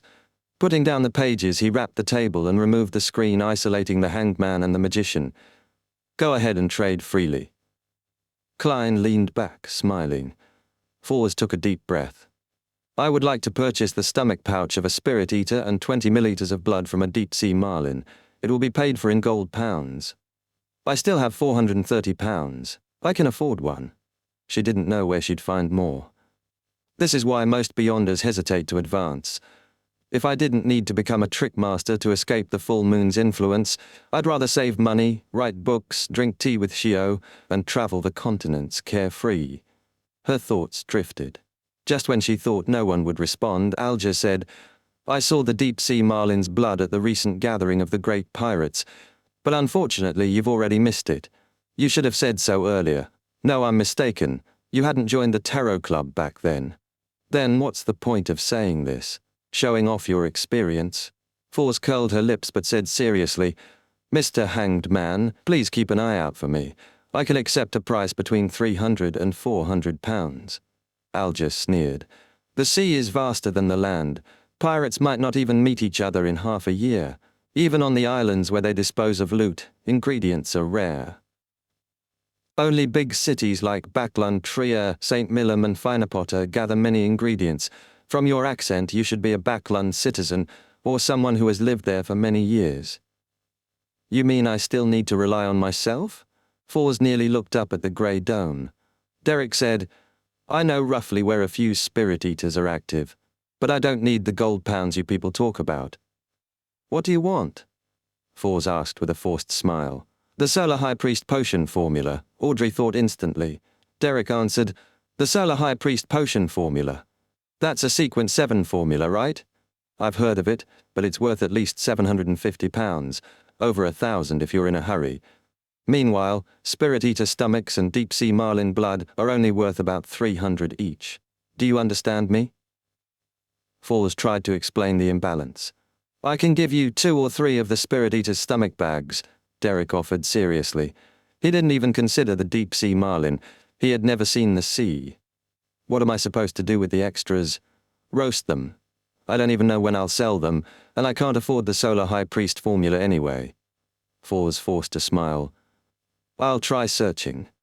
She thought of the masked Eternal Blazing Sun Believer and the Band of Light ring. Maybe she could find a clue to the formula. "But I don't have the money." She touched her face and asked sincerely, "Everyone, do you have any good ways of earning money?" Silence followed. The grey fog and soundless palace swallowed the question whole. So everyone has this problem. And Mr. Fool doesn't even need money. Fours wisely shut her mouth. The best ways are owning farms, mines, factories, stocks, or bounty missions with good pay and safe deadlines. Audrey thought half-jokingly, "Might I interest you in bicycle projects?" Klein resisted the urge to make the world speak, lest he expose himself. After a few seconds, he maintained a mysterious air and had the world say hoarsely, "Help me keep a lookout for the 1,000-faced hunter's mutated pituitary gland and blood, as well as a human skin shadow's characteristic and a deep-sea naga's hair." He had 589 gold pounds left, plus the werewolf beyonder characteristic and the biological poison bottle. If he turned one into a mystical item, he could easily afford the cost of a Sequence 6 advancement. Derek replied first, "All right," but made no promises. These creatures weren't easy to find. 1,000-faced hunter? "I think I've seen a fossil of it," Justice said. "Yes, I'll confirm that after I return." That fossil was in Duke Negan's treasury. If it's already a fossil, the characteristic has probably been taken. Klein had the world nod non-committally. After a pause, Alger said, "Help me keep an eye out on a person involved in the disappearance of the colonial slaves. He calls himself Balin, a man with reddish-brown skin and clear southerner features, but someone overheard him speak in a Backlund accent. The third tooth on his left is missing, but it might be replaced. Besides that, nothing stands out. His height is average. If you find any trace of him, the reward will be no less than £100 or something of equal value. Even divination can't work with such a vague description, let alone searching the real world." Klein looked around and said, "Continue with your free exchange." At the end of the tarot gathering, Derek returned to reality in his dark, cramped room. He sat silently for a few seconds, found nothing unusual, and let out a breath of relief. Recalling Alger's advice, he approached the metal wall and tapped, "Tack! Tack!" There was no reply, even after a long wait. Did he fall asleep? Or was he taken to the 6-member council? Derek stared at the dull wall. Just then, a fleeting elderly voice came from the bed behind him. "Are you looking for me?" Chapter 361, Translucent Worm, "Are you looking for me?" The eerie voice froze Derek in place. His scalp prickled and cold sweat streamed down his back. "Why is he behind me?" "In my room. What about the seal?" "The mystical items?" Instinct warned him not to turn around. This wasn't baseless fear, it was ingrained from the City of Silver's general knowledge of monsters and patrol team experience. Never turn around hastily when someone speaks behind you. Derek clenched his fists before his chest and slowly turned. The room was pitch black, but golden light flared in his eyes, forming two miniature suns. As a light suppliant, he could see again. A dark figure sat on the edge of his bed. As it became clear, he saw its head had been split in two. Two grey brains squirmed on either side, straining to reunite but unable to. Viscous liquid formed thin, shrinking threads, and each half-face had a separate eye, parted nose, and half a mouth, one side open, one shut. The naked body was covered in deep red wounds. From within, rows of white teeth gnashed as every wound and the creature's mouth chanted in unison, "Are you looking for me?" Then it smiled grotesquely. "Look, am I not normal?" Derek's pupils contracted. Instinctively, he pressed his folded hands to his chest and raised them to his chin. A brilliant, fire-tinged beam of light descended from above. It wasn't as magnificent as the one outside the spire, limited by the seal and the mystical item, but Derek was stunned to see it suddenly thicken and blaze so intensely that he had to shut his eyes. From the beam, a formless man of light separated, featureless, unclothed, pure. The man of light flashed and lunged at the monster. The mouths on the monster opened wide in a silent scream. It convulsed violently and began to melt under the divine radiance. Just before it vanished, a phantom in a black robe and pointed hat appeared. Just as it was about to become transparent, a phantom wearing a black classical long robe and a pointed hat suddenly appeared. The shadow had black hair, black eyes, a wide forehead, and a thin face. It wore a crystal monocle. The moment he appeared, the man of light exploded, and Derek's vision went white. When it cleared, he was in the corridor outside his room, under the dim glow of the setting sun and cold metal lamps. Dazed, he turned to look into the room. A tall figure in a brown coat stood before the bed. Dawn-colored light coalesced into a white leg bone, transforming it into a sharp white sword. Beside it was a translucent worm, thumb-length and as slim as a child's finger. Divided into about 10 segments by faint rings, it shimmered strangely. The tall man picked it up and turned, sighing. It was close. Derek finally saw his face, grizzled, unkempt hair, deep cheek wrinkles, pale blue eyes, a shirt and checkered leather belt, and a face lined with scars. His eyes held the weight of age and countless stories.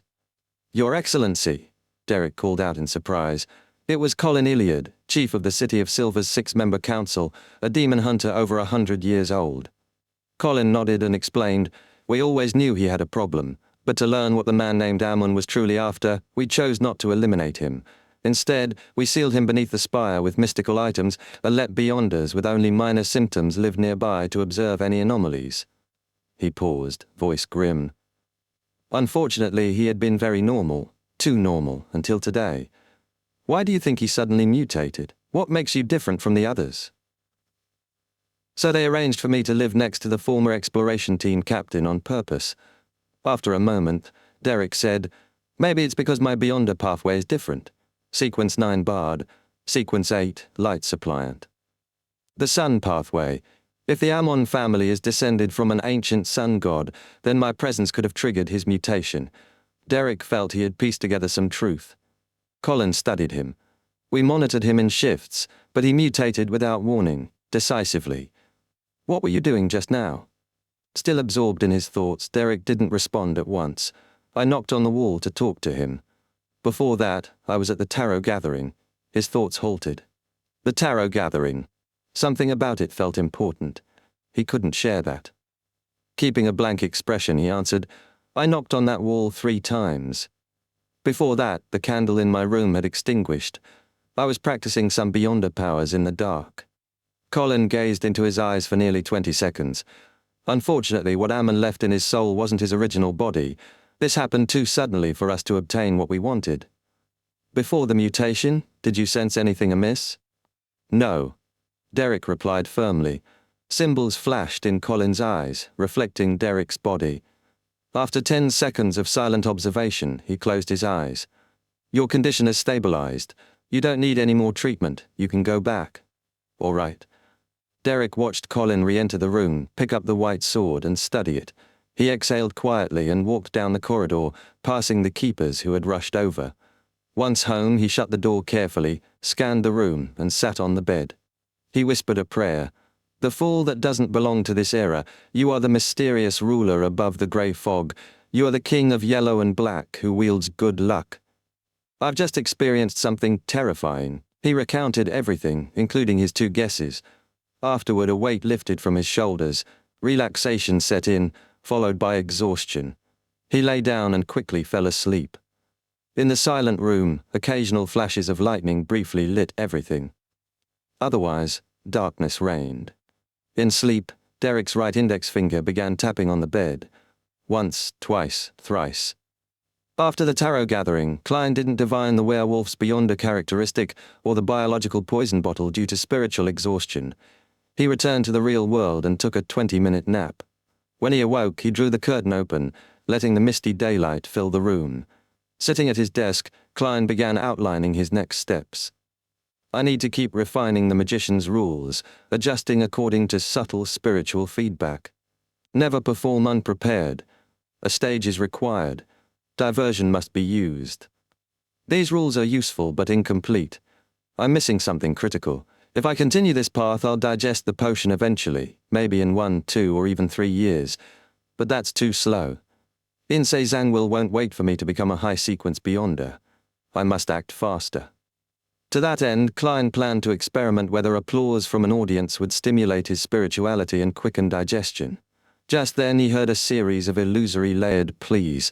Chapter 362, The Secret Deed Ritual. A male voice? Is it Mr. Hangman or Little Sun? Klein looked out the window at the gloomy sky, then went to the bathroom and took 4 steps counterclockwise, arriving above the grey fog. In the ancient, silent palace, the illusory male voice echoed in overlapping layers. Klein quickly identified it as coming from Little Sun. He sat in the fool's seat, extended his right hand, and allowed his spirituality to touch the crimson star. The voice became clearer, and Klein understood the prayer. The former captain who had seen Ammon had suddenly lost control and pierced the seal to appear in Derek's room. Fortunately, the City of Silver had long taken precautions, else tragedy would have followed. Derek suspected there had to be a cause. He gave 2 possibilities. Either his beyonder pathway, the sun, was related to the ancient sun god, or the man had sensed the tarot gathering and Mr. Fool's pull. If it were the former, he wouldn't have waited until now. The latter is more likely. This is the first time I've encountered someone who can sense the grey fog. Klein shuddered. Ammon truly is terrifying. No wonder their family was known as blasphemers. Even their name is taboo. He scrutinized Little Sun's crimson star, trying to detect abnormalities. Ammon can't be eliminated that easily, even if that wasn't his original body, and he must have had a plan when choosing to break the seal. Suddenly, Klein's eyes froze. Entwined around the sun's indistinct spirit body was a translucent figure, snake-like, with arms and legs, his head resting behind Derek's. He wore a black robe, a pointed hat, and a crystal monocle. The sun hadn't noticed anything. He's trying to sneak into the grey fog, using Derek as a Trojan horse. Once inside, he might seize control over this place. Luckily, Derek had prayed immediately. Using the power of the crimson star and the grey fog, Klein detected the intrusion in time. Klein calmed himself. He had to act, either extract Ammon or prevent Derek from entering the next gathering. But how?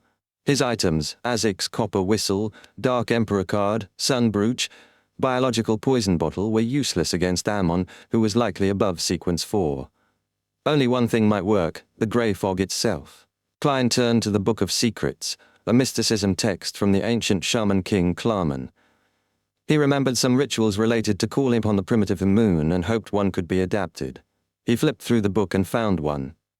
Blood Moon Sacrifice.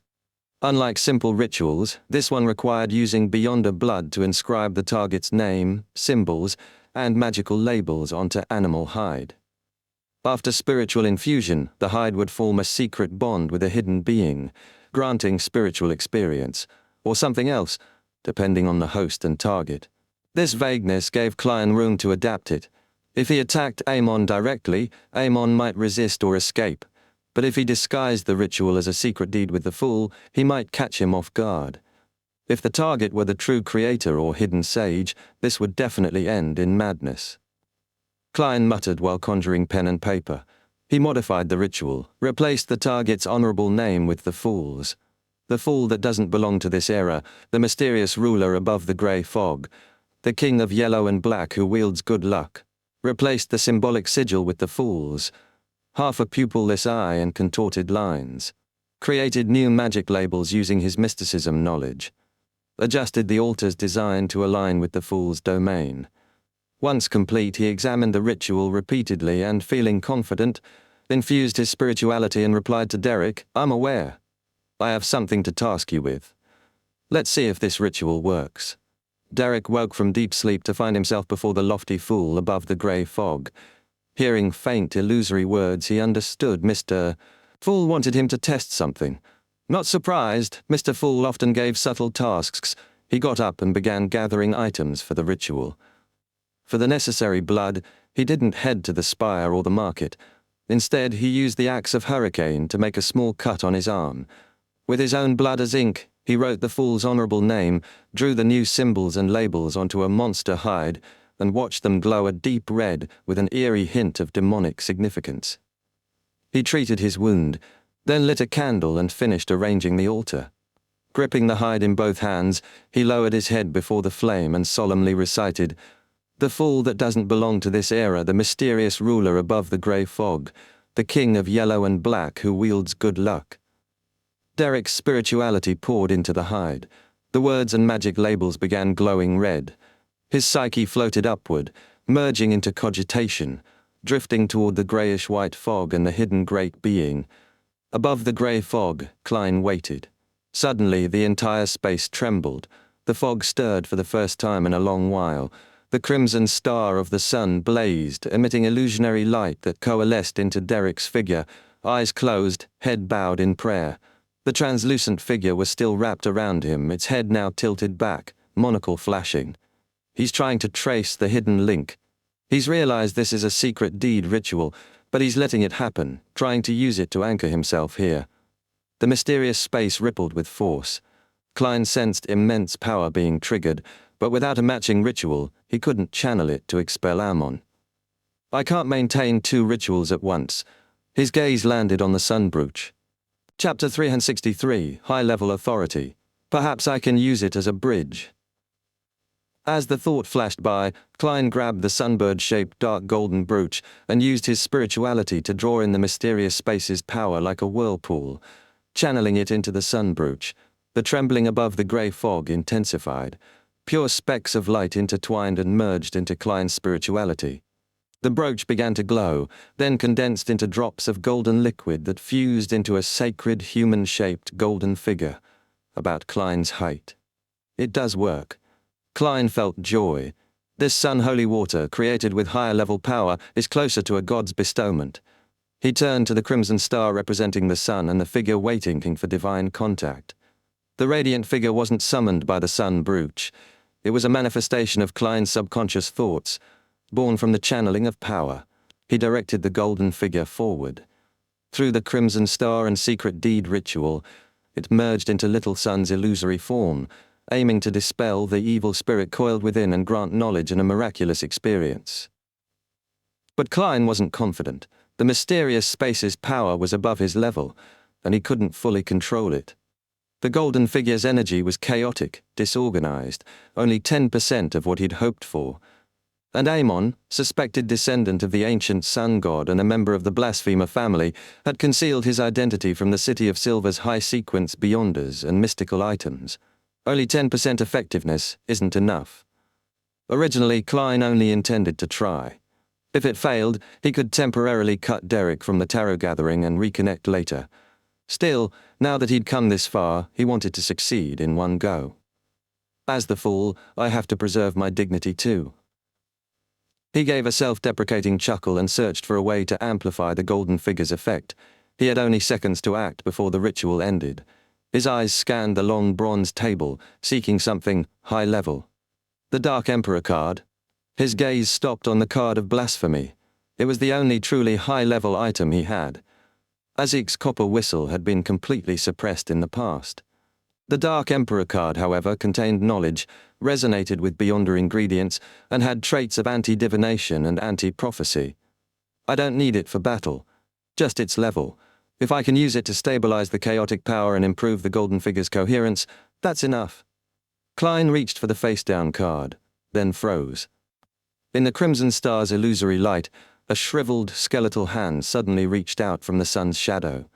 Slowly, it pressed against the star's boundary, attempting to pierce through into the grey fog. Amon's trying to invade! Whoosh! The grey fog surged violently, forming waves and gales for the first time. Klein's pupils contracted. He snatched up the Dark Emperor card. At once, the suppression on his spirituality vanished.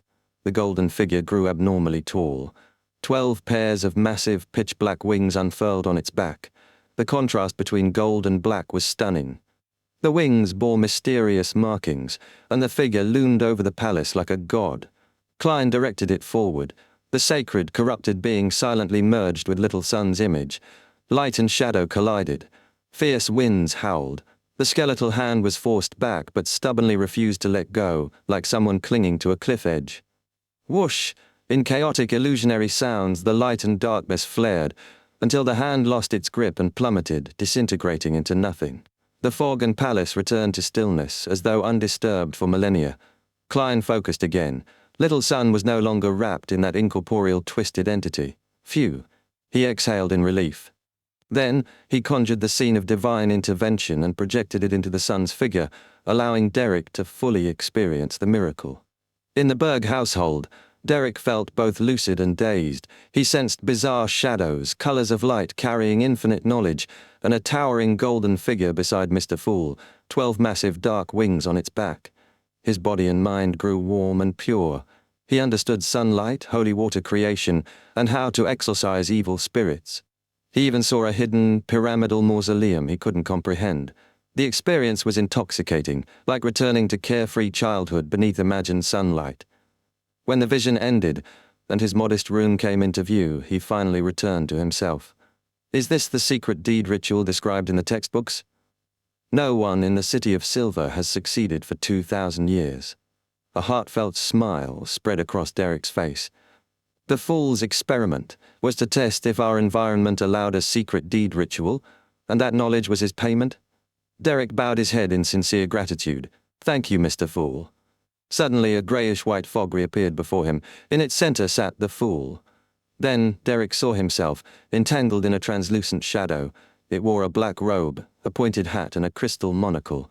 It coiled around him like a python. Amon wasn't dead. He became a parasite in my spirit body, escaped even Excellency Colin Iliad's detection. Derek's eyes widened, but the figure vanished. He was no longer entangled. Did Mr. Fool eliminate him? Derek felt lingering fear and reverence. Cold sweat dripped down his back. He instinctively followed what mythology class had taught. Praise you, the mighty Mr. Fool. Somewhere in deep darkness, lightning illuminated a ravine-filled plain. A dark green, single-eyed giant wandered lifelessly, covered in rot and pus. Greyish-yellow gas curled into clouds. At the bottom of a ravine, a figure stood on the edge, overlooking the depths. He wore a black robe and pointed hat, with curly black hair, a crystal monocle, and thin cheeks, identical to the phantom Derek had seen. He adjusted his monocle, then looked to the distance. As expected, he whispered in ancient Faceac. After a pause, he smiled and added, the Fool.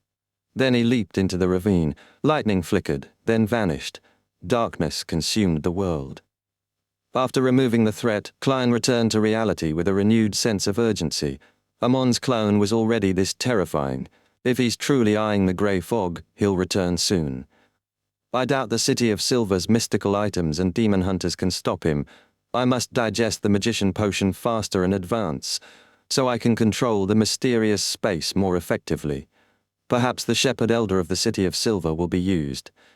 If she really is corrupted by the true creator, deep in thought, Klein opened the bathroom door and headed downstairs. Chapter 364, Cathedral of Serenity. What about the rest of the magician's rules? As Klein idly leafed through the newspaper, he mulled over what mattered most. He had previously considered the difference between performing with or without an audience, but that alone didn't seem sufficient. His thoughts drifted. When I was still a seer, being recognized as a true fortune-teller gave me the feeling that digestion sped up. After concluding the seer principles, I believed others' views were merely expressions, not causally linked. If I acted well, recognition and digestion would follow. But now, the choice of receiving applause, if it helps digestion, does it mean that some performances require feedback? That others' perceptions subtly affect digestion? By extension, could the Church's faith and followers partly stem from this? This is truly a sacrilegious thought. I will praise the gods, but I won't blindly believe in them. Klein quickly adjusted his thoughts, comparing seer, clown, and magician. He came up with an idea. Unlike passive seers or clowns, does a magician need to take the initiative? From reverence of fate to being teased by fate, to actively challenging fate, even with illusion and deception, a magician still receives applause. Klein nodded subtly, planning to attempt active performances. He settled on Emlyn White's imprisonment. But first, he had to confirm the group only engaged in petty theft at worst. Where do Emlyn's companions stay again? I'll need to divine that and assess danger. Having come to a conclusion, Klein put down the newspaper and went upstairs. He didn't actually want to interfere. It wasn't his personality, but he had to force himself to act. This is considered rather simple for me.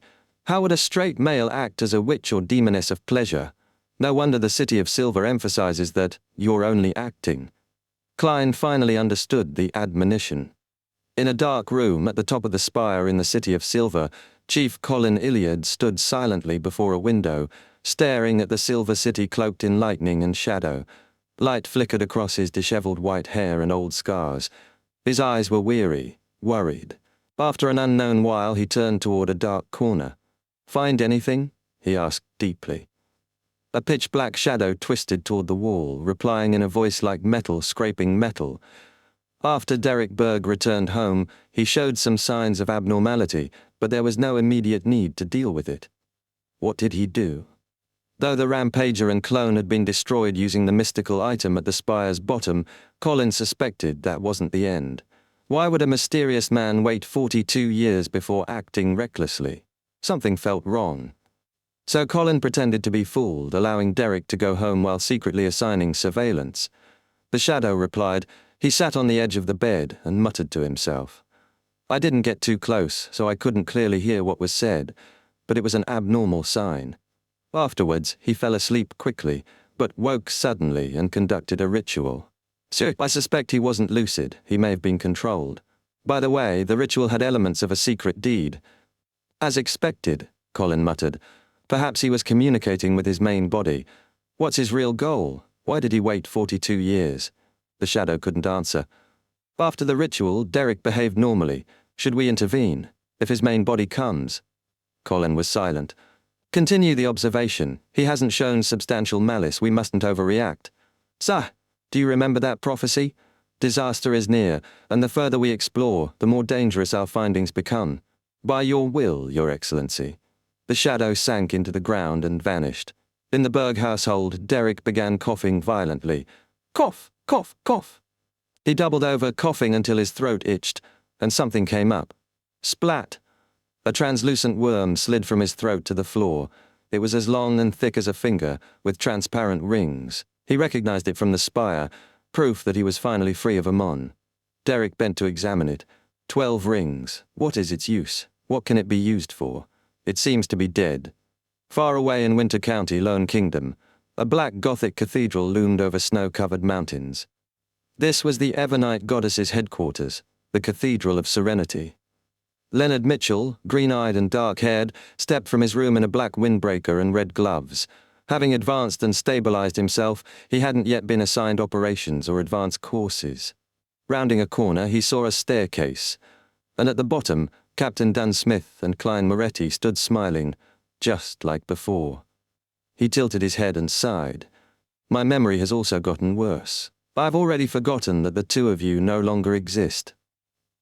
Leonard looked away and walked down to the first floor. He knocked, then entered a small room filled with red gloves.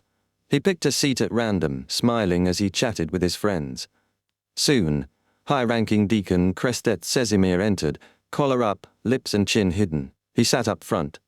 Today's class will inform you of things you need to pay attention to. As Red Gloves, you will travel to different places, and there's a high chance of encountering dangerous high-sequence beyonders. If their intent is obvious, and they want to kill you, the only thing you can do is leave a trail behind you so that the subsequent investigators will be able to find the appropriate clues. The exact methods include, but most of the time, high-sequence beyonders won't always attack you directly. They will utilize you based on all sorts of factors. You must be alert enough to not be fooled, and here are a few things that we have summarized. Leonard sat in the back listening with a smile and great attentiveness. His target for revenge was a high-sequence beyonder. Sesamir paused, then continued. In the first case, some high-sequence beyonder will pretend to be hidden existences, using promises and hope to deceive you into reciting his corresponding description. In the second case, some high-sequence beyonders might be restrained in a sealed state. They will act as mystical items that can help you get out of your predicament. For example, a magic lamp that can grant you 3 wishes, or a wishing pond. The third case is for a high-sequence potion named Parasite. They often claim that they have lost their bodies and can only survive together with your spirit body. They can only rely on you and will not harm you. They will then give you knowledge, formulas, and all sorts of benefits, hoping that you can become powerful so that you can one day help him reconstruct his body or take revenge. In reality, the beyonders with parasites will only become nutrients for the parasite, thus prolonging the parasite's lifespan and condition. As Leonard listened, his smile faded. Chapter 365, Vampire with a Unique Hobby. The Cathedral of Serenity looked particularly beautiful at night, lit coldly by the crimson moon hanging high in the sky. Leonard entered his single room, took off his 2 red gloves, and tossed them onto a wooden table. With a grim look, he sat before the patterned glass window, his back to the room as the moonlight bathed him. After a tense silence, he whispered, almost gritting his teeth, "So, you're a parasite." His voice echoed faintly in his ears, filled with anger, tension, loss, and fear. In his mind, a slightly aged voice responded, "You can say that." "What exactly do you want? Are you a being leeching my life through parasitic means? Or are you waiting for me to grow stronger so you can devour my beyonder characteristic like cultivating a humanoid potion?" Leonard's voice was suppressed but firm. The voice laughed.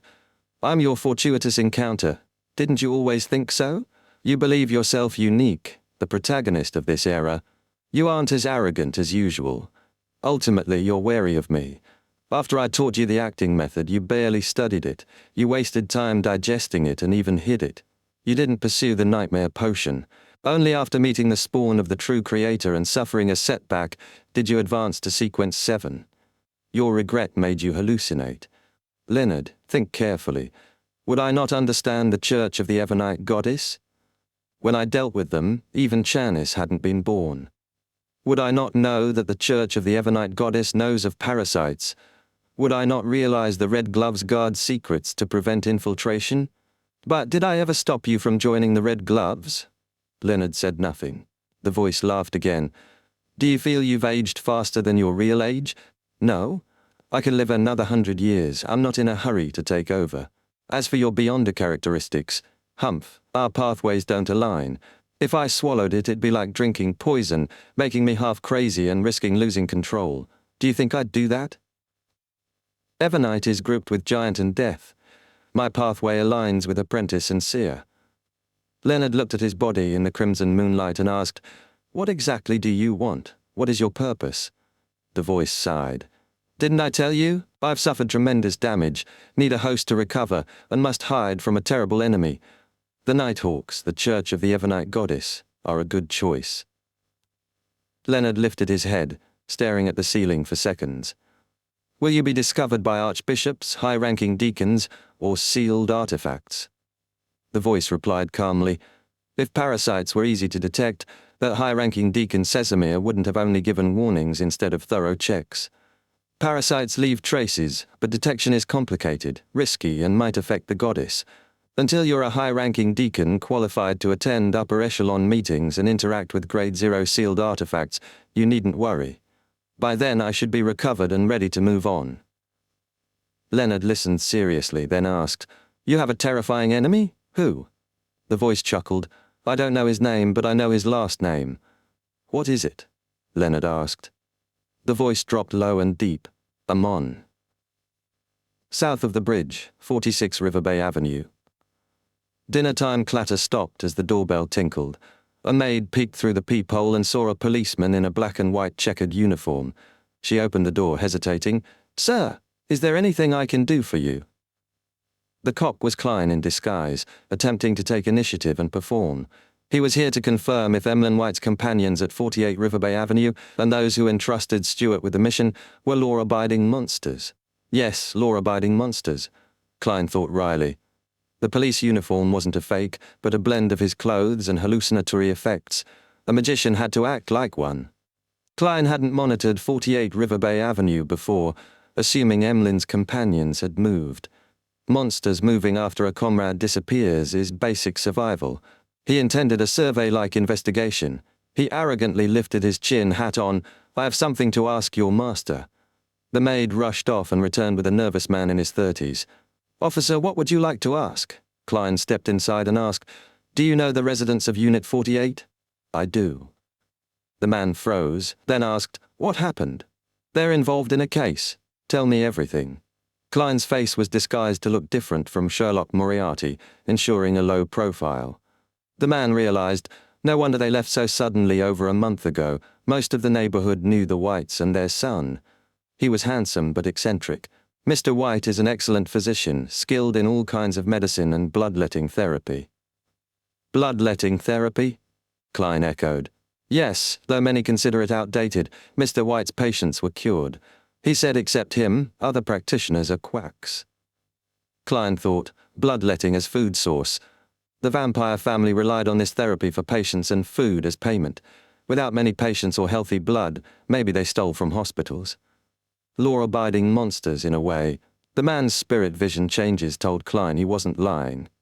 Seeing Klein silent, the man added, "Mr. and Mrs. White are kind. Though they can't cure serious illnesses, they're good doctors for locals." Was Emlyn involved in a case? He was quiet, aloof, always hiding. "I don't know what he did." "Officer, are you hot? It's cold outside." Klein wiped sweat and said, "Been walking all day because of this case." Following his survey plan, Klein knocked on doors, asked questions, and concluded the Whites were kind, amiable, and law-abiding. Not what one expects from vampires. Looking up at the crimson moon slicing through clouds, Klein prepared a final check. He removed the hallucinatory effect and divined. After confirming no danger, he circled around and climbed into 48 River Bay Avenue. Others might fear being followed by official beyonders, but Klein wasn't worried. On the second floor, rooms were messy, belongings left behind revealing haste. He found some precious herb books and countryside folk recipes in the study. As he walked, shadows moved. He jumped, nearly lighting a match. No attack came. Moonlight revealed the shadows were figurines of various sizes. The largest nearly as tall as Klein, a girl in a lace and ribbon dress, golden hair and red eyes vivid and beautiful, like wax. The smallest was palm-sized, a woman in silver armor, valiant and heroic. Klein's eyes scanned the collection, suddenly recalling Roselle's influence on figurine art, adorable types with clothes to change and realistic types. He exclaimed, "These figurines are not cheap. Don't tell me Emlyn is a vampire obsessed with figurines." Chapter 366, The Hanged Man's Ambition. After thoroughly inspecting the White family's home, Klein confirmed nothing seemed out of place. The couple hadn't even left a single strand of hair behind, apparently to prevent anyone from tracking them with divination. Back in the bedroom filled with dolls, Klein took 4 steps counterclockwise and ascended above the grey fog, preparing for a final divination. Before starting, he conjured the nearly life-sized female figurine. Like when he divined the mutated sun's sacred emblem in Tinjin City, Klein picked up a dark red fountain pen and wrote on yellowed goatskin, "Its origin." Holding the paper, he leaned back and murmured as he slowly adjusted into cogitation state. After repeating the process 7 times, his eyes darkened, eyelids drooped, and he fell into deep slumber. Within the grey space, he saw a puppet craftsman working with extraordinary focus. The red-eyed girl was placed among the dolls, and Emlyn White pulled out his wallet, eyes fixed on her. The scene stopped inside the bedroom Klein currently occupied. The proud vampire Emlyn White, hair combed back diagonally, handsome but delicate, sat on the bed's edge, gazing affectionately at the doll and other puppets of varying sizes. He truly is a fanatic of figurines. Klein opened his eyes and face-palmed. He waved his hand, making the conjured puppet vanish from the grey fog. Then he picked up his fountain pen again and wrote a new divination sentence. Scenes of death in the last 10 years in 48 River Bay Avenue. The White family had lived there less than 10 years. If they were merely pretending to be good monsters but secretly causing disappearances for warm, delicious blood, there would surely have been incidents at home. In 10 years, a few accidents are inevitable if such acts occur. After reviewing the sentence, Klein recited it and entered cogitation once more, quickly falling into a dream. His vision flickered between pitch-black snowflakes and splinters, but no scenes appeared. The divination result? Nothing. No deaths had occurred in the last 10 years at 48 River Bay Avenue. Considering all factors, Klein preliminarily concluded the White family was indeed law-abiding, aside from a few petty thefts. He looked at the long, mottled bronze table, wrapped himself in spirituality, and plunged into the grey fog. Returning to reality, he carefully erased his traces and left 48 River Bay Avenue. Instead of drawing a final conclusion, Klein took a detour to the River Bay police station. There, blending among thieves and drunkards as a disguise, he easily sneaked into the archives. Inside, he boldly lit the gas lamps and pulled out 10 years of missing persons records, paging through them carefully. Officers passed by occasionally, but didn't notice any light escaping. After some time, black-gloved Klein returned the docket, extinguished the lamp, removed his hat in the dark, pressed his hand to his chest, and bowed toward the lobby. On his way back to Minsk Street, Klein showered, changed clothes, sat at his desk, and spread out the Backlund map he'd bought on the steam locomotive. He first located Rose Street on the bridge's south side where the Harvest Church stood, Father Utravsky's cathedral, where Emlyn White was imprisoned in the basement. Then Klein scanned nearby streets to familiarize himself. A performance can't be rushed or thirst for success too much. One must slowly immerse the audience into the act. Klein whispered as he unfolded a paper and lowered his pen. Dear Detective Stewart, I wonder if you found Emlyn White. I've been watching for you lately, and an informant told me today that he saw a man on Tuteva Street, south of the bridge, who looked like the man in the portrait. Putting down the pen, Klein folded the letter, stuffed it in an envelope, and affixed a 1-penny black stamp. Above the endless rolling waves of the Sonia Sea, the Blue Avenger sailed steadily. In the captain's cabin, Alger Wilson held a brass sextant but kept his eyes closed. Suddenly, a smile spread across his face. I've finally digested it. He opened his eyes, raised his hands, an azure light enveloped the room. The lights converged into a huge wave sweeping forward. Slough then dissolved into raindrops falling onto the deck. After nearly 4 months, his seafarer potion was finally digested. During this time, Alger had wandered the seas, completed church missions, and deliberately explored new sea routes and islands. After setbacks, success came. This allowed him to grasp the core seafarer principle: intimacy with the sea, mastering sea routes, weather, exploration, and discovery. The usually heavy Alger rose and paced the cabin, imagining the future he desired. After obtaining the wind-blessed potion formula and ingredients, he'd hide his advancement to Sequence 6 from the church, repeating the process to become a Sequence 5 ocean songster within 3 years. He'd remain captain of the Blue Avenger, avoiding mandated Punisher's tangled politics to keep his secrets safe. Once he reached Sequence 5 strength, he'd secretly return to that place. Alger's gaze pierced through the ship, the sea, to an ancient, hidden island. He wasn't worried about future church advancement. After fulfilling his goals, he'd focus on rising within the church hierarchy. He'd continue disguising as Sequence 7, despite being Sequence 5, then drink another wind-blessed potion. This would raise his Beyonder characteristics, strengthen him, and slow digestion without endangering his safety. After fully digesting Sequence 5, he'd take another ocean songster potion, repeating the process.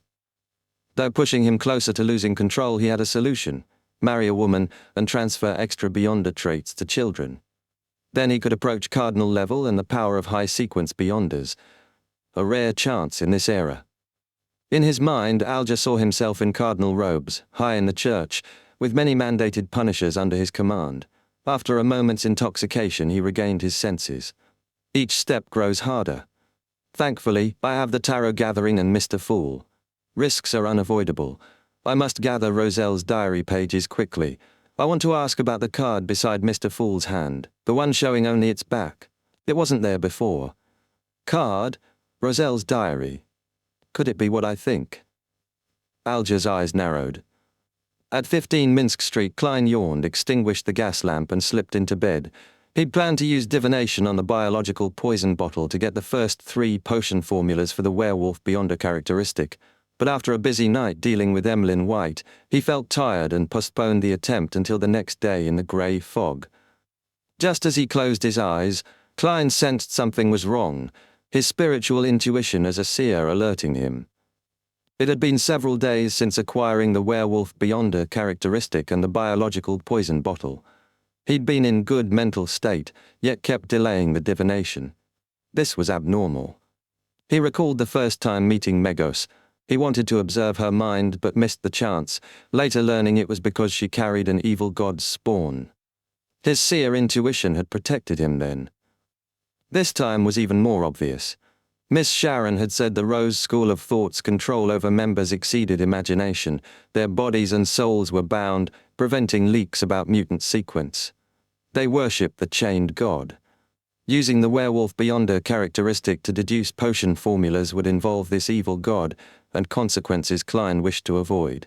Back when he divined the mutated sun's sacred emblem and listener's ear, his intuition hadn't stopped him. Could the chained god be stronger than the eternal blazing sun and the true creator? Or might his nature restrain or invade the grey fog? Or was the biological poison bottle itself the danger source? Cautious Klein resolved to try divining the biological poison bottle tomorrow to see if his seer intuition would intervene. Chapter 367. Threatening letter. Tuesday morning was as cold as usual for the season. Klein tightened his tweed coat's collar, put on his hat and opened the door. He headed to the street's end to post a letter to Detective Stewart. Since it wasn't far, no need to dress formally or heavily, but having just recovered from a cold, Klein wrapped himself warmly. The air felt surprisingly fresh, perhaps due to the strong wind last night, and Klein slowed to enjoy the rare morning. Passing Jürgen's house, he heard the oriel window creak open and instinctively glanced back. Mrs. Doris stood at the window, wearing a black plush hat and thick greyish-blue scarf. She looked worse than before, her body more hunched.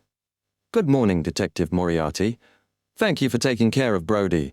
He said you were a good man, didn't you, Brody?" Old Granny Doris bent down and scooped up the black cat with green eyes. Brody struggled in her arms, finally leaping down lightly onto the windowsill. But instead of leaving, the cat circled Mrs. Doris, nuzzling her with his head tilted, ignoring Klein entirely. "Was I friend-zoned by a cat?" Klein laughed to himself and smiled sincerely. "It's a happy deed, and even more delightful news is that you've recovered and been discharged from the hospital." After exchanging pleasantries, Klein said goodbye and continued down the street, smiling. Just as he walked away, Mrs. Doris called out, "When Jürgen comes back, I'll have him pay you." "Do I look like I took this mission for the money?" Klein's smile froze. He half-turned and waved, indicating he understood. Once away from Jürgen's house, Klein's expression grew serious as he sighed faintly. Activating spirit vision, he observed Mrs. Doris's aura. It wasn't just age, but the cold and Backlund's bad air worsening her lung disease. She might make it through this late autumn and winter, but the next year or the one after that would be hard. To live longer, she'd have to move south to the Desi Bay area. Too bad lawyer Jürgen likely couldn't afford that now. "Even I haven't been to Desi Bay," Klein mumbled, arriving at the mailbox to drop the letter. This was the prelude to his performance. That evening, he would go to the Harvest Church as a detective to prepare the rest. After buying a Desi pie for breakfast, Klein returned the same way, feeling at ease. Near the house, an elegantly decorated carriage waited outside. Two ladies in black hats and ribbons anxiously rang the doorbell, while maids and bodyguards hovered, seemingly on alert. "Mrs. Stellan?" "Ma'am Mary?" Do they have something for me? They look anxious. With the pie in hand, Klein approached, laughing. Ladies, it should be time for breakfast. Seeing Detective Sherlock Moriarty, Ma'am Mary visibly relaxed. Mr. Detective, you have to help me. In Klein's spirit vision, her anxiety, nervousness, and fear were genuine. He nodded and said, "Let's talk inside," pointing toward the door. He glanced at Stellan, noting her condition was worse than in the past 2 days, low, dejected, uninterested. What happened to her? Though she liked to show off, she loved life. Klein took out his key and opened the door. Inside, before sitting, Ma'am Mary hurriedly said, "Detective Moriarty, I received a threatening letter." A threatening letter? Klein put down the pie, clasped his hands, and asked, "What does the letter say?" Ma'am Mary glanced sideways at Stellan, who looked less active than usual. After hesitation, she said, "That letter asked me to handle the smoke of the factory impartially during the atmospheric pollution investigation and to acknowledge their contributions, or else I would end up like the doll that came with the letter." The doll's head was ripped off, and its arms and legs were broken. Recalling opening the letter, her voice trembled. "This is the first time I've encountered something like this. I don't know if it will become reality or not. I didn't know I would have to experience such cases when I joined the Investigation Council. I didn't know. Ma'am, perhaps Emperor Roselle once said that there are only 2 ultimate forms of hatred between people. One is to murder the other person's parents, and the other is to destroy another person's means of earning money." Klein nodded solemnly. "My suggestion is to report it to the police." Ma'am Mary's status as a National Atmospheric Pollution Council member meant the police would take the threat seriously. The matter involved government policy, so the police would likely hand the case over to the church's Beyonder organization for swift resolution. With Ma'am Mary as a follower of the goddess, the Nighthawks were the inevitable choice. Thus, even if Klein wanted a cut of any reward, he didn't want to get involved. "I've already done so, but it doesn't reassure me." Ma'am Mary pursed her lips. "Do you know what they said? They said threatening letters are made by cutting words from newspapers, and dolls can be bought anywhere. It would be very difficult to find a sender quickly, and they only sent 1 policeman to protect me. Goddess, is this how they treat a helpless citizen's cry for help?" She paused, looking earnestly at Klein. "Detective Moriarty, I believe you can help me, not only because of your performance from that matter, but also because of Mike's approval, Aaron's praise, and Talim's extolment. And I know you made a great contribution in that serial murder case. Don't worry, I will pay you well enough. Your words make me happy, but something doesn't seem right. Unless the police were bribed, the case would have gone to the Nighthawks, and with Beyonder divination available, a letter made from newspaper words wouldn't evade detection. Either the sender was caught, or someone interfered with divination. The latter would lead to a formal large-scale Nighthawks intervention. Either way, it would be handled differently than now. Klein didn't answer immediately, but carefully analyzed the oddities. The living room grew unusually quiet, making Ma'am Mary and Stellan uneasy. At some point, Klein took out a coin, bouncing and rolling it between his fingers, his habit when focusing. Suddenly, the coin flew up and landed steadily on his palm, back facing up. Klein was surprised. He'd been divining if danger was involved, but found none. If such a threat truly existed, even a low-level sender would cause some danger. None meant it was just a simple threat, or something else. Smiling, Klein said, "Ma'am Mary, don't worry. You can go back home in peace. If someone comes in the next 2 days to discuss making this public, allowing citizens to know the true intentions of those factory owners to incite anger, then you will be fine." Klein's guess was the threat was a trap by the council to stir public anger and push the atmospheric pollution investigation and bill forward. This explained the police's strange response. "Why do you say that?" Ma'am Mary frowned. "That's what I've deduced," Klein smiled. "And if what you claim doesn't happen in 2 days?" she pressed. Klein said sincerely, "Then I will provide protection." In any case, there was no danger, he thought. After comforting and sending off Ma'am Mary, Klein went above the grey fog to confirm the matter, receiving the same result. By then his desi pie had grown cold. Ma'am Mary returned home uneasy, wondering if she should ask Stellan to stay with her for a few days. Her housekeeper informed her that Mr. Hibbert Hall, eldest son of Count Hall, the chief secretary of the National Atmospheric Pollution Council, had arrived. After entering the living room, Hibbert spoke before she could. "Ma'am Mary, I've heard what happened. It's a disgrace to Backland and the whole kingdom, and I'm deeply sorry. Don't worry, everyone in the committee will stand with you." "Thank you for your concern," Ma'am Mary replied gratefully. After thinking, Hibbert said, "Ma'am, I want a reporter to interview you about this incident. I want everyone to know what happened and how despicable those polluters are. There's no sign of repentance. Please agree to my request." This was exactly as Detective Moriarty described. Ma'am Mary was momentarily speechless. After breakfast, Klein rested briefly. With nothing pressing, he went above the grey fog, preparing to divine the origin of the biological poison bottle. This time, he did not delay.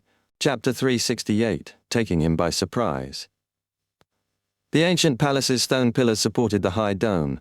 Klein sat at the end of the long bronze table holding the translucent brown bottle, the biological poison bottle. He inspected it repeatedly but sensed no danger. "Let's begin." He conjured pen and paper and wrote the divination statement. Its origin. After putting away the fountain pen, he leaned back, reciting the statement as he entered cogitation. Soon, he entered a hazy grey dream world and saw a dark but spacious room. King cobras, black widows, and other strange plants and animals filled the place. It was a messy, harrowing scene. A middle-aged man in a white coat stood before a long table. He threw snake gall and spider venom into a huge black pot hanging from the ceiling. He added items with strong spiritual luster, sometimes dispersing into black gas, other times condensing into dark green lung-shaped objects or tubes of clear azure liquid or fiery red eyes. The air around the iron pot thickened, gathering toward the center but constantly pushed aside, struggling to condense. The man's brow furrowed anxiously. Flipping through a black notebook, he sliced open his wrist with a ritual silver dagger. Fresh blood dripped into the iron pot, seemingly breathing life into it. A terrifying suction force erupted, sucking in all viscous air and the blood before the wound closed. Despite his struggle and terrified expression, he couldn't resist being drawn toward the pot. His body stretched and compressed. Amidst screams, he was slowly consumed by the pot. Hanging specimens, plants, and anything movable flew into the pot. Brown fog filled the room, ebbing and flowing. When it ended, the room was empty except for the brown translucent bottle resting quietly in the clearing. The scene quickly faded, the dream world shattered, and Klein opened his eyes. "So the biological poison bottle is a product of a death-seeking experiment," he muttered. "I thought it was a Beyonder characteristic left by some Beyonder. If that were true, I'd have been able to divine a formula." To Klein, a rampager's spirituality and Beyonder characteristic, or one contaminated by an evil god, could be used to divine formulas like the all-black eye marionettist Rosago left behind. Thanks to the grey fog's isolation effects, the mysterious space could eliminate negative influences, giving Klein the ability to court death. A Beyonder characteristic involved many extra factors, so the chance of failure was high, but after advancing to magician, Klein had confidence. Similarly, a sealed artifact made from Beyonder characteristics could be used to divine a potion's formula. But if they were mainly ingredients made into mystical items through dangerous experiments by artisans or Beyonders, Klein's divination was useless, even with the mysterious space's enhancement. Not bad. At least I don't have to worry about latent risks from the biological poison bottle anymore. Klein glanced at the werewolf fang and wisely abandoned further curiosity. In Empress Borough, Count Hall's opulent villa, Audrey studied psychology, seated near Susie, the huge golden retriever, whose eyes shone and tail wagged occasionally, enjoying the scene. Psychiatrist Escalante finished introducing material and made a casual remark. "Actually, there is such a theory. It's believed humans inherit a certain amount of their ancestors' consciousness over generations, forming underlying logic in behavior patterns. For example, although many have never seen a poisonous snake, they instinctively fear and avoid it. Why? It's theorized to be an instinct inherited from ancestors, carved into consciousness and passed down. In ancient times, people fought poisonous snakes and ferocious animals, imprinting these memories deep within. How does it get passed down? Audrey asked with interest. Escalante laughed, her long hair reaching her waist. That's a very good question. Some say everyone's consciousness is connected at the lowest level, one entity. Traces and characteristics left on this entity affect the individual consciousness. Imagine the lowest consciousness as an endless ocean. Our unique consciousnesses are islands. One part is hidden underwater, the subconscious, vast in size and quantity. The other is the surface, the superficial consciousness we detect. This is the axiom of this psychological school. Audrey glanced at Susie, stroking her golden fur. So we can use this connected ocean to influence others' consciousness and help cure mental illnesses? This was the mysticism, foundation, and beyond the powers of a psychiatrist? But it seemed incomplete. Something was missing. Like the sky above one's head, the sky that shrouds everything, Audrey thought with confused enlightenment. You're talented in this area, Escalante praised. But we can only affect a portion of the surrounding ocean, influencing those close to us. If we venture deeper, it's easy to lose ourselves. She looked at the ornate clock, smiled. Time's up, that's today's class. Miss Audrey, if interested, we can talk more next time. All right. Audrey bowed and stood. Watching Escalante leave, she thought, Bam Escalante isn't a real psychiatrist, more like me, a telepathist. Was what she said the axioms of psychology alchemists? They're patient. Why haven't they tried recruiting me yet? Susie happily commented, Audrey, I feel like she's the same type of person as us. No, same type of dog. No, that's not right. Woof. Susie, with only rudimentary human language grasp, was confused trying to express herself. South of the bridge, Rose Street, outside Harvest Church. Klein, in disguise, looked up at the sacred emblem of life on the facade, held his cane, climbed the steps and entered. First, he needed to confirm the situation.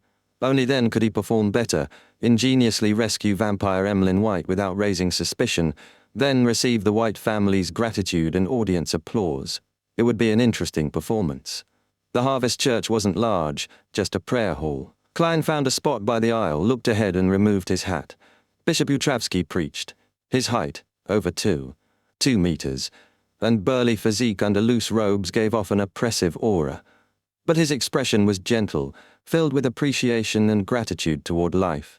Before such a priest, no one dared cause a ruckus. A few believers listened quietly, occasionally making prayer gestures unique to the Church of Mother Earth. Klein watched carefully, patient and composed. As the sermon ended, Klein gripped his cane, preparing to stand and proceed. At that moment, a man in Church of Mother Earth robes entered from a side door. He looked about 28 or 29, black hair, red eyes, high nose, thin lips, handsome but not masculine. It was Emlyn White. Klein's mouth gaped, nearly failing to close it. Isn't this guy supposed to be locked in the basement? Wasn't he adamant about not submitting to Bishop Utravsky's will? Emlyn distributed communion to believers, finally stopping before Klein. Klein's mind raced as he whispered, Are you Emlyn White? Your parents entrusted my friend to look for you. Why are you here? Did you encounter something? Are you in need of assistance? Emlyn smiled, only slightly better than crying. There's no need. I will be returning home soon. He pursed lips, shook his head, forcing a smile. I'm already a believer of Mother Earth, no, a priest. This answer shocked Klein. He could only shout repeatedly in his mind. Hey, you were very adamant about worshipping the moon last time we met here. You said you would never convert to Mother Earth. How long has it been? You've already given in? Isn't that way too fast? What about your persistence? Your moral integrity? My carefully prepared performance has been forced to end before it began. This is just taking me by surprise. Klein opened his mouth, then realized something odd. Why is Emlyn White telling me about his conversion? I'm just a detective who happened to pass by. Does he want me to pass this message to his parents? Is there some other meaning? While Klein guessed, Emlyn put away his worried look and smiled smugly. You don't have to act, Mr. Detective. Or should I call you the new owner of the master key? Heh. To a noble sanguine, everyone has a different smell and blood characteristics. Even locked in the basement, I could smell it. I remember your smell. Chapter 369, Inception, I've been recognized. Klein instantly fell into shock, nearly entering combat mode. Even without spirit vision, he could tell from Emlyn White's tone and words that he wasn't lying. He was confident and certain. Just as tension rose, Klein thought suddenly, why should I worry about that? He answered himself, so what if I was recognized? The situation now isn't what it was 2 months ago. Back then, I was flustered after the Ambassador Bakerland incident in front of official Beyonders. I was rushing, grasping every straw. I ended up contacting Beyonder circles, and even the possibility of becoming a Beyonder was quite plausible. So even if my identity was exposed, they wouldn't dig deep into my past. And it's very likely Detective Isengard Stanton is a Beyonder, with good relations to police and official Beyonders. He suspected I was like him and tried to rope me in gently. I can barely be counted as borderline official Beyonder, and if anything happened, I wouldn't necessarily be imprisoned. More importantly, I've ingrained my current image so deeply, I don't have to worry about wanted posters. If it goes wrong, I can abandon 15 Minsk Street and my identity as Sherlock Moriarty. So, what's there to worry about? Yes, before coming here, I performed a divination. The revelation showed almost no danger. As these thoughts flashed, Klein's contracted pupils and fight-or-flight tension eased, as if discussing the day's weather with Emlyn White. Seeing Klein calm, Emlyn raised his eyebrows, stepped aside, and sat next to him. The vampire looked at Bishop Utravsky, leading believers in Holy Communion, and sneered, "Mr. Detective, aren't you afraid I'll go to the police station and shout out loud that you're a Beyonder?" Klein looked forward without turning his head and said, "I'll go with you and shout out loud that there's a vampire.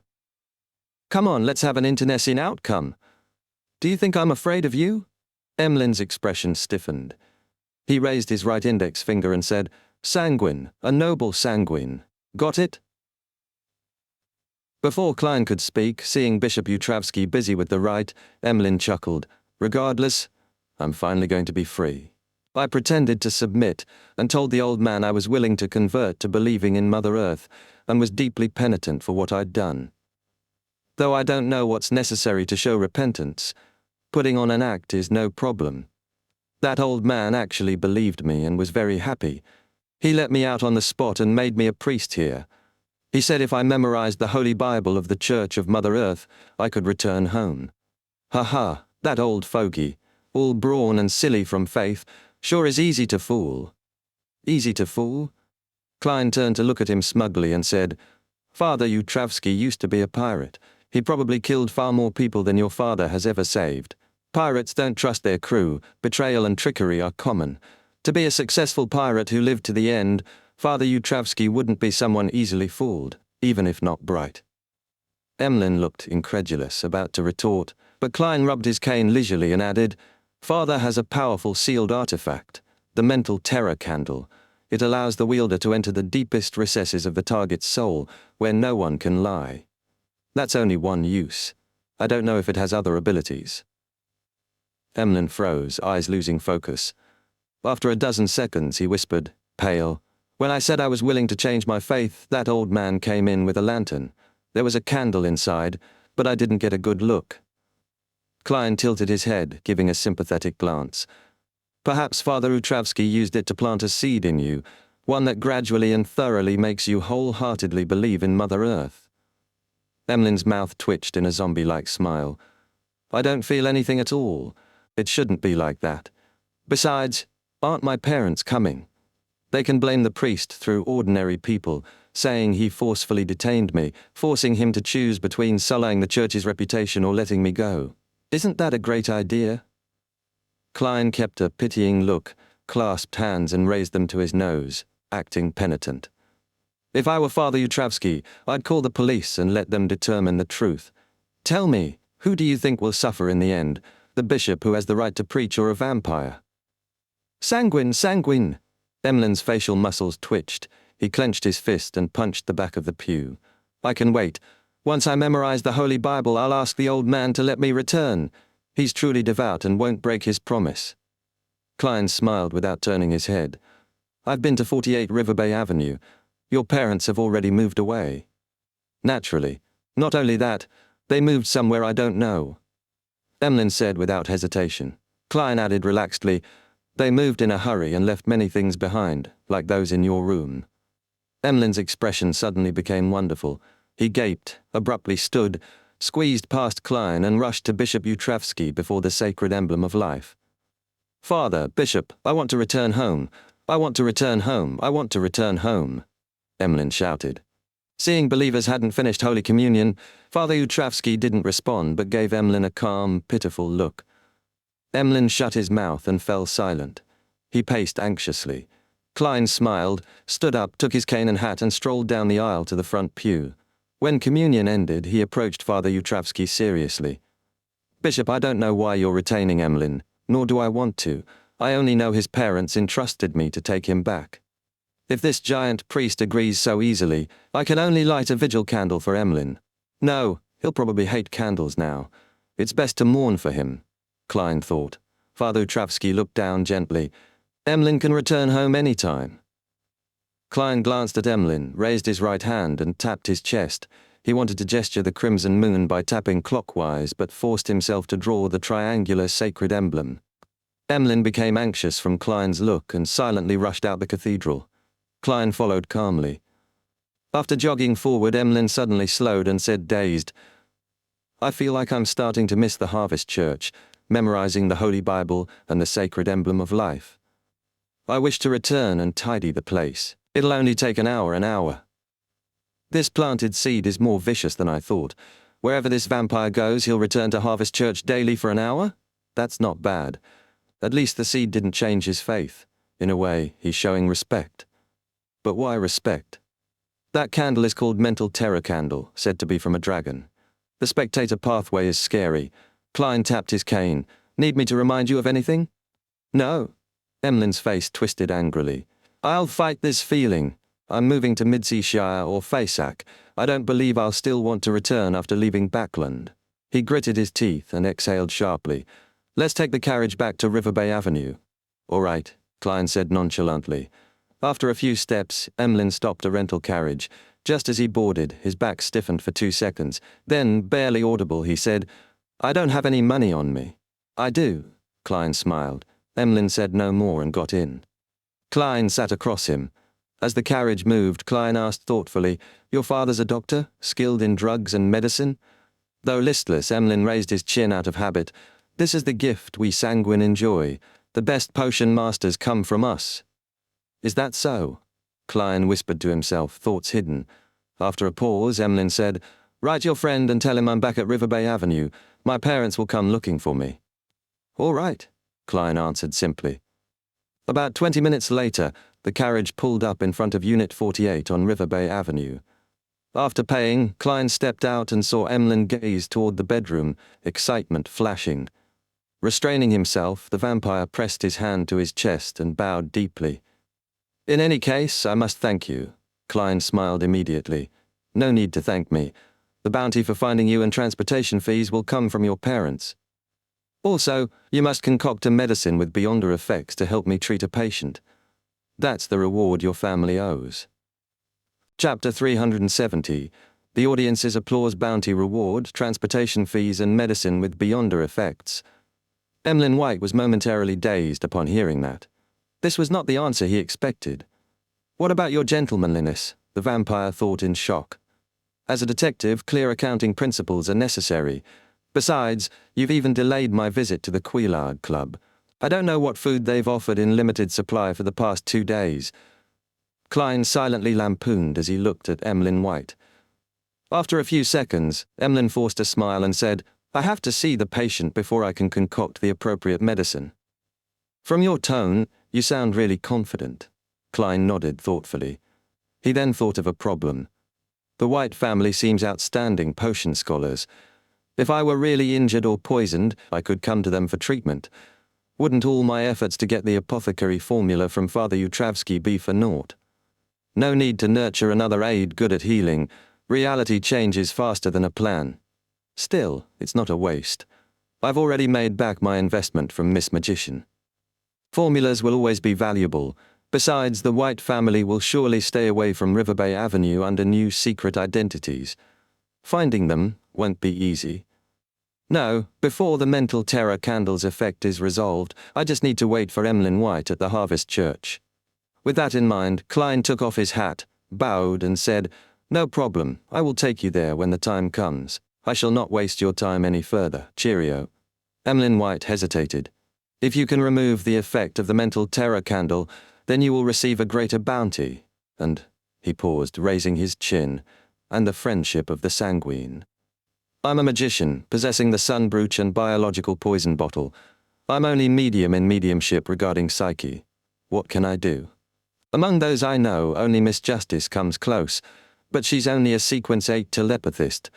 Unless you change your faith to the fool that doesn't belong to this era, maybe then we could use the Book of Secrets to solve this via ritual.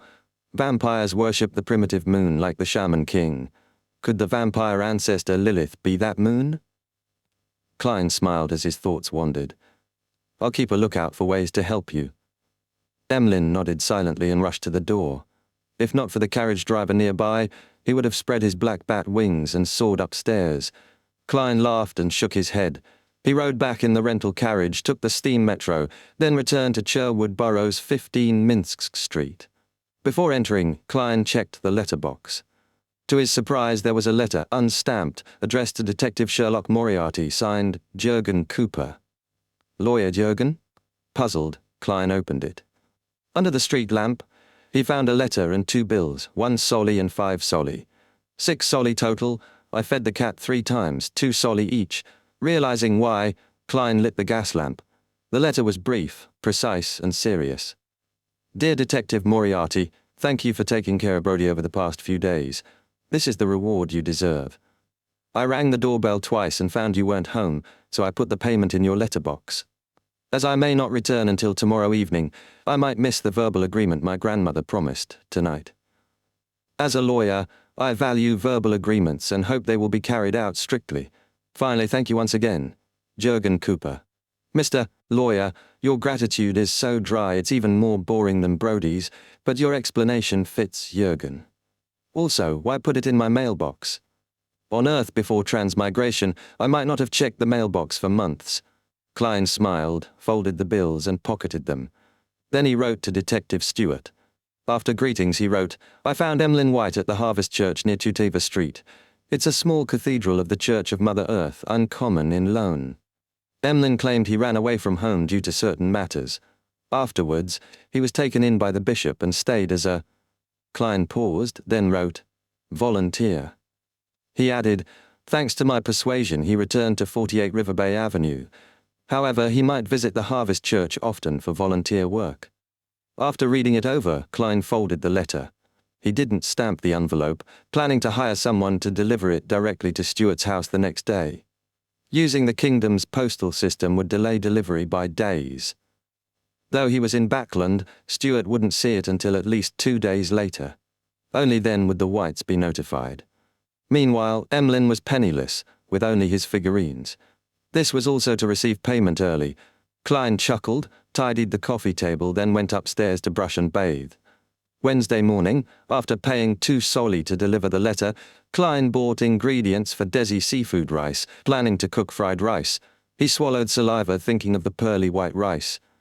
After some effort, he cooked fragrant fried rice with bacon and black tea, so delicious tears almost filled his eyes. This is truly a moving, nostalgic taste. After 2 plates, Klein rubbed his belly. Emlyn's situation had many twists. His performance ended before it began, failing to achieve the goal. So Klein waited for another opportunity. Still, Klein benefited. Failure was experience and taught him one thing. Unlike ordinary magicians, my performance has aides, enemies, and participants. Their reactions affect its development. I must consider all elements ahead. Better to learn this now than during important matters. Klein looked at the empty plate, thinking about what other performances to initiate. After serious thought, he realized none were suitable now. Not absolute, but unsuitable. For example, he wanted to deal with the evil spirit in the 4th Epoch Tudor Dynasty ruins. But even with Sharon, Scarlet Luna Corona, and Marek, Rampager beyond a characteristic of a wraith, Klein doubted they could fight a high-sequence monster. They might die before knowing why. Taking initiative doesn't mean courting death. It's not using one's life to perform. Klein warned himself. He also wanted to find the strange child Will or Septin, who brought bad luck to Surgeon Aaron. He was curious about the child's tarot card and whether it was mystical. Unfortunately, the Nighthawks had taken the case, and Klein didn't want to get involved with former colleagues.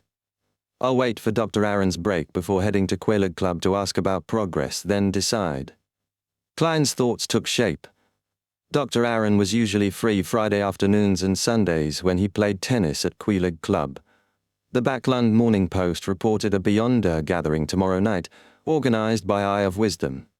I can't sell the werewolf Beyonder characteristic or biological poison bottle yet. I can't find anyone to turn the former into a mystical item. The high-sequence Beyonders of the Rose School are active nearby, furious. They want to find Sharon, Marek, and their helper to tear them apart. I must keep a low profile. Klein wiped his mouth and cleared the table. He wanted a restful day at the Quelaag Club without performing, but recalled the Amon Avatar's attempt to penetrate the grey fog and the Book of Secrets role. Klein lit the fireplace, brought the Book of Secrets back, and concentrated on reading, studying, and taking notes. Of course, he planned to burn the notes above the grey fog later. It was noon when the doorbell rang. After hiding the book, Klein went to the door. The visitor was the thin, bearded Detective Stewart. He looked at Klein with reverence and excitement, eager to praise. You really are a great detective with abundant resources and channels. You were actually able to solve this kind of case without any clues. Why do I feel a slight change in my spirituality? Seems the potion's been digested a little. My performance had some limited success, but only one audience member, and only he was fooled. An audience's applause really is effective. Klein was startled, then smiled warmly. Chapter 371, Detective Moriarty's First Fan. No, it's just good luck. God was watching over me. Klein modestly stepped aside and invited Stewart in. What he said was true. This matter did involve luck. Long before Stewart accepted the mission, he already knew Emlyn White's whereabouts. Stewart shivered as he took off his coat and hat, hanging them on a rack. The darn weather's getting colder. Maybe I should try those coats stuffed with cotton, he said. You can't call this cold, right? Spend a day in Winter County north of Mid-Seashire, and you'll know true winter. Klein chuckled. He then generously asked, a cup of hot coffee? I would love one. Stewart followed him to the first-floor activity room. I've been to North Mid-Seashire and know the cold and snow. Nice vacation, but Backland's cold seeps through clothes into bones. Oh, what a wonderful fireplace. Stewart stood before the burning fire for 20 seconds, then sat on the sofa. Watching Klein brew instant coffee, he asked, I'm heading south for New Year's fishing at Desi Bay. What about you? We endure Backland's air all year, working hard just for holidays. Perhaps I should head to Desi Bay as well, Klein said hesitantly, gazing aside as if lost in thought. It involved an agreement, an appointment with his elder brother Benson and sister Melissa. Ha ha, I'll show you my fishing skills when the time comes, Stewart continued. We still aren't rich enough. Otherwise, I'd travel to Faceless, Intis, even the southern continent. After finishing the coffee, Klein handed him a white porcelain cup, took 2 steps back and sat across. Stewart inhaled the fragrant steam deeply. After a pause, he said formally, according to our agreement, I'll share the reward with you. The Whites gave £50 total, and you obviously did more. Sherlock, how about £30? I still have to pay informants. Only £50? A vampire is worth only £50? Klein silently lampooned, but he knew the Whites worried about attracting attention by offering more. For an average detective, £50 was tempting. Klein had spent £7 hiring detectives to search Tingen City's red chimney houses. In addition, the Whites gave you an extra £1 for your transportation. Stewart, puzzled, produced 6 £5 notes and 1 £1 note. Klein checked their authenticity, took them, and said nothing about transportation fees. Stewart smiled. Apart from Mr. Stanton, you're the best detective I've met. Did you join Midway or study under a great detective? What great detective have I studied under? Sherlock Holmes, Hercule Poirot, the forever elementary school student, and the swindler pretending to be his grandfather. Klein silently lampooned. He answered, I come from Mid-Seashire and did various jobs before becoming a detective. That's why you're rich in knowledge and experience, Stewart said, enlightened. Hey, a bit embarrassed by your flattery. Klein smiled but said nothing. After sipping coffee, Stewart said, Sherlock, I hope you can help me with difficult cases. My social connections widen, Klein replied cautiously. If I have the time when the time comes. After idle talk, Stuart tactfully took his leave. Klein accompanied him to the door. After putting on coat and hat, Stuart paused at the door, then sincerely said, "Sherlock, you live too simply. Your talent deserves better coffee." Ah, Klein was stunned, then embarrassed. He laughed dryly. "I can't tell coffee quality. It's all the same to me."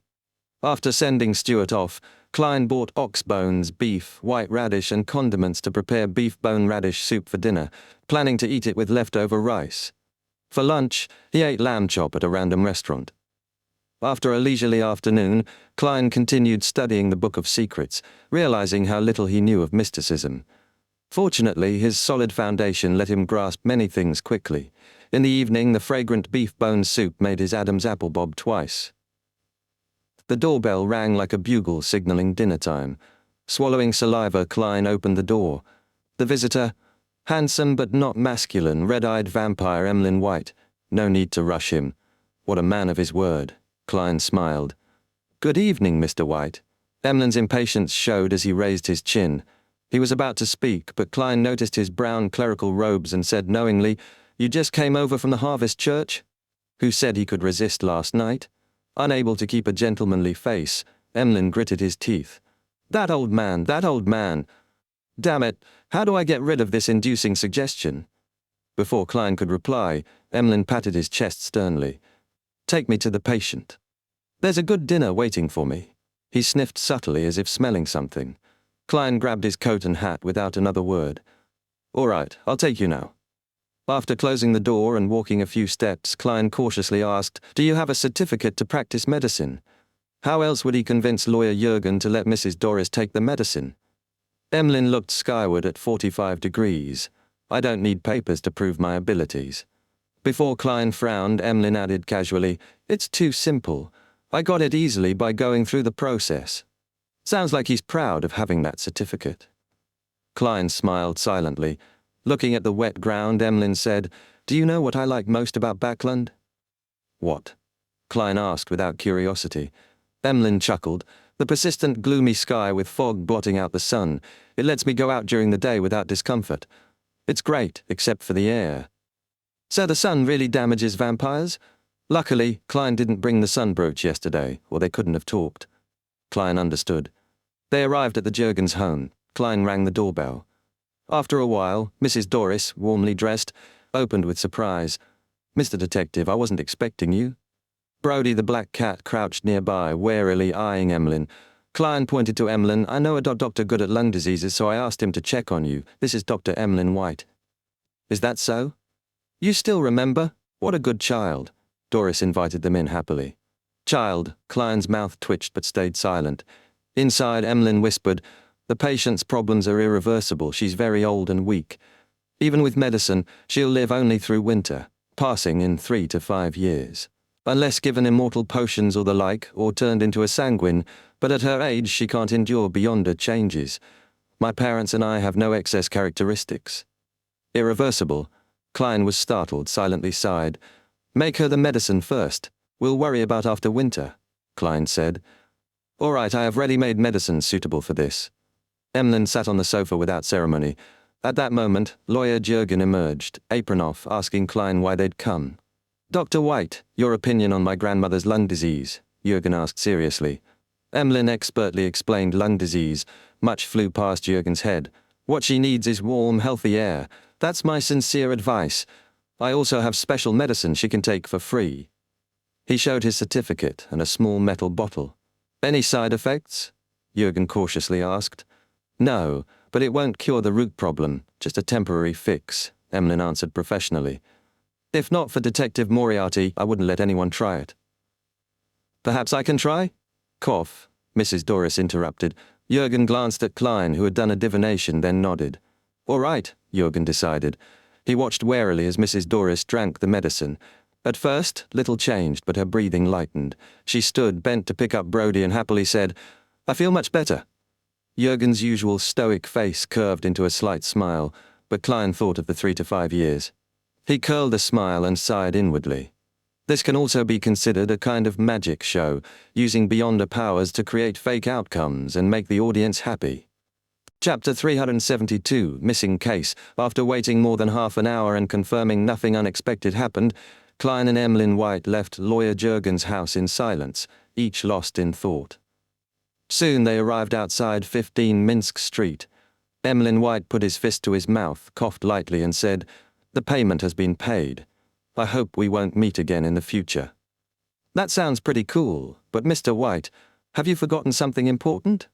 Klein smiled politely. "I will visit Bishop Utravsky every now and then, and I hope you will not be at the Harvest Church when the time comes. That way, I don't have to busy myself with finding a way to solve the inducing suggestion planted in your psyche." Emmeline's expression suddenly became very strange. He stayed silent for 2 seconds before raising his chin. "We have many powerful mysticologists among the sanguine. I will write to them for help." After he finished speaking, he pressed his hand to his chest and bowed farewell. Taking a few steps, he slowed down, turned his head, and asked hesitantly, "What were you cooking over here?" "Beef bone radish soup, with rice and chili peppers from the finer Potter Highlands," Klein said, breathing in the fragrance drifting from the house. Emmeline frowned and shook his head. Chili peppers aren't things fancied by the sanguine. Frankly, it's hard to imagine a vampire eating chili peppers, though sometimes I picture one holding a steamed bun and chewing on garlic and onions. Klein silently lampooned, pointing to the door, indicating he was about to enjoy dinner. Emmeline thought a moment, lowered his voice, and said carefully, "Last night I thought over things for a long time and found you actually didn't do anything, so why are you asking for compensation? That old man would have let me leave any time." Klein chuckled. "No, that's not how accounts are done. Your parents assigned a mission to find you, not to save you. In the end, I found you. According to the agreement, the reward belongs to me. Besides, if I hadn't reminded you, you might have stayed in Harvest Church for weeks or months before realizing you were free to leave. Furthermore, you wouldn't have noticed the seed planted in your mind." "Are you hinting that my intelligence isn't up to par?" Emmeline's face twisted. "No, I'm saying it directly." Klein smiled but said nothing else. Opening the door, he went straight to the kitchen, his mind full of the clear and alluring soup. The white rice, soft yet chewy beef, marrow hidden in bones, sweet refreshing radishes, and shred chili from finer Potter Highlands. In the spicy hot shreds, there were pink rose salt and green parsley leaves. On Thursday morning, as promised, Klein went to the Value for Money coffee shop in East Borough. Old Kohler, still in the same thick jacket, sat in a corner, drinking tea that barely tasted like tea with a loaf of black bread. Klein approached, took out what he had prepared, and pushed it towards him. It was payment. 2 5-soldi notes, 4 1-soldi notes, and a handful of copper pennies specially designed to increase its effect. Old Kohler stared at the money for a long while, then reached out his trembling right hand to take them. He looked over the money repeatedly, wiped his eyes and squeezed out a smile. "At the dock, we carry heavy goods and do troublesome cleaning with our feet in cold, dirty water, only for 1 soldi a day. And here's 15 soldi." Klein listened silently. Seconds later he asked, "What have you heard recently? What did you notice?" Old Kohler put away his payment, took another sip of tea, pinched the corners of his eyes and said, "I've met many dock workers and reconnected with friends I knew when I was a tramp. Some found factory jobs, some switched between workhouse and parks, just like I used to. Recently there's a rumor from who knows where. Since we believe in one of the 7 gods, why not pray directly to the creator of everything? They say he didn't truly pass away, but remains in everyone's body and all things. Praying to him leads to redemption. Not only will we enter his kingdom after death, but have a better life before, no hard work, and butter and oily meat every day." Is this some Aurora Order theory about the fallen creator? After Lanivus, they've started paying attention to the poor in East Borough, the dock area and factories, hoping to use them for certain purposes. I wonder if the 3 churches have noticed. Probably. Klein tucked butter between toast slices, biting without knowing what to expect. Old Kohler continued, "Mr. Detective, following your instructions, I watched the female textile workers. With police help, their struggle failed, but leaders became supervisors, and a third lost jobs. Some look for new work, some became street girls, some left. East Borough is chaos." If this was the time Rear Admiral Hurricane Chilangos came to Backland, he could kill 1 or 2 people every day without discovery. Klein sighed inwardly. Old Kohler then said, "By the way, Liv's youngest daughter is missing." Liv? Klein didn't recognize the name. Old Kohler explained, "She's the laundry maid you and the reporter met, the one arguing with someone. She stayed home washing with 2 daughters, but yesterday one daughter didn't come back. The younger one's missing. She's been a widow for years and counted on her daughters. Now, sigh, East Borough Police won't look hard." Unlucky people meet worse fates because they lack power to resist danger or change their environment. The phrase flashed through Klein's mind. After a stone-like silence, Klein said, "Take me to see them. I'm a detective. Maybe I can help find her." "They have no money," Old Kohler reminded him. Klein picked up his hat and cane. "I occasionally do volunteer work too." Sherwood Borough, in the apartment where 2 ladies originally rented. Shio resumed her life as a bounty hunter. Fours hastened her new book, hoping to save money for the Beyonder ingredients required for the Trickmaster potion. But writing wasn't easy. Fours scratched her head irritably and went out to seek inspiration. She found herself in a familiar place. Diagonally ahead was Yosifov Clinic, a large private clinic where she had first worked. After staring a while, Fours thought of the old lady who guided her into the Beyonder world. She took a shortcut to a nearby street. The street was lined with parasol trees shedding leaves, quiet. Fours remembered the old lady lived at Unit 39. She had sometimes visited to deliver medicine, give injections, or help with chores. Almost 3 years ago, the place should be rented again. Maybe tenants changed. Fours remembered tidying her notebooks about mysticism. As she approached Unit 39, she saw an old man in a heavy wool coat and black half-top hat ringing the bell thrice. After a few minutes, no one answered. The old man shook his head, whispered, "Still no one." He noticed Fours watching and hurried over with a gentle, urgent smile. "Beautiful lady, do you live here? Do you know Laubero and Olisa?" "Olisa? The old lady's name?" Fours considered. "I don't know if the Mrs. Olisa I know is the one you seek. She lived here long but passed 3 years ago." "Passed 3 years ago? What about Laubero?" the old man asked anxiously. "Her husband passed earlier," Fours answered honestly. The elder was stunned, sorrowful. After silence he said, "Thank you, good lady. I'm Laubero's elder brother, living in Mid-Seashire. Not receiving letters, I came to visit." "Can you tell me what happened these years? Mrs. Aulisa's husband's elder brother, could he be a descendant?" Fours smiled. "No problem." She thought carefully what to say. The elder pointed behind. "There's a nice coffee shop over there." Klein stepped into a damp room in East Borough. He saw the woman who'd quarreled with a street girl last time. She stood among clothes, her wrinkled face lifeless, her drive gone. Her eldest daughter, about 17 or 18, sat by the bed washing clothes, sobbing. "It's all my fault. I didn't watch over her properly. I shouldn't have taken her into that alley. She even said she'd learn a few words at the free school tonight. It's my fault, all my fault." Liv suddenly snapped, turned to her eldest daughter, wiped her sadness away and scolded. "What are you crying for? Get up and wash the clothes. Do you want to starve? Don't you plan to attend the free school?" After screaming, she saw Klein and Old Kohler at the door. "Old Kohler, this is?" she asked doubtfully. Chapter 373. Search. Old Kohler seemed slightly afraid of Liv's ferocity as he subconsciously took a step back. "Liv, this is a detective and he wishes to help you find Daisy." Liv's wrinkled, peeling face turned coldly to Klein. "We've already made a police report." Though perhaps in her 30s, she looked closer to 50. Klein glanced around the room where wet clothes hung. He vaguely remembered last time, a 13 or 14-year-old girl carefully holding a crude homemade iron to press the wrinkled laundry. Her hands were covered with burns. "She's the missing Daisy." Klein looked back at Liv with a neutral tone.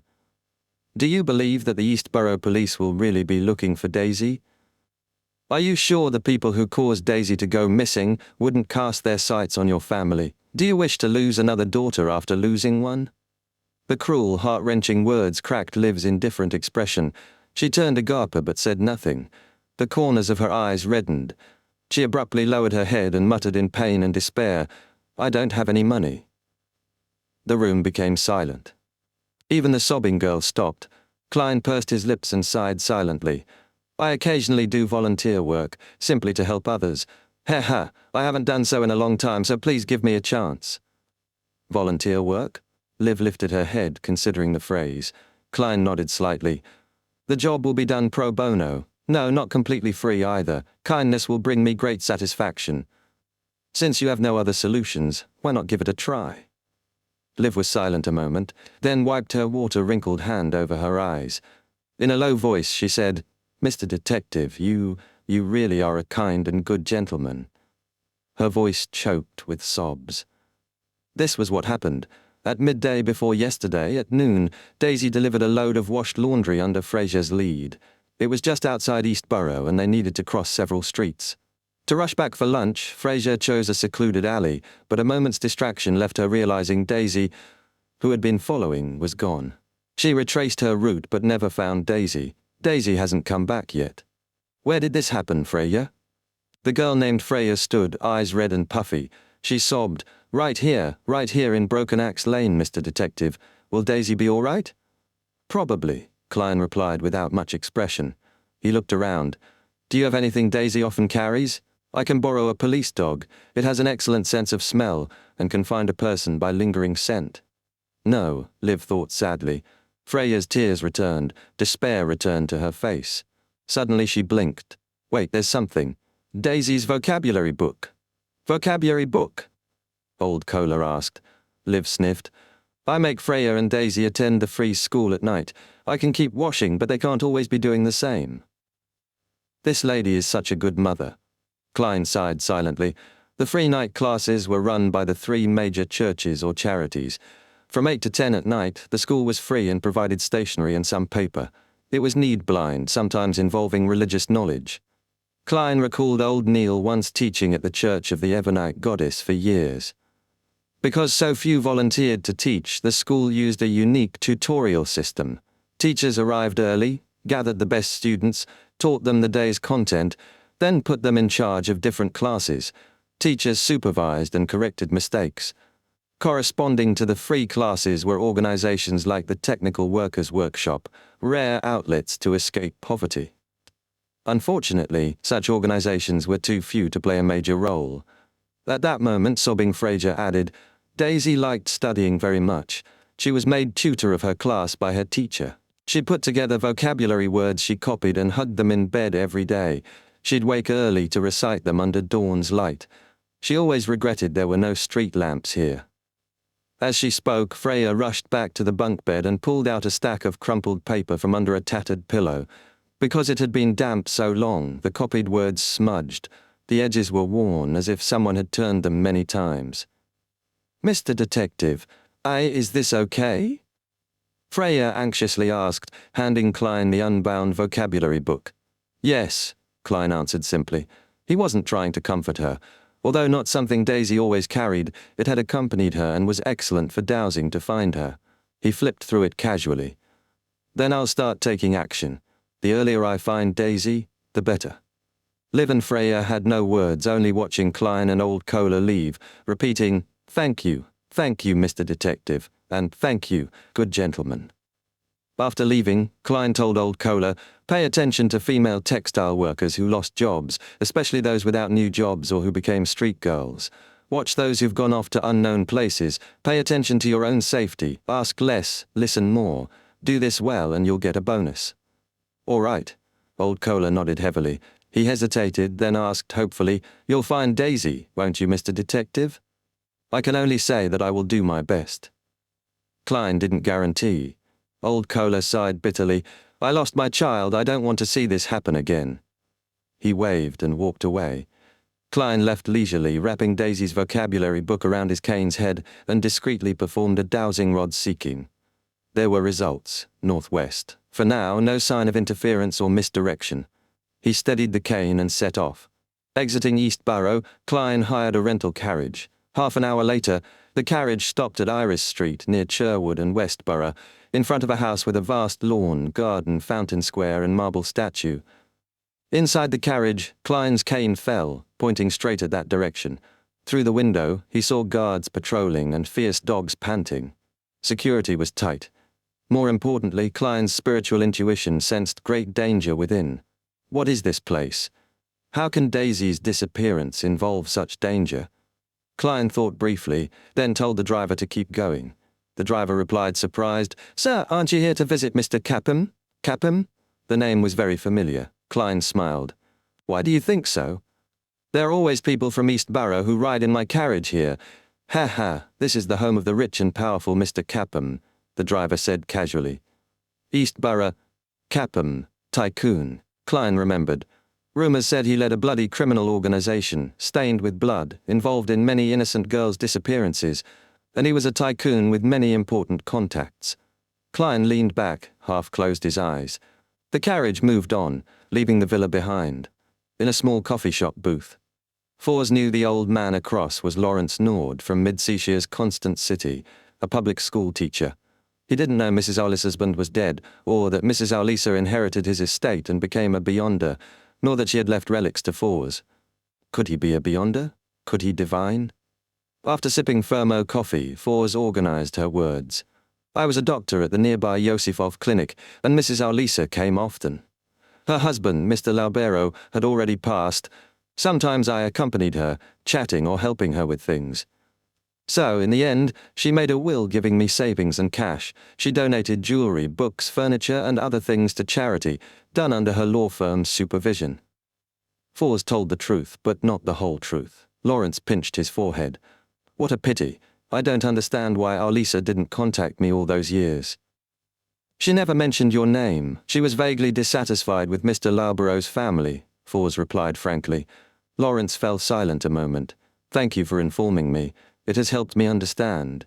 By the way, where are Laubero and Owleysa buried?" "Grim Cemetery." Fors checked her pocket watch.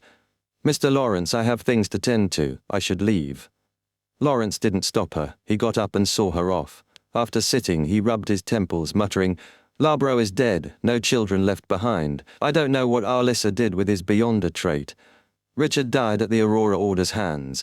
Sam doesn't want to contact us, uninterested in family responsibility. Will the Abraham family slowly disappear like this?" Chapter 374, Artificial Sleepwalking. Lawrence sat in the coffee shop booth, unable to stop thinking about the Abraham family's hardships. Since the family split into smaller branches, the Elder Council's control plummeted. Many Abrahams refused to advance, fearing the curse, staying at sequence 8 or 9. Some avoided becoming beyonders entirely, preferring ordinary, calm lives. The Elder Council saw this as forgetting the family's honor, but couldn't punish self-destruction. To fix this, the family imitated the life school's teacher-apprentice system, training non-family members. The hope was that these apprentices, unburdened by the curse, would become strong, high-sequence beyonders and help overcome the family's curse and find their lost ancestor, Bethel Abraham. At first, the plan worked.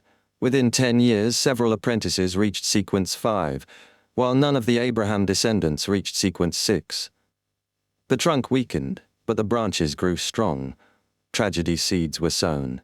Ambitious apprentices coveted the family's powerful sealed artifacts. Their plot failed but caused serious fallout. Non-family sequences 5 and 6 felt mistrusted and blocked from accessing artifacts. Negotiations strained relations, and then disaster struck. Traveler Botis was lured by the true creator into joining the Aurora Order. The Abraham family's upper echelons were nearly destroyed. Over half their powerful sealed artifacts were lost. Lawrence's half-brother Richard died. Botis gained greatly, gathering beyonder ingredients, overcoming dangers with the true creator's help, becoming a demigod and one of the Aurora Order's 5 saints, the Saint of Mystery. The Elder Council rebuilt, but found no solution, enveloped in negativity and hopelessness. Lawrence didn't want to live in such a place, so he left the council, coming to Backland to find his brothers Laubero and Sam. Now he realized he was the last of his father's line. Almost 80, all his children had died in Botis's disaster. Recalling the past filled him with deep sorrow. The worst was seeing no hope for revenge or dawn for his clan. "I'm old and injured. Unless absolutely necessary, I won't use my beyonder powers that risk losing control or invoking the curse. What is the Abraham family's future?" Lawrence sipped his Fermo coffee and fell into long silence. Back in her rented house, Fours locked her bedroom door behind her. Sitting on the bed's edge, she calmed her mind and whispered the honorific name symbolizing hope and future. The fool that doesn't belong to this era, you are the mysterious ruler above the grey fog. You are the king of yellow and black who wields good luck. I wish to inform you of what I have encountered today. I met the elder brother of the husband of the old lady who made me become an apprentice. He seems to be a member of a certain family. I didn't mention anything related to mysticism, but I'm worried he has extremely powerful divination abilities and will find out the complete truth. At this moment, Klein was above the grey fog. He saw the crimson star representing the magician expanding outward, rippling with stacked pleas. After grasping the details, Klein silently tapped the ancient table's edge and thought, how cautious for her to seek help from the fool. Besides, your guess isn't wrong. The sequence 7 corresponding to apprentice is astrologer. Having recently read the Book of Secrets thoroughly, he quickly planned how to interfere with divination through rituals. I have to say, with the Book of Secrets and my advancement to sequence 7, I'm becoming more godlike above the grey fog. Of course, for now, I'm still just an empty shell. Speaking of which, I fooled Miss Justice and Mr. Hangman several times. Why didn't I get any feedback from my spirituality? The potion digestion speed doesn't seem faster. Maybe it has to happen in the real world. Possibly their applause as an audience is blocked by the grey fog, preventing direct effects on me. Like the eternal blazing sun, and the true creator can't penetrate the grey fog to find this mysterious space. From the looks of it, the interaction between the grey fog and this space is mechanical, not sentient or intelligent. To me, that's a good thing. In thought, Klein turned his knowledge into an ancient goatskin scroll and threw it into the crimson star symbolizing the magician. A boundless greyish-white fog filled the air before Fours' eyes, and an illusory yellowish-brown goatskin descended from the sky. Seeing the writing, Fours suddenly felt peace. With Mr. Fool's help, Mr. Lawrence certainly won't get correct revelations by divination. Fours sincerely felt gratitude and busied herself preparing the ritual. She'd seen evil spirits harm many. She didn't fully trust the fool, but the full moon's curse forced her reliance.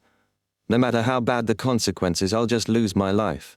Without Mr. Fool's help, I'd have lost control last blood moon and become a monster. Every day alive is a gift from Mr. Fool, who can take it back any time. Hopefully not. Fours breathed deeply and lit 2 candles symbolizing the fool. The ritual's start was like those she'd mastered before, continuing until the candles burned and essential oils, extracts, and powders were thrown into the fire. When a serene, ethereal fragrance filled the room, a faint illusory fog covered the altar. Following the goatskin's instructions, Fours adjusted her body and mind, entered cogitation, and repeatedly chanted the fool's name. The monotonous, repetitive act led the calm Fours into a deep sleep state where her spirit dispersed. She felt groggy, yet strangely lucid, as if her spirit floated upward. This resembled the secret deed process aided by an external object, but differed. It was a mediumship technique for communicating with higher spirits, even letting beyonders travel the spirit world under a special lucidness. Some beyonders call it artificial sleepwalking. Through hypnosis, ordinary people can enter this state. An ordinary person appears deeply asleep, but can answer questions, detecting nearby spirit bodies and communicating to some degree. Klein didn't let Fours use the secret deed ritual because it only gave knowledge or direct effects like purification or corruption, affecting the target's spirit body, astral projection, body of heart and mind, and ether body. It couldn't interfere with divination or others' work. Artificial sleepwalking allowed Klein to act indirectly, handling outside interference. In a daze, Fours drifted back to the majestic old palace above the grey fog, seeing Mr. Fool sitting high, looking down on everything. Klein watched the magician's image projected by dark red starlight. Calmly, he picked a paper figurine he found in his trash pile. As a twice-advanced seer, he had many ways to interfere with others, divination needing no mystical items. Due to the ritual, the mysterious space above the grey fog trembled slightly, power flowing with the perturbation. Klein's left hand pressed the Dark Emperor card on the bronze table, connecting to his spirit body, uplifting himself higher. It raised his level as before with the flaring sun charm and Azic's copper whistle. With a flick of his right wrist, he threw the paper figurine. The figurine suddenly grew, and 12 pairs of black angel wings cut from paper sprouted vividly from its back.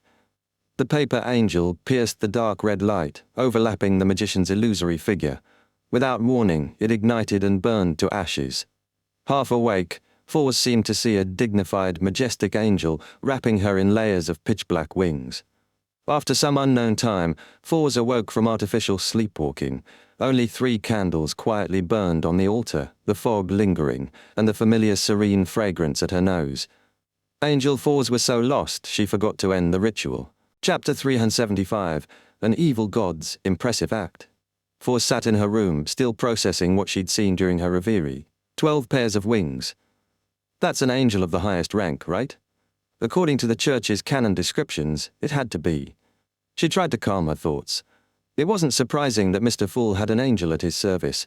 After all, Miss Justice and Mr. Hangman sometimes referred to him as him, hinting at something far greater.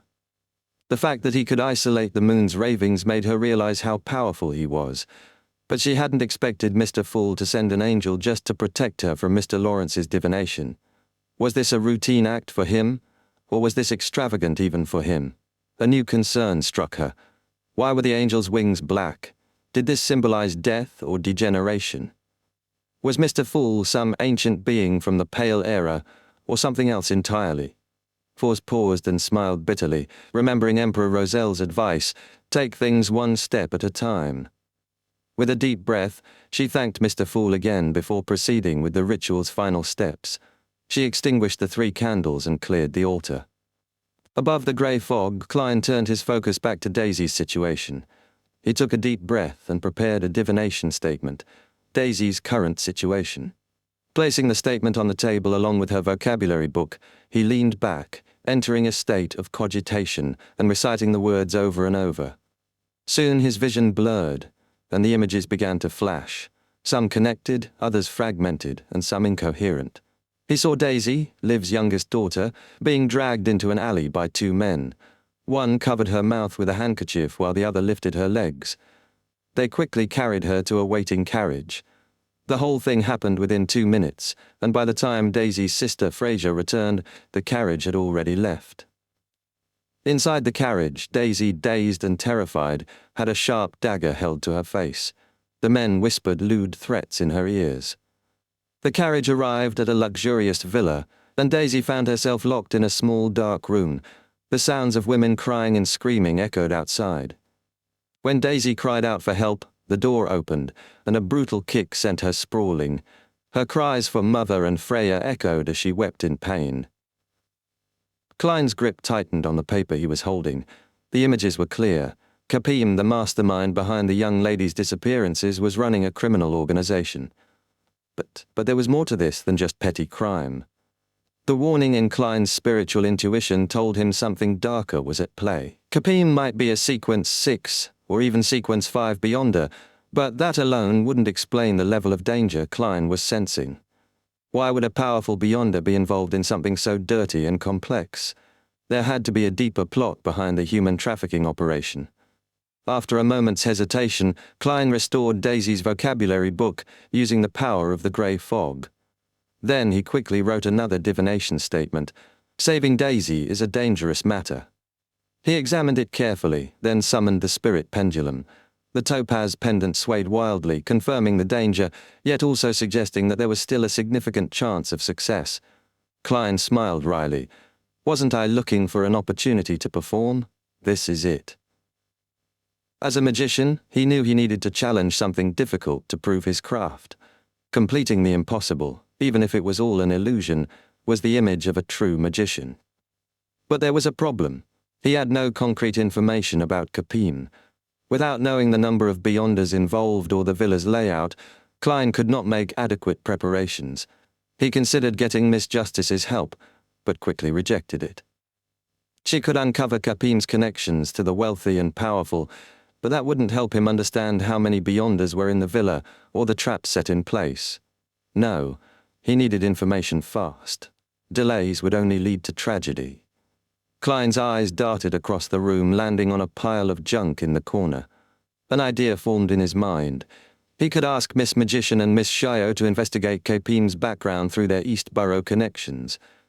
But for now, Klein decided to try working alone. In a blink, his fawn disappeared from the grey fog. Later that afternoon, a man in a greyish-black cap and thick coat left the back door of Capim's villa. He instructed the carriage driver to head to East Borough and gazed out the window, admiring the ladies on the street. He muttered regretfully, "If only we could kidnap them." After a while, he abruptly ordered the driver to stop. He paid the fare and walked away from the carriage, heading back the way he came. The man entered a cheap hotel and paid for a room without needing to show ID. After leaving the door ajar, he sat on the bed, expressionless. Then something strange happened. A transparent, illusory figure detached from his body. It was Klein in his spirit body form, summoned to attach himself to the man for a mediumship ritual. Klein knocked the man out and set up a ritual, filling the air with the scent of Amantha extract and eye of the spirit medicine. Just as he was about to start, he stopped. The unconscious man's spirit body had a mysterious restriction that could alert others if Klein forced the ritual. Klein frowned, recognizing the careful precautions. This wasn't a simple matter. Capim was involved with powerful forces. Chuckling to himself, Klein said, "Do you think you can stop me with this?" Without hesitation, he summoned his spirit body again, floating back into the room. The man suddenly sat up and opened his eyes, his expression lifeless.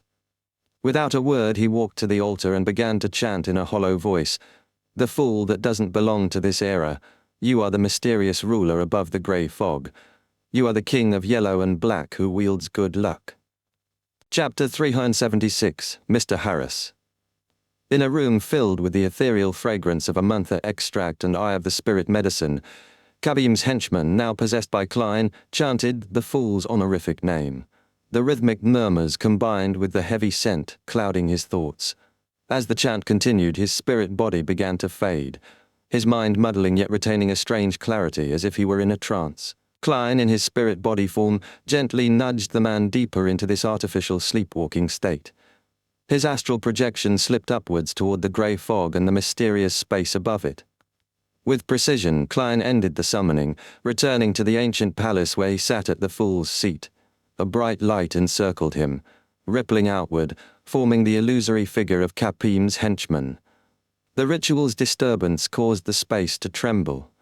Some energy was extracted, slowly drifting away. Klein reached for the Dark Emperor card, and a paper figurine materialized in his hand. With a flick, the paper figurine flew from his hand, absorbing the pride energy. It transformed into a man dressed in a thick cotton jacket and black cap, identical to Capim's henchman in every way, his aura indistinguishable from the real man. This figurine overlapped with the projection, helping it resist the invisible restrictions within the spirit body. Klein extended his spirituality, touching the projection. This was a secret deed, a link between a weak human and a great being. The human could gain knowledge from the entity, and the being could ask questions in return. In this case, Klein played the role of the great being. Klein's mind buzzed with anticipation. He pressed on. What kind of powerful people are in Capim's villa? The projection responded, transmitting memories with ease. Klein felt as if he were watching a live scene unfold before him. The man in the cap stood before a middle-aged gentleman in a black tailcoat and white wig. The man's thin, sharp features and pursed lips gave him an imposing coldness. He gazed at Klein's projection and spoke in a low voice. "Look at me." "Yes, Mr. Harris," the man in the cap replied, his voice trembling as he met the gentleman's strange, flickering eyes. The command was simple but firm. Maintain secrecy. You cannot leak anything you see or hear in this villa to anyone else. The man in the cap, visibly rattled, lowered his head. "Yes, Mr. Harris." Klein's mind raced, but he pushed on, gathering more. The scene shifted. The man in the cap carried an unconscious girl down to the basement. Inside, a bearded man was cleaning a rifle, an intimidating high-pressure steam rifle, a military weapon. Klein's eyes narrowed. "Mr. Belize?" the man in the cap greeted, but there was no response. The atmosphere darkened as the man moved deeper into the underground structure, resembling a prison. The girl was locked away in a small room.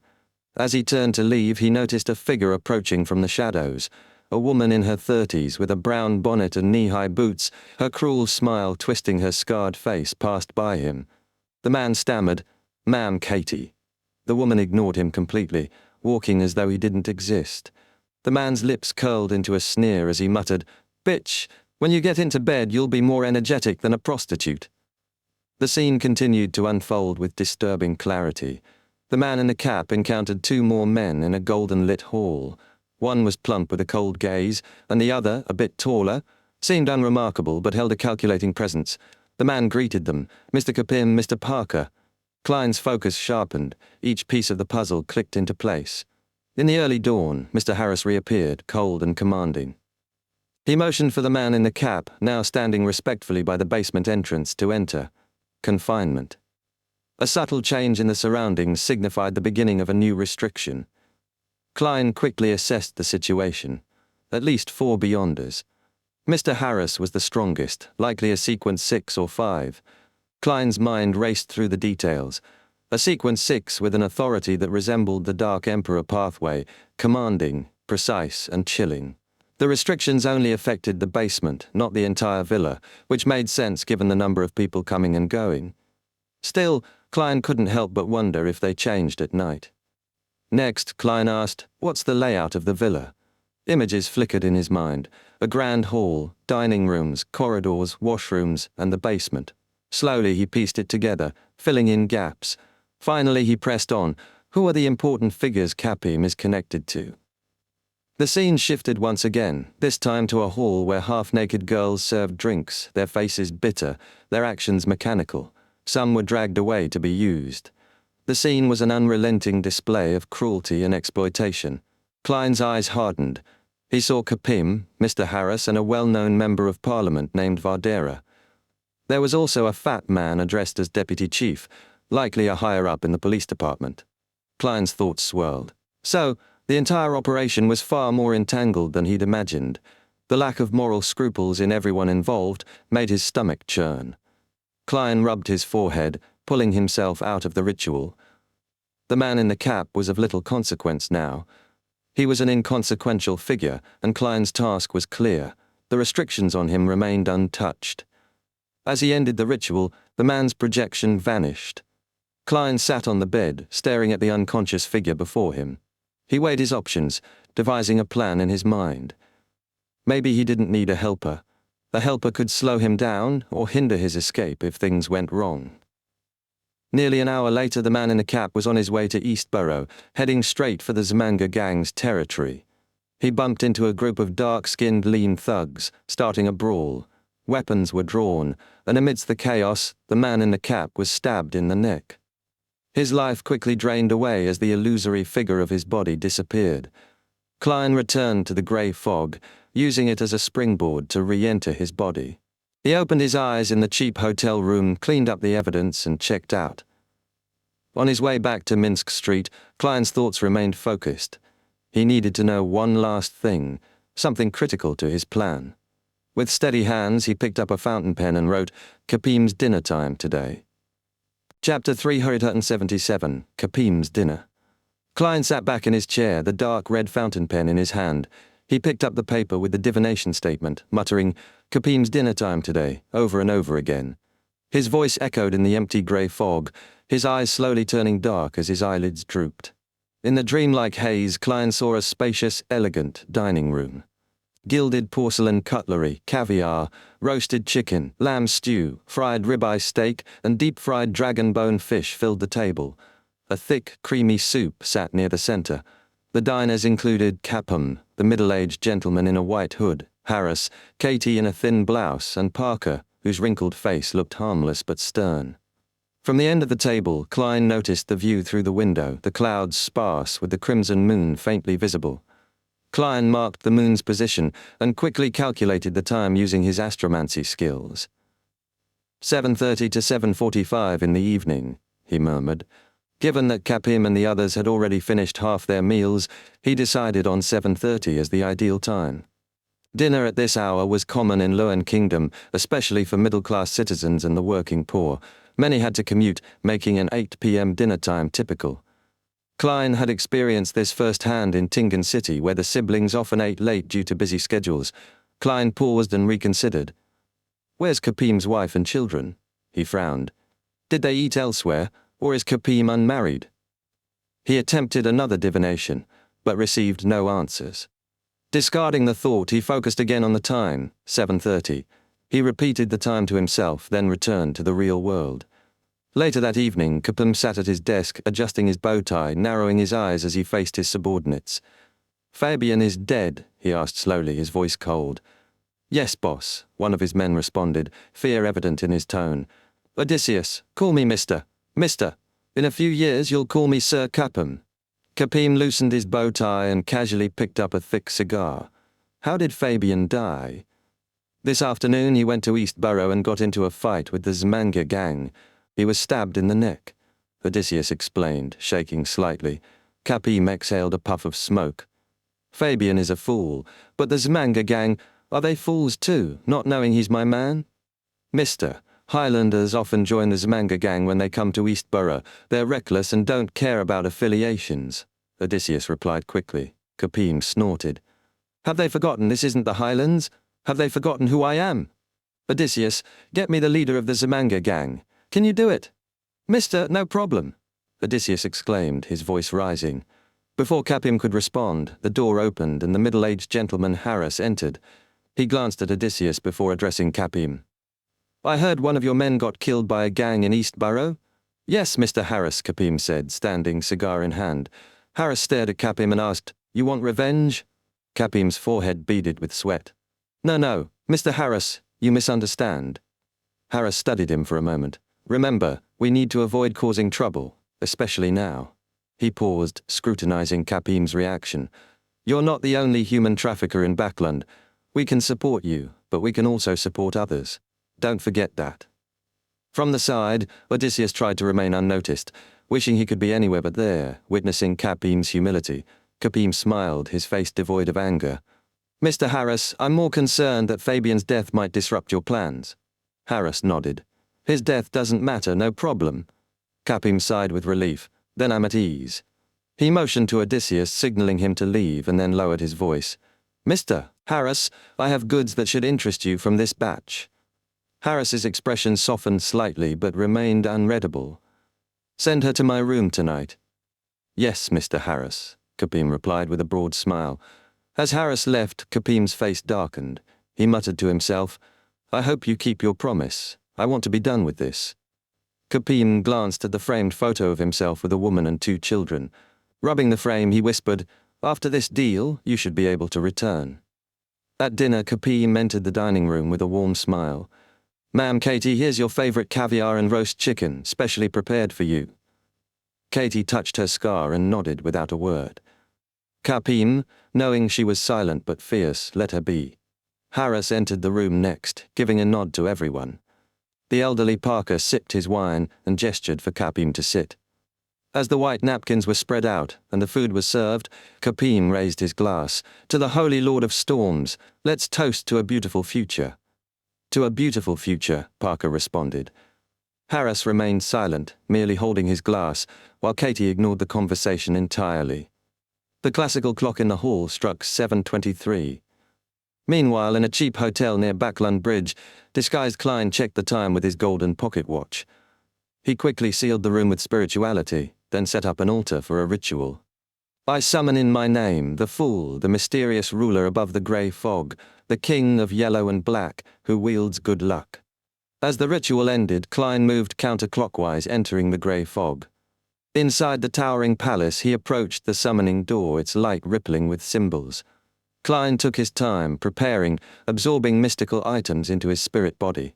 Finally, he enveloped the Dark Emperor card in his spirit. Instantly, his spirit body felt solid, as if he could lift objects and move freely. A dark mist coiled around him, forming an imposing set of armor, a black crown atop his head, and a cape trailing behind him. Like an emperor on a journey, Klein prepared to leave the palace. With a final glance at his weapons, he stepped forward and entered the illusory door. Emerging from the mist, he flew under the cover of night toward Kapim's villa in Sherwood Borough. Arriving in front of the villa, he floated casually past the patrolling guards who did not react. It wasn't late enough for any Beyonders to be on watch outside, and Klein was confident that the Dark Emperor card would shield him from detection. Chapter 378. The show begins. Klein stood in the doorway, his black crown gleaming and his solid armor clicking faintly as he attuned himself. After a few seconds, he took a step forward, his form silently passing through the door into Kapim's villa. The first thing he saw was a spacious hall filled with chairs and clothes racks. Behind it lay a magnificent golden room, its towering dome stretching 3 stories high. A giant crystal chandelier hung down, its pearly white candles casting a soft glow. To the left, a thick, heavy door led to an elegant dining room where the scent of roasted meat lingered, masking the smell of alcohol and other dishes. Klein didn't rush into the dining room. Instead, he circled the exterior, occasionally pulling on the greyish-white gas pipes as if testing the impact of his spirit body, now enhanced by the Dark Emperor card. His strength had increased. His powers now included the Spectre's shriek, an inaudible sound wave capable of damaging souls, and a stronger version of his freezing touch. He could even possess others now. After confirming the changes, he found a wall corner and slipped through to enter the dining hall. His eyes swept the long table, noting Harris in his white wig, Katie in her thin blouse, Parker with his aged face drinking red wine, and the slightly plump Capum slicing his ribeye steak. Klein quickly withdrew his gaze, not daring to look too long. The Beyonders in the room could detect him if he wasn't careful. Using the spiritual glows from the servants around him, he mapped out the room's layout, its size, the fireplace burning charcoal, and the 16 elegant gas lamps that made the room seem as bright as day. Across from the fireplace hung picture frames with famous sketches and oil paintings. Klein noted the absence of the bearded Belize. He must be working the basement shift, Klein thought. Kapim's operation isn't just about human trafficking. Reaching into his body, Klein unscrewed the cap of a translucent brown bottle, his biological poison bottle. He had timed his arrival precisely because dinner was the most advantageous moment. The tightly sealed doors and windows of the early winter would help the poison spread faster. With his spirit body's concealment, Klein silently let the odorless poison seep into the air, spreading throughout the room. Harris, with his white wig, sliced a deep-fried dragon-bone fish, dipped it in black pepper sauce, and took a bite, sipping champagne with a satisfied hum.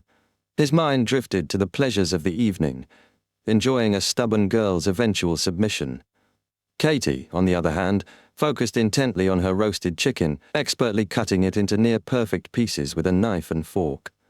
Parker, savouring his red wine and stewed lamb, occasionally exchanged words with Kapim, who sat at the head of the table.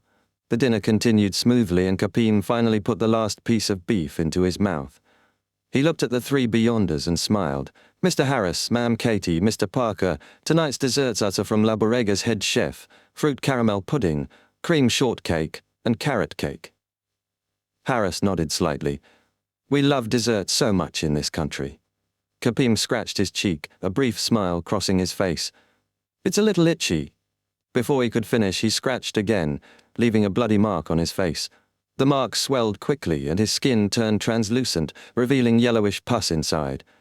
"It's really a bit itchy." Kapim smiled again, scratching the spot once more. This time the skin split open and pus with a nauseating smell sprayed out. Harris narrowed his eyes, rising to his feet, eyes darting around warily. "What the hell?" Suddenly, exaggerated laughter erupted from the servants, their bodies shaking as they laughed uncontrollably, unable to straighten up. Tears flowed from their eyes as their laughter filled the room. Soon others began to faint or vomit yellow-green liquid, one after another without pause. Katie flipped the dining table, sending gold-plated cutlery and wine crashing to the floor. She gripped a revolver and a black whip in her hands. Parker, standing in a daze, watched Capum as he cried for help, scratching himself violently, tearing off pieces of flesh. Oddly, he found the sight almost appealing. Harris's thoughts sharpened. "The room is filled with poison. Hold your breath," he barked. "Parker, open the door. Katie, come with me. Find the intruder." The poison had begun to show its effects, but Harris was relieved that the attendants were more susceptible. letting him notice something was wrong before the poison reached the deeper levels of their bodies. Parker, with the lowest sequence, was starting to show the worst symptoms. Harris quickly made his move. "I need to find this intruder fast." The door creaked open. With his spirit vision, Harris spotted an illusory figure moving silently through the room. It was a tall, imposing form, black armor and a pitch-black crown, the mask covering its face resembling a king of the spirit world. It was Klein. "Imprison!" Harris shouted in ancient Hermes. Immediately the black figure became sluggish, as if trapped in a thick amber-like substance. It couldn't move. Katie, who had been ready, fired twice. The golden bullets, etched with strange patterns, cut through the viscous air and struck the black figure. It ignited in pale golden flames, quickly turning into a paper figurine. The flames flickered, and the figurine turned to ash. The room's lighting changed in an instant. The 16 gas lamps and the fire dimmed to a brief red flash before all of it was extinguished. The place fell into darkness, illuminated only by the crimson moonlight seeping through the windows. Harris and the others strained their eyes, relying on their spirit vision to search for the intruder. But the poison hadn't fully taken effect. It would take longer to do so. Harris moved toward the basement door. "Confinement," he ordered, and the entire dining room froze as if trapped behind an invisible wall that even spirit bodies couldn't pass through. Harris wanted to ensure the intruder couldn't escape. Katie's eyes lit up as she spotted the black figure floating again. Before she could fire, her mind buzzed as if struck by a hammer. It felt like an indescribable shriek, and blood dripped from her nose. Harris felt a slight dizziness, and Parker's symptoms worsened as he stumbled. Suddenly Parker froze, as if encased in ice. A cold, deep voice whispered in his ear. "Imprison!" Parker was trapped by the transparent wall, but Klein didn't possess him. Instead, he passed through the barrier, dodging the effects of Harris's spell. Harris's eyes narrowed. He waved his hand. "Release!" Chapter 379. Magic's Key Segment. The invisible prison around Parker's body shattered, leaving no trace behind. However, he didn't regain his mobility. Instead, he slunk to the ground, shivering continuously as if frozen. This wasn't just the after-effect of soul touch, but also the result of Klein's direct attack on his soul. Parker, a mere Sequence 8, was unable to recover quickly. He couldn't even control his breathing, inhaling large quantities of the biological poison he had already absorbed. The weakened state caused the poison to act faster, his eyes blank as he instinctively changed direction. He saw Kapim rolling on the ground, scratching his face and body. Flesh hung from his wounds, bones pale beneath. Parker gasped and struggled to crawl toward him. Kapim, consumed by his itching, noticed Parker crawling with bloodshot eyes. A sense of dread filled him, but he had no strength to move, no voice to shout, only a blood-curdling cry. Meanwhile, Klein, having dodged the imprison spell, shouted holy in ancient Hermes and shot an air bullet infused with holy energy through his sunbird brooch's glow. The bullet shot toward Harris's face. Harris, unusually agile, dodged the attack, motioning for Katie to lash her whip and restrain Klein. As Klein's attack was blocked, Harris pulled a black metal glove from his pocket and began to put it on. Klein, in his spirit-body state, didn't need to look to know what was happening. He immediately flew up, avoiding Katie's lash, soaring over the chandelier and pouncing toward Harris. Harris, seeing this, held the glove and pointed upward. "Exile," he commanded. An invisible force struck Klein, sending his spirit body crashing into the wall created by confinement, though he didn't break through. Seizing the moment, Harris donned the black metal glove. In an instant, he seemed taller, his presence more imposing, as if he now controlled life and death. When Klein emerged from the exile state, he felt an overwhelming urge to obey Harris, to lower his head and prostrate before him. His movements slowed, and his eyes widened as Katie closed in. "Pa!" Katie's whip lashed out and struck Klein. The whip passed through his spirit body, causing excruciating pain, as if a red-hot iron had seared his very soul. Klein screamed and jerked his head up. Katie pulled the trigger of her revolver. Bang! Bang! 2 golden bullets struck Klein's body, causing the black-armored figure to rapidly thin into a paper figurine that burned to ashes. Klein reappeared in a dark corner, the sunbird brooch glowing dark golden within his spirit body. The warmth from the brooch instantly dispelled the horror Harris had inflicted. One of the sun brooch's effects was horror immunity. In less than a minute, Klein had used paper figurine substitutes twice. While part of it was strategic, it confirmed the strength of Harris and Katie's combined attacks. If Parker hadn't been temporarily incapacitated by the poison and his initial surprise attack, things would have been far worse. Klein's plan was to retreat if all 4 paper figurines were used up and no opportunity had appeared. His spirituality could only afford 4 substitutes during combat. As for Harris's confinement, Klein wasn't worried. As a spirit body, he could return to the grey fog any time unless blocked by a high-level deity or a Grade 0 or Grade 1 sealed artifact. Klein had stolen the Dark Emperor card from the Royal Museum without being stopped by a high-level Beyonder. This was why he dared to take on such risks despite the danger. Seeing the fear fading from the enemy's eyes, Harris put on his gloves and signaled Katie to hold Klein back. He pointed forward, saying, "Spectres and wraiths are prohibited here." Klein's black-armored body trembled under a powerful invisible force, but the high level of the Dark Emperor card suppressed the effect. Harris narrowed his eyes. The spectre before him was different. Klein flew to avoid Katie's attack. Harris pushed his palm forward again and declared in ancient Hermes, "Flying and floating are prohibited here." Suddenly, Klein's body felt heavy, and he plummeted to the ground. Katie rushed in and lashed out with her whip, aiming to strike his mind and soul. Klein rolled on the floor, skillfully evading Katie's attacks, the whip cracking loudly as it hit the ground. But Katie felt an itch in her throat. She coughed twice, missing her chance to strike. The poison was acting up. Harris held his breath, pointed to himself and said, "Disciplinary target, wraiths and spectres." A brilliant light emitted from his body, his fist shining as bright as the morning sun. Bam! The marble under Harris cracked as he swiftly closed in on Klein. In this moment he looked more like a knight than Katie. Bam! He threw a punch, but Klein had already retreated, dodging the attack with the wind. Pow! Katie's whip lashed out in the direction Klein had dodged. Klein was forced to roll repeatedly, assuming a fighting stance while watching for Harris's imprison. Lashes echoed as Harris continued his relentless assault. Within minutes, Klein was cornered. Rolling no longer helped. "Pah!" Katie's whip struck Klein's face. He only managed to take 1 step sideways before being hit in the arm. The searing pain paralyzed him, thinning his spirit body. Harris seized the moment, clenching his fist and declaring, "Death!" He merged with an unseen force, becoming an afterimage as he slammed into Klein. Schwing! The black-armored figure shattered into pieces, turning to fluttering paper. Klein had used his 3rd substitute. Harris's gaze swept the room and locked onto the new figure in the corner. He sneered, "Let me see how many substitutes you have left."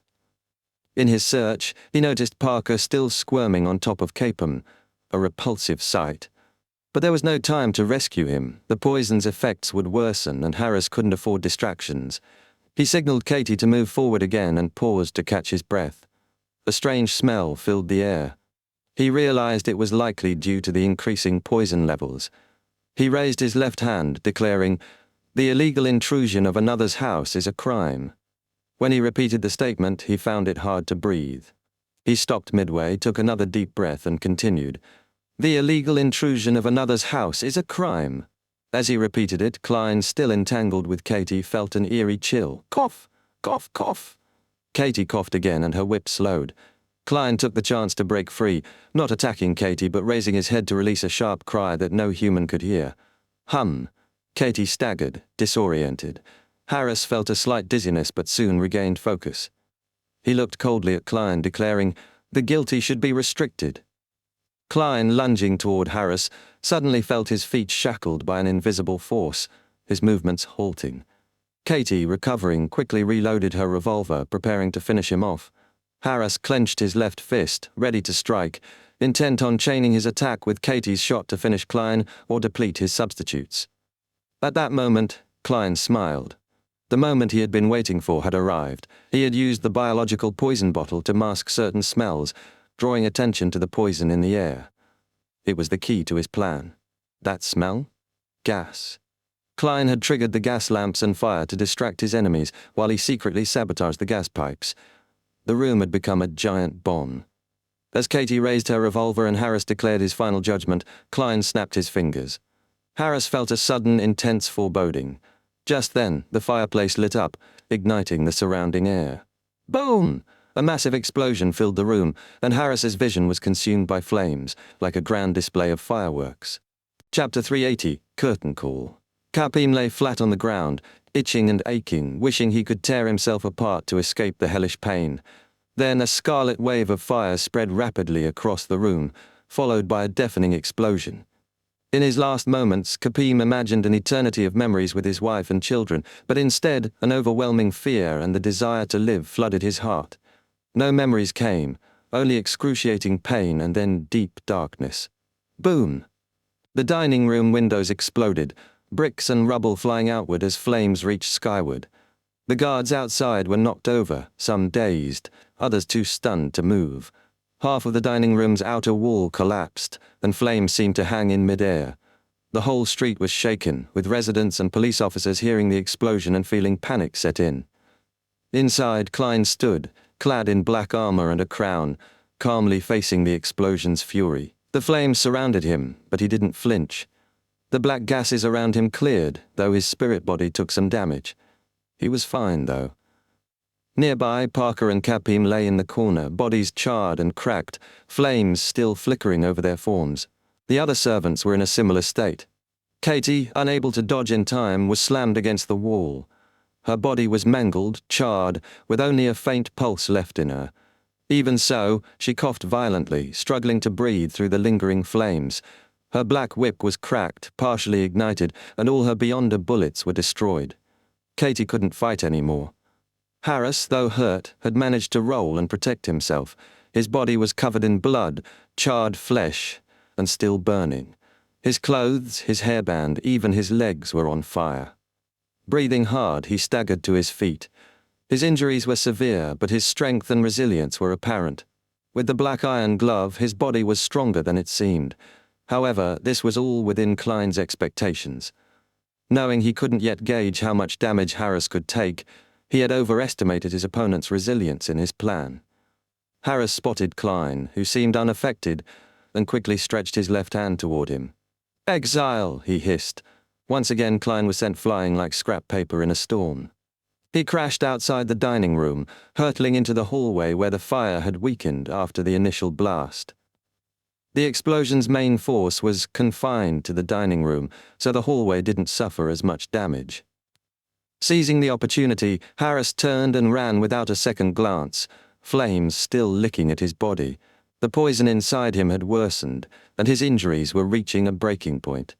He knew there was no way he could defeat the intruder, especially not with his current condition. Even if Belize, the Sequence 7, arrived, Harris felt the battle was lost. Harris didn't even care about Katie anymore. He was running for his life. As Harris fled, Klein, still stabilizing from exile, opened his mouth and let out a shriek no human could hear. Hum. Harris stumbled, feeling dizzy as his skin began to bubble with translucent blisters, early signs of his body failing. He forced himself to continue running, escaping the villa grounds. Klein, though, didn't pursue him. He had a different mission in mind. Klein's goal was to rescue the victims, not to eliminate these degenerate Beyonders. He had already expended significant energy and was badly injured. Chasing Harris could lead to an accident or worse, allowing Harris to mount a berserk counterattack. Instead, Klein turned and snapped his fingers. "Pah!" An air bullet struck Katie in the head, ending her suffering instantly. Klein then flew towards the basement entrance, where Belize had been keeping watch. The bearded man had been anxious, the loud explosion heightening his tension. Armed with a high-pressure steam rifle and spirit vision, Belize had been waiting for any sign of the intruder. When he saw the spectre fly toward him, Belize didn't hesitate to fire. Bang! The rifle's barrel shot white mist, and a pale gold bullet zipped toward Klein at high speed. Klein, anticipating this, had already altered his path, letting the bullet pass by harmlessly. The bullet tore through the hall, out the front door, and into the open. Belize, too, had rushed toward the door, trying to escape. He was no fool. He knew the intruder who had just dealt with Harris, Katie, and Parker could easily end his life. The explosion had drawn attention, and he feared the mandated punishers would soon arrive. His only option was to flee. Klein let out another inaudible shriek. Hum. Belize staggered, feeling as though a hammer had struck him. Blood dripped from his nose, but he didn't stop running. He fired again at Klein, but as he ran, he quickly made his way toward the door, desperate to escape. Klein hesitated for a moment, but then decided against chasing the fleeing man. He turned off the main valve to the basement and began disintegrating the confinement walls with repeated snaps of his fingers. Bang! Bang! Bang! Air bullets struck the invisible barriers, slowly breaking down the confinement. Klein had anticipated this. He wasn't concerned about accidentally harming the girls in the dungeon. He had ensured that the gas explosion and poison wouldn't affect them. Once the locks were disabled, Klein flew into the basement, locating Daisy's cell. He found her unharmed, though shaken, and confirmed she could still move. With a fluid motion, Klein's body became illusory and he slipped through the metal door. Creak! Crick! Crick! The iron doors opened one after another, as though an unseen hand had unlocked them. Daisy and the other girls, still reeling from the explosion, were startled when they saw the door to their cell swing open on its own. They hesitated, unsure of what was happening. Some of the braver girls, untrained and still in shock, decided to run for the exit. They rushed through the damaged hall and out into the street. Daisy, looking back, saw a towering figure standing on top of the burning villa. The figure, dressed in black armor and crowned in shadow, stood still and regal. The cape fluttered silently behind him. The girls ran on, seeking a nearby cathedral in distrust of the police. Back inside the dining room, Klein surveyed the aftermath. Parker and Katie's Beyonder characteristics had begun to manifest, and the items they carried had been destroyed. Even their money had burned to ash. Klein jumped to the second and third floors, searching for any clues. He didn't use mediumship, he was in a rush, and the situation didn't allow for such actions. He had other priorities. Amid the destruction, Klein found a deck of tarot cards. He picked out the major arcana and walked to Kapim's body. He carefully scattered the cards over him, then placed 2 cards over his eyes, one with an angel blowing a trumpet, the other depicting a crowned emperor in armor. As the Beyonder characteristics of Parker and Katie began to emerge, Klein stepped back, his work done. Outside, an illusory door covered in symbols appeared in the air. A handsome man in a crisp suit stepped out, golden eyes scanning the chaos. A gust of wind followed him, and an old man in a black robe appeared beside him. Ace Snake, Archbishop of Backlund, eyed the scene with seriousness. "Why are you here?" Ace asked. "I live nearby," the man replied coldly. They approached the explosion site, sweeping away the flames with the hurricane of wind. Amidst the destruction, they saw the aftermath: Katie's charred corpse, Parker's broken body, and Kapim covered with tarot cards. The 2 men locked eyes, sensing something and turning toward the imposing figure standing atop the burning house. With a slight nod, the figure's cape fluttered once more, and in an instant, the figure disappeared. Chapter 381, Conjectures. With a crackle, branch lightning tore across the early winter night sky, illuminating Klein's figure as if it were broad daylight. Spellsinger of God, Ace Snake, retracted his gaze and muttered gloomily, "Rose School of Thought? It's not a wraith, nor is it an undead creature." The golden-eyed, mature man in a fine suit looked toward Capham's corpse, covering the target's corpse with tarot cards. This is the second time something like this has happened in the past 2 months. "When was the first instance?" Cardinal Snake asked deeply. "The time when the true creator attempted to descend into this world with the help of a swindler," the man replied with a light cough. "Then it's not the Rose School of Thought." Cardinal Snake spoke with certainty. Those cults might dislike each other, but they wouldn't deliberately ruin one another's rituals. "I think so too.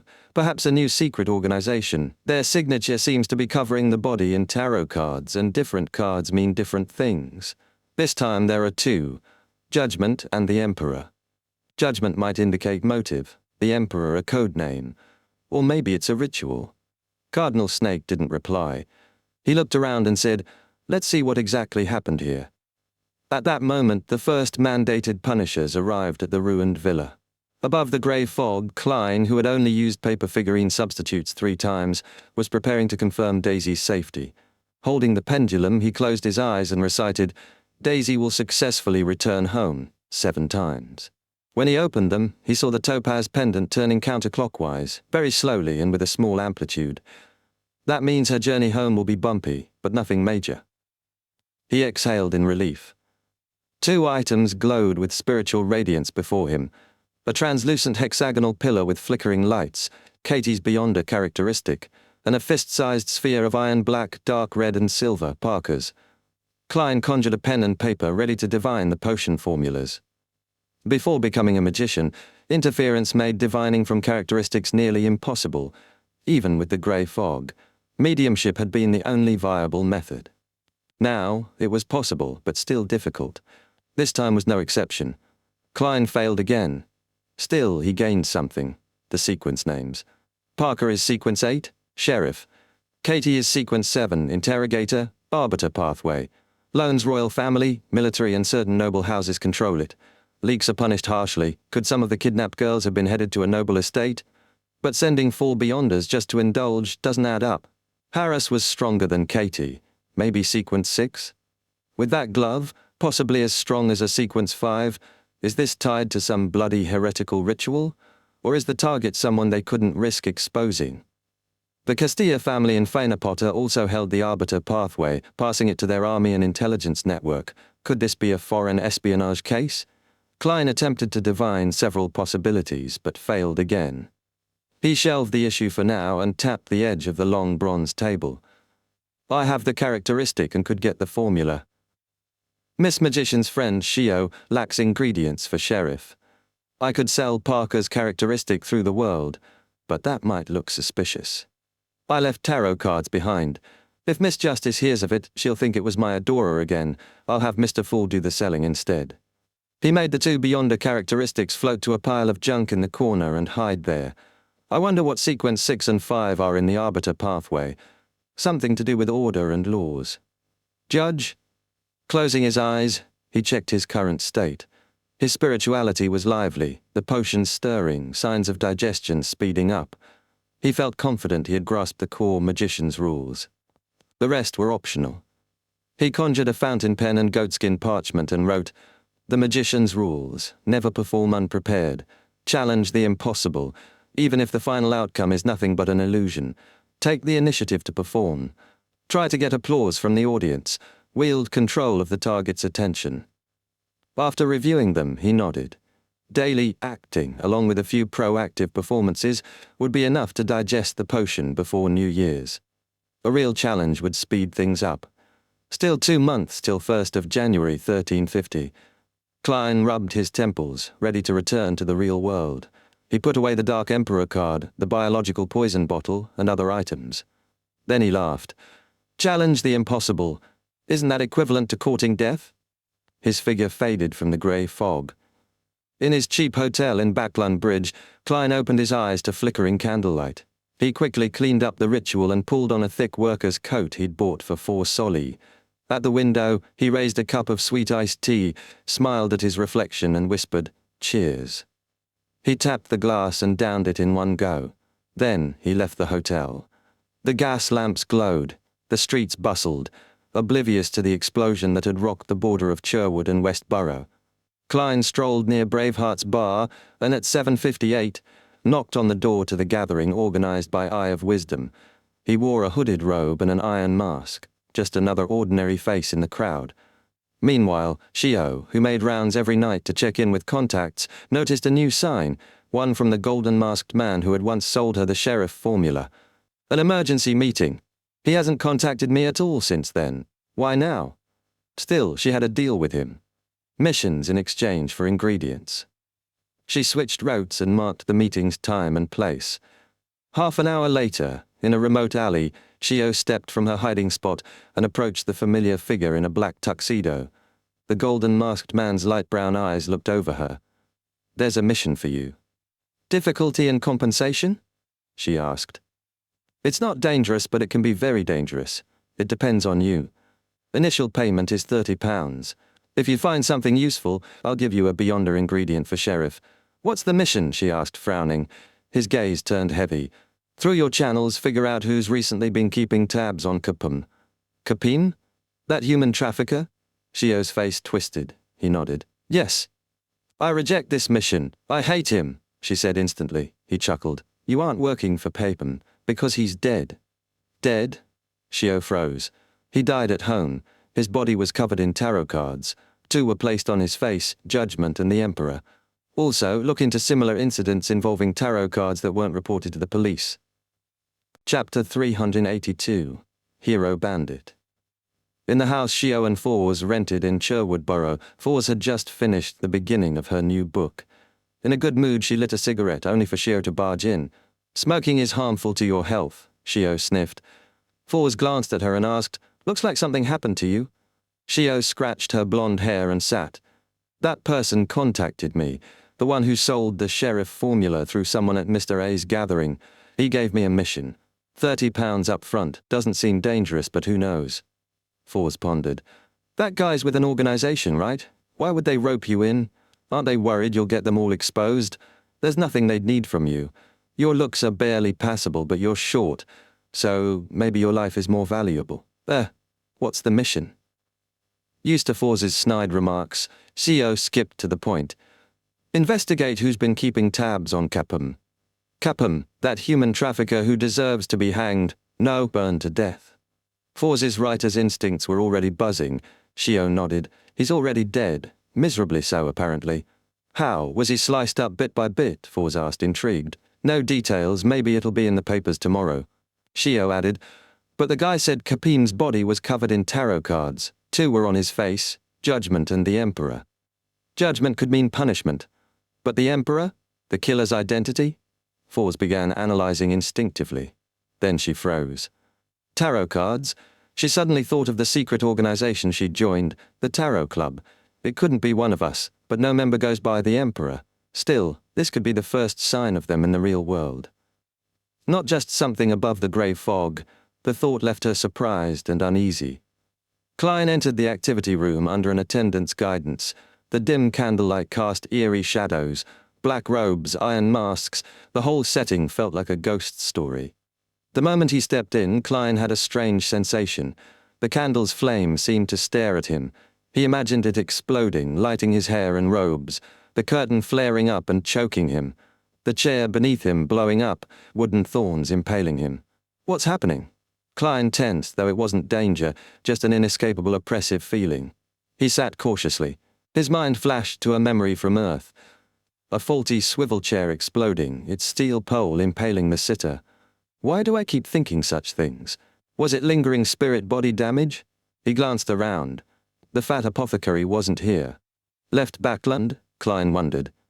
As the Eye of Wisdom announced the start of the gathering, Klein found himself gripped by constant irrational unease. He imagined the chandelier collapsing, the coffee table tripping him, the people around harboring malice. If danger premonition is a gentle ping, this is like an electric drill. He rubbed his forehead only to feel cold iron. Even the mask felt like it might collapse inward and embed itself in his brain. Is this spirit-body damage? He frowned. He had planned to request thousand-faced hunter materials, but under these conditions he gave up. Despite the low-tier nature of this gathering, others here could attend better ones and have relevant connections. In this anxious state, Klein sat through the meeting as an observer. But the moment he left the room, doffing his robe and mask, the oppressive sensations vanished completely. His pupils contracted. It wasn't spirit-body damage. It was something, or someone, inside that room, invisible, terrifying. It had triggered his seer and clown intuition, but distorted the signals. Just existing was enough to nearly make me lose control. Without hesitation, Klein left Eye of Wisdom's house and headed to the nearest street. Then it struck him. Braveheart's bar is nearby. That's where Wraith Steve used to monitor, until he was killed by Miss Sharon, Marek, and me. The high-sequence Beyonder from the Rose School of Thought would definitely investigate. Was it him? Luckily, I stored the biological poison bottle and sunbrooch above the grey fog to avoid divination. Otherwise, the magician who just completed an impossible performance would have died here and now. The Beyonder world is truly dangerous. At Holy Wind Cathedral, Cardinal Ace Snake looked coldly at the mandated Punisher's captain. Who is Capim? Why is there a dungeon in his villa? He's a tycoon, suspected of human trafficking. The dungeon proves it, the captain replied. Then why was he protected by so many Beyonders? and high-sequence ones, the Cardinal pressed. That's under investigation. Our beyond the methods yielded nothing. I've tried as well, Cardinal Snake said, not blaming him. He paused, then said, continue investigating. Also find that sequence 6 or 5 spectre. After the captain left, Ace Snake took up a pen and wrote a list in his notebook. Capim, human trafficking, tarot card ritual, strange spectre, concealed plot. In the Empress Burrow, at Count Hall's opulent villa, Audrey waited for the maid to cut her food when she heard her father laugh. Capim is dead. Who is he? She asked, wide-eyed. She didn't care. She was just helping her father open up, a daughter's specialty and a telepathist's instinct. He's a tycoon who secretly might be a human trafficker. He has rather good ties with some people. Heh, Count Hall chuckled. He was killed last night. There were obvious signs of him being judged at the scene of the crime, so the newspapers are calling the murderer a hero bandit. The hero bandit Black Emperor. Oh, they named him after the code name of the rulers of the ancient Solomon Empire. Hero bandit? Dark Emperor? Audrey instantly thought of Mr. Fool's card of blasphemy, the highest tier item she'd seen so far. She found herself intrigued. It sounds interesting. Although it's illegal, I still want to say that the hero bandit did beautifully. Oh, Dad, how did it go? The police and relevant departments of the church didn't divulge any exact details. I haven't met them either, but this is what's said on the papers. The hero bandit was dressed in black armor and a black crown. He had a cape of the same color behind him. After he entered Capim's villa, not only did he steal all the valuables in the safe, but he even stole the lives of Capim and his evil henchmen, rescuing girls who were locked up in the underground dungeon. He scattered tarot cards on Capim's body, and the most prominent of all were the 2 cards that covered his face. One of them was Judgment, and the other was the Emperor. Count Hall smiled as he read the paper. Tarot cards, Judgment, and the Emperor. Audrey's eyes suddenly lit up. Chapter 383, Returning Home. Audrey could almost be certain it had been done by Mr. Fool's adorer after hearing the familiar scene described. A sense of immersion, participation, and pride surged within her. That was a human trafficker with blood and evil on his hands. The Judgment card symbolized his retribution. Was the verdict hanging, beheading, or burning at the stake? The Emperor must represent the Avenger's identity. Was it the one who stole the Dark Emperor card from the Royal Museum? Her imagination took flight. She wanted more details, but from her father's tone and emotions, she knew he didn't know much. She restrained her curiosity and planned to ask her MI9 friend, Kantz Learson. Although directly asking Kantz would match her interests, it would be too abrupt and inappropriate for a noble lady. Instead, she decided to host a tea party and invite Glaint, Kantz, Murray, Christine, Jane, and others. Most were interested in mysticism and would likely be intrigued by the hero bandit Dark Emperor. Through careful guidance, they could ask what she couldn't. She no longer believed Mr. Fool's adorers would kill just to punish evil. It didn't match their station. A few months ago, she might have accepted that explanation, otherwise she wouldn't have chosen the Justice card. But after everything, she'd matured. She suspected more critical factors behind Capim's death, perhaps an evil god or secret organization. I hope Kantz can provide some useful information, Audrey thought, full of anticipation. At 15 Minsk Street, Klein was having white bread with jam and flipping through the newspaper. What? A safe? He nearly choked on his saliva. It wasn't me. I didn't. Don't spout nonsense. He instantly rejected the accusation of robbing the safe. He'd only gone into the safe in search of documents or evidence. He hadn't taken anything. The items inside, gold bars, jewelry, deeds, antiques, weren't easy to carry or launder, especially with the damage from the gas explosion, reducing what he could take as a spirit body. Perhaps there was a separate stash of cash, but he hadn't had the time to look. Clearly, the later investigators were the ones who emptied it. He sipped his Cibe black tea and exhaled slowly, then smiled. Hero Bandit Dark Emperor. I like that name. After breakfast, Klein donned his thick frock coat, top hat, and solid black cane, then headed to Broken Axe Lane on the edge of East Borough, where Daisy had vanished. Before the operation last night, he had come here to ask around and look for clues. He knocked on doors, asking if anyone had seen a girl like Daisy. He didn't think the official Beyonders would believe a poor family could afford to hire a Sequence 6 hero bandit. The focus would likely be on Capim's secrets and who had been investigating him. Still, to be cautious, Klein decided to act out the whole role, just in case. Some families might have enough savings to hire another detective. Suspecting a kind-hearted person who had only accepted the case yesterday seemed unlikely. Even if someone compared him to the Lanavas case, that had involved the Nighthawks and the military's special department, while Capim's case fell under the mandated punishers. Communication between departments was unlikely to be smooth. Katie and Parker were of the Arbiter pathway. Would the military get involved too? As a former Nighthawk, Klein was well versed in how official organizations operated. Simply put, I have excellent anti-detective abilities. Klein chuckled at himself and boarded a carriage. He was going to keep investigating Daisy's disappearance. He was just a regular private detective after all. At 9 a.m., Daisy was escorted home by the local police officer. After her escape, she and the other girls had been taken to cathedrals in Sherwood Borough and questioned. Daisy, still shaken, answered everything truthfully.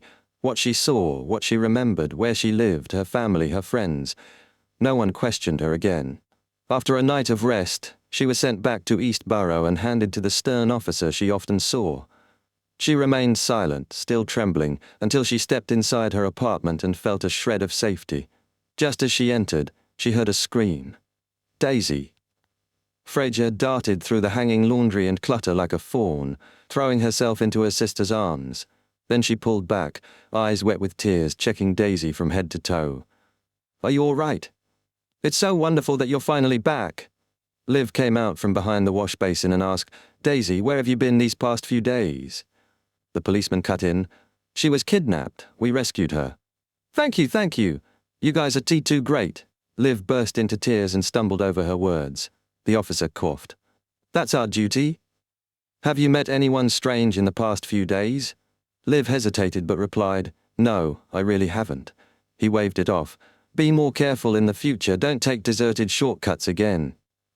Then he left, unable to stand the smells and humidity. Liv rushed over and hugged Daisy, murmuring, "It's good that you're back. It's good that you're back." Daisy sobbed as Frasier joined them in the embrace. The three of them wept together before finally separating.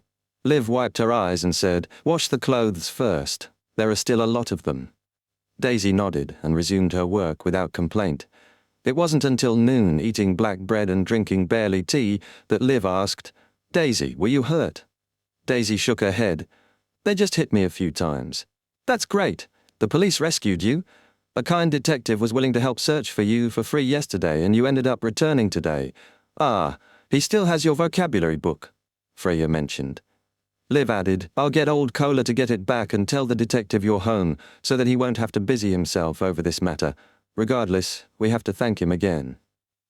Daisy replied, "No, it wasn't the police. There was a sudden explosion and the doors that kept us locked up were strangely opened, and we just ran out. However, I did see a gentleman or a lady on the roof. He wore black armor, a crown-like helmet, and a cape. He just stood there watching us quietly. None of those bad guys came to stop us or chase us down." "A person dressed like that saved you?" Liv was shocked. Freya stared at Daisy, eyes wide. Daisy nodded. "Yes, he's like what the bards sing of." "A hero." "Hero." Frasier repeated the word, her eyes shining. In a secret chamber, a group compared the Lenavas and Capim cases, analyzing motives and methods. The two things cannot be linked together at all. The only thing that they have in common is evil, or rather, evil was defeated. "The owner of the tarot card has upheld justice," someone exclaimed. "It can be confirmed that the two cases didn't involve the same person. The difference in strength is obvious, and what they're good at is even more contrasting." Another said, and most agreed. The meeting's host concluded, "Two cases, two different people, but they both threw out tarot cards. Perhaps the latter was committing a copycat crime. The other possibility is that there is an organization. An organization symbolized by tarot cards." Chapter 384, On Your Own. You check yourself in. Empress Borough, the aroma of Mount St. Denis coffee mingled with the Queen's black tea around an elegant three-tiered tray. This was the high tea party Audrey had organized. She had invited friends of noble birth who shared her interest in mysticism. Under her subtle direction, Jane, Murray, and the others became deeply intrigued by the hero-bandit Dark Emperor who had appeared last night. Naturally, all eyes turned to Cancer Learson, now a member of MI9. "What Beyonder powers does that Dark Emperor have?" Christine asked with bright curiosity. Their noble backgrounds gave them access to information about Beyonder powers, but like Audrey once had, none of them wanted to join the official organizations. Their families lacked the ancient heritage or connections to acquire formulas. Even if they had ingredients, they wouldn't know what to do with them. Thus, Murray, Christine, and the rest could only admire mysticism from afar. Whether their families were secretly nurturing Beyonders was beyond their scope. If discovered by the king, such actions could result in the loss of noble titles. Still, 2 traitors sat among them: Audrey, now a Sequence 8 telepathist, and Viscount Glaint, who was gathering ingredients to become an apothecary. Kantz sipped his coffee. "I won't give you a direct answer. I'll just tell you some facts. Other than traces of a gas explosion in the dining room where the battle happened, various means were used to detect poison substitutes, Spectre's shriek, bullets condensed with holy powers, and other elements. By the way, the Dark Emperor, no, Hero Bandit, was in a Spectre state. It doesn't seem like the one who killed Kilangos or dealt with Lanavus. Is this the third adorer of Mr. Fool, the one who stole the Dark Emperor card? There are at least 3 adorers in Backlund. How many does he have in total?" Audrey composed herself and asked, "Was there an intense Beyonder battle?" Under her lead, Murray followed up, "There were Beyonders at Capim's place? Relatively powerful Beyonders? And there was more than one." "He's just a trafficker," Glaint muttered in doubt. Audrey kept her smile and gaze, waiting. Kantz chuckled. "Murray's guess is correct. I can only say this much. Do you want me to be locked up by Captain?" Capim's place had more than one strong Beyonder. He wasn't a simple human trafficker. Was he involved in cultic sacrificial rites? Mr. Fool's adorer acted because of that? Just like Lanavus, sacrifices, cults, the descent of the true creator. I wonder what cult was behind Capim. Mr. Fool always targets evil gods. Is this a war among gods? How many of their schemes has he foiled? Audrey's thoughts raced, her heart swelling. Our tarot club's enemies are evil gods. The rest aren't even worthy. Does Mr. Fool want the title the nemesis of evil gods? She chuckled softly inwardly, then reined herself in. Audrey, how can you do this? How can you use Mr. Fool as a joke? When Klein returned to Minsk Street at noon, he found a letter from old Kohler, delivered by a carriage driver as per their emergency arrangement. Klein expected clumsy symbols due to Kohler's poor literacy, but the letter was neatly written, in Daisy's handwriting. Looks like she helped him. And the paper's dry. Kohler probably bought it just for this.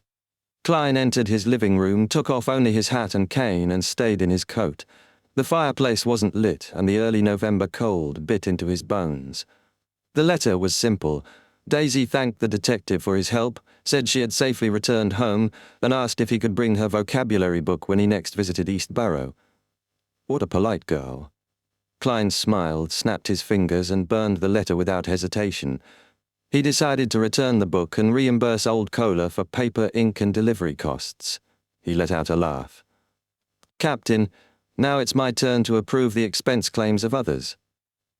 Without delay, he left again, heading to Quellard Club in Hilston Borough, where Dr. Aaron often spent Friday afternoons. He wanted to ask about Will Orseptin, the boy who had played with tarot cards. Inside, he told the attendant, a cup of Marquise black tea and a serving of dessert. Send it to the corner seat of the main hall. Dr. Aaron, reporter Mike, and the others are sitting there. Klein had already spotted Aaron Series with his gold-rimmed glasses, Mike Joseph of the Daily Observer with his striking blue eyes, and Talon Dumont, the club's regular equestrian teacher. Oh, our great detective is here, and we happen to be talking about you. Talon smiled, rising. Speaking bad things behind my back? Klein joked. Mike stood and shook his hand. No, I want to hire you again. What's the matter this time? Klein bowed to Dr. Aaron and sat down. Mike grinned. I'm sure you've read the papers. Capim has been killed off by the hero bandit Dark Emperor, and his crimes have been exposed. What a joyous event. And as a reporter, I need to have an acumen for the news. I plan to get a list of names of the girls who were rescued in East Borough from the police department to interview them. Then, I'll paint Kapim's most cruel, most evil, and most unforgivable side to the readers of the newspaper. Of course, the victims must remain anonymous. He leaned in and lowered his voice. I also have a hidden objective, or should I say, I wish to use the interview to know if these girls or their family know any relatively special friends. Who knows, that might be hero bandit Dark Emperor. You found the right person. Klein nearly twitched. He smiled. We've already worked together on East Borough's matters. We have sufficient familiarity and trust, so I have no reason to decline. I hope for a pleasant partnership. Mike offered his hand. We'll start tomorrow or the day after tomorrow, and we'll be paid the same as last time for a total of £10. Then Dr. Aaron, who had been listening quietly, spoke up. Sherlock, I want to hire you as well, this evening or after dinner. It looks like my business is improving recently, Klein asked with amusement. Will it conflict with Mike's request? No, Aaron shook his head. My luck recently has been pretty good. This makes me suspect that my bout of bad luck was because of that child's inverted Wheel of Fortune card, and the words he said. I'm very troubled and puzzled in this regard. I swear to God that I was very nice to him, and I treated him with the best of intentions. Why would he treat me that way? I wish to visit him at his place and confirm that he didn't do it on purpose. However, I'm ultimately afraid that something similar would happen again, or some accident might occur. Therefore, I wish to hire you to protect me. Just for tonight. It won't conflict with Mike's request. How about it? That's what I wanted to do. After challenging the impossible and doing good deeds, my moral standing has become pretty good. Am I really going to become the king of yellow and black who wields good luck? Klein was delighted. He gave a reserved smile. No problem, we can talk about the remuneration. In the City of Silver, Derek Berg examined the translucent worm with 12 circles, remnants of Ammon's avatar. He had wanted to ask Mr. Fool about it, but he hesitated, unwilling to trouble him again. He decided to bring it up at the next tarot gathering with Mr. Hanged Man, Miss Justice, and the others. Hiding the worm, Derek recalled something. It was almost time for Elder Lovia's expedition team to return from the half-destroyed temple of the fallen creator. The site wasn't far and lay in unexplored territory. He decided to take a look. He knew several members of the team. Chapter 385, A Story About Love. Watching the lightning streak across the dark sky, Derek didn't knock on any doors. Instead, he headed toward the training field at the edge of the City of Silver, where returning exploration teams were always held for observation. It was part of the city's long-standing precautions, quarantine disguised as debriefing, meant to guard against any latent foreign threats. As he entered with the axe of hurricane at his waist, Derek's eyes lit up. Elder Lovia was there, still beautiful and cold in her 30s, and alongside her were two young faces he recognized. Because of the city's limited population, people his age were few. Though Derek didn't know everyone, he had seen most of them before in classes or practice sessions. Among the exploration team, the one he was most familiar with was Dark Regents, once his patrol teammate. Slightly chubby, medium height, always smiling, Dark was a Sequence 8 gladiator from the giant pathway. They were separated by a translucent sound-transmitting dark amber wall, as hard as steel. Dark, how was it? You didn't encounter any danger, did you? Derek shouted. He imagined Dark grinning, waving his arms and saying, Take a look. I'm not injured at all, so shouldn't it be obvious that we didn't meet with any danger? It was nothing. Dark walked closer and answered with a smile. No, everything went smoothly. Looking at his smile without any faults, Derek suddenly felt a chill run through his body. It was just like he was camping in a ruined tower or a ruined city at night. Darkness was all around him as they accumulated into overwhelming horror. Inside Quelag Club, Klein and Dr. Aaron settled the remuneration, £2. I have to say, a doctor's money sure is easy to earn. Back in the past, something like this would have cost at most 10 solli. Klein mused. He remembered Fry once mentioning that famous doctors had high incomes. Even Leonard had remarked that the fastest way to profit from a storefront was to turn it into a clinic. They agreed to visit Will or Septin after dinner. Since it wasn't yet 3, Talim invited them to play a round of Upgrade, the card game invented by Emperor Roselle. What I expected was to play tennis, read books, live healthily. Why did it become this? Klein thought dryly. With his magic skills, he could have easily won all their money, but I'm an honest man. I believe in skill and luck. As the attendant shuffled cards, Klein took a savory bite of a cream cracker. This is life. During the game, Klein noticed something. Talon was no longer absent-minded or troubled. Has the issue with his friend's forbidden love been resolved? Klein didn't ask aloud. He waited until Mike Joseph left at 5, and he'd pocketed 5 solly before casually lowering his voice. Talon, has your friend's problem been settled? Talon paused, then sighed with a faint smile. You could say so. Actually, it wasn't too serious. It was because I was thinking too much at the time. Simply put, it was an illustrious young gentleman who fell in love with a commoner. You should know that a man of such status has to marry a noble lady. To him, not even the daughter of a rich man can do. So that's how it is, and I imagined all sorts of bizarre stories, falling in love with a man, a monster, or something morally prohibited. Klein felt a little let down. As far as I know, gentlemen of high society don't mind having a mistress. No, Sherlock, you don't understand. Love, do you get it?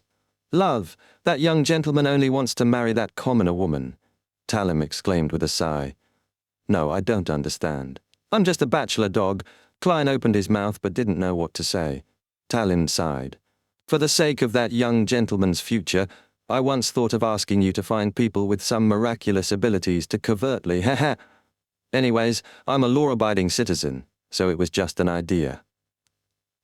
How was the matter resolved afterward? Klein asked. Talim took a sip of coffee. The solution was much simpler than I thought. I went straight to the lady and told her the dilemma. She sensibly expressed her willingness to leave the gentleman and asked for my help. I must say, she's truly a considerate, kind, refined, and beautiful girl. If it wasn't for the consideration of my identity, perhaps I would have knelt in front of her and kissed the back of her hand. Well, it seems like I couldn't have helped. Klein lifted his black tea. As someone from Earth, he wasn't interested in breaking up couples, but listening to gossip was another story. After a dinner of Sonia lobsters at the Quailade Club, Klein and Dr. Aaron rode to Will Orseptin's home at 66 Dalton Street in Northborough. Aaron had memorized the address. Klein assumed that by now, any medical records had already been seized by the Nighthawks. As a former Nighthawk, I know exactly how they do things. He thought, sighing. He rang the bell. After a while, a maid in a black and white dress answered. Gentlemen, who are you looking for? Seeing Aaron as expressionless as ever, Klein took the lead. We're looking for Will Orseptin. This is his attending physician. He came back to check on his health. I don't know him. I've only been here for a few days. I'll get my master. Please wait a moment, the maid said, puzzled. While they waited, Aaron commented, I almost believe the reason you came up with just now. This is a basic quality of being a detective. Klein chuckled. An old gentleman in his 50s came to the door and said gravely, Will Orseptin and his family have already moved away on. He gave the date. Aaron frowned. Why would they go through the trouble to move 2 days after being discharged from the hospital after the operation? Klein asked, Sir, how do you know the date so clearly? Someone came to ask before, and I even went to look for the landlord just for that, the old man said snappily. The Nighthawks. Klein tried. Do you know where Will Orseptin and his family moved to? No. Did they leave anything behind? Some stuff, the old man said, but they were all taken away by the previous group of people. Meeting colleagues truly is a helpless matter, Klein sighed. They can always think of the things you think of ahead of time. Seeing no new clues, Klein and Aaron politely excused themselves. It seems like you'll have to wait a long time before you can resolve your doubts, Klein said. Aaron was silent for a moment before slowly breathing out. After what happened just now, I'm not so troubled anymore. I'm just a doctor, and it's good enough to mind my own affairs. I should return to do a follow-up checkup and not question the situation, what other people think, or why they're not kind. That shouldn't be something I should be concerned with.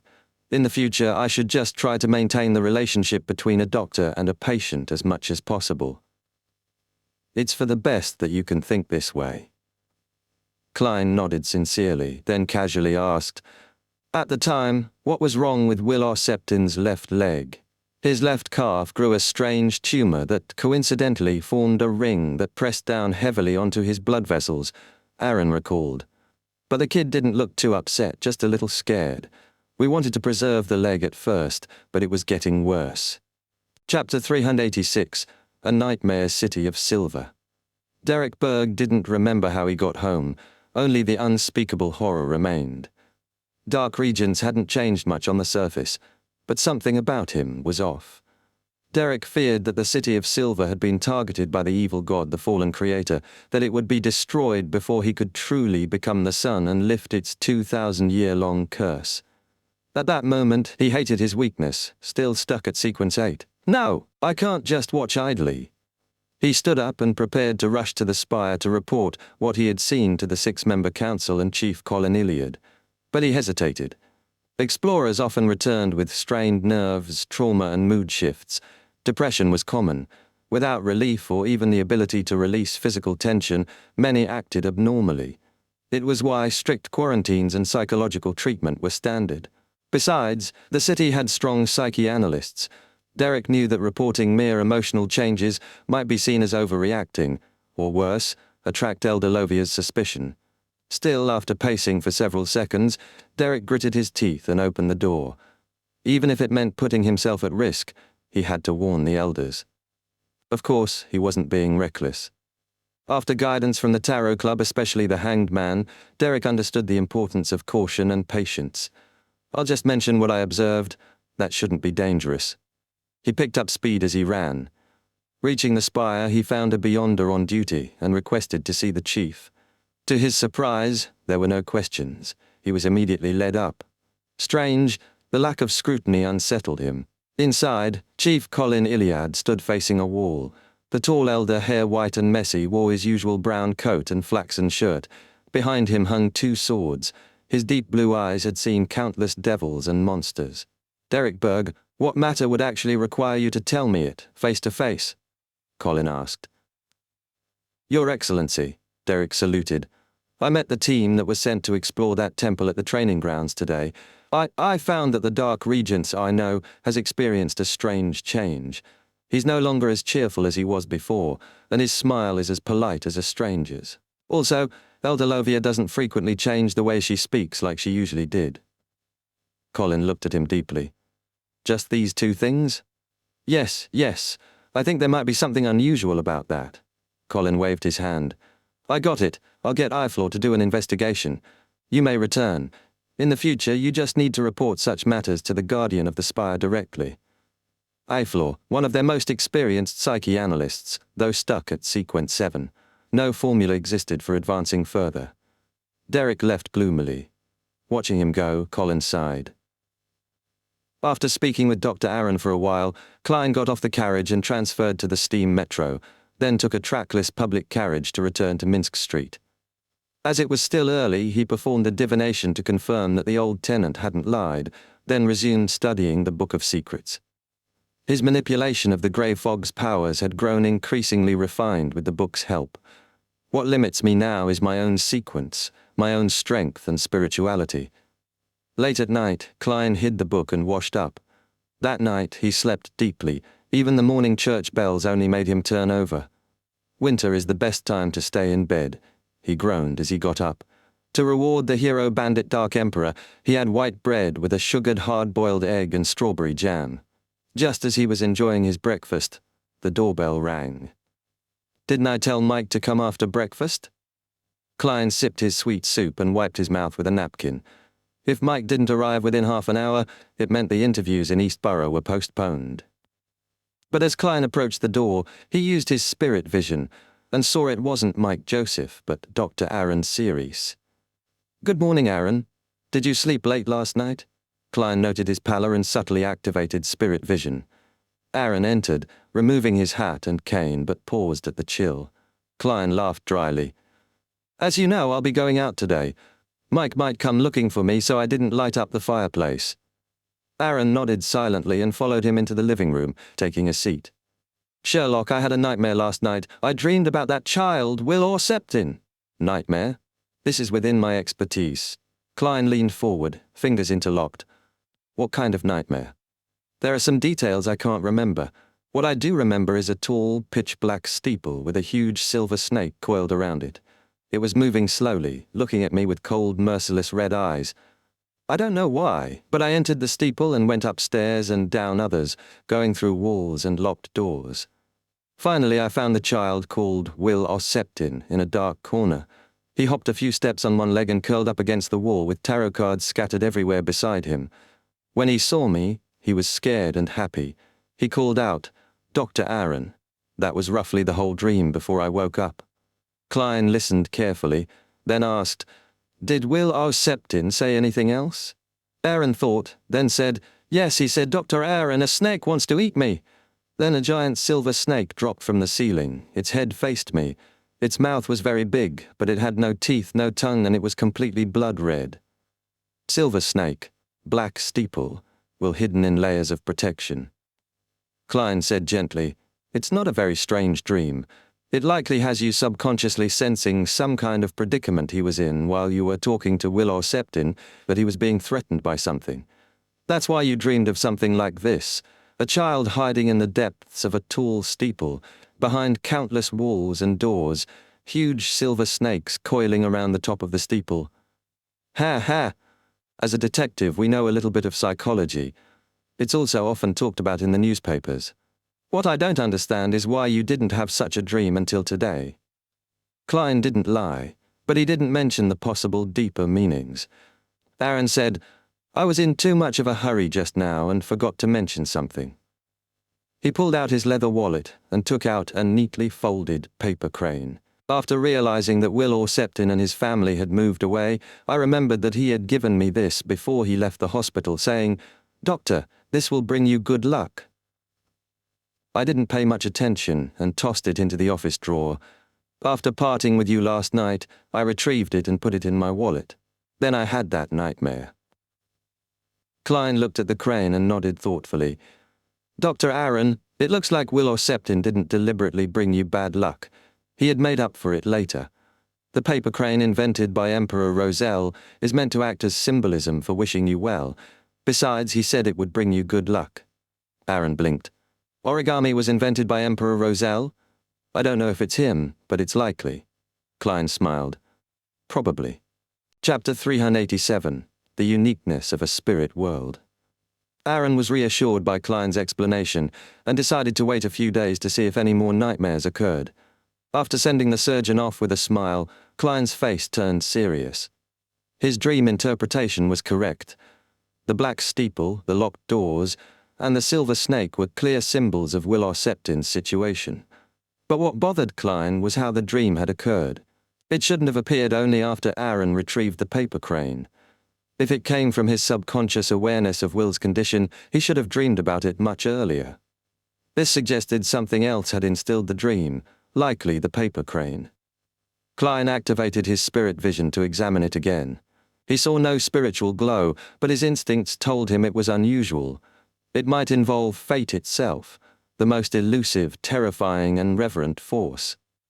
That child called Will Osseptin isn't simple. It seems like the most amazing thing wasn't the tarot card, but rather he himself. Klein recalled the giant silver snake, danger, luck. Could it represent the Snake of Mercury, sequence 1 of the monster pathway? Still uncertain, Klein turned to the method of dream implantation. With his knowledge of mysticism, he ruled out specters or wraiths. Aaron showed no blackish-green aura. There were two main ways to plant such dreams. The first, a nightmare-type beyonder could guide one into dreaming of a particular scene, but that would leave detectable traces. The second was far more advanced, instilling it through the spirit world.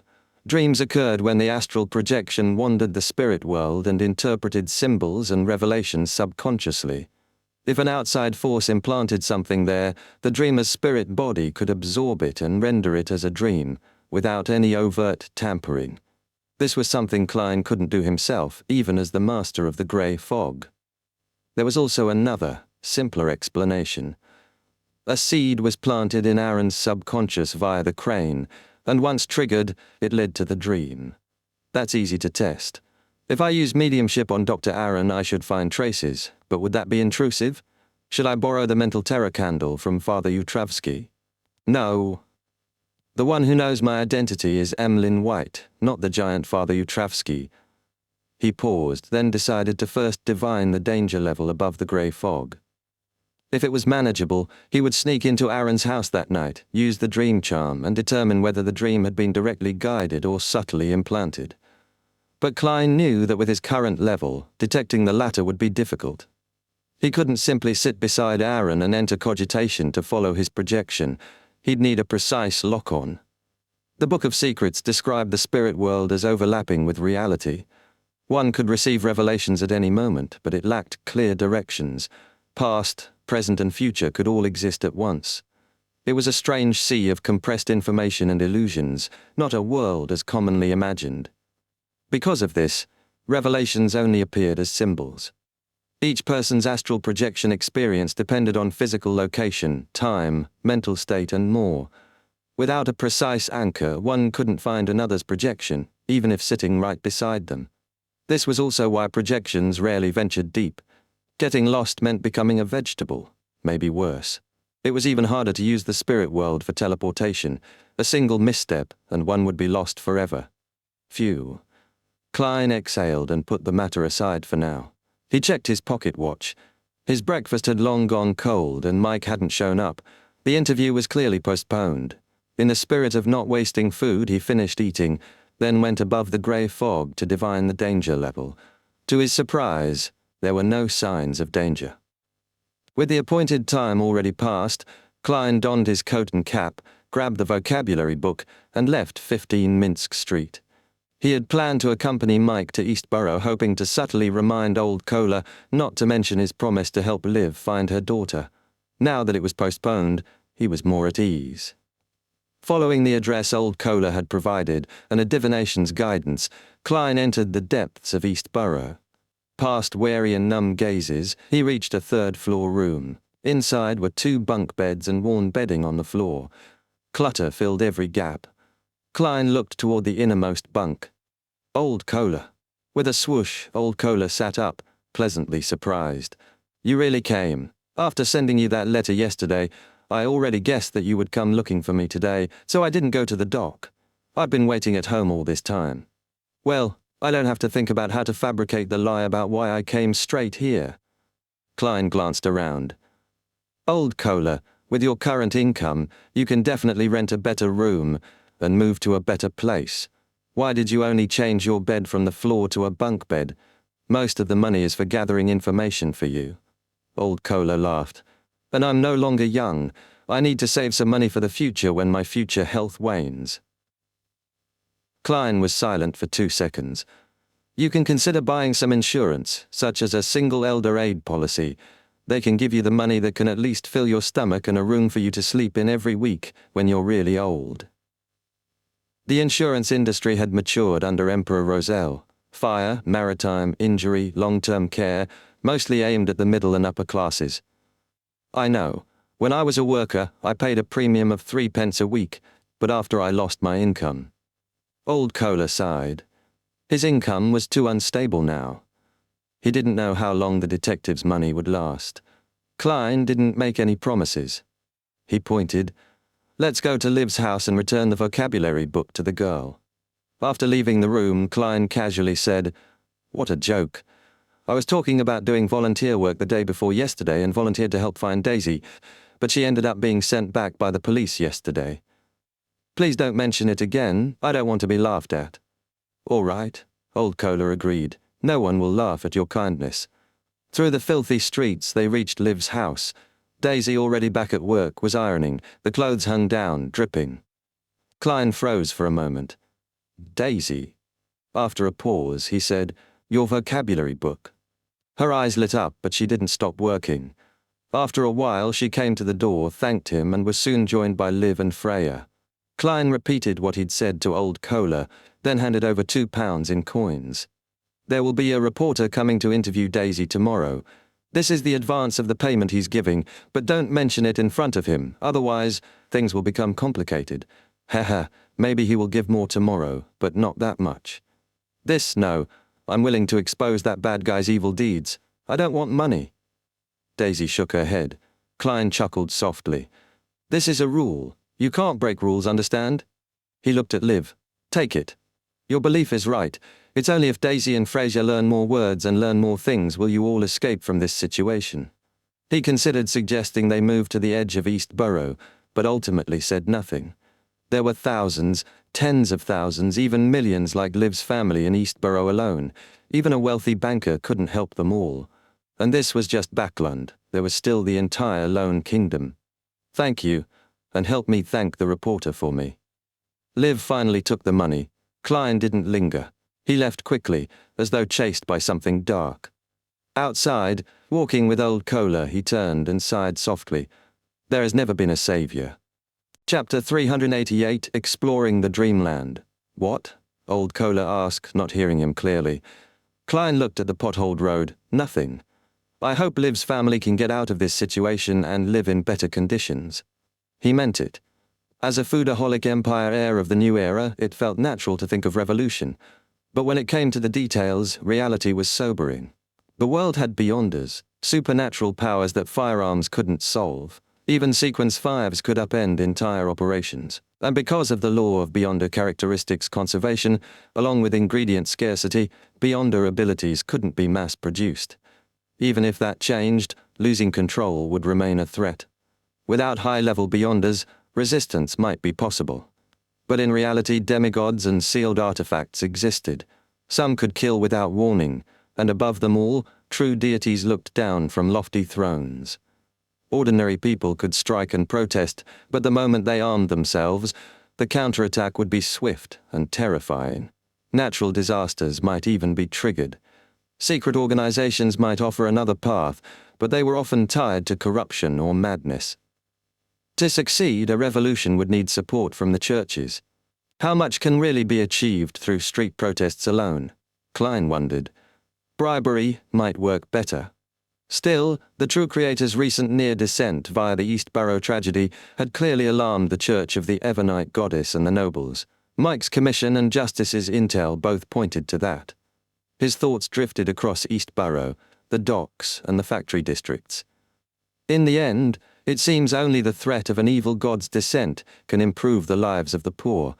And yet, those same evil gods would happily devour them body and soul. What wonderful irony. In Empress Borough, Count Hall's luxurious villa. Because Dr. Escalante had other appointments, Audrey had rescheduled her psychology lesson. Susie was more excited than she was, already in the study, even abandoning her beloved ball game. Audrey deliberately showed curiosity during the lesson, occasionally asking about psychology's connection to mysticism.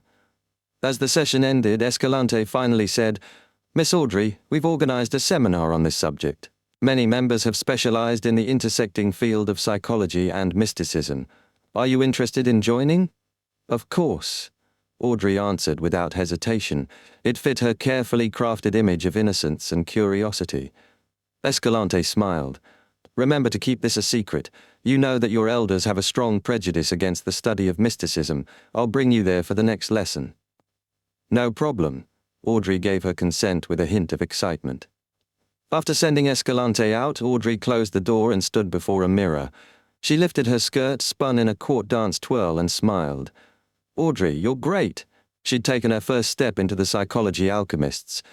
This seminar was likely just an outer circle, and many tests would follow, but the door was now open. And she had done it all without external help, just her acting and keen observation. She was proud. "That seminar sounds interesting." Susie wagged her tail. "Audrey, can I join?" Audrey hesitated. "Join?" She looked at the golden retriever's bright, eager eyes. "I can't do it at the moment, Susie. You're too conspicuous." Then she smiled. "But I can bring you along." Saturday night, Klein, with his master key and black cane, stepped out of 15 Minsk Street. Without the cane, he doubted he'd return safely. He was heading to find Dr. Aaron, enter his dream, and investigate the nightmare about Will Orseptin. He'd already learned the address, 3 Birmingham Road, Hillston Borough. By the time Klein arrived, it was after 11. The street was dark and quiet. After a coin divination, he passed the gates, walked around the side, and used the master key to slip into the dark corridor. Silently, he reached the second floor and waited inside an empty guest room. Once the couple was clearly asleep, he phased into their bedroom. First, he took out a slumber charm and murmured an incantation, ensuring Aaron's wife stayed asleep.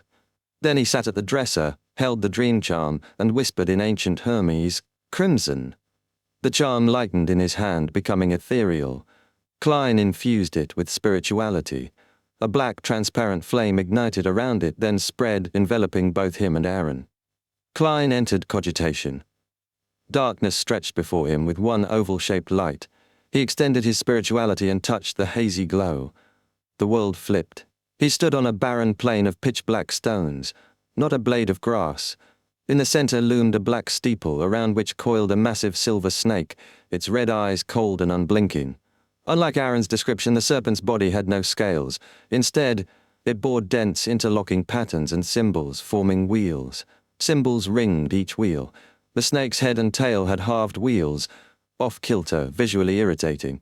But Klein suspected that if it bit its own tail, the wheel would become whole, stable, unchanging. Beside him, Dr. Aaron stared ahead in a daze, walking toward the tower. Klein made a judgment. No one is guiding Dr. Aaron. That excludes Nightmare Beyonder powers. He didn't stop Aaron and followed him toward the tower and snake. They had barely moved before they were at the base. The silver snake's body bent downward, curious. Its mouth opened wide, yet there was no smell. Its red eyes were indifferent, not even malicious. Everything in its gaze became prey, stripped of meaning, equal in insignificance. It didn't attack. Klein followed Aaron into the tower through a rotting wooden door. As described, the interior was bizarre. Stairs spiraled up and down. Rooms, halls, and libraries appeared normal, inverted, or embedded at impossible angles. It couldn't exist in reality. After traversing strange corridors and walls, Klein couldn't tell if he was at the top or bottom. In the thick darkness, he spotted a figure curled in a corner. Sensing Aaron, the figure got up and hopped closer on one leg. As it neared, Klein saw a dignified, strong-faced boy in his early teens, clearly afraid. About 4 meters tall, his left calf missing. It was the boy who'd undergone surgery. Will Septin. In his hand was a deck of tarot cards, his black eyes brimmed with fear and joy. "Dr. Aaron, a snake wants to eat me." Suddenly Will screamed as the silver serpent's image filled his vision. Whoosh! The cards spilled from his hand, except one which he gripped tightly. Klein focused on it. It bore a wheel. The Wheel of Fortune card. Whoosh! The dream shattered. Klein found himself back in the chair in front of the dresser. Chapter 389, Nighthawk. The crimson moon was shrouded by clouds. Faint moonlight spilled through the curtains, barely outlining the bedroom furniture. Darkness pressed in like a heavy curtain. Klein sat motionless, staring at the sleeping Dr. Aaron as he sifted through the dream's symbolism. Will Septin held the Wheel of Fortune card. Dreams like that reveal the truth through one's astral projection. It must involve fate. And that silver serpent, could it represent the snake of Mercury? Is Will's danger from the snake itself or some sealed artifact that sparked greed? But the snake of Mercury was a sequence 1, near divine. Just invoking the name hinted at unimaginable power. It made no sense for such an entity to be helpless against a child. Amon, possibly sequence 1, 2, or 3, had sent an avatar to invade the space above the grey fog. This isn't simple. There's a huge secret behind Will. Klein had made his decision. It's too dangerous. The tarot card may not even be special. Maybe Will is, and Aaron's trouble is already handled. It's suicide to pursue this. Yes, follow my heart. He rose from the dressing table slowly. From the dream, he'd concluded the nightmare was a revelation from the spirit world, created and delivered by a high-level being. The paper crane had just served as a tracking medium. According to the Book of Secrets, he could use the crane to locate Aaron's astral projection and trace the source of the revelation. But he wasn't going to get involved. Stretching, Klein glanced at the leather wallet again and out of lingering curiosity pulled out the paper crane. He set it on the tip of his cane, held both and softly muttered, "Will Septin's current location." Repeating the divination 7 times, a breeze swept through the room, cool and bone deep. Klein let go, watching as the cane and paper crane dropped and pointed to the bed. "There," he frowned and shifted position. Repeating the process, he received the same result. The position overlaps with Dr. Aaron. Interesting. Curiosity flared. He didn't want to interfere, but still wanted to understand the overlap. I'll bring it above the grey fog for divination. With that barrier, nothing can go wrong. He hadn't planned this spontaneously. Before coming, he'd crafted a backup crane, prepared above the grey fog, so he could perform divinations freely and switch it out if needed. Always good to consider both the bigger picture and the small details, he praised himself. In the faint moonlight, he compared both cranes. He fell silent. My handicraft isn't even as good as a child's. Still, the cranes were similar enough. His was just a little rougher. Unless Aaron had studied the original carefully, he'd never notice. Klein divined again, just to be sure. Receiving a positive revelation, he swapped the cranes, restored the scene, and left 3 Birmingham Road. Back home, he took a bath and summoned himself into the space above the grey fog with the master key and the original paper crane. In the silent, empty palace hall, Klein studied the crane but saw nothing out of the ordinary. He wrote, Willow Septon's current location. This time he used dream divination. A scene unfolded. A dark room, Willow Septon leaning on a chair by the window, gazing out with solemn eyes.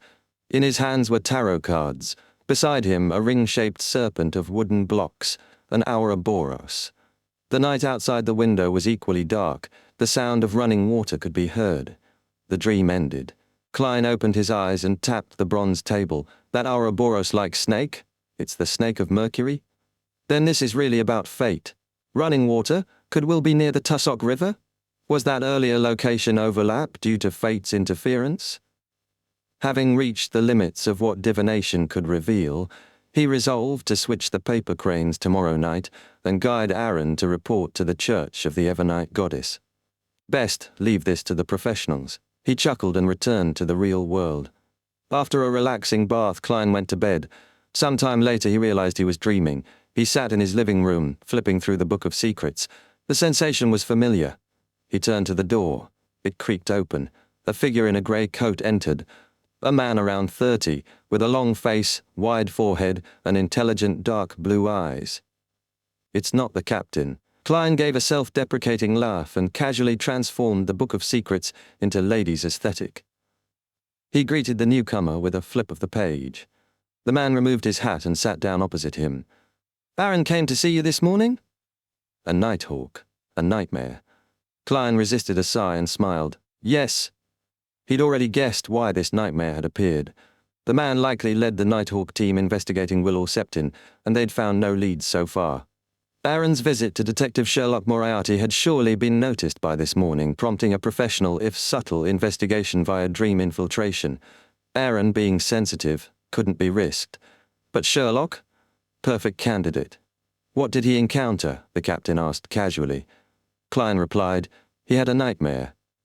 He described the black tower, the giant silver snake, the protected child, every detail. Before this nightmare, Aaron had gone to Willow Septon's place, worried about the boy's health and puzzled by his own bad luck. But the family had moved. He remembered the child had folded him a paper crane and wished him luck before being discharged. Perhaps agitated by these 2 events, he had such a nightmare. The man brightened. Paper crane? Yes, Klein nodded. The child gave it to Aaron before discharge. Aaron had thrown it in his desk drawer and forgotten it until last night. I understand. Thank you for your explanation. The Nighthawk stood and bowed with a hand to his chest, very polite. Ripples spread through the dream, and he vanished. Klein stared at the chair, thinking ahead. The Nighthawks may enter Aaron's dream tonight or confiscate the paper crane. But the paper crane is a fake. The original's with me. Not that it matters. With the grey fog's barrier, they won't be able to divine anything. No need to switch it back. He let the thought drift. He remained seated in the dream. After a long moment, the corners of his mouth curled up. He softly sighed. How nostalgic. Chapter 390.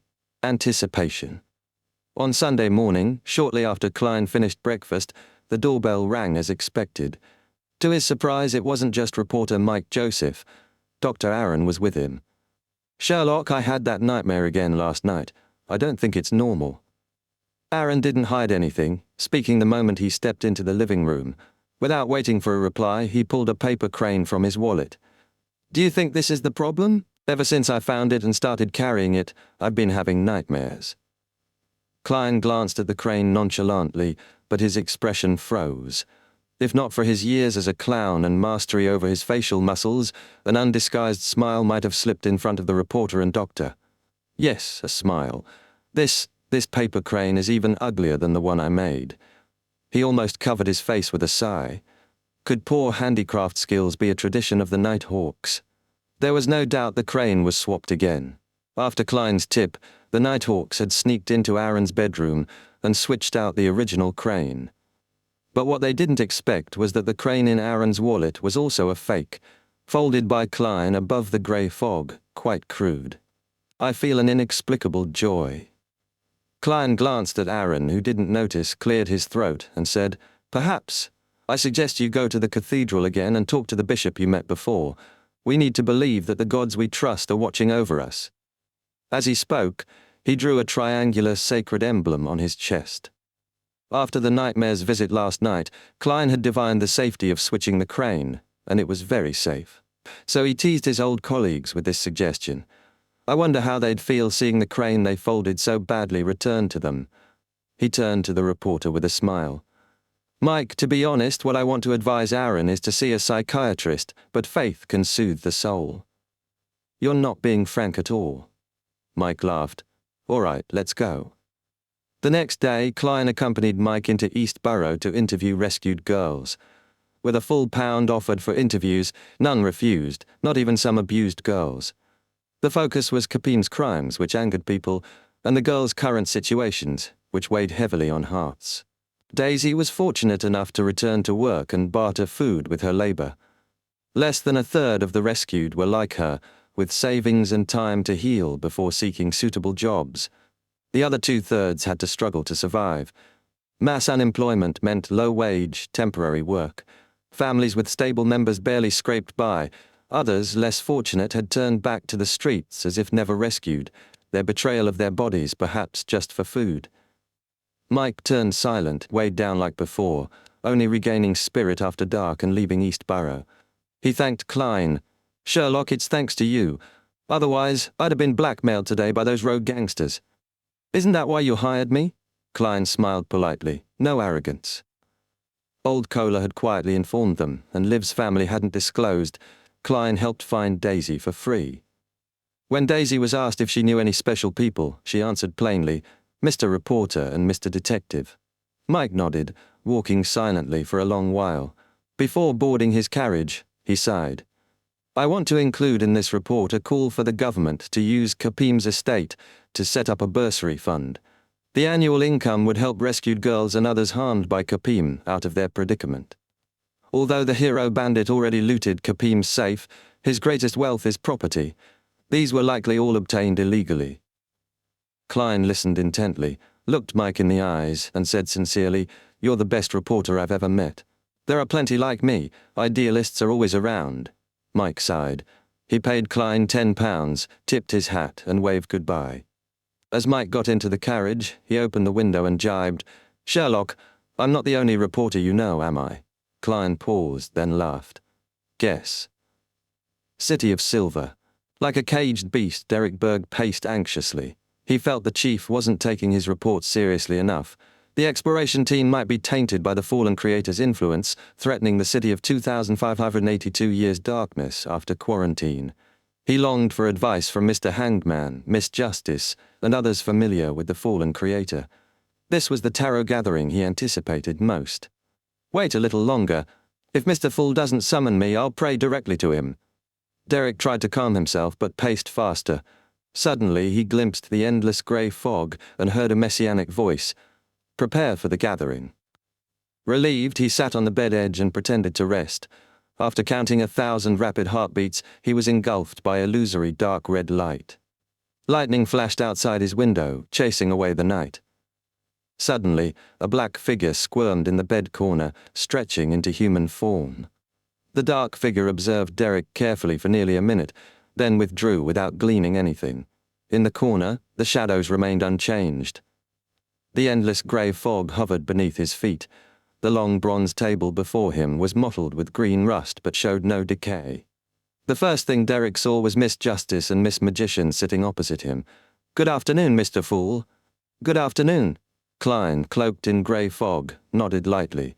He seemed relaxed but was busily manipulating the world, making him appear real. After yesterday's interviews with Mike, it was already dinner time. Klein had eaten spicy Feinapotter cuisine and downed a cup of desert beer. He returned home and didn't go out again or study the Book of Secrets or cook. This eased the heavy emotions from Eastborough visits. Afternoon slipped by and his thoughts turned to the tarot gathering. After greetings, Justice Audrey reined in her curiosity and excitement, not rushing to ask about the Capim incident's truth. Mr. Fool might not answer, but how would I know if he wishes to answer unless I ask? I hope he makes a request of equal value, and I'll do my best to fulfill it. Audrey glanced at the other members. As a telepathist, she quickly noticed something odd. The son looks anxious. Did something happen to the previous exploration team captain? Did he encounter Amon? Fool seems indecisive, wanting to ask but afraid. She must have seen the papers and tarot cards linking our club to Capim's death, but she's curious about the Emperor card. She seems even more in awe of Mr. Fool. What happened? Mr. Hangman is in good spirits, probably digesting his potion. He looks expectant. Mr. World remains gloomy and reserved, hard to read his thoughts. He's really the nemesis of the spectator pathway. Derek openly showed anxiety but avoided consulting the others. He knew the initial moments belonged to Mr. Fool unless no Roselle diary entries appeared. No need to rush. The gathering has begun. If Mr. Fool is in a good mood, maybe he'll answer some questions. Alger looked up humbly. Honorable Mr. Fool, I've found 3 new pages of Roselle's diary. Diary? Roselle's diary? Fours pricked up her ears. Klein smiled. What do you want to exchange them for? Glancing at the card near Mr. Fool's hand, Alger controlled his eagerness. I want to know what that card you have next to you is. Chapter 391, The Great Seafarer. Roselle, I know that. Audrey's eyes were half-turned, her chin slightly raised, happily gazing diagonally across the room toward a stone pillar supporting the dome. She quickly withdrew her gaze, preparing to admire Mr. Hangman's reaction after hearing the answer. Fours vaguely realized something. Roselle's diary could be exchanged with Mr. Fool for answers, and maybe items. Roselle's diary? Was it referring to notes written in Roselle's unique, unreadable symbols? They were actually diary entries? Mr. Hangman's tone was firm, and Mr. Fool didn't argue. Fours recalled encountering many such diaries but never buying any as she wasn't interested. Ah yes, Miss Audrey had quite a few. She was a fanatic. But that dog of hers, last week, or maybe a bit earlier, had torn up many books and notes, including all the diary entries from Emperor Roselle. The sudden shock and disappointment filled Fours' heart, making her want to cover her ears and scream. That wasn't enough to express her feelings. I hate dogs, Fours bitterly thought. The hangman's request surprised Klein, but was easiest for him to fulfill. He chuckled. Sure. Do you want everyone to hear it, or only yourself? Alger didn't hesitate, only myself. He lacked the spirit of selfless devotion. Klein laughed and blocked the other members' senses, which upset Miss Justice. She was eager to see Mr. Hangman's stunned reaction, as if she'd done something great herself. Though she couldn't proclaim it aloud, she looked forward to his reaction. But now, that detestable hangman has deprived me of this happiness. Audrey grumbled inwardly. Of course, she knew his request was justified, but I already know the answer. She pursed her lips. Klein leisurely flipped over the card of blasphemy and held it vertically, allowing Mr. Hangman to see the black-armored, crowned, caped Roselle. The portrait of Emperor Roselle was familiar. Alger recognized him immediately. More importantly, the card bore a clear sign, Sequence 0, Dark Emperor. Indeed, it was the rumored deck containing divine paths made by Emperor Roselle, the original prototype tarot cards. Sequence 0, Dark Emperor. Could this be the lawyer pathway to divinity? Mr. Fool had been collecting Roselle's diary all this time, apparently to find clues to this deck. And in months, he had acquired one. Alger was surprised, delighted, excited, and agitated all at once. Suddenly he felt the Tarot Club's future was incredibly bright. Before, he'd only been intimidated by Mr. Fool's mystery and power, thinking the club merely a way to exchange information and goods. Now, he imagined how much advantage he and the others could gain once Mr. Fool collected all of Emperor Roselle's cards. The Tarot Club might become the most powerful secret organization, Alger couldn't help but look forward eagerly. Klein said slowly, "A card of blasphemy." He immediately removed the isolation barrier. As she regained senses, Justice Audrey immediately looked toward Mr. Hanged Man. Through the blurred image, she vaguely read the shock, joy, and yearning on his face. That's more like it. Audrey was greatly satisfied. A card of blasphemy, related to the blasphemy slate. Alger bowed his head thoughtfully, then conjured 3 pages of Roselle's diary. Soon 3 yellowed goatskin parchments appeared in Klein's hands. He casually lowered his gaze and read at a moderate pace. 15th March. I really am the protagonist. With just some archaeological clues and folklore, I've found a ghost ship left behind by the Solomon Empire in the Fog Sea's boundary at the Arak archipelago, the Dark King. It's really cool. There are some ancient books on it, including a treasure map pointing to a nameless island. That's the final settlement of a great noble of the Solomon Empire who was defeated and left the northern continent. Everything that he left behind is there. This treasure will definitely belong to me. 19th March. After much deliberation and consideration, I've finally decided to set out on a long voyage. After that, I'll enter the Royal Army as an officer, so it will be hard for me to have an opportunity like this again. Edwards and Grimm are willing to take the risk and follow me into that foggy sea. Actually, I don't just want the treasures. I also want to verify something, from the sun, the red moon, to the stars, trajectories and seasonal changes, all sorts of signs and data to prove the world I'm on should be a planet.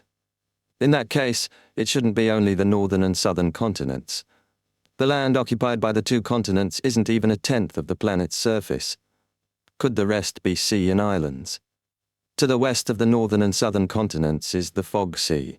To the east is the Sonia Sea.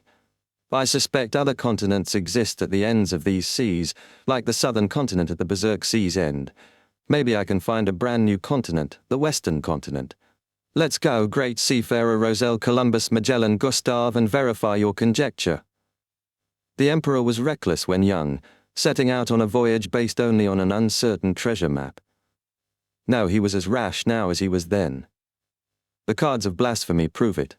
Klein couldn't help lampoon. The diary entries seemed linked to others he had seen, and Klein was almost certain Roselle had gotten lost on this voyage, finding a primitive island just outside safe sea routes. On it were beyonder creatures. Along the way, Roselle teased Grimm and Edwards with memes of the 4 horsemen and the Pirate King. Grimm, called the smartest, grew stranger after discovering the island and ended up dying in the Fog Sea. The idea that the world is a planet is now widely accepted and confirmed by astronomy. Klein turned the 2nd diary page. 18th April. I discovered the term Western Continent in an ancient book on the Dark King. There really is a Western Continent. However, even in the 4th epoch, when gods still walked the lands during the Solomon Empire, the Western Continent was only a rumor. Legend says it was the elves' homeland, linked to an ancient god named Soniathrim. The problem is, the elves ended up on Sonia Island and scattered over mountains and islands, never trying to return to their homeland. In short, the Fog Sea's end might be the Western Continent, the elves' homeland. Then what about the Sonia Sea's end? Is there really an Eastern Continent? Where does it hide in myths? Could it be the ethereal forsaken land of the gods? Proceed onward, Roselle. You're about to reach your destination. Western Continent, Eastern Continent, Roselle guessed the latter might be the forsaken land of the gods. Mr. Hangman once said many Aurora Order members searched the Sonia Sea for the true creator's holy residence, suspected to be the forsaken land. This matched Roselle's thoughts. This world held many secrets. Klein lowered his gaze to the last paragraphs. 20th April. All signs say we're about to reach a continent, not island land. Is there a benefit to being lost? Could it be I've discovered the so-called Western Continent? 21st April. I saw the abyss.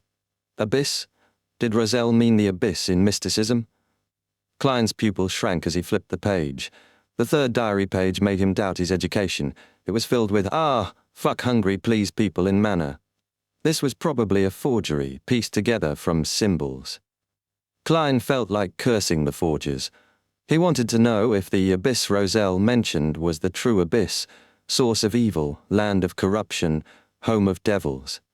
The true abyss is the dark side of the universe where even gods corrode. It's independent from the real world, like the spirit world. At least, that's what the Book of Secrets and other books he'd encountered with the Nighthawks said. If not the true abyss, then what did Roselle mean? He thought hard but found no explanation, feeling extremely dissatisfied, like a novel dropped at its climax. Calming down, he let the diary vanish from his hands. You can begin. Sitting at the head of the long bronze table, he chuckled. Alger immediately turned to the son, asking indifferently, "Have you gotten anything from the former captain of that exploration team?" Chapter 392, Listening to Little Son's Story. Derek had been anxious to ask about the fallen creator, but when he heard the hanged man's question, he answered honestly, "He's dead." "He's dead?" Justice, the hanged man, and the magician all expressed surprise simultaneously. They hadn't expected this. The former captain had been locked up for decades with no issue. Who thought he'd die just after they talked about him? Only the world remained gloomy and reserved as usual. Derek nodded. "Yes. After I returned to the City of Silver, I tried to get more info from the former captain using Mr. Hangman's advice, but he suddenly appeared behind me, asking if I was looking for him." Audrey drew a sharp breath. Though the son lacked storytelling skills, his simple words felt like reading a late-night horror novel. It was like someone standing behind her, whispering, "Are you looking for me?" Fours was equally frightened and excited, reminded of childhood ghost stories told by her mother. Despite covering her ears, it was like someone pried open her fingers so the voice entered her mind. This could be a novel, Fours thought, her writer instincts sharp. Alger, experienced and knowledgeable, asked, "Doesn't your City of Silver's dungeon have seals targeting rampagers? Isn't there a barrier? Last time you mentioned a powerful and mysterious item at the core." "Yes, but I don't know how or why he came to my room. He'd lost control, his head split open, fluid flowing out. Cracks covered his body, and each crack was a mouth," Derek said casually. "How did you survive? Escape its jaws?" Fours and Audrey leaned in. Alger murmured thoughtfully, "It doesn't make sense to put you, a person showing signs of losing control, next to such a dangerous rampager. The 6-member council must have deliberately made you interact, hoping to gather info and watch changes. So which elder saved you?" Derek's mouth gaped, amazed. Mr. Hanged Man guessed the truth from his brief story. Exactly. The chief appeared just in time and used the mystical item to deal with the rampager. Alger chuckled at the respect from the son. "Obvious case. Anyone experienced would notice." Audrey muttered, "I didn't think of that." Fours ran her hand through her hair, ashamed. The world echoed Mr. Fool's sigh. "I didn't think in that direction." Alger frowned. "You said the former captain suddenly lost control after you returned? Not for decades, but just then?" Mr. Hanged Man looked at Mr. Fool, who remained calm. His uneasiness eased, turning to questions. "The Ammon family, known blasphemers, could that person have found the Terror Club and the secret above the grey fog, only to be eliminated by Mr. Fool?" Derek nodded. "I guess 2 reasons. 1, I chose the sun pathway, and the Ammon family descends from an ancient sun god. 2, he noticed Mr. Fool pulling me into the gathering and changes happened, proven to be the latter." "How was it proven?" Alger pressed. "Someone can detect Mr. Fool pulling in people to the gathering?" Terrifying. Audrey was shocked. She glanced at Mr. Fool, comforted by his calm. Just a trivial matter, she thought. Someone detects the Tarot Club's gathering? With so many pathways and sequences, some beyond a power always can. "But for me this is bad. I'm too weak. Need to advance soon." Fours was frightened. Derek described, "I saw Ammon's shadow when the rampager was finished by the chief. It should be him. This is what he looks like." With Mr. Fool's approval, Derek conjured an image of Ammon. A black classic robe, pointed hat, crystal monocle, broad forehead, thin face, black eyes, curly black hair. "Have any of you seen him?" They shook heads. Derek continued, "Ammon's shadow was eliminated by the chief using the mystical item, becoming a translucent worm. The chief said it was only an avatar of Ammon. He explained why he placed me beside the rampager. After confirming I was fine, he let me go home. I was scared, unsure of what Ammon might do next, so when I got home I prayed to Mr. Fool." "Wait," Alger interrupted, frowning. "You said after such a terrifying incident, the chief just let you go home, and you did nothing but pray to Mr. Fool immediately?" "Yes," Derek said plainly. "What's wrong?" He found Mr. Hangman's attitude odd. Audrey felt something was off but couldn't say what. She just knew she wouldn't have acted that way. Fawes covered her face. Too careless. "I was like that once and paid with a stone and a full moon curse," she sighed. Alger looked at Mr. Fool, who remained indifferent. He forced himself to relax, pressing his fist against his nose. "After such an encounter with Amon, do you think the chief would just do a cursory check and be reassured? If so, the former captain wouldn't have been imprisoned for 42 years. The chief definitely sent someone to monitor you. You exposed your uniqueness. Don't doubt it. Without such care, your city of silver couldn't last in such harsh conditions." Derek's eyes widened, convinced Mr. Hangman's knowledge was real. "The chief noticed something abnormal about me?" He became nervous. Alger scoffed. "But don't worry now. Even if the chief suspects you, he'd think you're possessed by Amon, contaminated by him, not involved with the Tarot Club. You still have time to solve this." Derek calmed down. "I really was possessed by Amon." "What?" Alger blurted, nearly rising to defend himself. Audrey and Fawes tensed. Only the world looked mildly surprised. Startled by their reaction, Derek quickly added, "Mr. Fool found out while I was praying. He conjured the scene Mr. Fool sent him. Amon's illusory figure coiled around his spirit body like a python. Justice and magician trembled deeply. The hanged man asked urgently, 'What happened next?' Later, Mr. Fool taught me a ritual. Through it he sent his angel to purify Amon's avatar," Derek replied straightforwardly. "Angel?" The hanged man stared in shock. He hurriedly lowered his head, realizing his impoliteness. "Angel?" Audrey was momentarily dazed. Chapter 393, The Worm of Time. After a brief moment of blankness, Audrey quickly understood what the sun was saying. Mr. Fool had sent his angel to purify Amon's avatar. Angel. Mr. Fool sent an angel. Mr. Fool really has an angel as an attendant. Every angel has at least the power of a sequence too. Although expected, it was still amazing to finally have it verified, and only deities can control angels. Audrey's eyes shone with excitement. She couldn't help but wonder what Mr. Fool's angel looked like. "I wonder if I'll be lucky enough to see that." She glanced toward the end of the long bronze table with admiration and zeal. At the same time, her spiritual perception told her that Mr. World, usually gloomy, had also sat up straight in shock, which pleased her inexplicably. Fawes recalled what had happened to her previously. She had only asked Mr. Fool to interfere with divinations and saw a 12-winged archangel descend, enveloping her spirit body with its wings. It really was an angel. Black wings, an archangel with 12 pairs of wings. And this was just routine for Mr. Fool. He sent angels to help members of the gathering out of trouble. Fawes suddenly didn't dare to look up at the gentleman sitting leisurely at the end of the table. Though only sequence 9, and lacking complete mysticism education, Fawes had been involved with various Beyonder circles for 3 years. She'd learned much, even if not deliberately seeking it. Among all this, one clause stood out. You may not look directly at God. Before, this didn't impress Fawes much, but now she felt it was the truth, forged through countless bloody lessons. Angel? Mr. Fool really does have an angel by his side. The hanged man felt a wave of fear and baffling excitement hit him, causing his body to tremble slightly. Previously, when he told us his honorific name and responded to prayers and rituals, it indirectly suggested Mr. Fool's equivalence to a god. But direct evidence was lacking. Now an angel appeared. That alone explained many things. Most importantly, angels are the most direct form of deterrence. Mr. Fool has influence in the real world. Even if he doesn't go through his adorers, he can project his majesty onto a region. Alger immediately recalled his shallow past actions and broke into a cold sweat while feeling hope for the future. He then mulled over the details the son had shared. Mr. Fool didn't let the angel descend directly. Instead, he taught the son a ritual. Through that, he sent the angel to purify Amon's avatar. Quite a roundabout way. Does this mean Mr. Fool must overcome many obstacles to influence the real world? This matches my earlier judgment that he is sealed and confined. Or maybe there's something special about the forsaken land of the gods?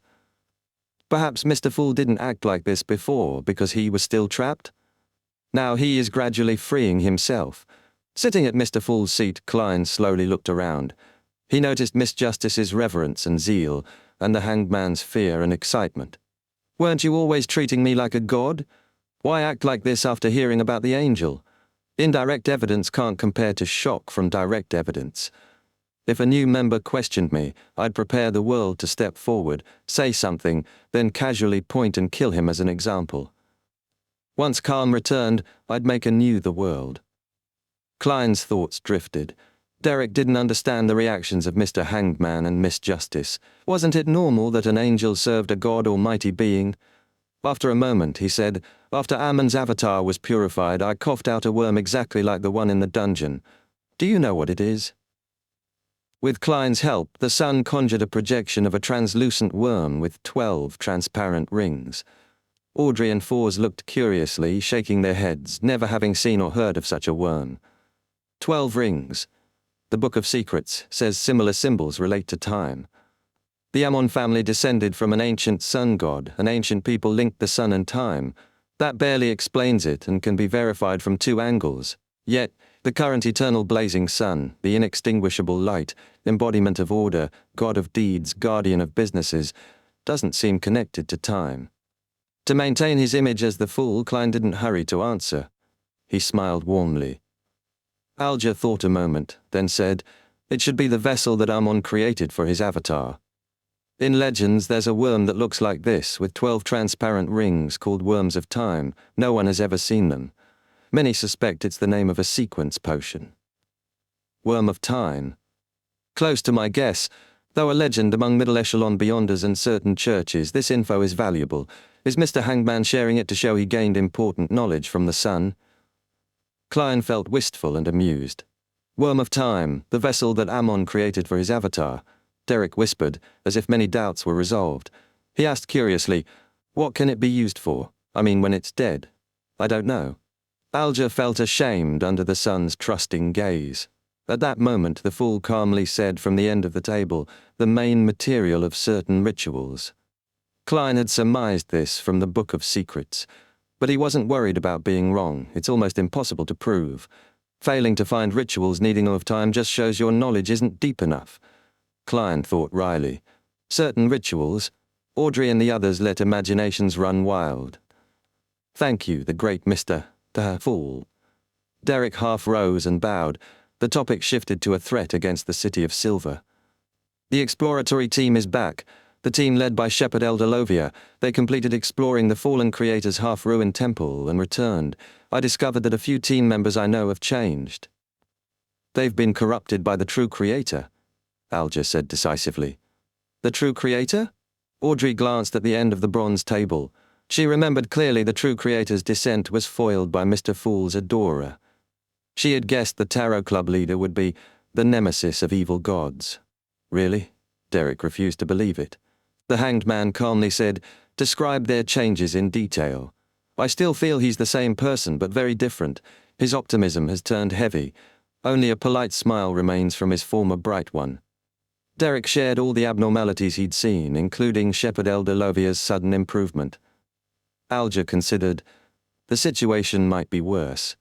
Corruption could be the best case. If they truly believe from their hearts in the true, fallen creator, that's trouble, and they'd be irredeemable. Their characters, thoughts, viewpoints would warp, turning into hidden lunatics. You could act on this, let other council members notice something's wrong. "I've reported this, but the chief doesn't trust me much," Derek said, aggrieved. Fours sighed. "That's because your chief suspects you're possessed by Ammon, planning something against the City of Silver." "Then what should I do? Even if I tell them about the fallen creator, they won't believe me, right?" Derek asked anxiously. The Hanged Man thought briefly, then said, "Your chief should have noticed the shepherd and the team. For the City of Silver to survive this long, the upper echelons have basic vigilance, not neglecting threats. The problem is they don't prioritize this as much as their attention on you and Ammon." Without waiting for the sun, he added, "Maybe use this incident to clear suspicion on you. Find a chance to provoke an exploratory team member to show clear abnormality and enter conflict with him. That way the 6-member council will notice and raise priority. Also, hand over the suspected Worm of Time and say you felt your mind drift during the conflict, didn't know what happened, only vaguely heard someone shouting 'True Creator' before waking up. You had already coughed out that worm. When an evil god is involved, many means wouldn't be used lightly. Your chief would logically guess Ammon's avatar, and the mental corruption from the true creator clashed, were destroyed, and reduced to a dead worm. Surveillance on you would decline. If you act normal for a while, suspicion would vanish. Why does Mr. Hangman seem so well versed in this? Audrey thought, mouth slightly open. Derek's eyes lit up, trusting Mr. Hangman's idea. How do I make that team member show the fullest extent of his abnormality? He asked quickly. Alger paused, then said, I don't know. He added, it would help if there are items related to the true creator. With a whoosh, Audrey looked toward the fool at the end of the table. Chapter 394, Sights in the Spirit World. Klein knew exactly why Miss Justice was looking at him. Given the Lanvis incident, she must have suspected he had many conflicts, both open and secret, with the true creator, and logically, he'd have corresponding items in his possession, perhaps even quite a few. There was no question about helping Little Sun. The forsaken land of the gods, where the city of Silver lay, was full of monsters rare in the northern and southern continents. They'd collected valuable materials and preserved a continuous history untouched by deities or churches. Their stories and secrets from before the cataclysm were incredibly valuable. Whether as leader of the Tarot Club or just for his own interests, Klein had no intention of giving up Little Sun or the City of Silver, unless hopeless. Still, some things weren't suitable for Mr. Fool to voice. Just as Audrey looked expectantly at Mr. Fool, shrouded in thick grey fog, the world, silent until now, finally spoke. I have an item that contains the mental corruption of the true creator. He meant the all-black eye left behind by marionettist Rosago. An item containing the mental corruption of the true creator? Alger thought aloud, organizing his words. This might help the Sun. Once those exploratory team members whose thoughts and viewpoints are warped sense the mental imprint of the true creator, there's a high possibility they'll mutate on the spot. The world looked at the Sun and laughed hoarsely. Kid, I can lend you that item, but what will you be using to pay for it? Derek, seeing hope, quickly remembered past gatherings and said, I can help you find the characteristics of the human-skinned shadow, the mutated pituitary gland, and blood of a 1,000-faced hunter. I can also try to obtain the method to remove the mental corruption on an item left behind by a rampager. Whichever I get first will be used as payment. Of these, the human-skinned shadow was relatively easier to encounter, one of the scarier monsters in the depths of darkness. At this moment, Derek wasn't concerned about equal exchange value. Though a one-time loan of an item contaminated by the true creator was obviously less than what he promised given the circumstances, he was willing to accept any high price the world demanded, showing his sincerity. The world nodded slightly. Very good, I'll ask Mr. Fool to lend it to you. As he spoke, he revealed the all-black eye's shape, adding, it's equivalent to a Sequence 5 Beyonder. If you lose it, you'll have to compensate me. Also, return it as soon as this is over. This was something Klein couldn't say as Mr. Fool. If a god-level existence kept harping about compensation and return it, his status would collapse. Klein also considered hidden dangers ahead. The all-black eye and other items had been used in the real world. Introducing a new member who knew this might confirm certain matters. So letting Sherlock Moriarty be the world rather than the fool made more sense. When your strength doesn't match your status, all you can do is tremble in fear, as if treading thin ice or facing the abyss. Klein sighed silently. Seeing Mr. Fool hadn't refused the world's request or found fault, Derek was relieved and quickly agreed. At the same time, Audrey was genuinely happy for Little Sun. Alger thought a while, sighed, then spoke carefully to the Sun. Don't be too optimistic. How you seize this opportunity still needs planning. First, pick a time to act without endangering yourself, with only one exploratory team member present, while several City of Silver citizens watch, or when all are quarantined and sealed. Use a wall of spirituality to seal the vessel holding the corrupted item beforehand, and prevent anyone noticing. That way you control the situation's development. Also, think about how to hide the item afterward. Don't let the 6-member council discover it, otherwise suspicion on you won't clear.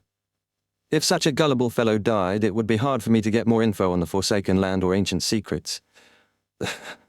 The hanged man didn't mind helping. Under his guidance, Derek formed a solid plan with key points to note. Thank you, Mr. Hangman. Thank you to all of you. Derek said sincerely, making Audrey feel the joy of doing good. The matter of the sun concluded here. Fours, who had witnessed everything, suddenly had an idea. She ruffled her slightly curled long hair and said, I wish to know which family the apprentice pathway belongs to. I'm willing to use one of the chapters in the sights in the spirit world as barter. Though the content is considered ravings of a dreamer, many parts are true from my spirit world experiences. The sights in the spirit world was a mysticism notebook Mrs. Aulisa left her. Its logic was incoherent and absurd. Just reading it was irritating. Yet after entering and leaving the spirit world 3 times for various reasons, Fours found its records might not be mere ravings. Sights in the spirit world? Klein leaned back slightly, controlling the world to answer before the hanged man. I know the answer, and I can give you some corresponding info for free. He knew the hanged man could also answer the magician's questions. Competition's bad. Better add freebies. Klein silently lampooned. All right. Fours brightened. She realized the Tarot Club was much more high-end than other Beyonder circles. Many hard questions were answered here. The world asked softly, do you want to hear the answer yourself or have everyone hear it? Fours thought a moment, then surprised Audrey and others. Just say it out here. To her, the answers were of little use only to herself, and it didn't matter if others knew. If Mr. World left something out or gave incomplete info and someone else knew the rest, she could use the same sights in the Spirit World chapter to get the full picture. She believed that was more important. The world wasn't surprised. In the 4th epoch, the apprentice pathway was wielded by the Abraham family. Later it spread to the Tamara family, allied by marriage for long periods. In the 5th epoch, our current one, the Theosophy Order also has apprentice and trickmaster potion formulas. They're widely believed linked to the Abraham and Tamara families. Some suspect the Theosophy Order is a guise of the Demoness sect. Knowing Miss Magician had met Abraham family members, Klein added via the world, it is said the Abraham family has suffered a bloodline curse for ages. They must live separately to avoid danger. Bloodline curse? Fours' eyes widened, recalling encounters. Mrs. Alisa's husband belonged to the Abraham family, and Mr. Lawrence too? No wonder she said only non-family members escaped the curse, but I used the bracelet which belongs to the Abraham family. Regret gnawed at her soul. This was the first time Alger and Audrey heard of the Abraham family's bloodline curse. Both mulled silently. After a while, Fours took a deep breath. Thank you, Mr. World. You've answered my biggest question. I will copy the first chapter of Sights in the Spirit World after this gathering and sacrifice it to Mr. Fool. Is that okay, Mr. Fool? The magician is Abraham family? No wonder her body can enter and exit the spirit world. She likely has a matching mystical item. The hanged man suddenly looked at her. Fours is from the Abraham family, born in an ancient 4th epoch family? Audrey nodded thoughtfully. After receiving Mr. Fool's positive reply, Fours relaxed and mentioned wanting to buy Beyonder ingredients, the stomach pouch of a spirit eater and blood of a deep-sea marlin. Unfortunately, the sun wasn't going out during this period, so none were available. The hanged man only had clues to the deep-sea marlin's blood. No one had obtained the wind-blessed potion formula yet.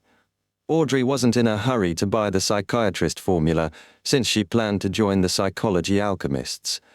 Klein had thought about selling either the werewolf Beyonder characteristic or biological poison bottle, but considering his spirit body state and the members' financial situations, he gave up on that for now. The transaction segment ended quickly, and the gathering moved to sharing any new information. Audrey looked around slowly, smiling slightly. Last week, an interesting case happened in Backlund. The protagonist is called the hero bandit Dark Emperor. Chapter 395, The Sheriff Beyonder Characteristics, Dark Emperor. The hanged man, who had been casually listening to Miss Justice, suddenly raised his head. His gaze sharpened. He had just learned the card in Mr. Fool's hand was one of the cards of blasphemy created by Emperor Roselle, the card named Dark Emperor. Does this have to do with Mr. Fool? Alger quickly glanced toward the end of the long bronze table, then lowered his head. If it was really done by Mr. Ra, Fool's adorer, This wasn't a simple matter. Alger listened closely to Miss Justice's story. Fors, who had learned about this from Xiao and had predictions, glanced at the Fool, wanting to see the truth from the concealed entity's reaction, but Mr. Fool remained calm, shrouded in thick grey fog. Audrey, unable to glean anything, paused briefly, then continued. The victim is a tycoon Kapim. Rumors say he's Baklun's biggest human trafficker. Hero bandit Dark Emperor infiltrated his villa, killed him, and rescued many innocent girls locked in his underground dungeon. When Kapim's corpse was found, it was covered with tarot cards. His face was covered with judgment and the Emperor. She didn't mention the safe, finding it unimportant. Covered with tarot cards. Is that the symbol for when our tarot club takes action? Wait, human trafficker. Alger's attention sharpened. He looked to the end of the long bronze table and humbly asked, Mr. Fool, is Kapim related to the disappearance of the colonial slaves? That had been a mission assigned to him by the Church of the Lord of Storms. He had targeted a suspect named Balin and asked Baklun residents, Justice, the Magician, and the World, to watch for him. Hearing human trafficker, Alger instinctively believed it related to the disappearance of many tribes on the southern continent and the flight of slaves from islands in the Sonia Sea. Only a matter holding secrets like this could interest Mr. Fool. Of course, it might be an independent act by Mr. Fool's adorer. He couldn't be a puppet waiting for everything to be arranged. Alger thought. Kapim's involvement in the colonial slaves' disappearance wasn't impossible. 4 Beyonders guarded his villa, which was unusual. Even a tycoon hiring Beyonder bodyguards would only get 1 sequence 7 and 2 sequences 8s or 9s at most. Harris, with his mystical items, was equivalent to a sequence 5 expert. The hanged man's words jolted Klein's thoughts, feeling the matter might be linked. Still, unsure, he dismissed the hanged man's question with a chuckle. My adorer made some minor contributions in this matter. As expected. Audrey's eyes shone as she cheered silently. It's the first time I've encountered anything related to the Tarot Club in real life. Fors was half happy, half wistful. Alger took Mr. Fool's words as indirect confirmation. Kapim wasn't a simple human trafficker, otherwise he wouldn't have stirred Mr. Fool's adorer. There was a strong link between the trafficking and the missing slaves, both not simple matters. Before Miss Justice could speak, Klein tapped the edge of the ancient table and leisurely added, he obtained 2 Beyonder characteristics from this matter, and wants to sell them quickly. One corresponds to sequence 8 Sheriff, the other to sequence 7 Interrogator. Sheriff, Interrogator, aren't those from the Arbiter pathway controlled by the Augustus family? Only royals, ancient nobles, and military could acquire them. Capum had one of them backing him? Could it be the Fainapota Kingdom's Castilla family? Alger frowned, feeling the slave's disappearance was more complex than it seemed. Audrey thought similarly. She never imagined the Beyonders at Kapim's villa would be from the Arbiter pathway. It's impossible the faction controlling those formulas would collude with a trafficker like Kapim. She pursed her lips, puzzled. Sheriff? Fors, knowing her friend Xiao was saving for potion ingredients for that sequence, sat up quickly. Mr. Fool, what are Beyonder characteristics? Not what I expected. Shouldn't you ask how much it costs? Klein was surprised, recalling he hadn't told Miss Magician about the law of Beyonder characteristics' indestructibility and conservation. At that moment, Audrey spoke for him. Mr. Fool, may I answer? The payment shall be paid to you directly.